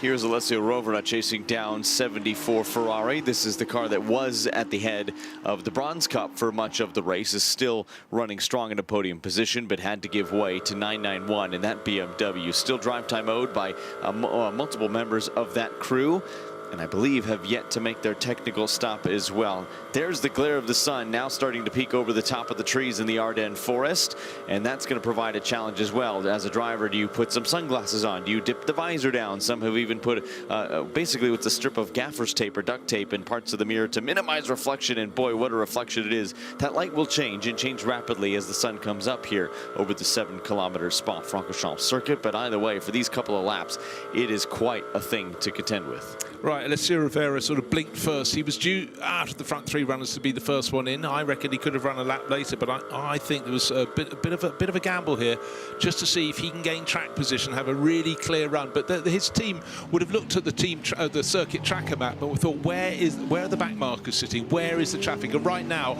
this is the traffic that Dan Harper, race leader, does not want to have. He's diving into the pits, nearly gave a bit of a rub, but importantly, Lucas Auer, who can come in a lap, even 2 laps later, is carrying on. But where these 3 cars, the 51 Ferrari that's already pitted, the 46 BMW that has just pitted, and the 48 Mercedes that has yet to pit, they should be, I reckon, after their pit stops, nose to tail again.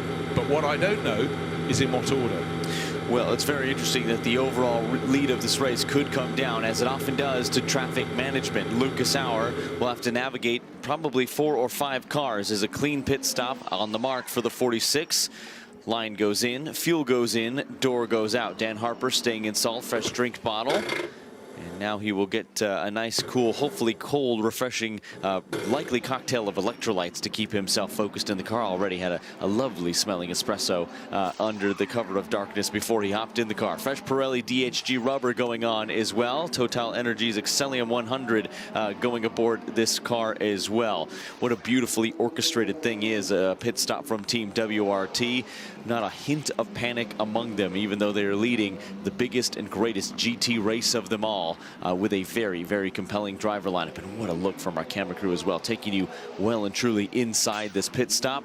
Car is off, a little hiss on the line, and after that effectively pole position spot in pit lane, off and away, and can rejoin the rest of the field. But where do they balance out with Lucas Auer when he makes his stop? Lucas Auer is just about 57 minutes into his stint, and that should be coming to an end soon. But we also look on with Alessio Rovera as well, who stopped just a few laps prior. Yeah, Lucas Auer could do another 3 laps, or this lap, and definitely 2 more after the one he's on. But of course, the number 51 Ferrari has served its pit stop back out onto the track. Alessio Rovera still at the wheel. Meanwhile, Dan Harper going down the pit lane. The second pit lane is the endurance pit lane. Very narrow in comparison. The high up shot making it look even narrower than it actually is, which seems extraordinary. But he's waiting to rejoin the track. Just checking the name on the screen doesn't change, but I'm fairly sure Dan was going to be doing a double stint. So, but the Ferrari has gone past, so just double checking that is 51, isn't it? We'll get confirmation of that, but if that is Alessio Rovera, That is, it is indeed. That is 51 Ferrari and the 74 Ferrari. That's not only gone past, that's gone past by probably 20 car lengths. That's about a quarter of the Kemmel Straight. What blistering lap times from the 51. If you're going to do a comeback effort, that's how you do it. That is effectively the net lead of the race, barring a significant improvement from Lucas Auer.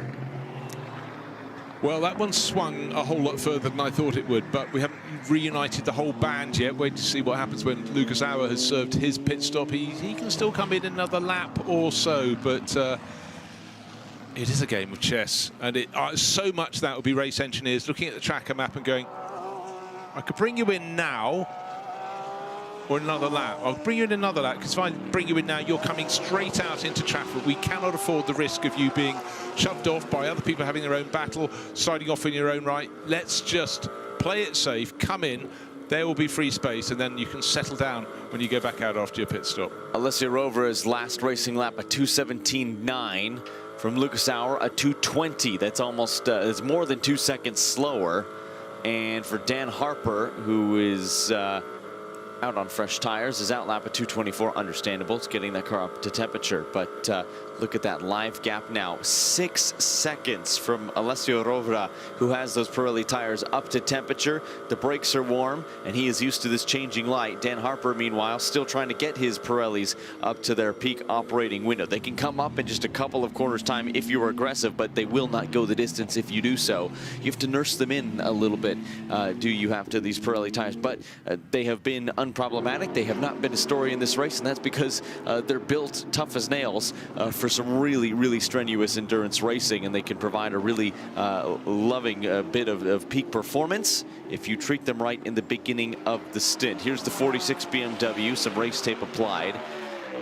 Lucas Auer is the next car. We wait to see where he shuffles out once he makes his stop.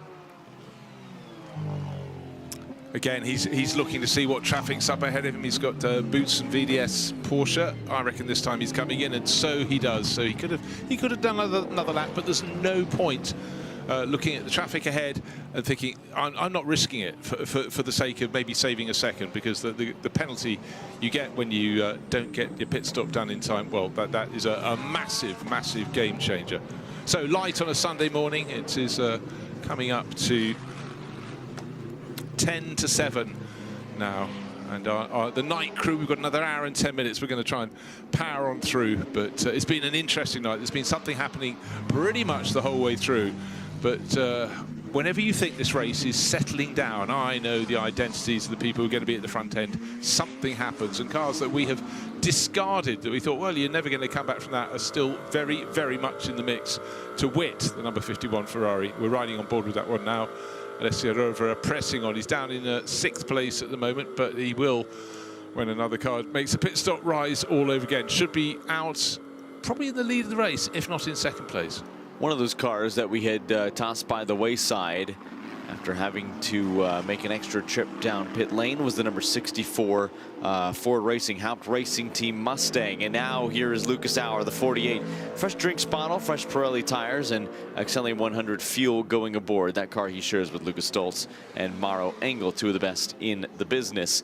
3 of the best in the business if you include the man behind the wheel, who will stay behind the wheel and hope that the lap times he was putting in prior to coming in were enough to put him at least in touch with Alessio Rovera, who now has some traffic holding up his progress. But it was enough to put him significantly out in front of the 46 BMW, who had led the race up until that point.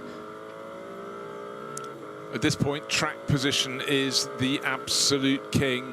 But just remember, there have been safety car periods in this race, and it has doesn't change the order, but it closes the gaps. And for some teams, that's been really cruel and unfortunate, but generally things have been fairly even. But Lion Speed Porsche, bottom left of your screen, now the top left of your screen, that's in the pits at the moment, but the Man Filter yellow and green Mambo liveried Mercedes goes back out onto the track. How will that slot in? 3 cars could have come in within 3 laps, but they didn't. They came in over the space of about 5 laps, roughly 2 laps between submission 1 and 2. So the order is going to keep on changing, but the moment, the MAN filter car in front of the 46 BMW. So that's a change, something that needed hunting down, and it has been done. But often the first lap, even the first 2 laps, one driver is more attuned to just developing a car. That's fine, that's their prerogative. Another one is just experimenting with stuff they've learned at the racetrack, and it's just going to be the way that pit stops have to be produced and effected and rolled out to perfection. And it's getting harder and harder to do this. Your mechanics are very, very tired now. No, I completely agree. And I think Lucas Sauer will have been tired of looking at the back end of that BMW M4 GT4 Evo. Something we haven't really seen in this race to date is how that BMW does try to chase down the Mercedes AMG. We've seen it on the flip side the other way around, but we haven't really seen Dan Harper have much of a chance to go in pursuit of that AMG. Both of these drivers will not want to tingle too much because they want to try to catch the Ferrari that's at the front of this field. They've got a little lap traffic in front of them to do it, but still waiting for things to shuffle out pit sequence wise. Leading the race but owing us a pit stop in a few laps is David Pittard in that 991. Presumably Darren Lung would hop aboard. We'll wait for confirmation of that, but doing a nice job at the head of the Bronze Cup. Will drop plenty of positions, but still should emerge in front of Blattner's 74 Kessel Racing Ferrari. One AMG passes another, very, very tight, but the man filter car to the inside. Dan Harper all over the curbs has to give way. That's certainly not going to help his efforts in trying to catch Lucas Sauer, but it looked phenomenal for our cameras that were in position. Now 999.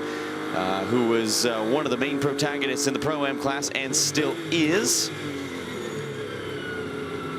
Okay, got some team radio coming up. It's for Dan Harper's car. It's car 46.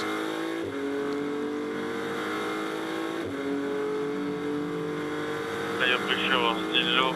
Let's see when it comes up. Okay.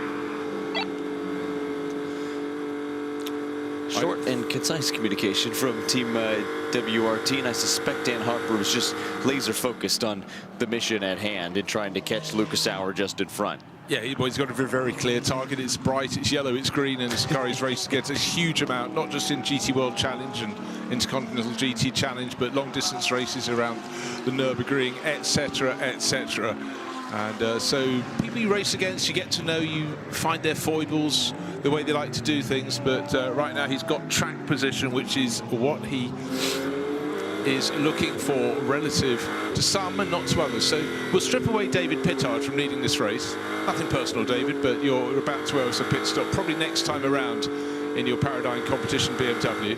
But then we will have the number 51 Ferrari going back in to lead the race. Its pit stop sequence was far better for the Ferrari than the 48, but Mercedes and Dan Harper's number 46 BMW for Team WRT. And we're looking at the tail end of Lucas Sauer's bright yellow Mercedes, and there's nothing being gained really for either of those drivers in terms of relative to position. They're staying the same, but already a handful of cars still coming in the pit stops. But just to point out that Paradigm competition, last time they pitted from the lead of the race, again with David Pittard on board, they shed about 20 positions by the time they made their stop. But here's another car making its stop. And it's Darren Lung climbing aboard. Talked to him in pit lane when he had quite literally just woken up. I had asked him about strategy. He said, I don't know, I've just popped out of bed. Yeah, I know. Looks like he come out of hibernation. And deservedly so. This is a tired thing, is it? Endurance racing. They call it endurance for a reason. Darren Lung having to endure, and now he's got to endure a single, potentially a double stint, depending on how much drive time he has. Still 9.5 hours to go. I would suspect he's probably doing a couple of stints. Now that the light has stabilized, it's a little bit more consistent for drivers to deal with. You can see just as the fuel is going in, as press officer Davey Overmont looks on, waiting, a shake of the head on the fueler, finally pulls it, car off the jacks, off and away, off goes Darren Lung, and Paradigm Racing continues its charge at the front end of the Bronze Cup. What you can never tell in the heat of the battle, how long that pit stop feels when you're sitting there going, get the fuel in the car, particularly if you've been really close to arrival out on the track. 1/10 of a second either way could cost you a position, but it looks like that was a typically well-executed stop from Team WRT. But waiting for still a few to come in. Gradually, we're getting a picture of how many cars are left in the race. I think we're down to the final 50 now. It looks like we've lost 19 because it was bizarre. 3 Aston Martins and 1 lap off at the side of the circuit, wasn't it? At first I was thinking it was 2, but it was 700, which was Sarah Bovey's car that crashed on the exit of Blanchimont, and then just literally having gone around the next handful of corners. Oh, let's have a look at the fastest lap. Oh, there we go. Last time around, Thomas Preining, Lion Speed GP. We mentioned Porsches on a charge. Oh my gosh, they were doing that. So that's fastest lap of the race by really about a tenth, maybe almost 0.2 of a second. That is a lot, but with every hour this Lion Speed car gets closer to the front. It's up into 5th place overall. It's got to find 8 seconds, and then what's the car it's aiming at? Dan Harper's BMW, which we know is very, very much in the mix. I love the fact we've got more players coming to this ballpark, coming to the game. And we now have had the pit stop, or the pit stop's been taking place for David Pittard to hand over to Leighton Fury, the South African driver. So no wonder Darren Lugg was being coy. It's not him going in the car. 217.4 is the new benchmark. 217.484 to be precise, for those looking to have something to say about Thomas Preining's fastest racing lap. And he's got our Pro-Am class leader to contend with into the chicane, both giving way. A dramatic hop of the curbs to the inside. You mentioned it earlier, maybe not the most favorable line, but I think drivers sometimes can use it to help rotate the car a little bit, especially towards the end of the stint, tires going off, things like that. When you don't want to put a little extra heat through them, you can get yourself over the curbs, and that will help tuck the nose end of the car in and get the rear end of the car planted so that you can get on your way down the run towards La Source. And look at the number 80, and already the pace in hand from Thomas Preining is just waltzed right away from the 999. But he won't be worried too much about that battle. Further down the order in the hands of Boisson is doing a nice job continuing to lead, albeit from 33rd on the road. But what matters is he is the leader of the Pro-Am class, and that is the category that they will be focused on the most.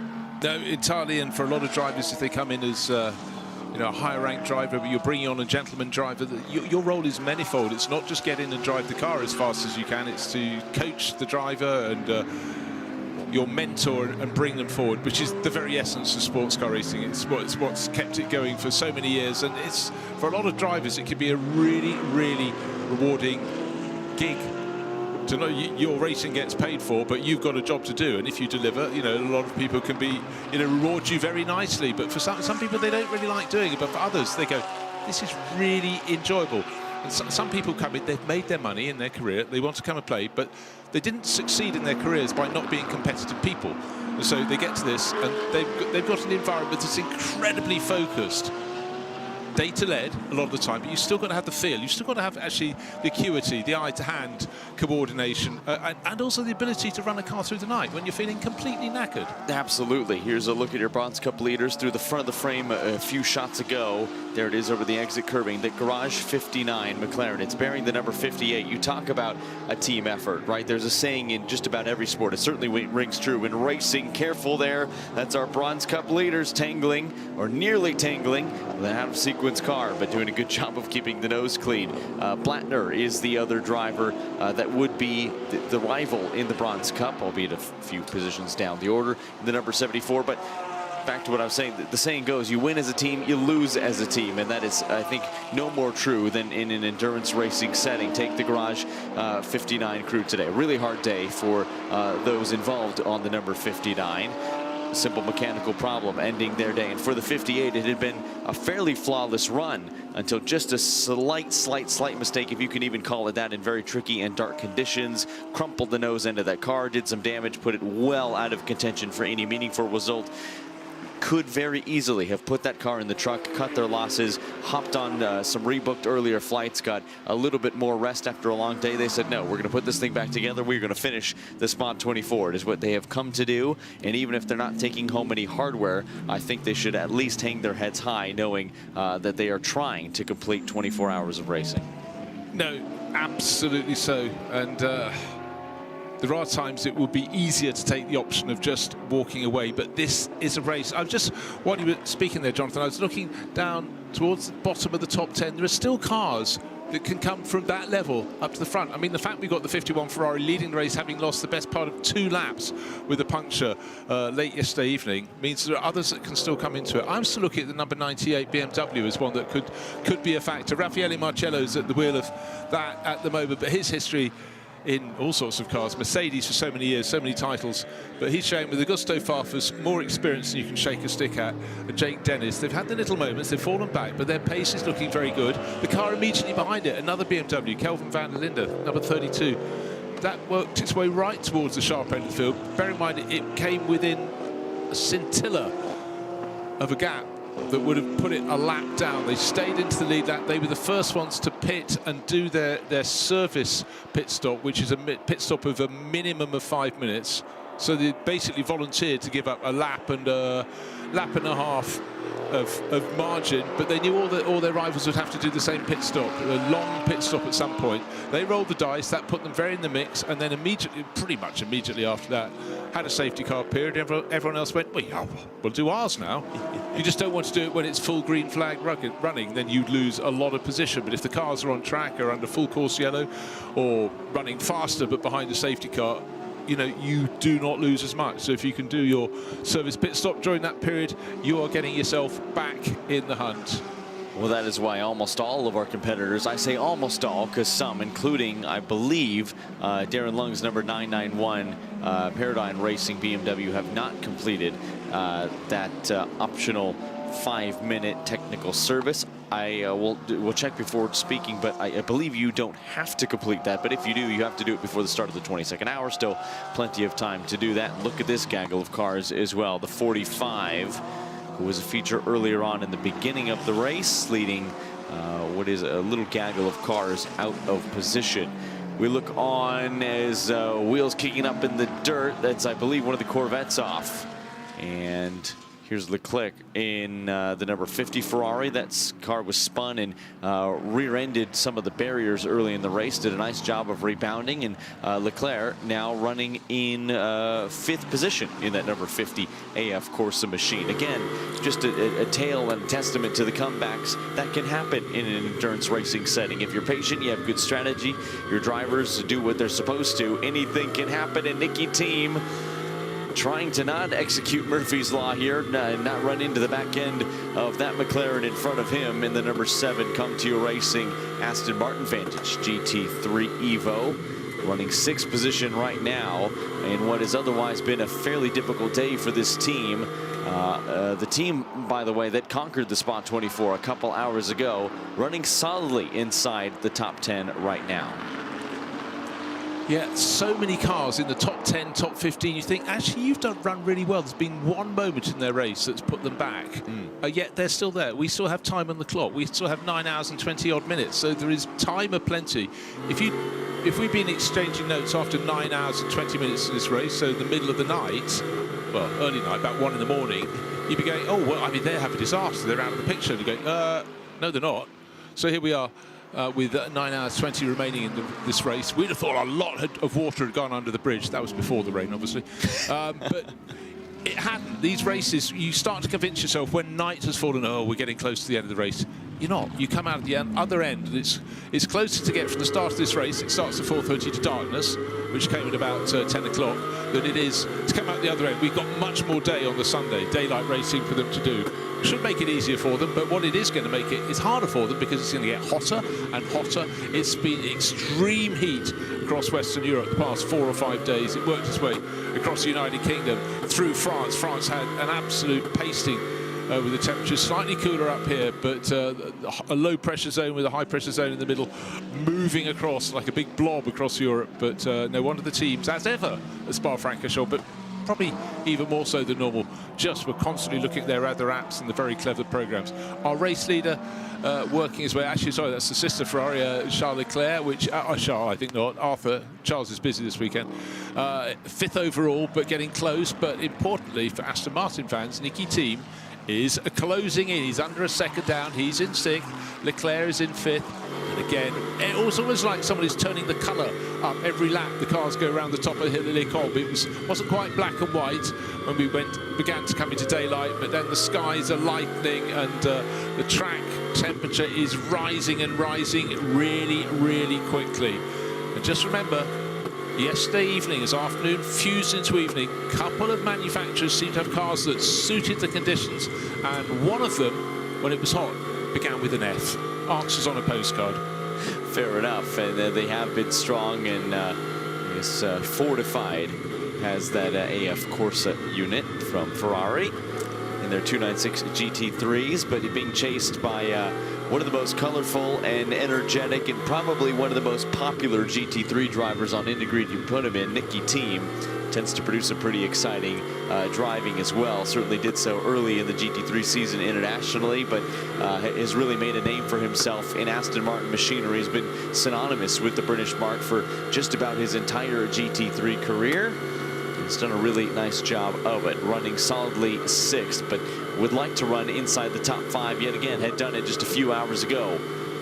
Through Blanchimont, well over the curbs, and now into the bus stop chicane, closing up. A lot of strength on the brakes from that Aston Martin Vantage. And we look on in the battle for 11th place as well. This now the number 32 Team WRT BMW. This is the first car in the field to take their technical stop. BMW gambling just a little bit. Had a chance to speak very briefly with some team spokespeople who were saying, yeah, it was really, really close on the call whether or not to do it. But as soon as what was the first of many yellows to fall, I think it was actually one of the middle yellows to fall. Funny enough, a crash for Come To You Racing Aston Martin. That Team WRT said, yep, let's do it. Let's do the service now before anyone else. And then I think just about the entire grid followed suit when the field went yellow again less than an hour later. Yeah, that's the thing. You never know. You can only guess and gauge, and maybe particularly under cover of darkness, how long is this period going to be in full course yellow? How long is it going to be under safety car?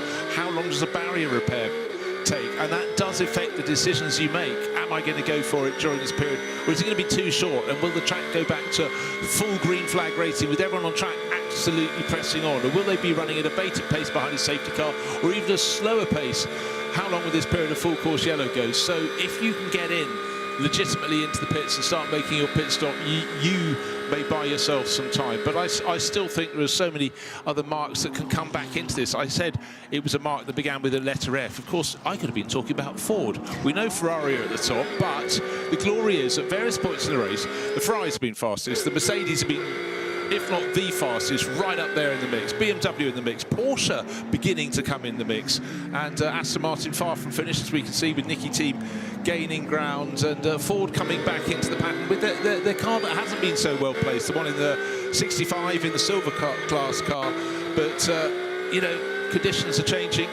I just want to have a very quick word with Joe Osborne to check what the temperature's like outside. Joe's just... It is Finn Peoplehouse aboard the 65, but we are riding on board with Buston VDS's Dorian Bacalacci in the number 2 Porsche. That has been stout really throughout the entirety of this contest, but has been locked in a little bit of a battle, and has the number 3 Mercedes AMG GT3 Evo, that VerstappenRacing.com car for company just a little bit further up the road. That number 2 had been running at the front of the field and now sitting 13th place as it stands. One thing that I've lost count of how many 24-hour races I've done over my career.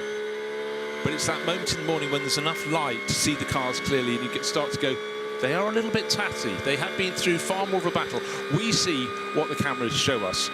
But as I said, we started with 69 cars, and you could see a car, but you only ever see one flank of it, the other flank where the damages is. But it's just those moments where you get the cars like we're about to have now, where cars are turning into the last couple of corners, turns 18 and 19, side by side, bit of contact, a little bit of a bend here, a twist there, and just look how tight it is. And it's so hard to think these cars are not all on the same lap. We've got a couple who are 1 or 2 laps down, but it's when you're coming through as one of the front runners, you do not want to lose, you know, even a split second, but you've got to be cautious. You've got to remember that some of the drivers are now remarkably tired. It's getting hotter.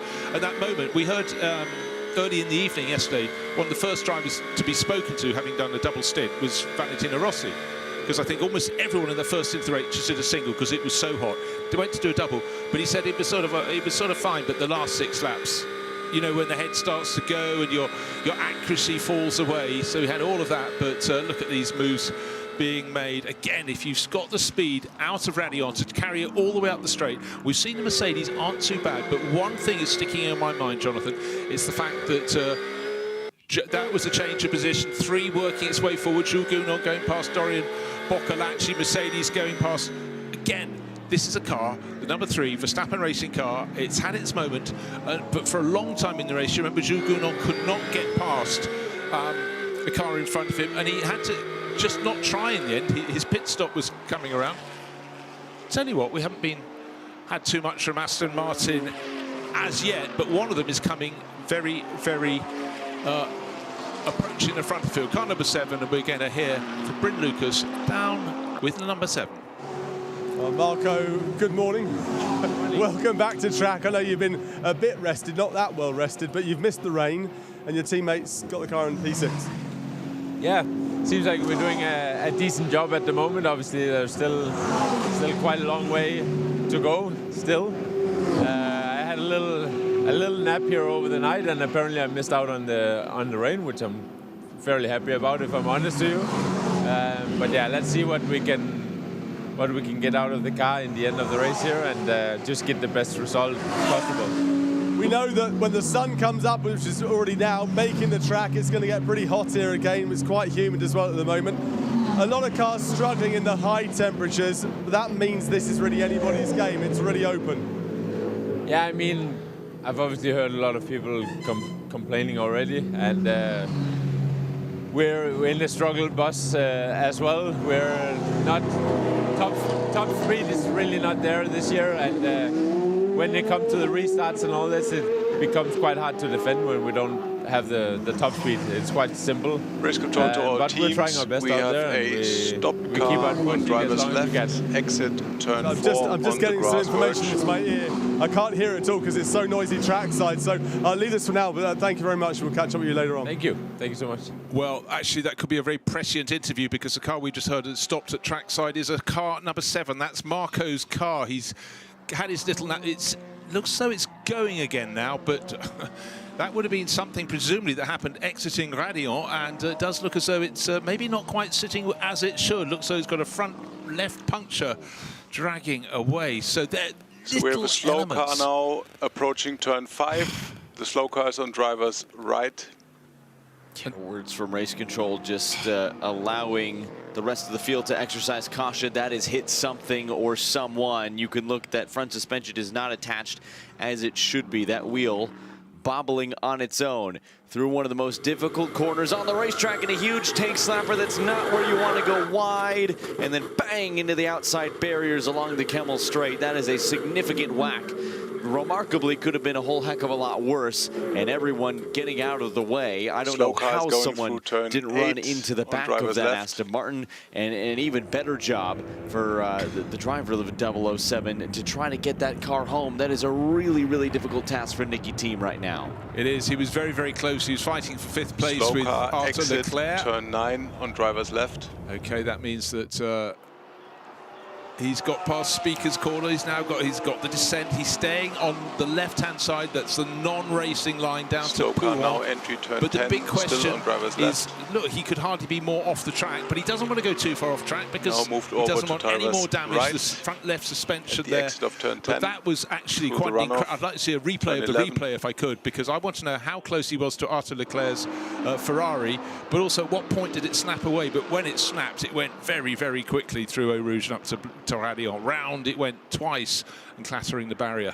More than 7 kilometers is the Circuit de Slow car, Spa-Francorchamps, no, and he on went driver's off just at the left, end of exit Sector turn 1. 12. There's still a significant amount of racetrack to navigate, such as the desire to continue racing for 24 hours, even with Stays some now on repairs driver's right, that will send going him into and the 14. team down the order. A difficult day for Come To Your Racing. This looked to be the car that was going to be their saving grace. It's the same car with the same driver lineup that won 2 years ago in 2024 when they conquered Spa. And it looks today that Spa and her favor will not shine kindly on Slow the drivers car on of the driver's 007. left, exit But Nicky 15. Team doing a sporting job Now to try to moving get that over car to the back right into side, pit lane. exit And 15. the fine voices at Race Control doing a wonderful job at warning everybody else on the track where that car is so that we can stay running under green flag conditions. And almost the hardest bit of this in lap back to the pit garage is getting to that final sequence of corners where you need to be on driver's right, but he's got to choose the moment to he's now on the correct side of the track as he comes through. He's going through Blanchimont. If he stays 16, 17 on the right, he's still got to turn through that very tight turn 18 and then dive off into the pit lane. But for Nicky Team, as Marcus Sorensen was saying, the thing that stood out for me when he was being interviewed by Bryn Lucas there, he said, we do not have the straight line speed.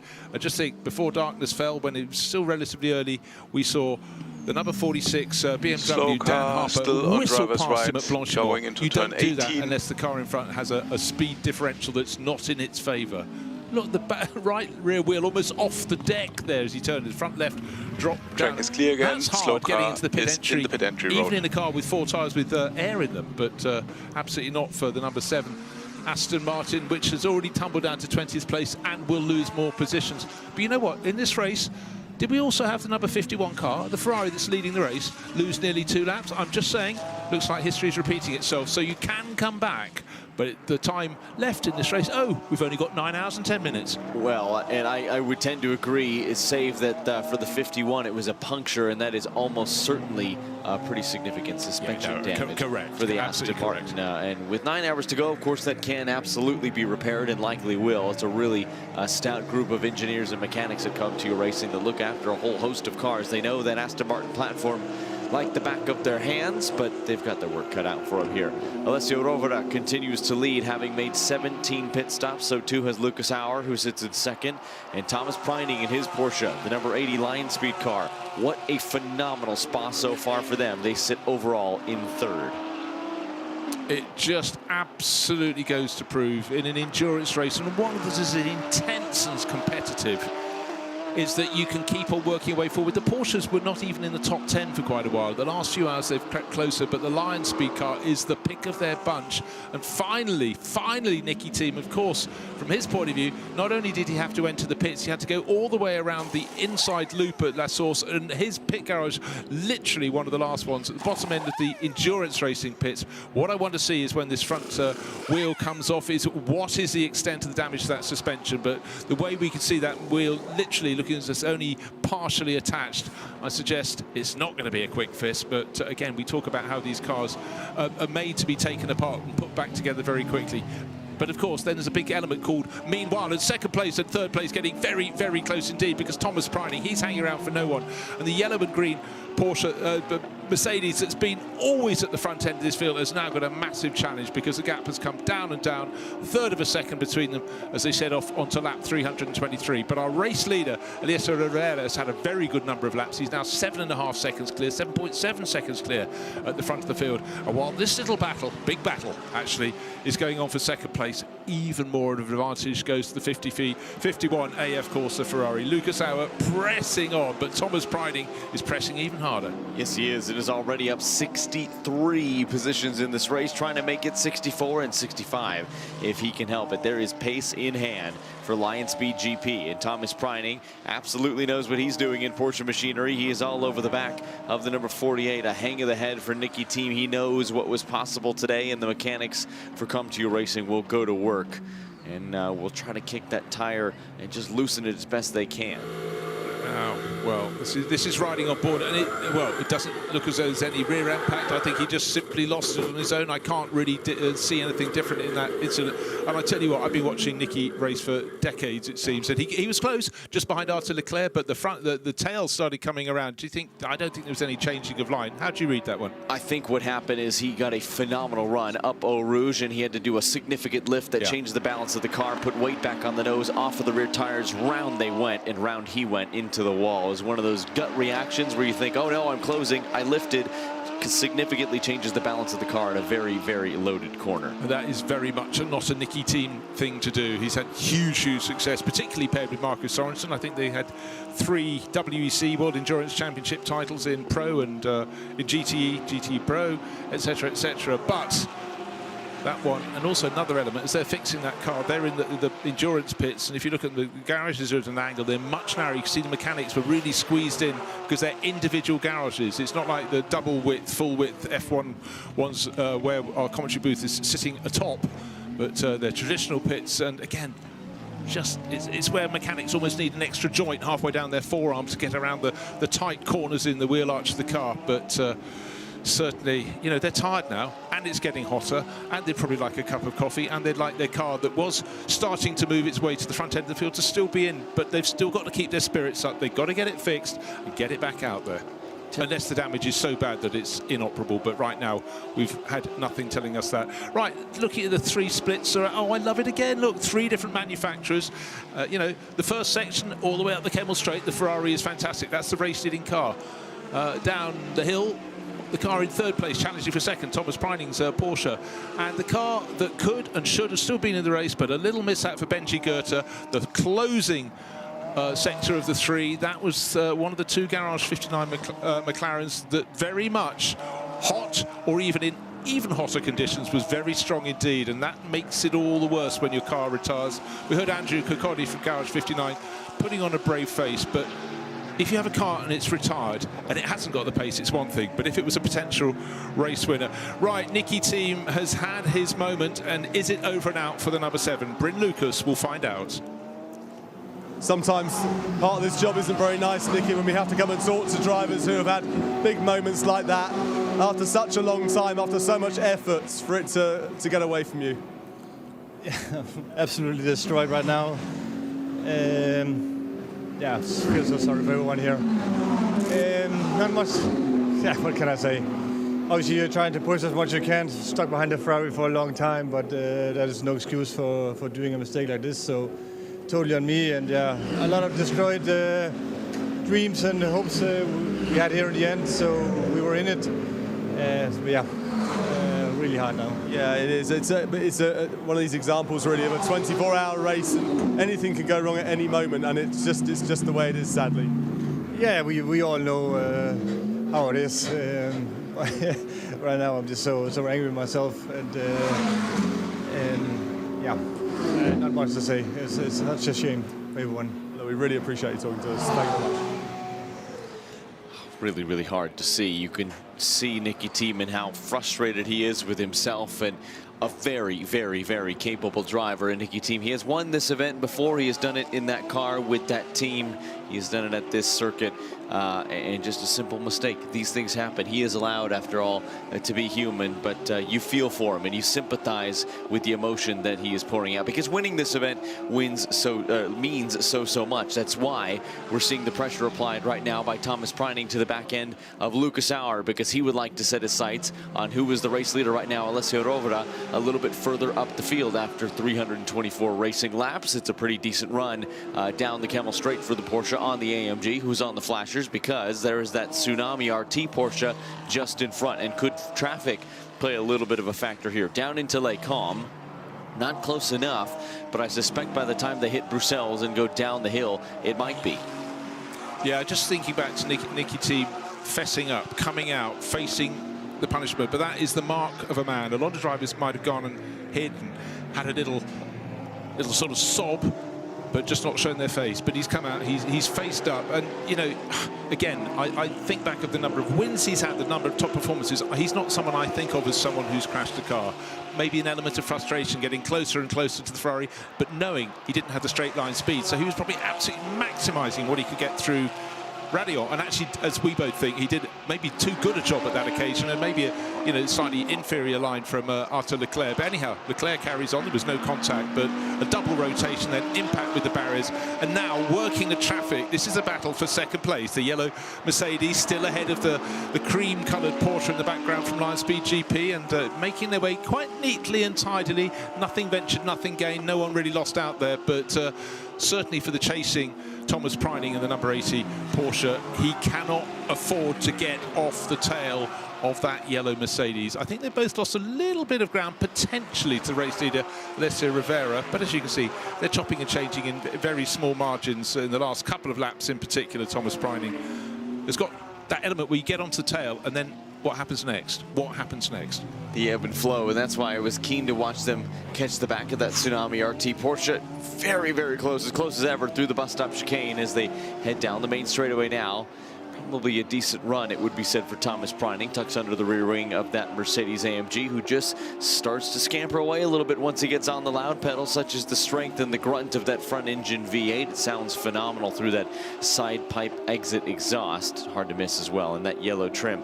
But we talked earlier about the meaning of winning this race at Spa. That's why these drivers are pushing so hard. And Luke Sauer, one of the best in the business, certainly in AMG machinery. Thomas Preining, I think, could carry a similar moniker in his respective machine. Alessio Rovera at the front of the field, clearing traffic now, and there's a good indication of the physical gap that exists between these cars. And right away, they have caught further traffic. They have to be careful with this one, though, because this is Blattner in the 74. That's the Kessel Racing Ferrari, and that is one of your contenders in the Bronze Cup. In fact, it's the second place car in Bronze Cup that was running inside the overall top 10 for much of this race. And Lucas Sauer closes on the back end of the 296 GT3, goes way wide down the hill.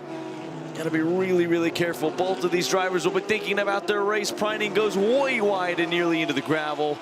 And the 74 finally giving way, understanding the position that he is in. Blattner lives to fight another day, so too do the two drivers fighting over second place on the road. Lucas Sauer and Thomas Preining just behind. And look at the pace judge in the last 5 laps from that Pro Cup number 80 Porsche. Pretty phenomenal stuff. Race Vision powered by AWS, giving you a little peek behind the curtain into some of the data, really just making sense of some of the data, the millions of data points that these cars produce. I mean, there's clever data, and then clever data presented in a very, very clear fashion. And the graphics, particularly with Race Vision powered by AWS, in the last 5 years have just come on in such enormous leaps and bounds. But what we're seeing now is the line speed Porsche pushing and pushing, but this is the middle part of the circuit, the second sector. This is where it is the fastest car. We know other manufacturers have other points on the circuit, but for now, as the temperature continues to rise, Thomas Preining knows he's got to hunt down, he's got to look up the track ahead. Doesn't have to look very far to see where Lucas Sauer is. There's half a second covering them. He's got to look for the traffic up in front of them. What is the next back-marking car they're going to pass? If it's another Porsche, it's going to have a similar performance to his own. But if it's a point where he's got the performance advantage, he's just got to keep on nipping past. Haven't really talked about 4th place for a while, but it's Dan Harper still, the number 46 BMW. He is only 6 seconds back from them, so 15 seconds covering the top 4 runners. We've got 9 hours left, in fact, a whisker below there, so we're chomping on through. But hold on, 9 hours, an awful lot of racing. If you look at all the elements where people went up the order, down the order, in the first 9 hours, there were plenty of those. That would have taken us through till 1:30 in the morning. Now, a car I want to just look at the progress. Not going so well at the moment. That number 3 Mercedes in the early stages of the race is going great guns. We've got Jules Gounon back on board. He was suffering from a lack of straight line speed, and that was sort of one of his complaints. He basically said it wasn't worth me making a try. But now look at this, how much to use the curb, and I tell you who's using rather more, it's Thomas Preining. That is, he's getting so close on the launch pad that when he comes into land, he is almost clattering the tail end of the car in second place, which wouldn't be a good thing to do. No, not at all. There may be fangs on the front of that AMG, but that was a huge chomp out of the curbing. And look at that, even more. Thomas Preining is starting to get a little bit wily here late in this stint in pursuit of that AMG. Is this just a case of, as a racing driver, you're hot under the collar, you are frustrated that a move hasn't been on yet, and the pace has been so remarkably similar that you start to get a little bit rash? This is when you have to be especially careful, especially with so much time left to go in this race. Still 9 hours. It'll go in the blink of an eye because it's been action-packed from the start of this race. But what I can tell you is that the pace between these two drivers has been absolutely even Steven, but both of them are still sitting now 8.2 seconds behind the number 51 of Alessio Rovera. Well, that was Alessio just flashing through the shot, and there's the visual. Wait for it, wait for it. Now, here comes the battle of second place. Mercedes ahead of Porsche, but Ferrari ahead of the pair. Best of the rest, the BMW in 4th place, and then another Ferrari, which is the sister car, Arthur Leclerc, car number 50, and Finn Wiebelhaus leading the silver class in 6th place overall. Maybe there's something for Ford in this race as yet, and still don't discount number 64, which was their pace car early on in so many ways. It was challenging right up there at the top of the field, but that is coming forward as we go. And actually, as I say, that doesn't do such a good lap. The Fabio Scherer driven car, number 64, the Ford Mustang, in 14th place, but the one in 6th place, Finn Wiebelhaus, he's right on the money actually in terms of lap pace at the moment, lapping 6th, and he's getting closer and closer to Arthur Leclerc. What happened to the last person who got close to Arthur Leclerc? Oh dear. We saw what happened. That was what went on between Eau Rouge and Raidillon when Nicky Thiem just dropped his Aston Martin, and I still have to just say I was super impressed. He came out so quickly. The last thing he wanted to do was face up to the cameras, but a big enough man to admit it was a mistake, and he hates himself for it. But let's go down and hear the latest interview for Bryn, and he's down with a driver whose car is very much in the mix. It's car 48, and it's Mauro Engel. Well, Mauro Engel, you just had a bit of a rest, and you're going to go in the car very, very soon. You're in a really, really strong position. We've just had a big reminder of what a 24-hour race can be like, with Nicky Team just losing at the top of the hill just behind us. Yeah, obviously this is a tough old race. I mean, the pace is always very high, but at the same time, I think there's, well, just under 9 hours to go, so it's still a long way. For yourselves being in this position, you obviously hope to be in this position with 9 hours to go, but there is a long way to go. You're going to get in double stint, I imagine? Yeah, not much accomplished so far. I mean, come through the race safely, scored some good points at the 6 and 12 hour mark, but like we just said, it's a long way to go. So just keep racking up those stints, those laps. Try and put ourselves in a position that we're there fighting for the win at the end. Is there anything you are able to have learnt from through the heat yesterday into yesterday evening that you can take into the rest of today? Yeah, for sure that'll be key now to see how the balance changes as the track warms up again. For sure it'll get slower again. Typically, obviously, happy hours is when the sun rises, and from now on it'll just get a bit slower, a bit harder, and it's going to be important to have a good car then. I bet you'll be hoping happy hour turns into happy night. Good luck. Thank you. Cheers. Thank you, Bryn, and always great to hear from some of the contenders here. Lucas Sauer continues to do battle. Thomas Preining continues to take a whole heck of a lot of curbing, feeling super, super confident in that Lion Speed GP car, but still not quite able to have enough to best that Mercedes AMG. And Lucas Sauer and Thomas Preining still giving chase to Alessio Rovera. That gap extending all the while. One of the BMWs just out of the pictures in the pit lane, but for the leading three, it's as we've left them. Absolutely so. Getting brighter, getting hotter, but I think for a lot of the drivers are going, actually, my car wasn't the best when it was really hot. Mine, we've come good through the night. When it cooled down, we had that very, very brief flurry of rain, a lot of lightning beforehand. Eventually the rain came, rained heavily, and it went away almost as fast as it arrived. But if you feel your car is going to be inferior and you don't feel your team's got any answers, anything they can do to make it better when it becomes scaldingly hot, and it is going to be hot here on the Sunday at Spa-Francorchamps, you be pushing all the harder now while you still think your car is in the mix, but aware that all the time there have been a lot of penalties in this race.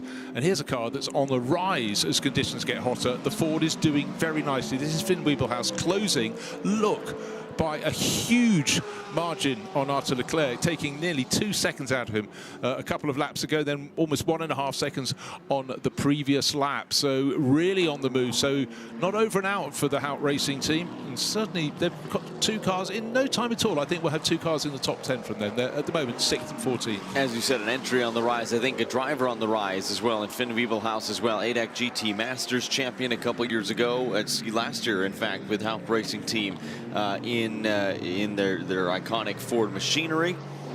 A year before that with Team Germany FIA Motorsport Games GT Cup champion as well. Finished second in the GT Winter Series in GT3. Has made his mark on GT racing, has the young 20-year-old in a very short amount of time, drawing the eye of Ford Racing and of course Hout Racing team, trying to take that ADAC GT Masters Championship success in towards the ranks here in SRO America competition at a very, very high level. Flashing of the headlights from the Garage 59, number 58 McLaren, bobbing this way and that, trying to not tangle with the AF Corsa car just in front. That is the car of Arthur Leclerc, the number 50 that was driven by Lila Badou and Sean Galale through the evening hours. Arthur Leclerc backed that car into the barriers and then started the comeback effort. Has, I think, well and truly amended for what that incident brought. Has brought that car back up into the top 5, and it's his compatriot, the 51, that leads this race overall. That was very good of Benji Goethe. The car back in the pack, and he got out of the way. The car's fighting over in 5th and 6th position, and he must be sitting there. He's right on the tail of under the Mustang, going, I could have been in the mix. I was in the mix, but a bit of contact with he hit the back of the number 22 Porsche from Schumacher CLRT. And yeah, he's here, but it's a really hard mindset for a driver when you're back in the race. How many laps down is he? Car number 58. He's got 301 laps on the board. He's 28 laps down. What can he do? You're not going to recover from there, but he's going to go out and press as hard as he can. But that's why I'm all the more impressed. He's not got too hot under the collar. He realizes there's no point blocking cars that are way way ahead of him. He's going to lap very similar pace, providing that the repair has been done well, and I'm sure it has by Garage 59, but even so, it's a hard yard to go, because as the drivers keep on saying, it's a long way to go. It most certainly is. It's nearly 9 hours. We've just got under 9 hours to go, but Garage 59, they've still got one shot, but it's a shot that's probably, they're not pulling the string far enough back to propel it right to the front. But anyhow, it is a hard one, and I think we've just had recently Nicky Tim having to come and do something he didn't want to do, come out to explain that it was his moment that put the Aston Martin off number 7 just as it was fighting over 5th place. And for Benji Goethe to be out in the race, you know, maybe they won't get it through to the finish, but stick it out there, and McLaren will want to see their cars on the track. So down in 58, he's in, I think we've got 50 cars still in the race. He's in 47th position. Now, let's have a bit more of team radio. The BMW 46 is running in 4th place. Let's hear the radio to Dan Harper. For this guy, he should get some, mate. We cannot request. It's Fabio Babini, silver driver. Enough time in the car are not working. No, enough times. Yes, copy. We have some beacon issue. We are looking to it. No, well, that is concerning, isn't it? He's saying, I have no lap timers, and they said, yes, we have some bigger issues, and we're looking into it. We've seen the 46 drop back just a little bit. Here was Arthur Leclerc. Look at all the rubber that is caked onto the front nose end of that Ferrari as he makes his way into pit lane and actually back out onto the racetrack, having made his stop. Continuing aboard that number 50. But for Dan Harper, that is a race contending car, albeit 20 seconds down the road. A lot can change in the last 8 hours, but that is never nice when you're managing an issue. No, it isn't, but I mean, without that radio, we'd have no idea that car had a problem. Still lapping at decent pace. And it just goes to prove you cannot relax in anything. We can tell you at the moment, Alessio Rivera's car is leading the race, the number 51 Ferrari. But just, if you haven't been with us throughout the race all the way through to 9, to where we are now, you wouldn't know that a car lost nearly 2 laps, and yet here it is leading the race. And how it's bounced back has been judicious and fortunate, grappling with safety car periods when they came out and making the most of them, and each time closing up a little bit as the line closes behind the safety car, gaining, you know, maybe half a lap, coming back up. But they've had really good pace in the bits in between when all is running well, and particularly at the start of the race when it was hyper hot yesterday afternoon at 4:30. The Ferrari was the car to have. And what's happening now? Our temperature gradient is coming up. Right, again, we've got 3 different manufacturers at the 3 different loops of the circuit. The Ferrari, this car, fastest in the first section of the circuit up to Les Combes. The second part, it's the Lion Speed Porsche that's sitting in a very competitive 3rd place on the downhill stretch to Campus Corner, and then the drag home.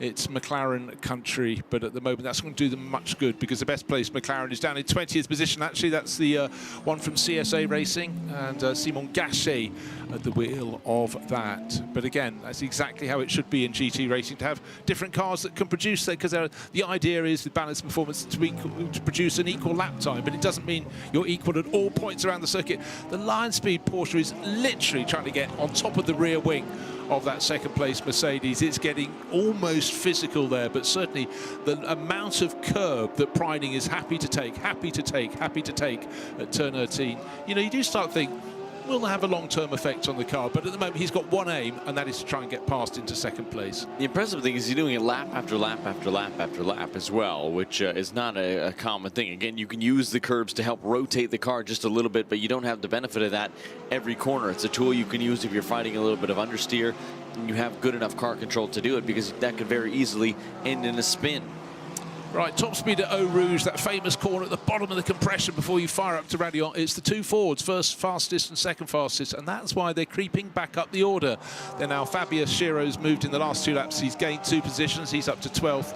And Finn Wiebelhaus with the number 50 Ferrari just coming to serve a pit stop has gained another position. He is up to 5th place overall, by far the front runner in the Silver Cup class, because the next one down is Matthias Zagazzetta in his Ferrari, car number 52, and that's in 19th place. So I think that battle for now is very much in the pocket of the Hout Racing team for the silver class category. You never want to call anything safe in racing, do you? But I think that the margin at the time being would be comfortable. You have the cars 6th all the way down to 18th place, wedged between you in 5th and your nearest rival in 19th. So much so that you have 1, 2, 3 different class cars all represented there. Number 12, Mercedes-AMG Mikhail Grenier, used to seeing him do some great work with Mackay Stevens and call his name in the GT World Challenge America powered by AWS Grid, where he drives with JMF Motorsport, but of course is one of the best Mercedes-AMG factory drivers on the grid. Heck of a grab, it has to be said, for the number 12 crew to have him aboard his Mercedes. I know, at least for Mackay Stevens in the States, has been a wonderful teaching tool, is laser focused, is absolutely super, super quick behind the wheel in just about any race conditions. He's a great one to learn from. Yeah, that's how pairings are made. It's not the work of a moment, it's the work of working out what works best for the pair of you and how you can put that knowledge across. But right now, what we're seeing is Lucas Auer. We talk about his consistency. We've been talking about this through the night. And just getting a message at the dashboard of car 46. We heard Dan Harper saying, it's not working, I'm not getting lap times. It has now been repaired. So an extra strong cup of coffee to the person who managed to sort that one from within the pit garage for him, you know. And it's when you realize how many people with incredibly specialist skills you need, sometimes you might only need that skill once in a season. But right now, in the biggest race of the year, the 24 Hours of Spa-Francorchamps, the CrowdStrike 24 Hours of Francorchamps, you need that skill, and that was pretty quick work in the space of about 3 laps. We don't know when that initial radio message came. We don't always have them bang on time, but out of the lead of the race, Alessio Rovera, really good job done by him. I'd expect nothing less. Yeah, Rovera with some well-deserved rest ahead of him, and look at the beauty of that Ferrari garage I was talking about earlier. Just so neat, so organized, so composed. Fuel out, engine on, cars away. No dramas as Alessio Rovera hands that car over. The 65 Mustang Wiebelhaus is in as well. We'll update on that positioning there. But for our top 3, and Harper Preining and Auer respectively, with Auer leading this motor race, if just by a hair over Thomas Preining. Has done a really, really nice job of it. And you can see Bryn already hard at work tracking down the driver who put the car on the overall pole position and has done a nice job at nearly completing the comeback effort. At least he brought the car in at the helm of the field. Yeah, exactly that. Well, what I think is super impressive is that the Ferrari mechanics did the bare minimum to that car. They weren't going out and checking lots of stuff, because clearly the reports, it's handling beautifully. You'd have had a visual as it came into the pit, but he wasn't going, oh, that bit of body work, do a bit of attention to that, number of mechanics on car, etc., etc. Going like clockwork. But we've had cars going like clockwork until they weren't. A few laps ago, Dan Harper, no instrumentation in his number 46 BMW.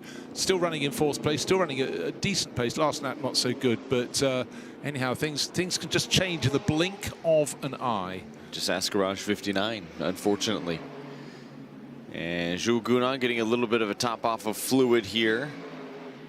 Just waiting. In the background is one of the 2C's cars. I believe that is the 222.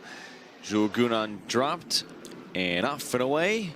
Meanwhile, we saw him hard at work in the A of Corsa Garage. Bryn Lucas is caught up with the man who was on pole. It's Alessio Rovera, fresh out of his stint. Well, Alessio, we've spoken to your teammates, we've spoken to many of your team about just what happened at the very beginning of this race and how it looked like it was going away from you, but this is a very strange race. It always is. Yeah, I said last night, if we come back in the lap, we restart the race from 0. And here, you know, with all the safety car, you can pack back again. And luckily we have the pace to come back because we showed the pace also in the FP and the qualifying. So we're in a good position now. But yeah, congrats to the guys, because we could overtake 2 cars in the pit stop, which is the key here, because it's so difficult to overtake. But still super long, so finger crossed. Yeah, there were lots of safety cars, a lot of full course yellows. Lots of opportunity to get that time back, and it's played very nicely. But there's a long way to go. How are you facing the next 9 hours, or whatever it happens to be now? Of course, to stay in P1 is always better. You have free air, you can manage a bit more the pace, and also physically is a bit better. So yeah, spoken also with my teammates. We will keep pushing, and then we'll see. The temperature's going to go up. Good luck. Thank you. Quietly satisfied Alessio Rivera, and the key there to me was he effectively said, we have always had the pace, and we can see that from the outside. The Ferraris, when they haven't had problems, have been quick when it's cooler, but definitely when it was hotter. What's he going to do between now and the end of the race? Get hotter. Humble as ever as well. Gives yeah. so much credit to the team, very little to himself, and doing a sporting job of it. I think give yourself a little bit of credit. Alessio Rovera, you were the fastest man in Superpole, and you have been one of the fastest drivers out on the racetrack today. Rover Racing going to work on their M4 GT3 Evo. Car is down, car is away. Undramatic pit stop for them in their Pro Class number 98 entry. Not fighting for the win as it stands, but Raffaele Marciello, always a contender. He is a former IGTC champion, and he is never somebody you can count out. But look at these two. Battle has resumed. It has not gone anywhere. We suspect that pit stops are imminent because they are both effectively now on exactly the same strategy. And they have just swapped positions from where we saw them a little while ago. The 46 BMW is in the mix, and they rifle as close as you dare to the wall all the way through Eau Rouge and up Radion. It's a blind corner, it's a daring corner. Right now it's a shaded corner, which means the track temperature might even be different at the top of the hill from where you started. Yeah, the change comes very, very quickly. The sun will come up, and it takes a while to chug. You realize just how deeply recessed into the valley the circuit is in parts. But we got driver change time, and Valle is coming out to play, and into the pits comes Dan Harper. Out he climbs. There's the man with 46 on his back, waiting to squeeze his way into the fray. The taller, thinner figure of Valle. And I love the fact he still occasionally says, I hand the bike over. No, the car. But he's just such an arch enthusiast. And he was trying for years to get into car racing. But as I said, 2019, he started trying GT3. Small way, gradually building up. And when the wins came, I mean, there is a man who cannot contain his joy. I think once he got that first win in Misano, it just opened the floodgates for success. Followed it up shortly thereafter, 1 year thereafter, and then won the season finale last year with, you guessed it, Team WRT, with a strategic masterclass in a rain-soaked Indianapolis 8-hour, and has really not looked back. That success has continued to today. I think probably, in my mind, one of the stints of the race was him fending off Jules Gounon in the evening hours. My goodness, what a show he put on. Was cool, calm, collected. He didn't put a foot wrong, and he did not let Jules Gounon by. It was absolutely remarkable. Yeah, and Jules isn't the sort of driver you can give two opportunities to, and he won't wait for the second, but an opportunity did not arise. Their cars were getting increasingly loose. The handling was not as they dreamt it would be, but that's the point. In a race when you're having this massive dichotomy, this amazing range of temperatures. I mean, the temperature from the coolest to the hottest has been, I think, probably about 36 degrees in terms of track temperature, which is an enormous swing. You know, you think some race circuits 2 or 3 degrees and your car is transformed, whether for the better or for worse. But bam, down on the deck goes the BMW there. That's 998, and that's running in. It came in. It's further down the order, so not all the crews have had a dream race, but that's Jens Klingman, and they're down in 6th place, but that's because we've had a whole host of pit visits. So tail end of the top 10 for them. But what we have in the pit lane, who's going to be? It's the order. Is he going to chop around? Will Thomas Pryning get out ahead or behind in the Lion Speed car? We can't tell. He's still up at the top of the pit lane. He's got to go down past the endurance pits as well. We shall see, but trying to make that pass in the pit lane, which you can do. Alessio Rovera talked about the benefits of doing just that, but Lucas Auer's efforts are not going to be helped up by the Tsunami RT Racing Porsche as he closes, and needs to get the move done and the run down toward Bruxelles, and he does. He will have that long, arcing right-hander to contend with, but how much time did he lose? And you mentioned the 998. That is our Gold Cup leader, Jens Klingman, climbing aboard, the very young and very talented open wheel star turned sports car up and comer. Tim Tramitz hopped aboard after a really good stint. They have been fighting at the sharp end of that class really since the evening hour started. Fresh Pirelli rubber being slapped on to the side of the Lion Speed GP number 80 machine. Door being shut, waiting for the fuel. A little bit of spray away on the windows, saving a tear off maybe for the end of the race as the tire crew continues to go to work. It is such artistry watching a GT3 pit stop. And precision, but I really feel for Lucas Auer. He decided to go for 1 extra lap, maybe 2 extra laps, finally had Thomas Preining off his tail, and then he gets a bit blocked. So what he wanted was to gain every nanosecond that he could. And right now, that hasn't been in his favour. He might stay out for another lap. We've got to see if there are many cars sitting out on the track in front of that number 48 Mercedes. But you can't choose where the cars are going to be. You just do not want to have any delays. Two Ferraris running together, but it's number 51. That's in 5th position. Nicholas Nielsen now back on board. That took over from Alessio Rovera. And what's he got in front of him? A whole host of traffic. That's the massive issue. Well, what's he got in front of him is the sister car, the 52, that is out of position. And if there's ever a car you don't want holding you up, it's one that's under your own stable as well. I suspect that the 52 would provide a tow down the Camel Straight and then sportingly get out of the way, because you do not want to drop them back into the clutches of a very, very rapid Porsche 911 bearing the number 80 behind, and certainly not with a menacing-looking bright yellow number 80 AMG. Hour into the pit lane, just rumbled past our window, that distinctive sort of basso profundo note you get from the Mercedes V8. Fantastic engine note, but he doesn't care about the engine note. He cares about having a really, really slick pit stop. And can he get through that and get back out? So Maro Engel very quickly into the car and flicking his driver ID switch, but is it going to be out in second or is it going to be out in third? Because you have to presume Nicholas Nielsen should resume the lead of the race in the number 51 Ferrari that has been so strong, whether cool, medium, hot or scalding. Those are the conditions we can offer you, but again, keep the pit stops neat, keep them tidy. Fabio Scheerer's car in the pits as well, and that rose up to 4th place. Hold on a second. A short while ago, it was down in 12th place, having moved up from 14th. But that's because everyone else has pitted in front of them. But now, this is an absolutely key pit stop for the bright yellow number 48 Man Filter Mercedes. Driver out, driver in. Maro Engel's name is already put on board, but that's before he got on board. That was a quick flick, you know, because so many drivers forget to do it when they're leaving the pits. And if you can do it for them once you've got in the pit lane, that is fine. But here is our provisional race leader. Surely he's going to resume the lead of this race. The number 51 Ferrari. He's only very early into this stint. He'd been pitted 9 minutes ago, or came out of the pits 9 minutes ago. Up the hill he goes, a gentle ascent to La Source. Neat, tidy. This Dane, who just basically has Ferrari written through him. His early career was all about winning in the Ferrari Challenge, and he did that in short order.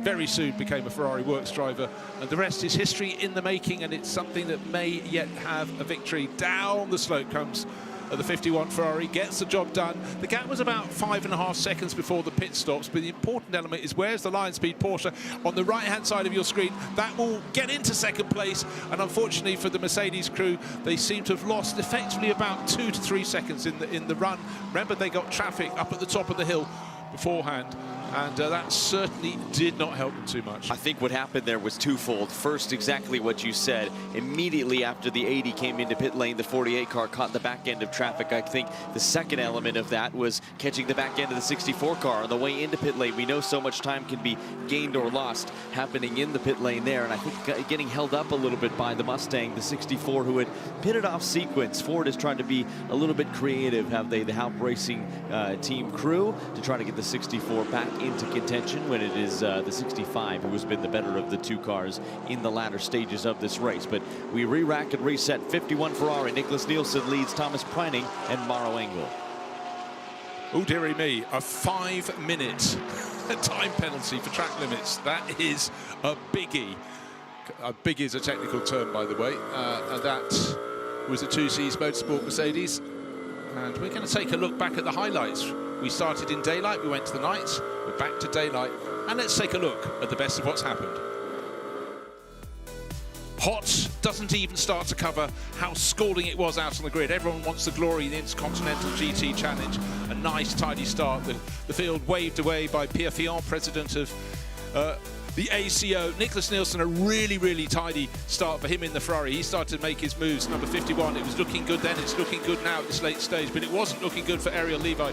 Getting it wrong in his Audi, clattering into the back of the Borgenhorst Aston Martin of JB Day. 2 other cars eliminated, and that was only halfway around the opening lap. And then the racing came at us thick and fast, but mainly side by side, particularly through the final couple of corners. And early in the race, drivers were doing single stints. It was simply too hot to countenance anything else. For Winwood Racing, suddenly a wheel bouncing around in the track. No damage done there, but a big shock for all parties concerned, particularly for the driver of the Tempto Audi that ended up in a three-wheeler. Then a couple of moments of off-track madness in many ways. There was the blue and white Kessel Racing Ferrari going left, going right, going off the track between Pouon and Fagna. And then a little problem, right-hand side of your screen, look, exit 1 Ferrari. That was the number 50, but that was eventually, that is a car back in the mix, up into 5th or 6th place. And then a bit more contact, another Ferrari, the number 71 that time at the final sequence of corners. That's how you do it. Cleanly, tidily, and great positivity. Well, that was Raffaele Marciello in the Rover BMW making the moves. And then one of the moves of the race came, showing the pace of the BMW up the hill, overtaking Dan Harper, picking his way past the number 7 Aston Martin as if it was standing still at Blanchimont, no less. Now, a car that was rising all the time in the bronze class, the Kessel Racing Ferrari just having a fantastic run, but the conditions would change, and the story of the race was Ferrari just going well until they weren't going well. This is about 9 o'clock in the evening, leading the race, suddenly a puncture at the worst place on the lap. For Alessio Roveri, had to do the entire lap to come back round to the pit garage. A big off-track moment there for Mullner Motorsport. Then the bonnet slamming up on the windscreen of the high-class racing Porsche. Then, while driving back, getting shoved off the track as well. Can you get the bonnet down, slam it down, hammer it down? They did the job, got the car back into the race, and then a glorious moon rose. It was still very hot indeed. Drivers were now going towards doing 2 driver stints rather than just the one, but they were suffering by the end of that. But a driver suffering enormously, Sebastian Beau dropping a wheel at Curve Paul Frere, and that was over and out for him. Hadn't had many retirements at that point in the race, and then it was as though we were trying to create them. And this is the Ziggo Tempesta Porsche being spun one way, being hit once, if not twice, possibly even 3 times. A bit of contact, and then, unfortunately, battle for 3rd place. The number 2 Porsche, Maurice Shoring, just making a move that didn't work, spinning around the McLaren at the final corner of the lap. Amazing shots as we went into proper darkness. And then, was that a light show? Yes, it was. Lightning in the sky. First sheet, then forked lightning. We knew the rain was coming. How long would it last? How heavy would it be? And already there were other cars having problems. East Talent Racing Audi going around shedding body parts on the exit of Blanchimont. Scary place for Marcus Winkelhock to go in. And then a huge impact for Sarah Bovey on the exit of Blanchimont. This is the damage to her car, but the best sight of the day was Sarah getting out. And then the rain came. It was heavy. It was intense. But we got through it. The teams had only just changed onto wet weather tyres. Some did, some didn't though. And because the rain was so short, then things started to happen, and there was one of our contenders, not out the race, but out of the running, number 58, Benji Goethe, clattering into the back of a rival. The number 2 car was the one he hit, but then we moved into daylight. The Lion Speed GP Porsche was on the up, but it's the number 51 car, the car that lost nearly 2 laps with a puncture, that has emerged in the morning in the lead of the race by about 8 seconds. And that is it for me. The night shift is now leaving the room to welcome back Joe Osborne and David Addison, looking incredibly fresh and dapper, David. Not really. Bruce, well done. Fantastic work. As ever, all the way through the night. I still don't know how you guys do it for that long in the night, but well done to Jonathan Grace and Bruce Jones. Thanks, both of you. We'll pick this up in a moment, but first, let's just enjoy a lap of Spa with the race leader at Nicholas Nielsen's Ferrari. We've just nudged past 8 a.m. Welcome, everybody, to the CrowdStrike 24 Hours of Spa, led by Ferrari.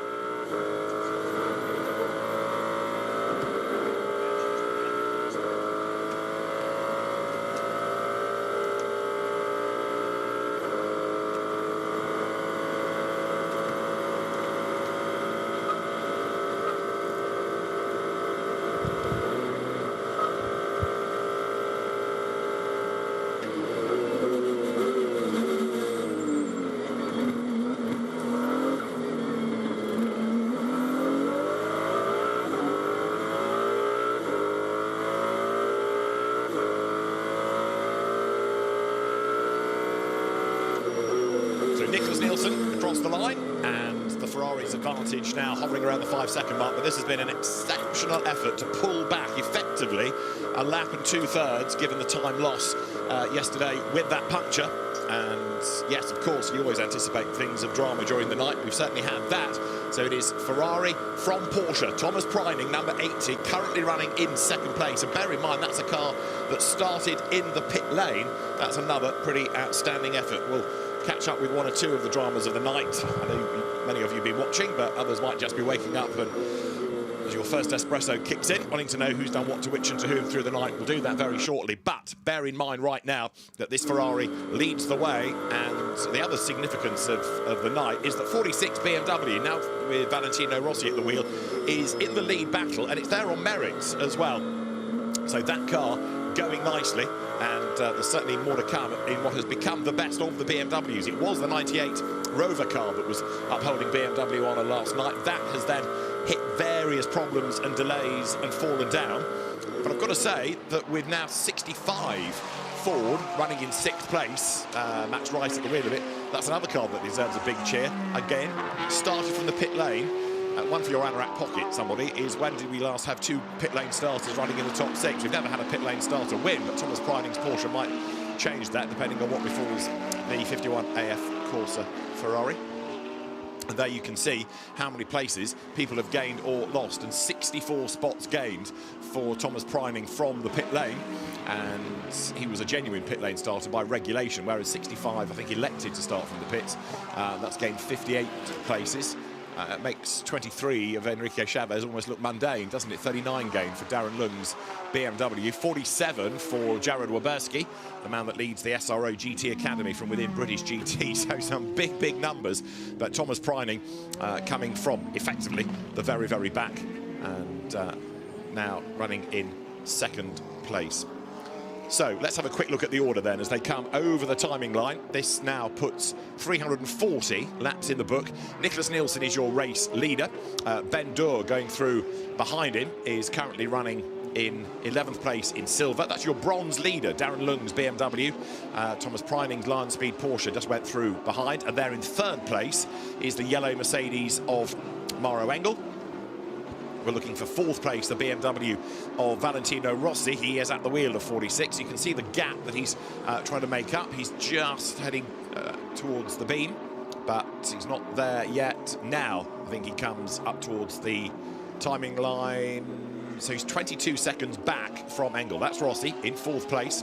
And then in 5th should be number 50, Arthur Leclerc, back at the wheel of that car that was tipped into the turn 9 gravel yesterday late afternoon, wasn't it, in that incident that we've just seen again in the highlights. There is Arthur Leclerc, and then in 6th place behind him, there is the white Mustang. That is Max Rice at the wheel. That's 3.7 seconds back. Now, that Mustang is dropping away. The quicker car to keep an eye on, I reckon, is Leclerc, who last time was 3/10 quicker than Valentino Rossi ahead. So there's a battle possibly to build up between those two. That said, Rossi is 14 minutes into a stint. Leclerc is 25, nearly 26, so he will pit sooner than will do the BMW. 8 hours, 23 minutes to go. Good morning, Joe Osborne. Good morning, everyone. Good morning, David. And yeah, what a topsy-turvy night we had, and trying to dissect it this morning, trying to work out how that 51 car has got up there. And without stating the obvious, it's on pure pace. And I have to say, Rivera has really anchored that car. He has got it by the scruff of the neck and has hauled it up there. His stint averages are nothing beyond phenomenal. Same with the 80 car. I have to say, Thomas Preining has been very quick. He hasn't done a huge amount in that car. They're obviously keeping him for the end of the race. He could be doing, I think, maybe another 3 hours in the remaining 8 hours that we've got. Engel in the 48. That 48 car, the lineup is just so stellar. All 3 drivers, their stint average, every single lap combined, is within 1/10 of a second. That is the strength of the 48. Now, 51 Ferrari did benefit slightly by that safety car that we had after Marcus Winkelhock's crash. He pulled back that lost lap under that. You're absolutely right in what you say about the pace. But again, AF Corsa knowing all about strategy and knowing when to roll the dice and bring the car in. So that, as soon as they got back on the lead lap, it was able to work again. And yeah, you're right, the pace is there. We've been saying all weekend it's a strong car there, having lost time with contact in the pit lane when it sort of went into the back of a bit of a traffic jam. Number 3 Mercedes also lost time by having to make an extra pit stop. They went on the wets and it wasn't wet enough, was it, in the night? So the car relatively speaking, a long way back in 13th place, but again, it's still on the lead lap, so you don't rule out Jules Gounon, who's behind the wheel of that car. Again, they've kind of kept him for Sunday, it feels like, in that, doing a lot more of Honkadea and Chris Lallam yesterday. But one or two teams, I think, now could do with, if you like, an early morning safety car and a reset just to bring them back into the mix. And that would also help motivation, because everyone's now really tired having gone through the night. Yeah, that's the bit you're starting to pull on reserves as that bonnet flaps away. I know the 2C's car looked to that in the technical pit stop to make sure it could get to the end, but Mercedes does sometimes have a bit of a problem, that leading edge of the bonnet, and it never seems to get worse. So maybe just a slight aero loss for that Mercedes on the front end there. And yeah, the team's now starting to work backwards, so it's another one for your bingo card, is the engineer looks at the race in reverse. You work from the finish backwards, so you keep your fastest driver in for the end, in case there's a late safety car, everyone's bunched up, fairly obvious. You also then want to do that last pit stop as early as you can, and the maximum stint time is 60 minutes, but if there's a full course yellow or safety car, it goes to 65. Yeah. Are we going to see any teams that are potentially out of the mix risk a pit stop with 65 minutes to go, praying there could be an intervention that is yet to happen? There's a few strategies at play that we will start to see what starts to happen as this race gets closer to the pointy end.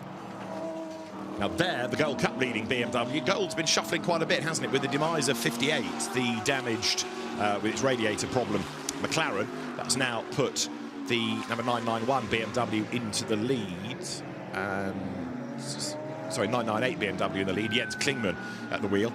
We've been getting a bit concerned about BMW pace, and yet now we've got one leading gold and we've got one leading in bronze, Darren Lung. And he's not done that much drive time, I don't think, Darren Lung in bronze. But as far as gold is concerned, 12th place, Jens Klingmann at the wheel.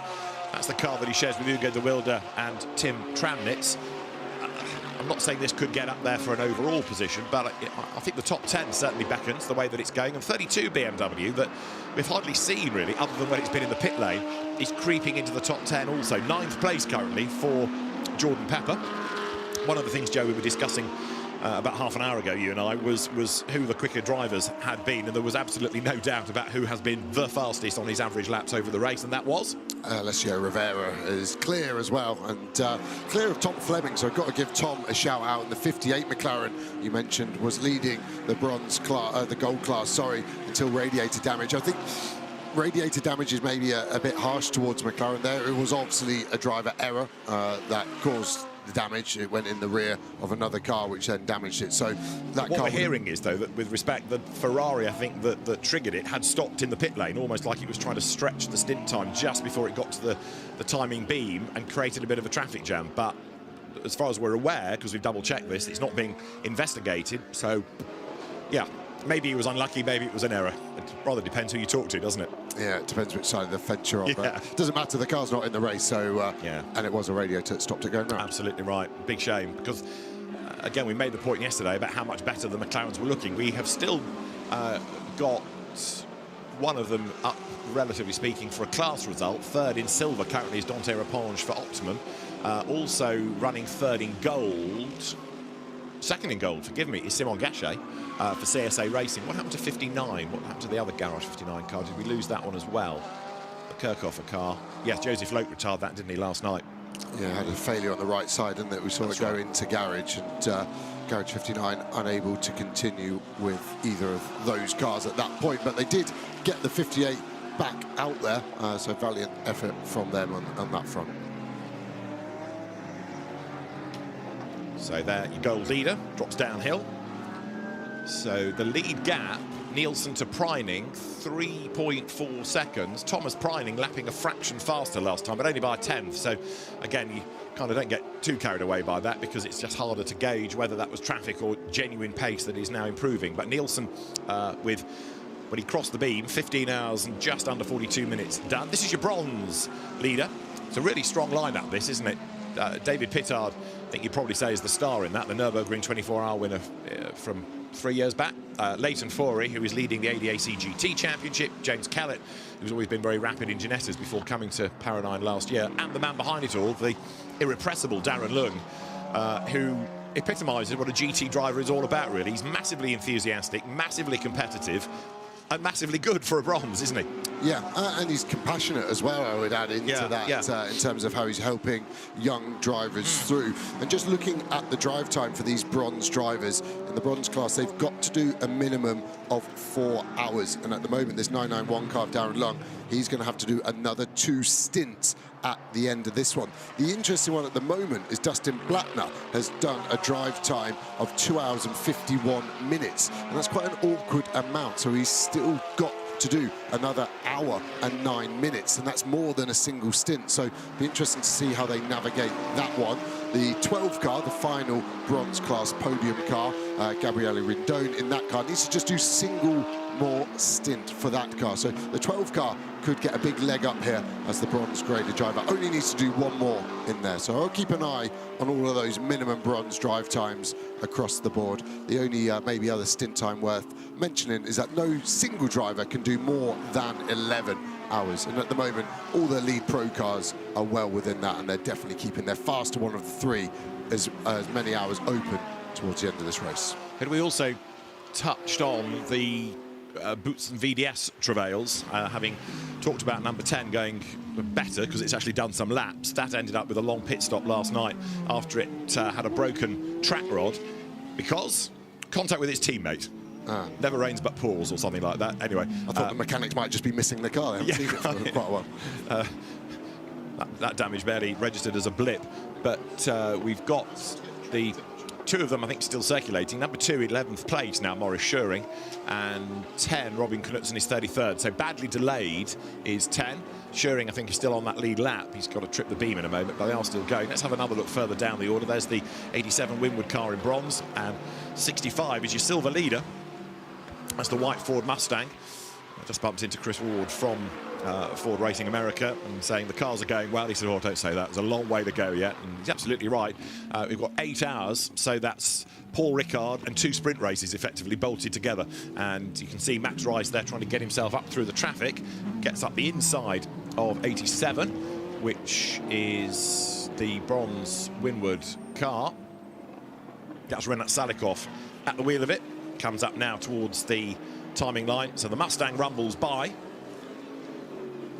Max Rice, who's gone from Formula 4 to ADAC GT. We've not really seen in GT World Challenge Europe before, but got to say he's looking pretty pacey at the minute. And although he's had to work his way through the traffic, that last lap at 2:22, okay, it's slower than a few of those around him. Big battle going on behind, where you can see Porsche and Mercedes going toe-to-toe, dropping down the hill. But in silver, it's Mustang going nicely. And don't forget, there are only 2 Fords in the race, and they're both in the top 14. Yeah, and the other one would be much higher up had it not had to do a drive-through penalty for speeding under full course yellow, of course. And this is our Silver Cup lead. This is silver-graded drivers, that sort of young professional level of driver. But I have to say, shout out to Finn Wiebelhaus and Maxine Houston. Their stint averages are bang on with fast gold. So that car, it's in a different class, but towards the end of the race, I think that car is going to be in the mix if they keep those 2 drivers to run to the end.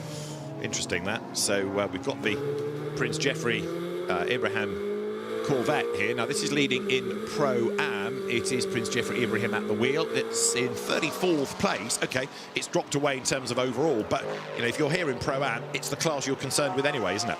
Yeah, and just trying to find some space. It's had a couple of rough laps with traffic. So last time by it was a 2:27 when the leaders are on an 18. And that's easily done once you get overtaken by a few cars. You go offline, and again, you get some pickup on the tyres. And it's just trying to clear the pickup off. And the car can feel very benign. We saw it in British GT last weekend, actually. Optimum Morgan Tilbrook, boxed on the end of the formation lap, thinking he had a puncture where it was just pickup. And the rubber gets stuck, and to clear it is a big effort.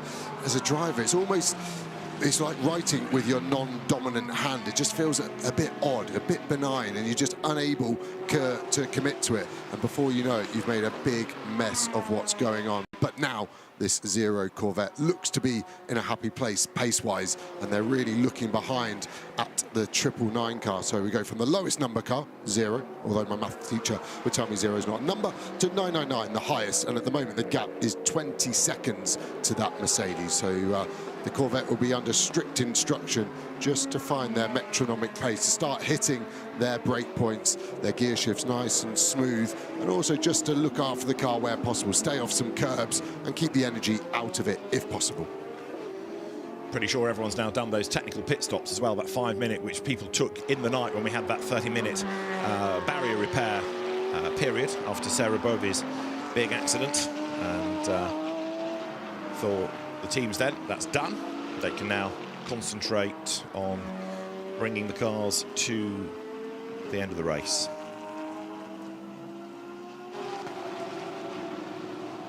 So there's your race leader.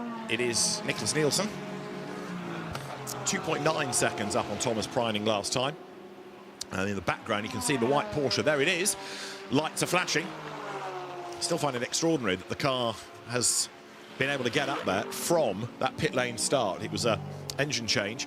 That's why the regulations, as imposed by the stewards, put the car to the pits. May have done it a favour in a sense, because they were out of jeopardy behind the first lap accident, but then had they qualified on pole, they'd have been ahead of the accident. So you pay your money, you take your choice. But the Lion Speed team, after, let's face it, a pretty tough start to the Endurance Cup season, with the car being blitzed at Monza, the power steering failure at Paul Ricard, had a power steering problem at Brands in Sprint Cup Race 1, admittedly won the second, but again, tempting fate, I know, with 8 hours to go, but it's going nicely, that, and it's made very, very good progress. And with Ricardo Feder and Bastien Bus as the other drivers, it's a good, strong lineup, that, although I think you were saying Bastien Bus, his average lap pace wasn't mega. Slightly off, but that's where data can sometimes be misleading. Of course, I don't know what happened through the night. It's taking a top 60% for the average, so it does drop the outliers that are problems. But yeah, Bastien Bus, uncharacteristically 3 or 4 tenths off his teammate, so it might have been dealt a rough hand, maybe not a set of new tyres compared to them every stint. And Preining doing the fastest lap of the race, hustling past the Stella Corvette, which very nicely flicks on the indicator there. Reed in that Corvette helping out Preining. Interestingly, that Porsche just overtook the Acura across Aston, which of course was going to do an engine change, but then decided against it. And again, the data on that one, not sure if that was the right call. They would have had a large stop-and-go penalty as well as the pit lane start. So I think that's what forced a hand. But speed trap-wise, that car is quite far down, so it's obviously nursing a long engine issue. Yeah, the stop-go that would have been imposed would have been just over a lap, wouldn't it? So the gamble, I think, was let's not bother with that and so take the pain. We have seen a brake fire from that car also during the night. There is Thomas Preining then in 80, the Lion Speed Porsche. As I say, he's looking pretty decent this morning. He, one of the many DTM racers, DTM champions indeed, that we've got on the grid. Stefan Rattel made the point before the start of the race about how the DTM has in recent seasons got rid of its silhouette touring car format and gone the GT3 route, which is another big tick for GT3, celebrating 20 years in existence this year. And Thomas Preining, who came to prominence as a Carrera Cup champion in Germany, pushing on, and 1.7 seconds back he was last time. In the first sector he lost a 10th, in the second sector he's gained half a second. So Thomas Preining is on a mission, no question about it, and the gap is virtually nothing at all this time as they come through, bearing in mind that Nielsen will pit before the Porsche. The gap look as they come across the line could be under a second even. They will break the beam, and it's 9/10 of a second, so this is game on for the race lead. We start lap 348, 8 hours, 8 minutes to go, and 80 is the Porsche to watch. The gap 991, it's the previous generation Porsche. We're now on the 992, of course, so a shame we're 1,000 off, but the only thing I would say is Nick Nielsen's had to navigate that traffic. We've seen Preining get through it very efficiently. Maybe Nielsen not quite as lucky. There's a CSA McLaren just leaving pit exit now, so I think Nielsen might get the speed on him, but maybe Preining not. That's the ebb and the flow of the traffic. Next car up will be the 33. Actually, Kel getting in front of Nielsen, although the vain efforts of the headlight flasher, this could come back to the 80 even better now. Out of Lecombe they go. So as you look there down the pit lane, we've got more of the Get Speed cars cycling through a pit stop. And out rumbles, I think that's 999, isn't it? The Get Speed Team PCX car. Patrick Charlet, Jordan Boisson, Marvin Klein, Benjamin Pack. The drivers from 16th place down the pit lane now, Matthias Zagazeta, ex-single-seater racer. He's looked pretty good in the Sprint Cup, certainly class winner at Brands, wasn't he, from memory, and has adapted well, has Zagazeta, to GT cars. Runner-up in British Formula 4 a few years ago before doing the Formula Regional, Formula 3 route. that car that runs in silver. Meanwhile, race leader through pit path and Preining taking to the curb. Now that he can see the car that he's chasing and knows that he's got a real opportunity to assert himself, it is a Porsche being pushed even further. So Preining from the pits, now chasing Nielsen from pole for the race lead. Who'd have thought that?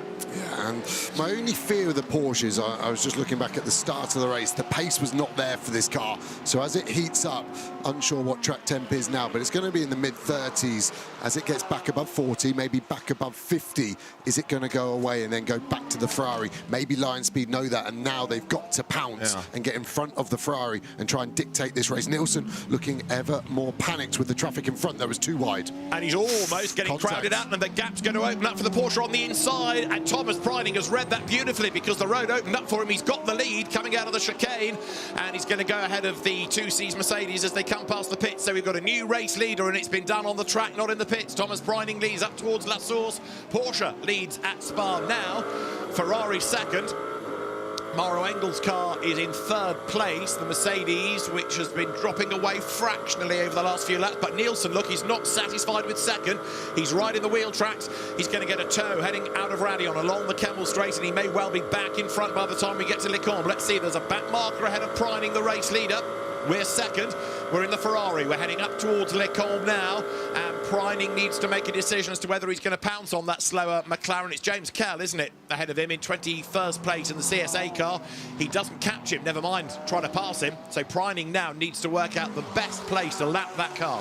Kell is on a brand new set of tyres, so for the first 5 laps, I think they're going to struggle to catch him. Kell fast as well. CSA preparing a good car, of course. Interesting, as soon as we went on board with Nielsen, the Porsche looks fast in a straight line, unable to stay with him through Rouge because of the dirty air. I also think there was contact between Nielsen and Noble in the Mercedes at the bus stop. Look for contact on the left side of the Ferrari. A puff of smoke came up, bang, there. I just worry about punches. We saw contact like that between Alex Arca and Dennis Marshall, and the slightest of contacts can lead to damage, of course. Nielsen thought about, I think, sending it wide, trying to go round, but the Mercedes of the 2Cs was right in the wrong place for that 51 Ferrari. Yeah, in terms of sending it around the outside and getting a track limit penalty, bear in mind Preining at the moment is on 5 track limit warnings and Nielsen is on 1.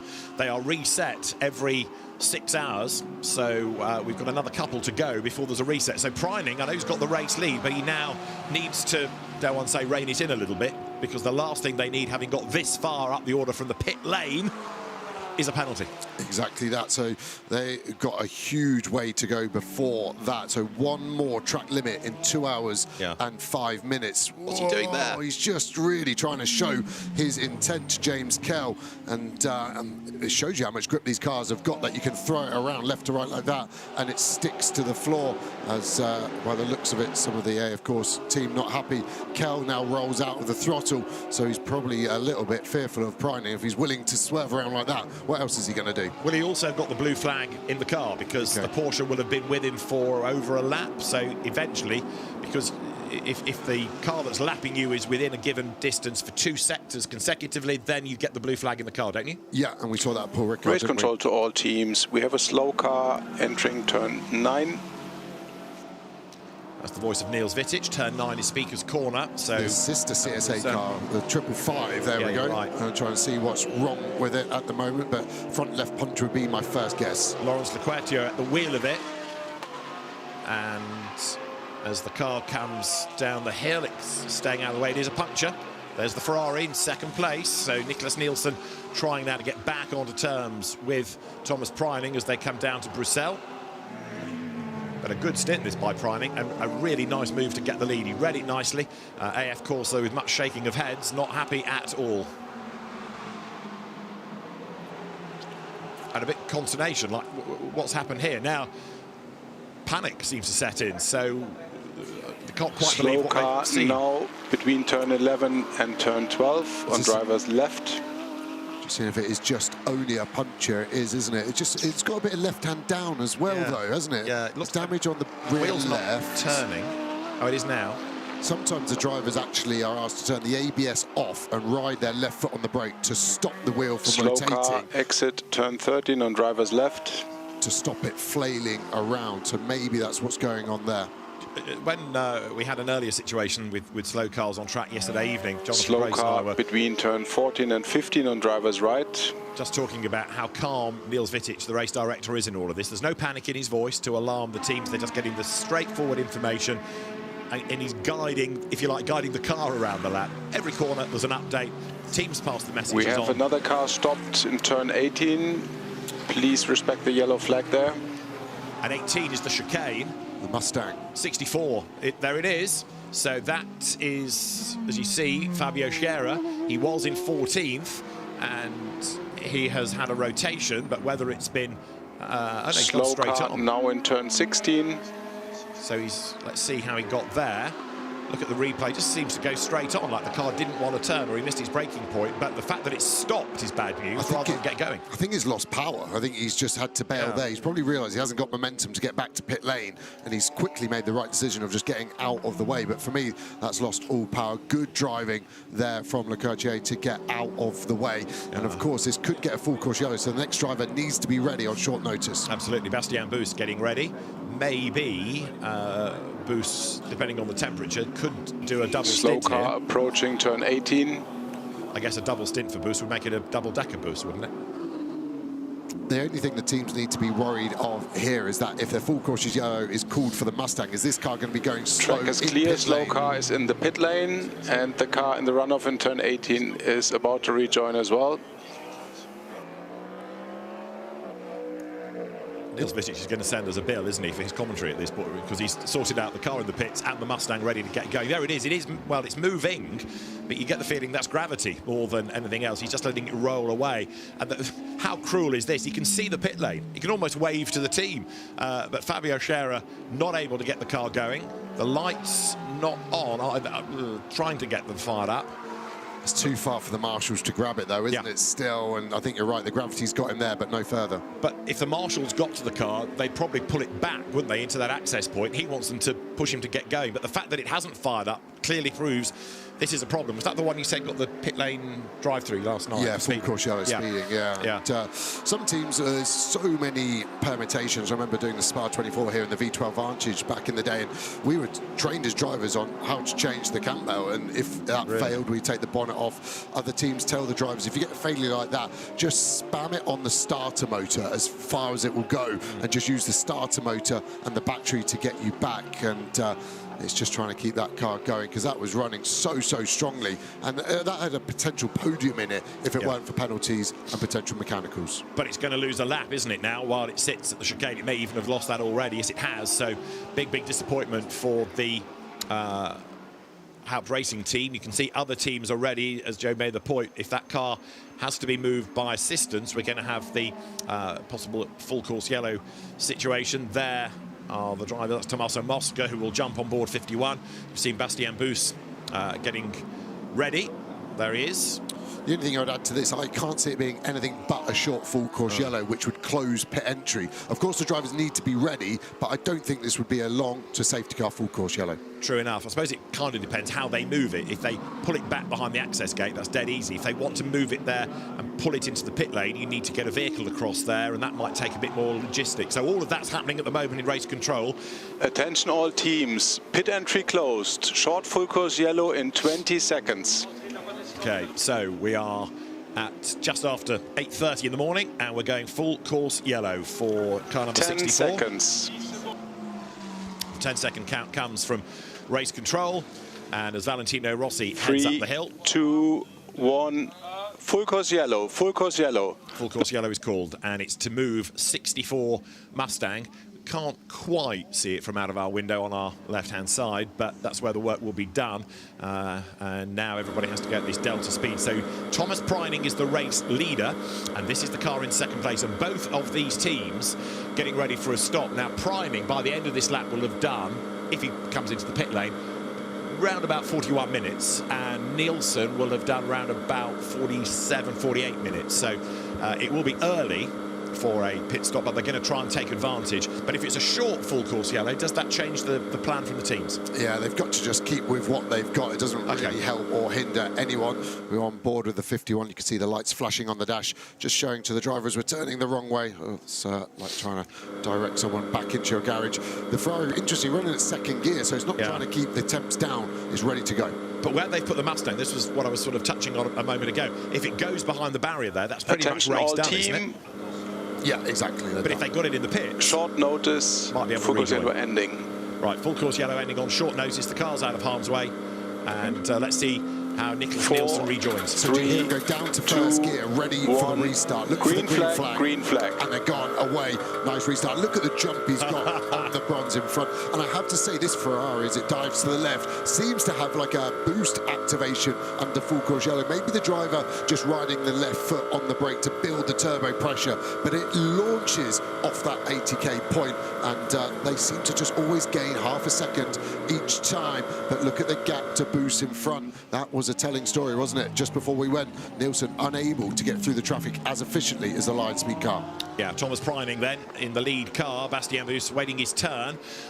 Same is true to Marcel Mosca, ready to get on board from Nicholas Nielsen, keeping Alessio Rovera no doubt fresh for when they need him at the end of the race, which is now just under 8 hours away. Third place, Mauro Engel, still there or thereabouts. I don't think the Mercedes has ever been the gun car, but of course they've had a bank raid for points. It was up there at the 6 and 12 hour mark, so that's done well. A word also about the 74 Kessel Ferrari, because that did lead overall during the night, and it's a shame that it's dropped back to second in class, but Matthias Jobert fighting on, and the bronze battle far from over. We're pretty sure that the Nicky Team Aston is done, I'm afraid to say, after that suspension drama, after he had the spin and clipped the wall at Rowdy. On 22 Porsche we're having a quick look at now, which is Ian Schenguven. That looked better yesterday evening than it is now. It's down in 9th place, and the Porsche emphasis has shifted, but he is going after Marciello's BMW here, so Guven still in the mix for 8th place, and Enrique Chavez 7th in the Valkenhorst Aston that, remember, got T-boned. It was up on 2 wheels. It was lucky it didn't roll on that first racing lap. How it's got this far, I still can't quite believe. Yeah, they build them strong at Pro Drive, don't they, in Banbury there. They'll be pleased of the development that went into that car. Yeah, and this Porsche trying to get past Martial at the moment. It's got such a good lineup, hasn't it? Guven in the car at the moment, but Matt Campbell and Makoviecki as well. So yeah, it's a strong lineup, but they just don't seem to have the pace in that car compared to Lionspeed. Of course, exactly the same cars, they're homologated in the same point, but the teams have quite a large freedom of setup on it, of course. So it seems like Lionspeed have maybe extracted a bit more pace out of that car than this CLRT version. Yeah, let's see what Guven can do in a straight line. The reigning DTM champion now heading into the sunshine once more. It does feel cooler this morning, and they had a big storm, as you know, last night. That's taken some of the sting out of the temperature, not just here, but I think also the heat wave has started to dip around Europe as Marciello then turns his way through Les Combes. Ian Schenguven right there behind him. Marciello, of course, somebody that's dovetailing these GT World outings along with WEC in hypercar. Still feels to me as though a GT3 car is more natural for Raffaele than a BMW hypercar, but right now he's involved in a big battle because Ian Schenguven, who absolutely specialises in Porsches, he's breathing down his neck. Guven, don't forget, has been an Asian Le Mans champion, but he's been a Carrera Cup France champion more than once. He's been a Super Cup race winner. He won the FIA Nations Cup in Bahrain, that first year that we had it, the 1 year that we had it before it spawned the Motorsport Games, when he and Salo Joric were victorious. And probably Turkey's best racing export now is lining up, isn't he, to make a move on that BMW, because he's just edged nearer over the course of this lap. Yeah, a bit of damage on the rear of the car, I've only just noticed, sorry, and it looks like the exhaust has just started to melt the rear bumper. It's also been going on for a while. We saw it also on another Porsche, didn't we? So maybe the exhaust just ever so slightly too short, which is strange, because that has been out for a while. It is an Evo car this year, so maybe it's just a bit of a problem over the 24 hours. Maybe with the ambient being so high, it's just put it into a new parameter there, but they might want to keep an eye on that, because carbon obviously can get very hot and then things can get to fire. But at the moment, Marciello's just got the pace of Guven, and it feels like Guven's very strong in the brake zone, and that's his only chance, is a super late brake, and the best chances are into the bus stop where we've just been and turn 1 that's just coming up. So the traffic up the road as well. Over the line they go. The car that they are chasing is the Enrique Chavez Aston. Guven feints to the inside. Marciello says, that's not serious, really. You're not going to try there, are you? And the BMW moves across. So you've got that very sort of touring car style GT3 racer against the oh-so-familiar Porsche. Yeah, they've got bigger over the years, but it's still that 911 shape within. And there, Joe, is that bodyweight you were talking about. Yeah, it's strange, isn't it? It's just melted all the way through and up. An interesting point, to me anyway, is if it were to rain and they had to turn their rain light on, I don't believe their rain light is there anymore. I believe it's been melted out the way. That'd be an interesting one for race control. Not going to happen. Weather's perfect. Absolutely right. Traffic up the road, though, ahead of this battle between Marciello and Guven. Behind them in 10th place now, we've just had a change because Maurice Schuring has got 2 Boots and VDS Porsche into the top 10 because Jordan Pepper has boxed, so he's brought the WRT car to the pit lane. But yeah, if Marciello's life is tough right now with Guven behind him, it's going to get very tough shortly, isn't it, with all of those back markers ahead, because as they go around Bruxelles, there's at least 4. There they are, 5 indeed, further up the road. Yeah, and it's got our 6th place Mustang and then Chavez at the back of that as well. So the traffic we saw really favour Preining, didn't we? That's how he got the lead from Nick Nielsen in the Ferrari. And again, it's just risk versus reward. As a driver, when you're trying to get through the traffic, you're aggressive, you show intent. But for me, the good drivers always have a plan B, an escape course. So I want to go down the inside, but if the car turns in, what am I going to do? Can I anchor up and tuck in behind? Can I cut to the inside and get past to avoid contact? And Marshall doesn't avoid contact. The exit there, the gravel trap. And can you hear the bang? The gravel trap has been worn away. A trench has been dug. And these cars now, as they push on, it isn't just gravel. They're hitting concrete into the floor. Which doesn't do the car any good at all. There it is, yes. Marciello's trench. We used to have one at Silverstone. James Weaver created it in a European touring car race and on a very muddy and wet Silverstone. And it was dubbed Weaver's Trench by Ian Titchmarsh. Johnny Herbert built his own a few years later in another Silverstone race. So we'll let Marciello take credit for this one because he's the first one to really prove what a big step back behind the curve there is. Yeah. And it really bottomed out the car as well. It was like it aquaplaned. You can see it just didn't turn for him. And we might be able to hear what Marciello says about that moment, in fact. So I'm just feeling maximum now. Copy.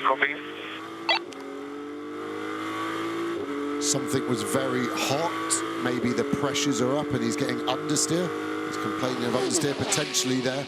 And yeah, it's a strange thing with radio technology. We've moved away from analog to digital, so it's much clearer, but the bass of the voice has been lost now. So it's clear but not audible, if that makes any sense, because it doesn't penetrate your eardrums as well. It's the same in the car, as we do see Reese clear the traffic nicely, but he does bring Chavez with him. Absolutely, this is a battle for position now for 6th place. Look, the Rover engineers trying to address Marciello's concerns about this understeer, but coming out of Les Cons, lots of dust kicked into the air. Rice ahead of Chavez, then a couple of back markers, then your Marciello and Guven battle as they come now around Bruxelles.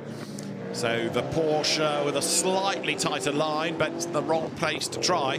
I think now Guven's best option is going to be if Marciello just gets ever so slightly impeded by the traffic. Look, as they come down the hill, it looks as though it's the Herberth number 91 Porsche that's going to be the first target as they drop into the corner. Mathieu Jaminet at the wheel there, going through Pouan. And yes, the BMW stuck behind 91, the Bronze Cup Porsche. Garnet Patterson, Silverstone British GT winner in treble 226 car. There up the inside goes Marciello, and Guven, having seen the door open, tries to follow suit, but actually ends up the wrong side of the Porsche. On the light straight away. Get out of the way. Yeah, exactly. And Jaminet, I thought, would do a nicer job for his employer of Porsche, black and gold Porsches, different cars, different teams there, but Jaminet really hurt, and Guven, just let him know politely on the flasher, that's your Christmas card gone. Yeah, Mathieu Jaminet, another very experienced Porsche racer, winner of the Kyle Army 9 hours in IGTC history. Been a Dubai 24-hour winner as well, and been very successful, hasn't he, in IMSA, both in GTP last year and GTD prior to that. So here, up towards the chicane, it's Marciello still ahead of Guven. Garnet Patterson, the Australian driver, lets them go. Guven tries to go all the way around the outside of the Porsche. That's not going to pay off for him, but what he is doing, he piling on the pressure as far as Marciello is concerned. Track temp now 31.3 degrees as they cross the stripe. And Marciello is in a big battle as Guven licks the stamp and sends it up the inside, out the other side of the corner. Porsche is ahead. Porsche has gone wide and BMW is back alongside. So Guven through, but wide. Marciello with the BMW booms back up alongside. It's going to be Guven's line for part one of Eau Rouge. They just touched. Marciello's got the line for the second part. Guven is forced off the road. Marciello's off the road as well, and they're still toe-to-toe going up the hill, making their way up towards Les Combes. It's lap 356, 7 3/4 hours to go. They touch again. Guven is not to be denied. This is his best chance yet. Last of the late breakers to Les Combes. Guven on the outside. Marciello reclaims the place. Fantastic racing. Neither one of them wanted to yield. There's Guven sends again. This is a touring car race, not a 24-hour GT3 race, and Guven has got the done here. And I think Marciello is going to be very peeved, and I think there could be more contact here. Marciello not happy with the dive bomb into turn one, and I think he was trying to let Karma deal with it. They're still side by side into No Name. And here they come with Marciello back on the inside to retake the place, and Guven, at least for a couple of corners, is going to have to slot back in behind, and you can imagine Marciello saying, right, that's shown you, but Aenshin Guven, we know, is very, very quick and committed. Augusto Farfus watching on, it's his car, and that tells you everything you need to know about that battle.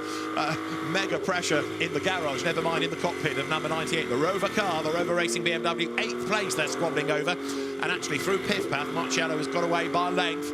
Guven now has to regroup and go again, but that was hard racing. It really was, but yeah, the exterior shot of the dive bomb into one, Marciello basically not happy because he had to unwind the lock. He had to be the guy who stopped a crash happening. Aenshin Guven, we've seen overtakes like that from how many? I remember Valencia, the Motorsport Games, where he sent it down the inside, super aggressive. The pros have respect for each other. Everyone starts on an equal level, but drivers get used to dealing with drivers. And when moves like get thrown like that, the respect goes out of kilter, and I think that's what we're seeing from Marciello, leaning on him down the Kemmel Straight, just saying this isn't how we play, and if you're going to play like that, now the bar has been raised, I will fight back with some fire.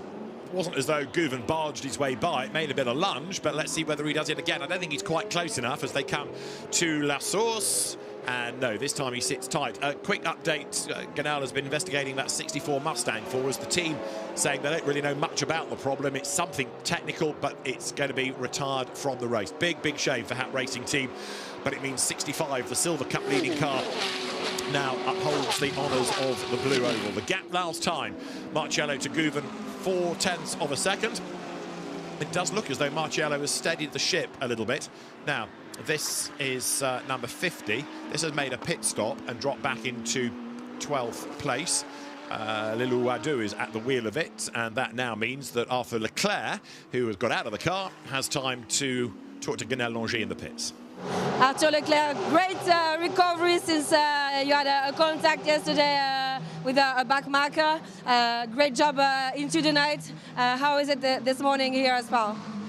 It's okay. We are struggling a little bit for my first stint. I was just really struggling with the degradation, and I think just the low temp is not really helping our car. And then the late morning was a little bit better, but still we are a bit behind than the other cars, especially the Porsche. So hopefully we'll find some pace when the heat will come back. Temperatures are rising, so it's gonna come your way. Yeah, I hope. The race is still long, not finished, so maximum push until the end. Thanks, Arthur. Thank you. Thanks, Ganel Longy in the pits for us this morning.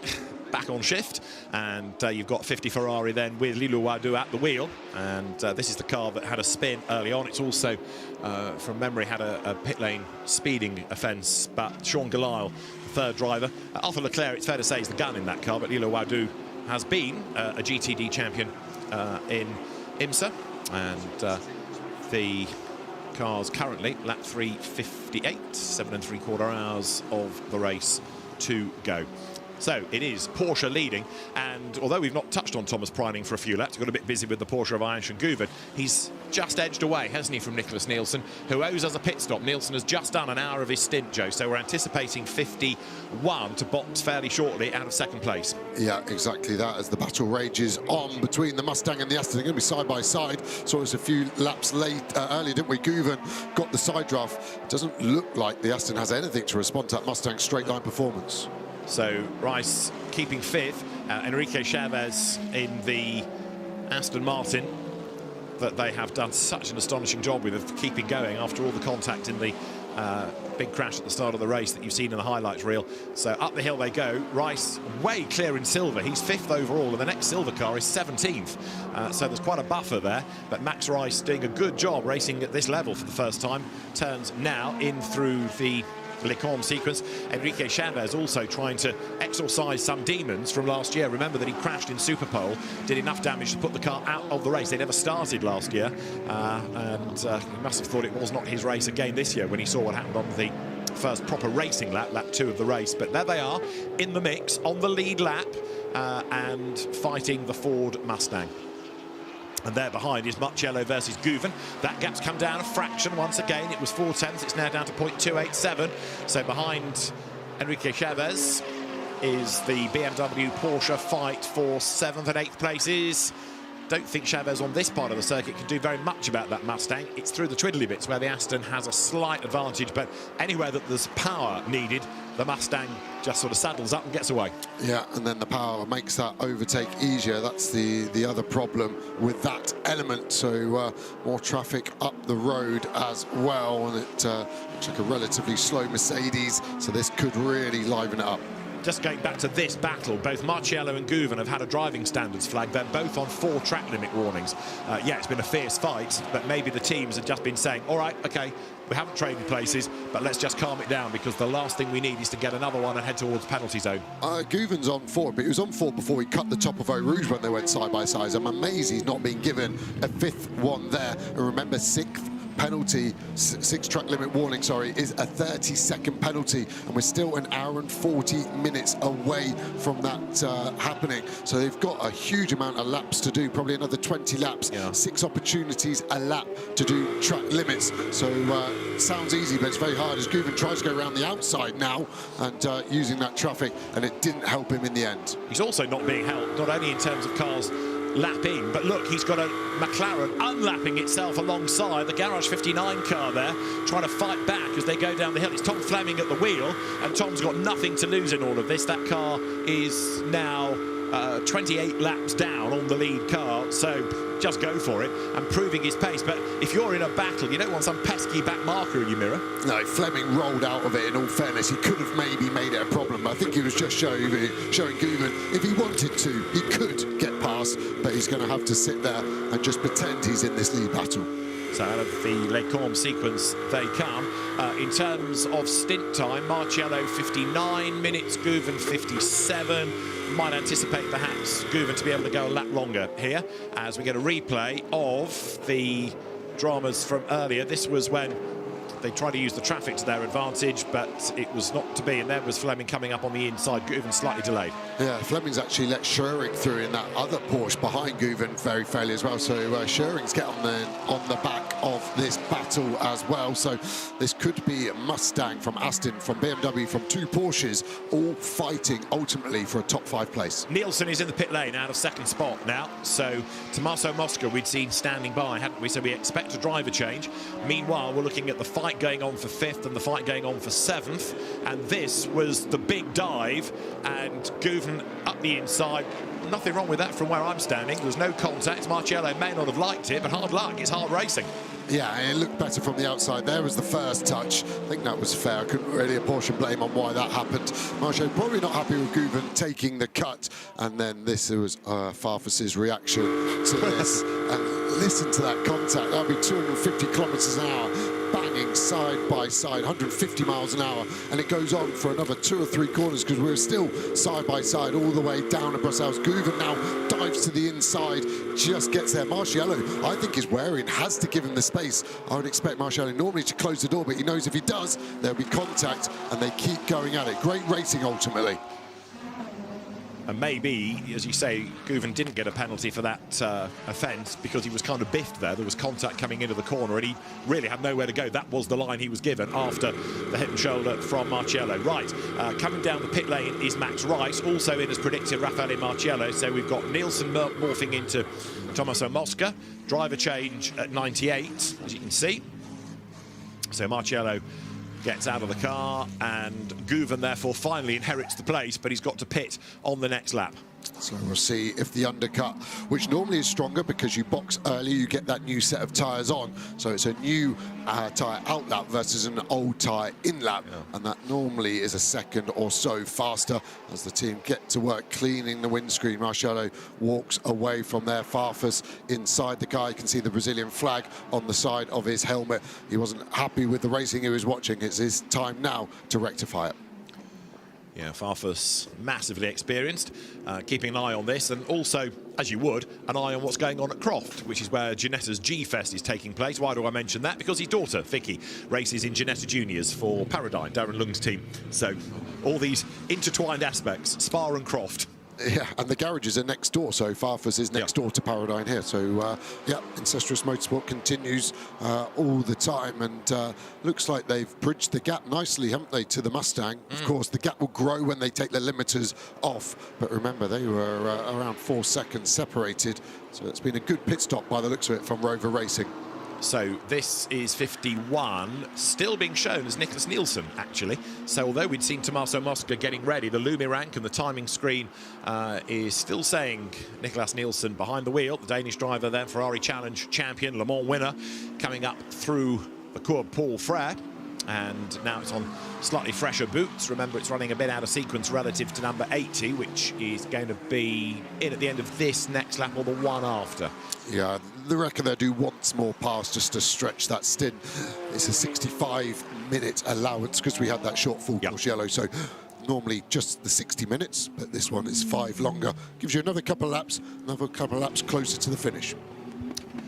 So there is 51, confirming it is Nielsen at the wheel. So although Mosca was ready, Nick Nielsen staying in the car. Now there, in the meantime, is Eduardo Cosseteng. Got a new door, I notice, on the Kessel Ferrari. So that car, which was dominating in bronze, clearly had dramas in the night. They had to put a new door on the car. Partly the fear would be the old one, if it was a bit T-bone, wouldn't latch anymore. So at least if you put a new one on, you know it's going to close, which you need on the stops. Mathis Joubert is behind the wheel of it, the former Caterham champion, but now better known as being part of the Genesis hypercar programme. Also been very rapid in Porsches in previous seasons, and still leading in the class as second in the class as down the pit lane comes Thomas Preining. So that was pretty much on the hour as he broke the beam at pit in. Yeah, surprised they didn't take the extra lap like I thought. Maybe they're worried of the undercut, the new tyre for Nielsen, and they're just trying to cover that off to keep track position. We're on 5 track limit warnings now, and they've got an hour and 35 minutes to play nice. So if Preining is going to give way to Bastien Boost, Bastien needs to be ultra precise, doesn't he? So this is the race we're talking about. This car needs to get back past. We've got the Greystone GT car going very slowly, and that's in a bad position. If a full course yellow comes out now, anyone in pit lane is a big winner. We have a slow car on the starting grid, F1 pit lane on drivers left. Please ask all drivers to stay on the right.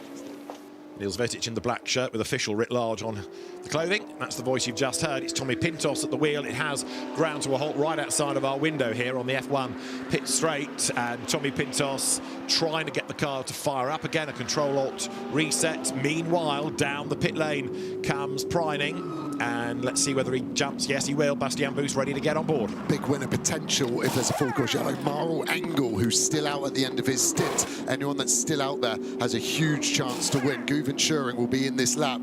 Chavez as well. So if there's a full course yellow, people who have Attention all teams. Full course yellow in 20 seconds.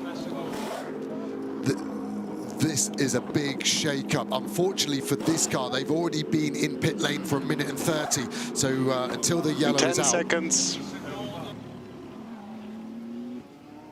4, 3, 2, 1. Full course yellow. Full course yellow. And the car's got going. Can you believe it? It's got to be a short one, surely, because the road is clear. That's just what race control could do without, in no uncertain terms. You plan everything, you announce it to the teams, you've got to give them the count. You can't just spring it on them. Race but then the control, car gets just going. an info regarding this full course yellow intervention. This one will be followed with a safety car plus wayfind procedure, just the normal 24 hours procedure. You can hear Neil on top of that, all the sweepers and the fodboss will enter the track and try to clean as much as possible everything off the circuit. So what's he thinking? We've kind of got ourselves into this situation. We might as well make the best of it. We didn't declare it as a short full course yellow, did he? I think he knew he couldn't, because if he closed pit entry, there was lots of cars that needed to pit because they're at the end of their stint time. So then full course yellow, the full procedure, and that's the resentment in his voice, I think. I've got to do this. I know the car's gone. I've called full course yellow, so I've got to go safety car. I'm now going to logically use this to now clean the track as well. But look at the gap. So they effectively won about 12 seconds over the Ferrari because they were only under full course yellow for their last 15 seconds. If you do a full green stop to a full course yellow stop, you gain 3.2 kilometers, with the speed difference being 33 meters per second. So you effectively gain 1 minute and 15 seconds, and that's what Engel was about to get, but now he's not. It will still be an advantage, and he will probably lead this race as we go back to safety car, is my prediction. The 48 will be in front of the 80, which will then be in front of the 51. So a big shuffle around, and this is these days how endurance races can be won and lost. You can have all the strategies in the world, but if something like that just comes out of nowhere, and as you were making the point, the Porsche was sort of midway through its pit stop when we went to that full course yellow. So AF Corsa, a bit of a snakes and ladders kind of race, isn't it? Goes well, have the puncture, slide down, fight all the way back up.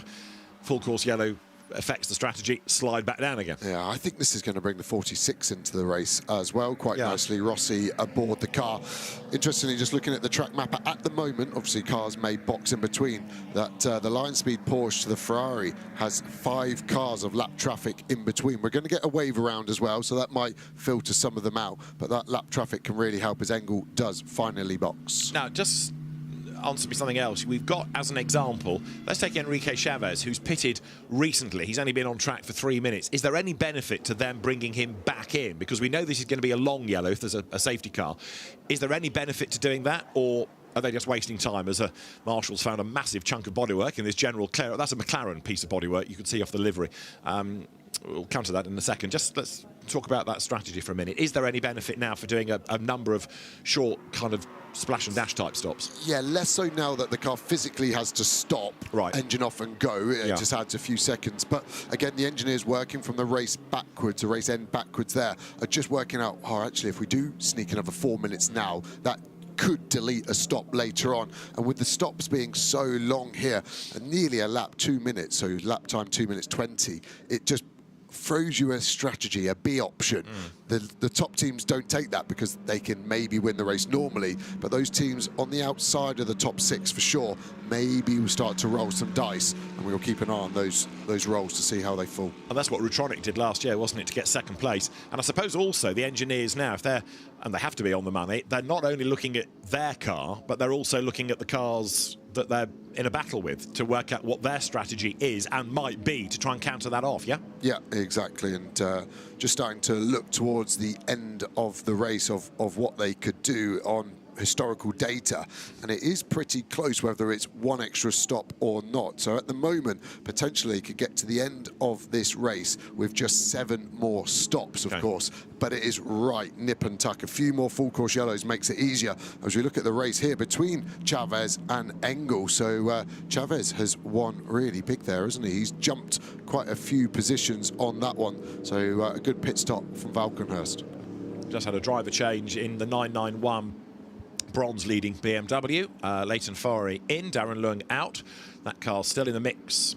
And yeah, you're right about the Valentino Rossi number 46 BMW. That had come into the equation on merit during the night, and it's still, to use the time-honoured phrase, there or thereabouts.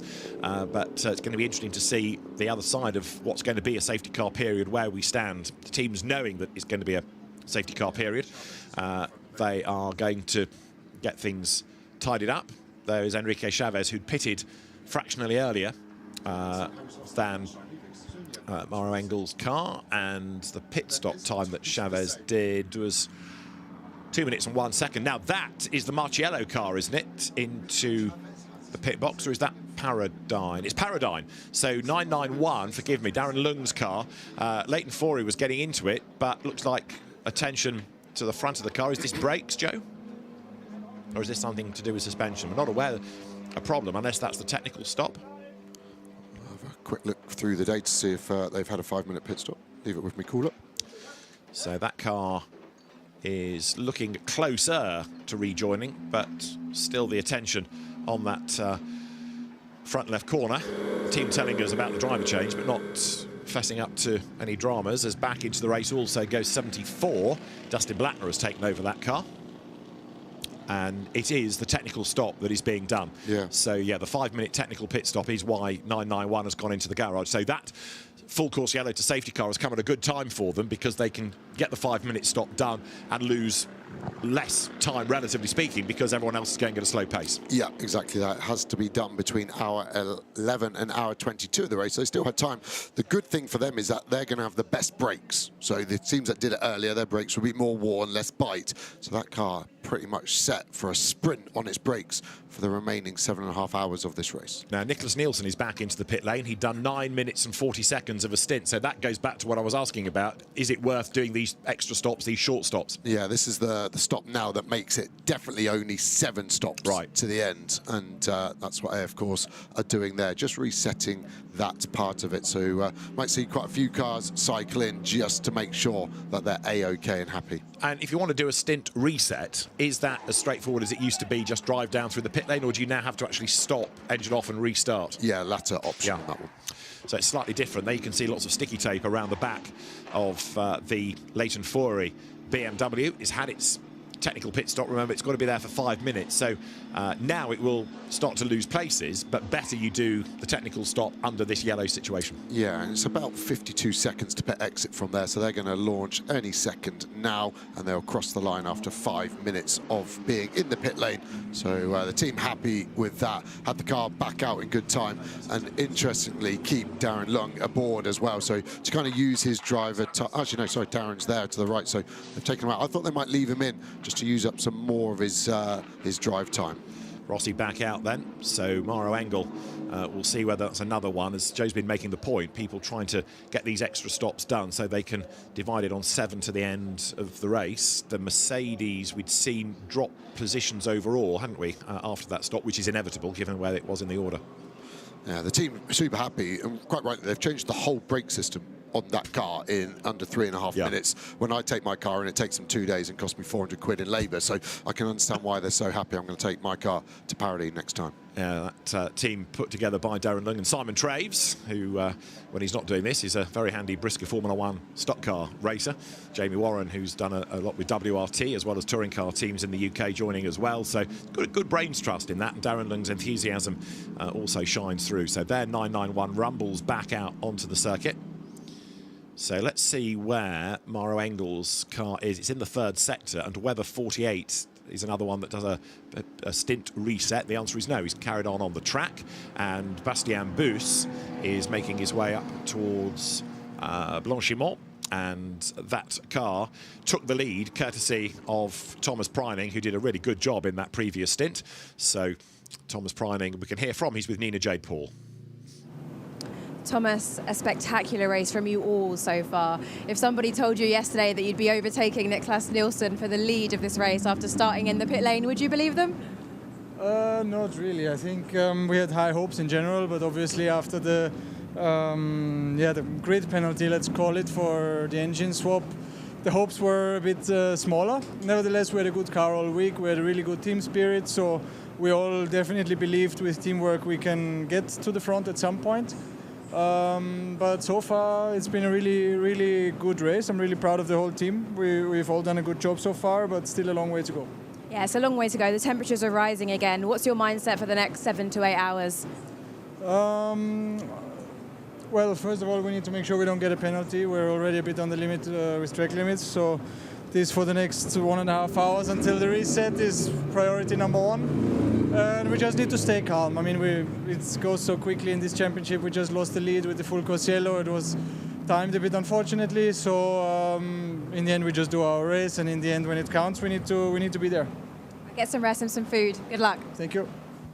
The fact Thomas Preining talks about we're on the limit for track limit warning, I think he may have contributed in part to that. But anyway, there is the Porsche, and he makes the point that they've lost the lead. And actually, not only that, but they've lost 1 minute and 20 seconds, because that is how the gap is as they come across the line. But it's a kind of irrelevant gap because we know it's going to close under the safety car. May not be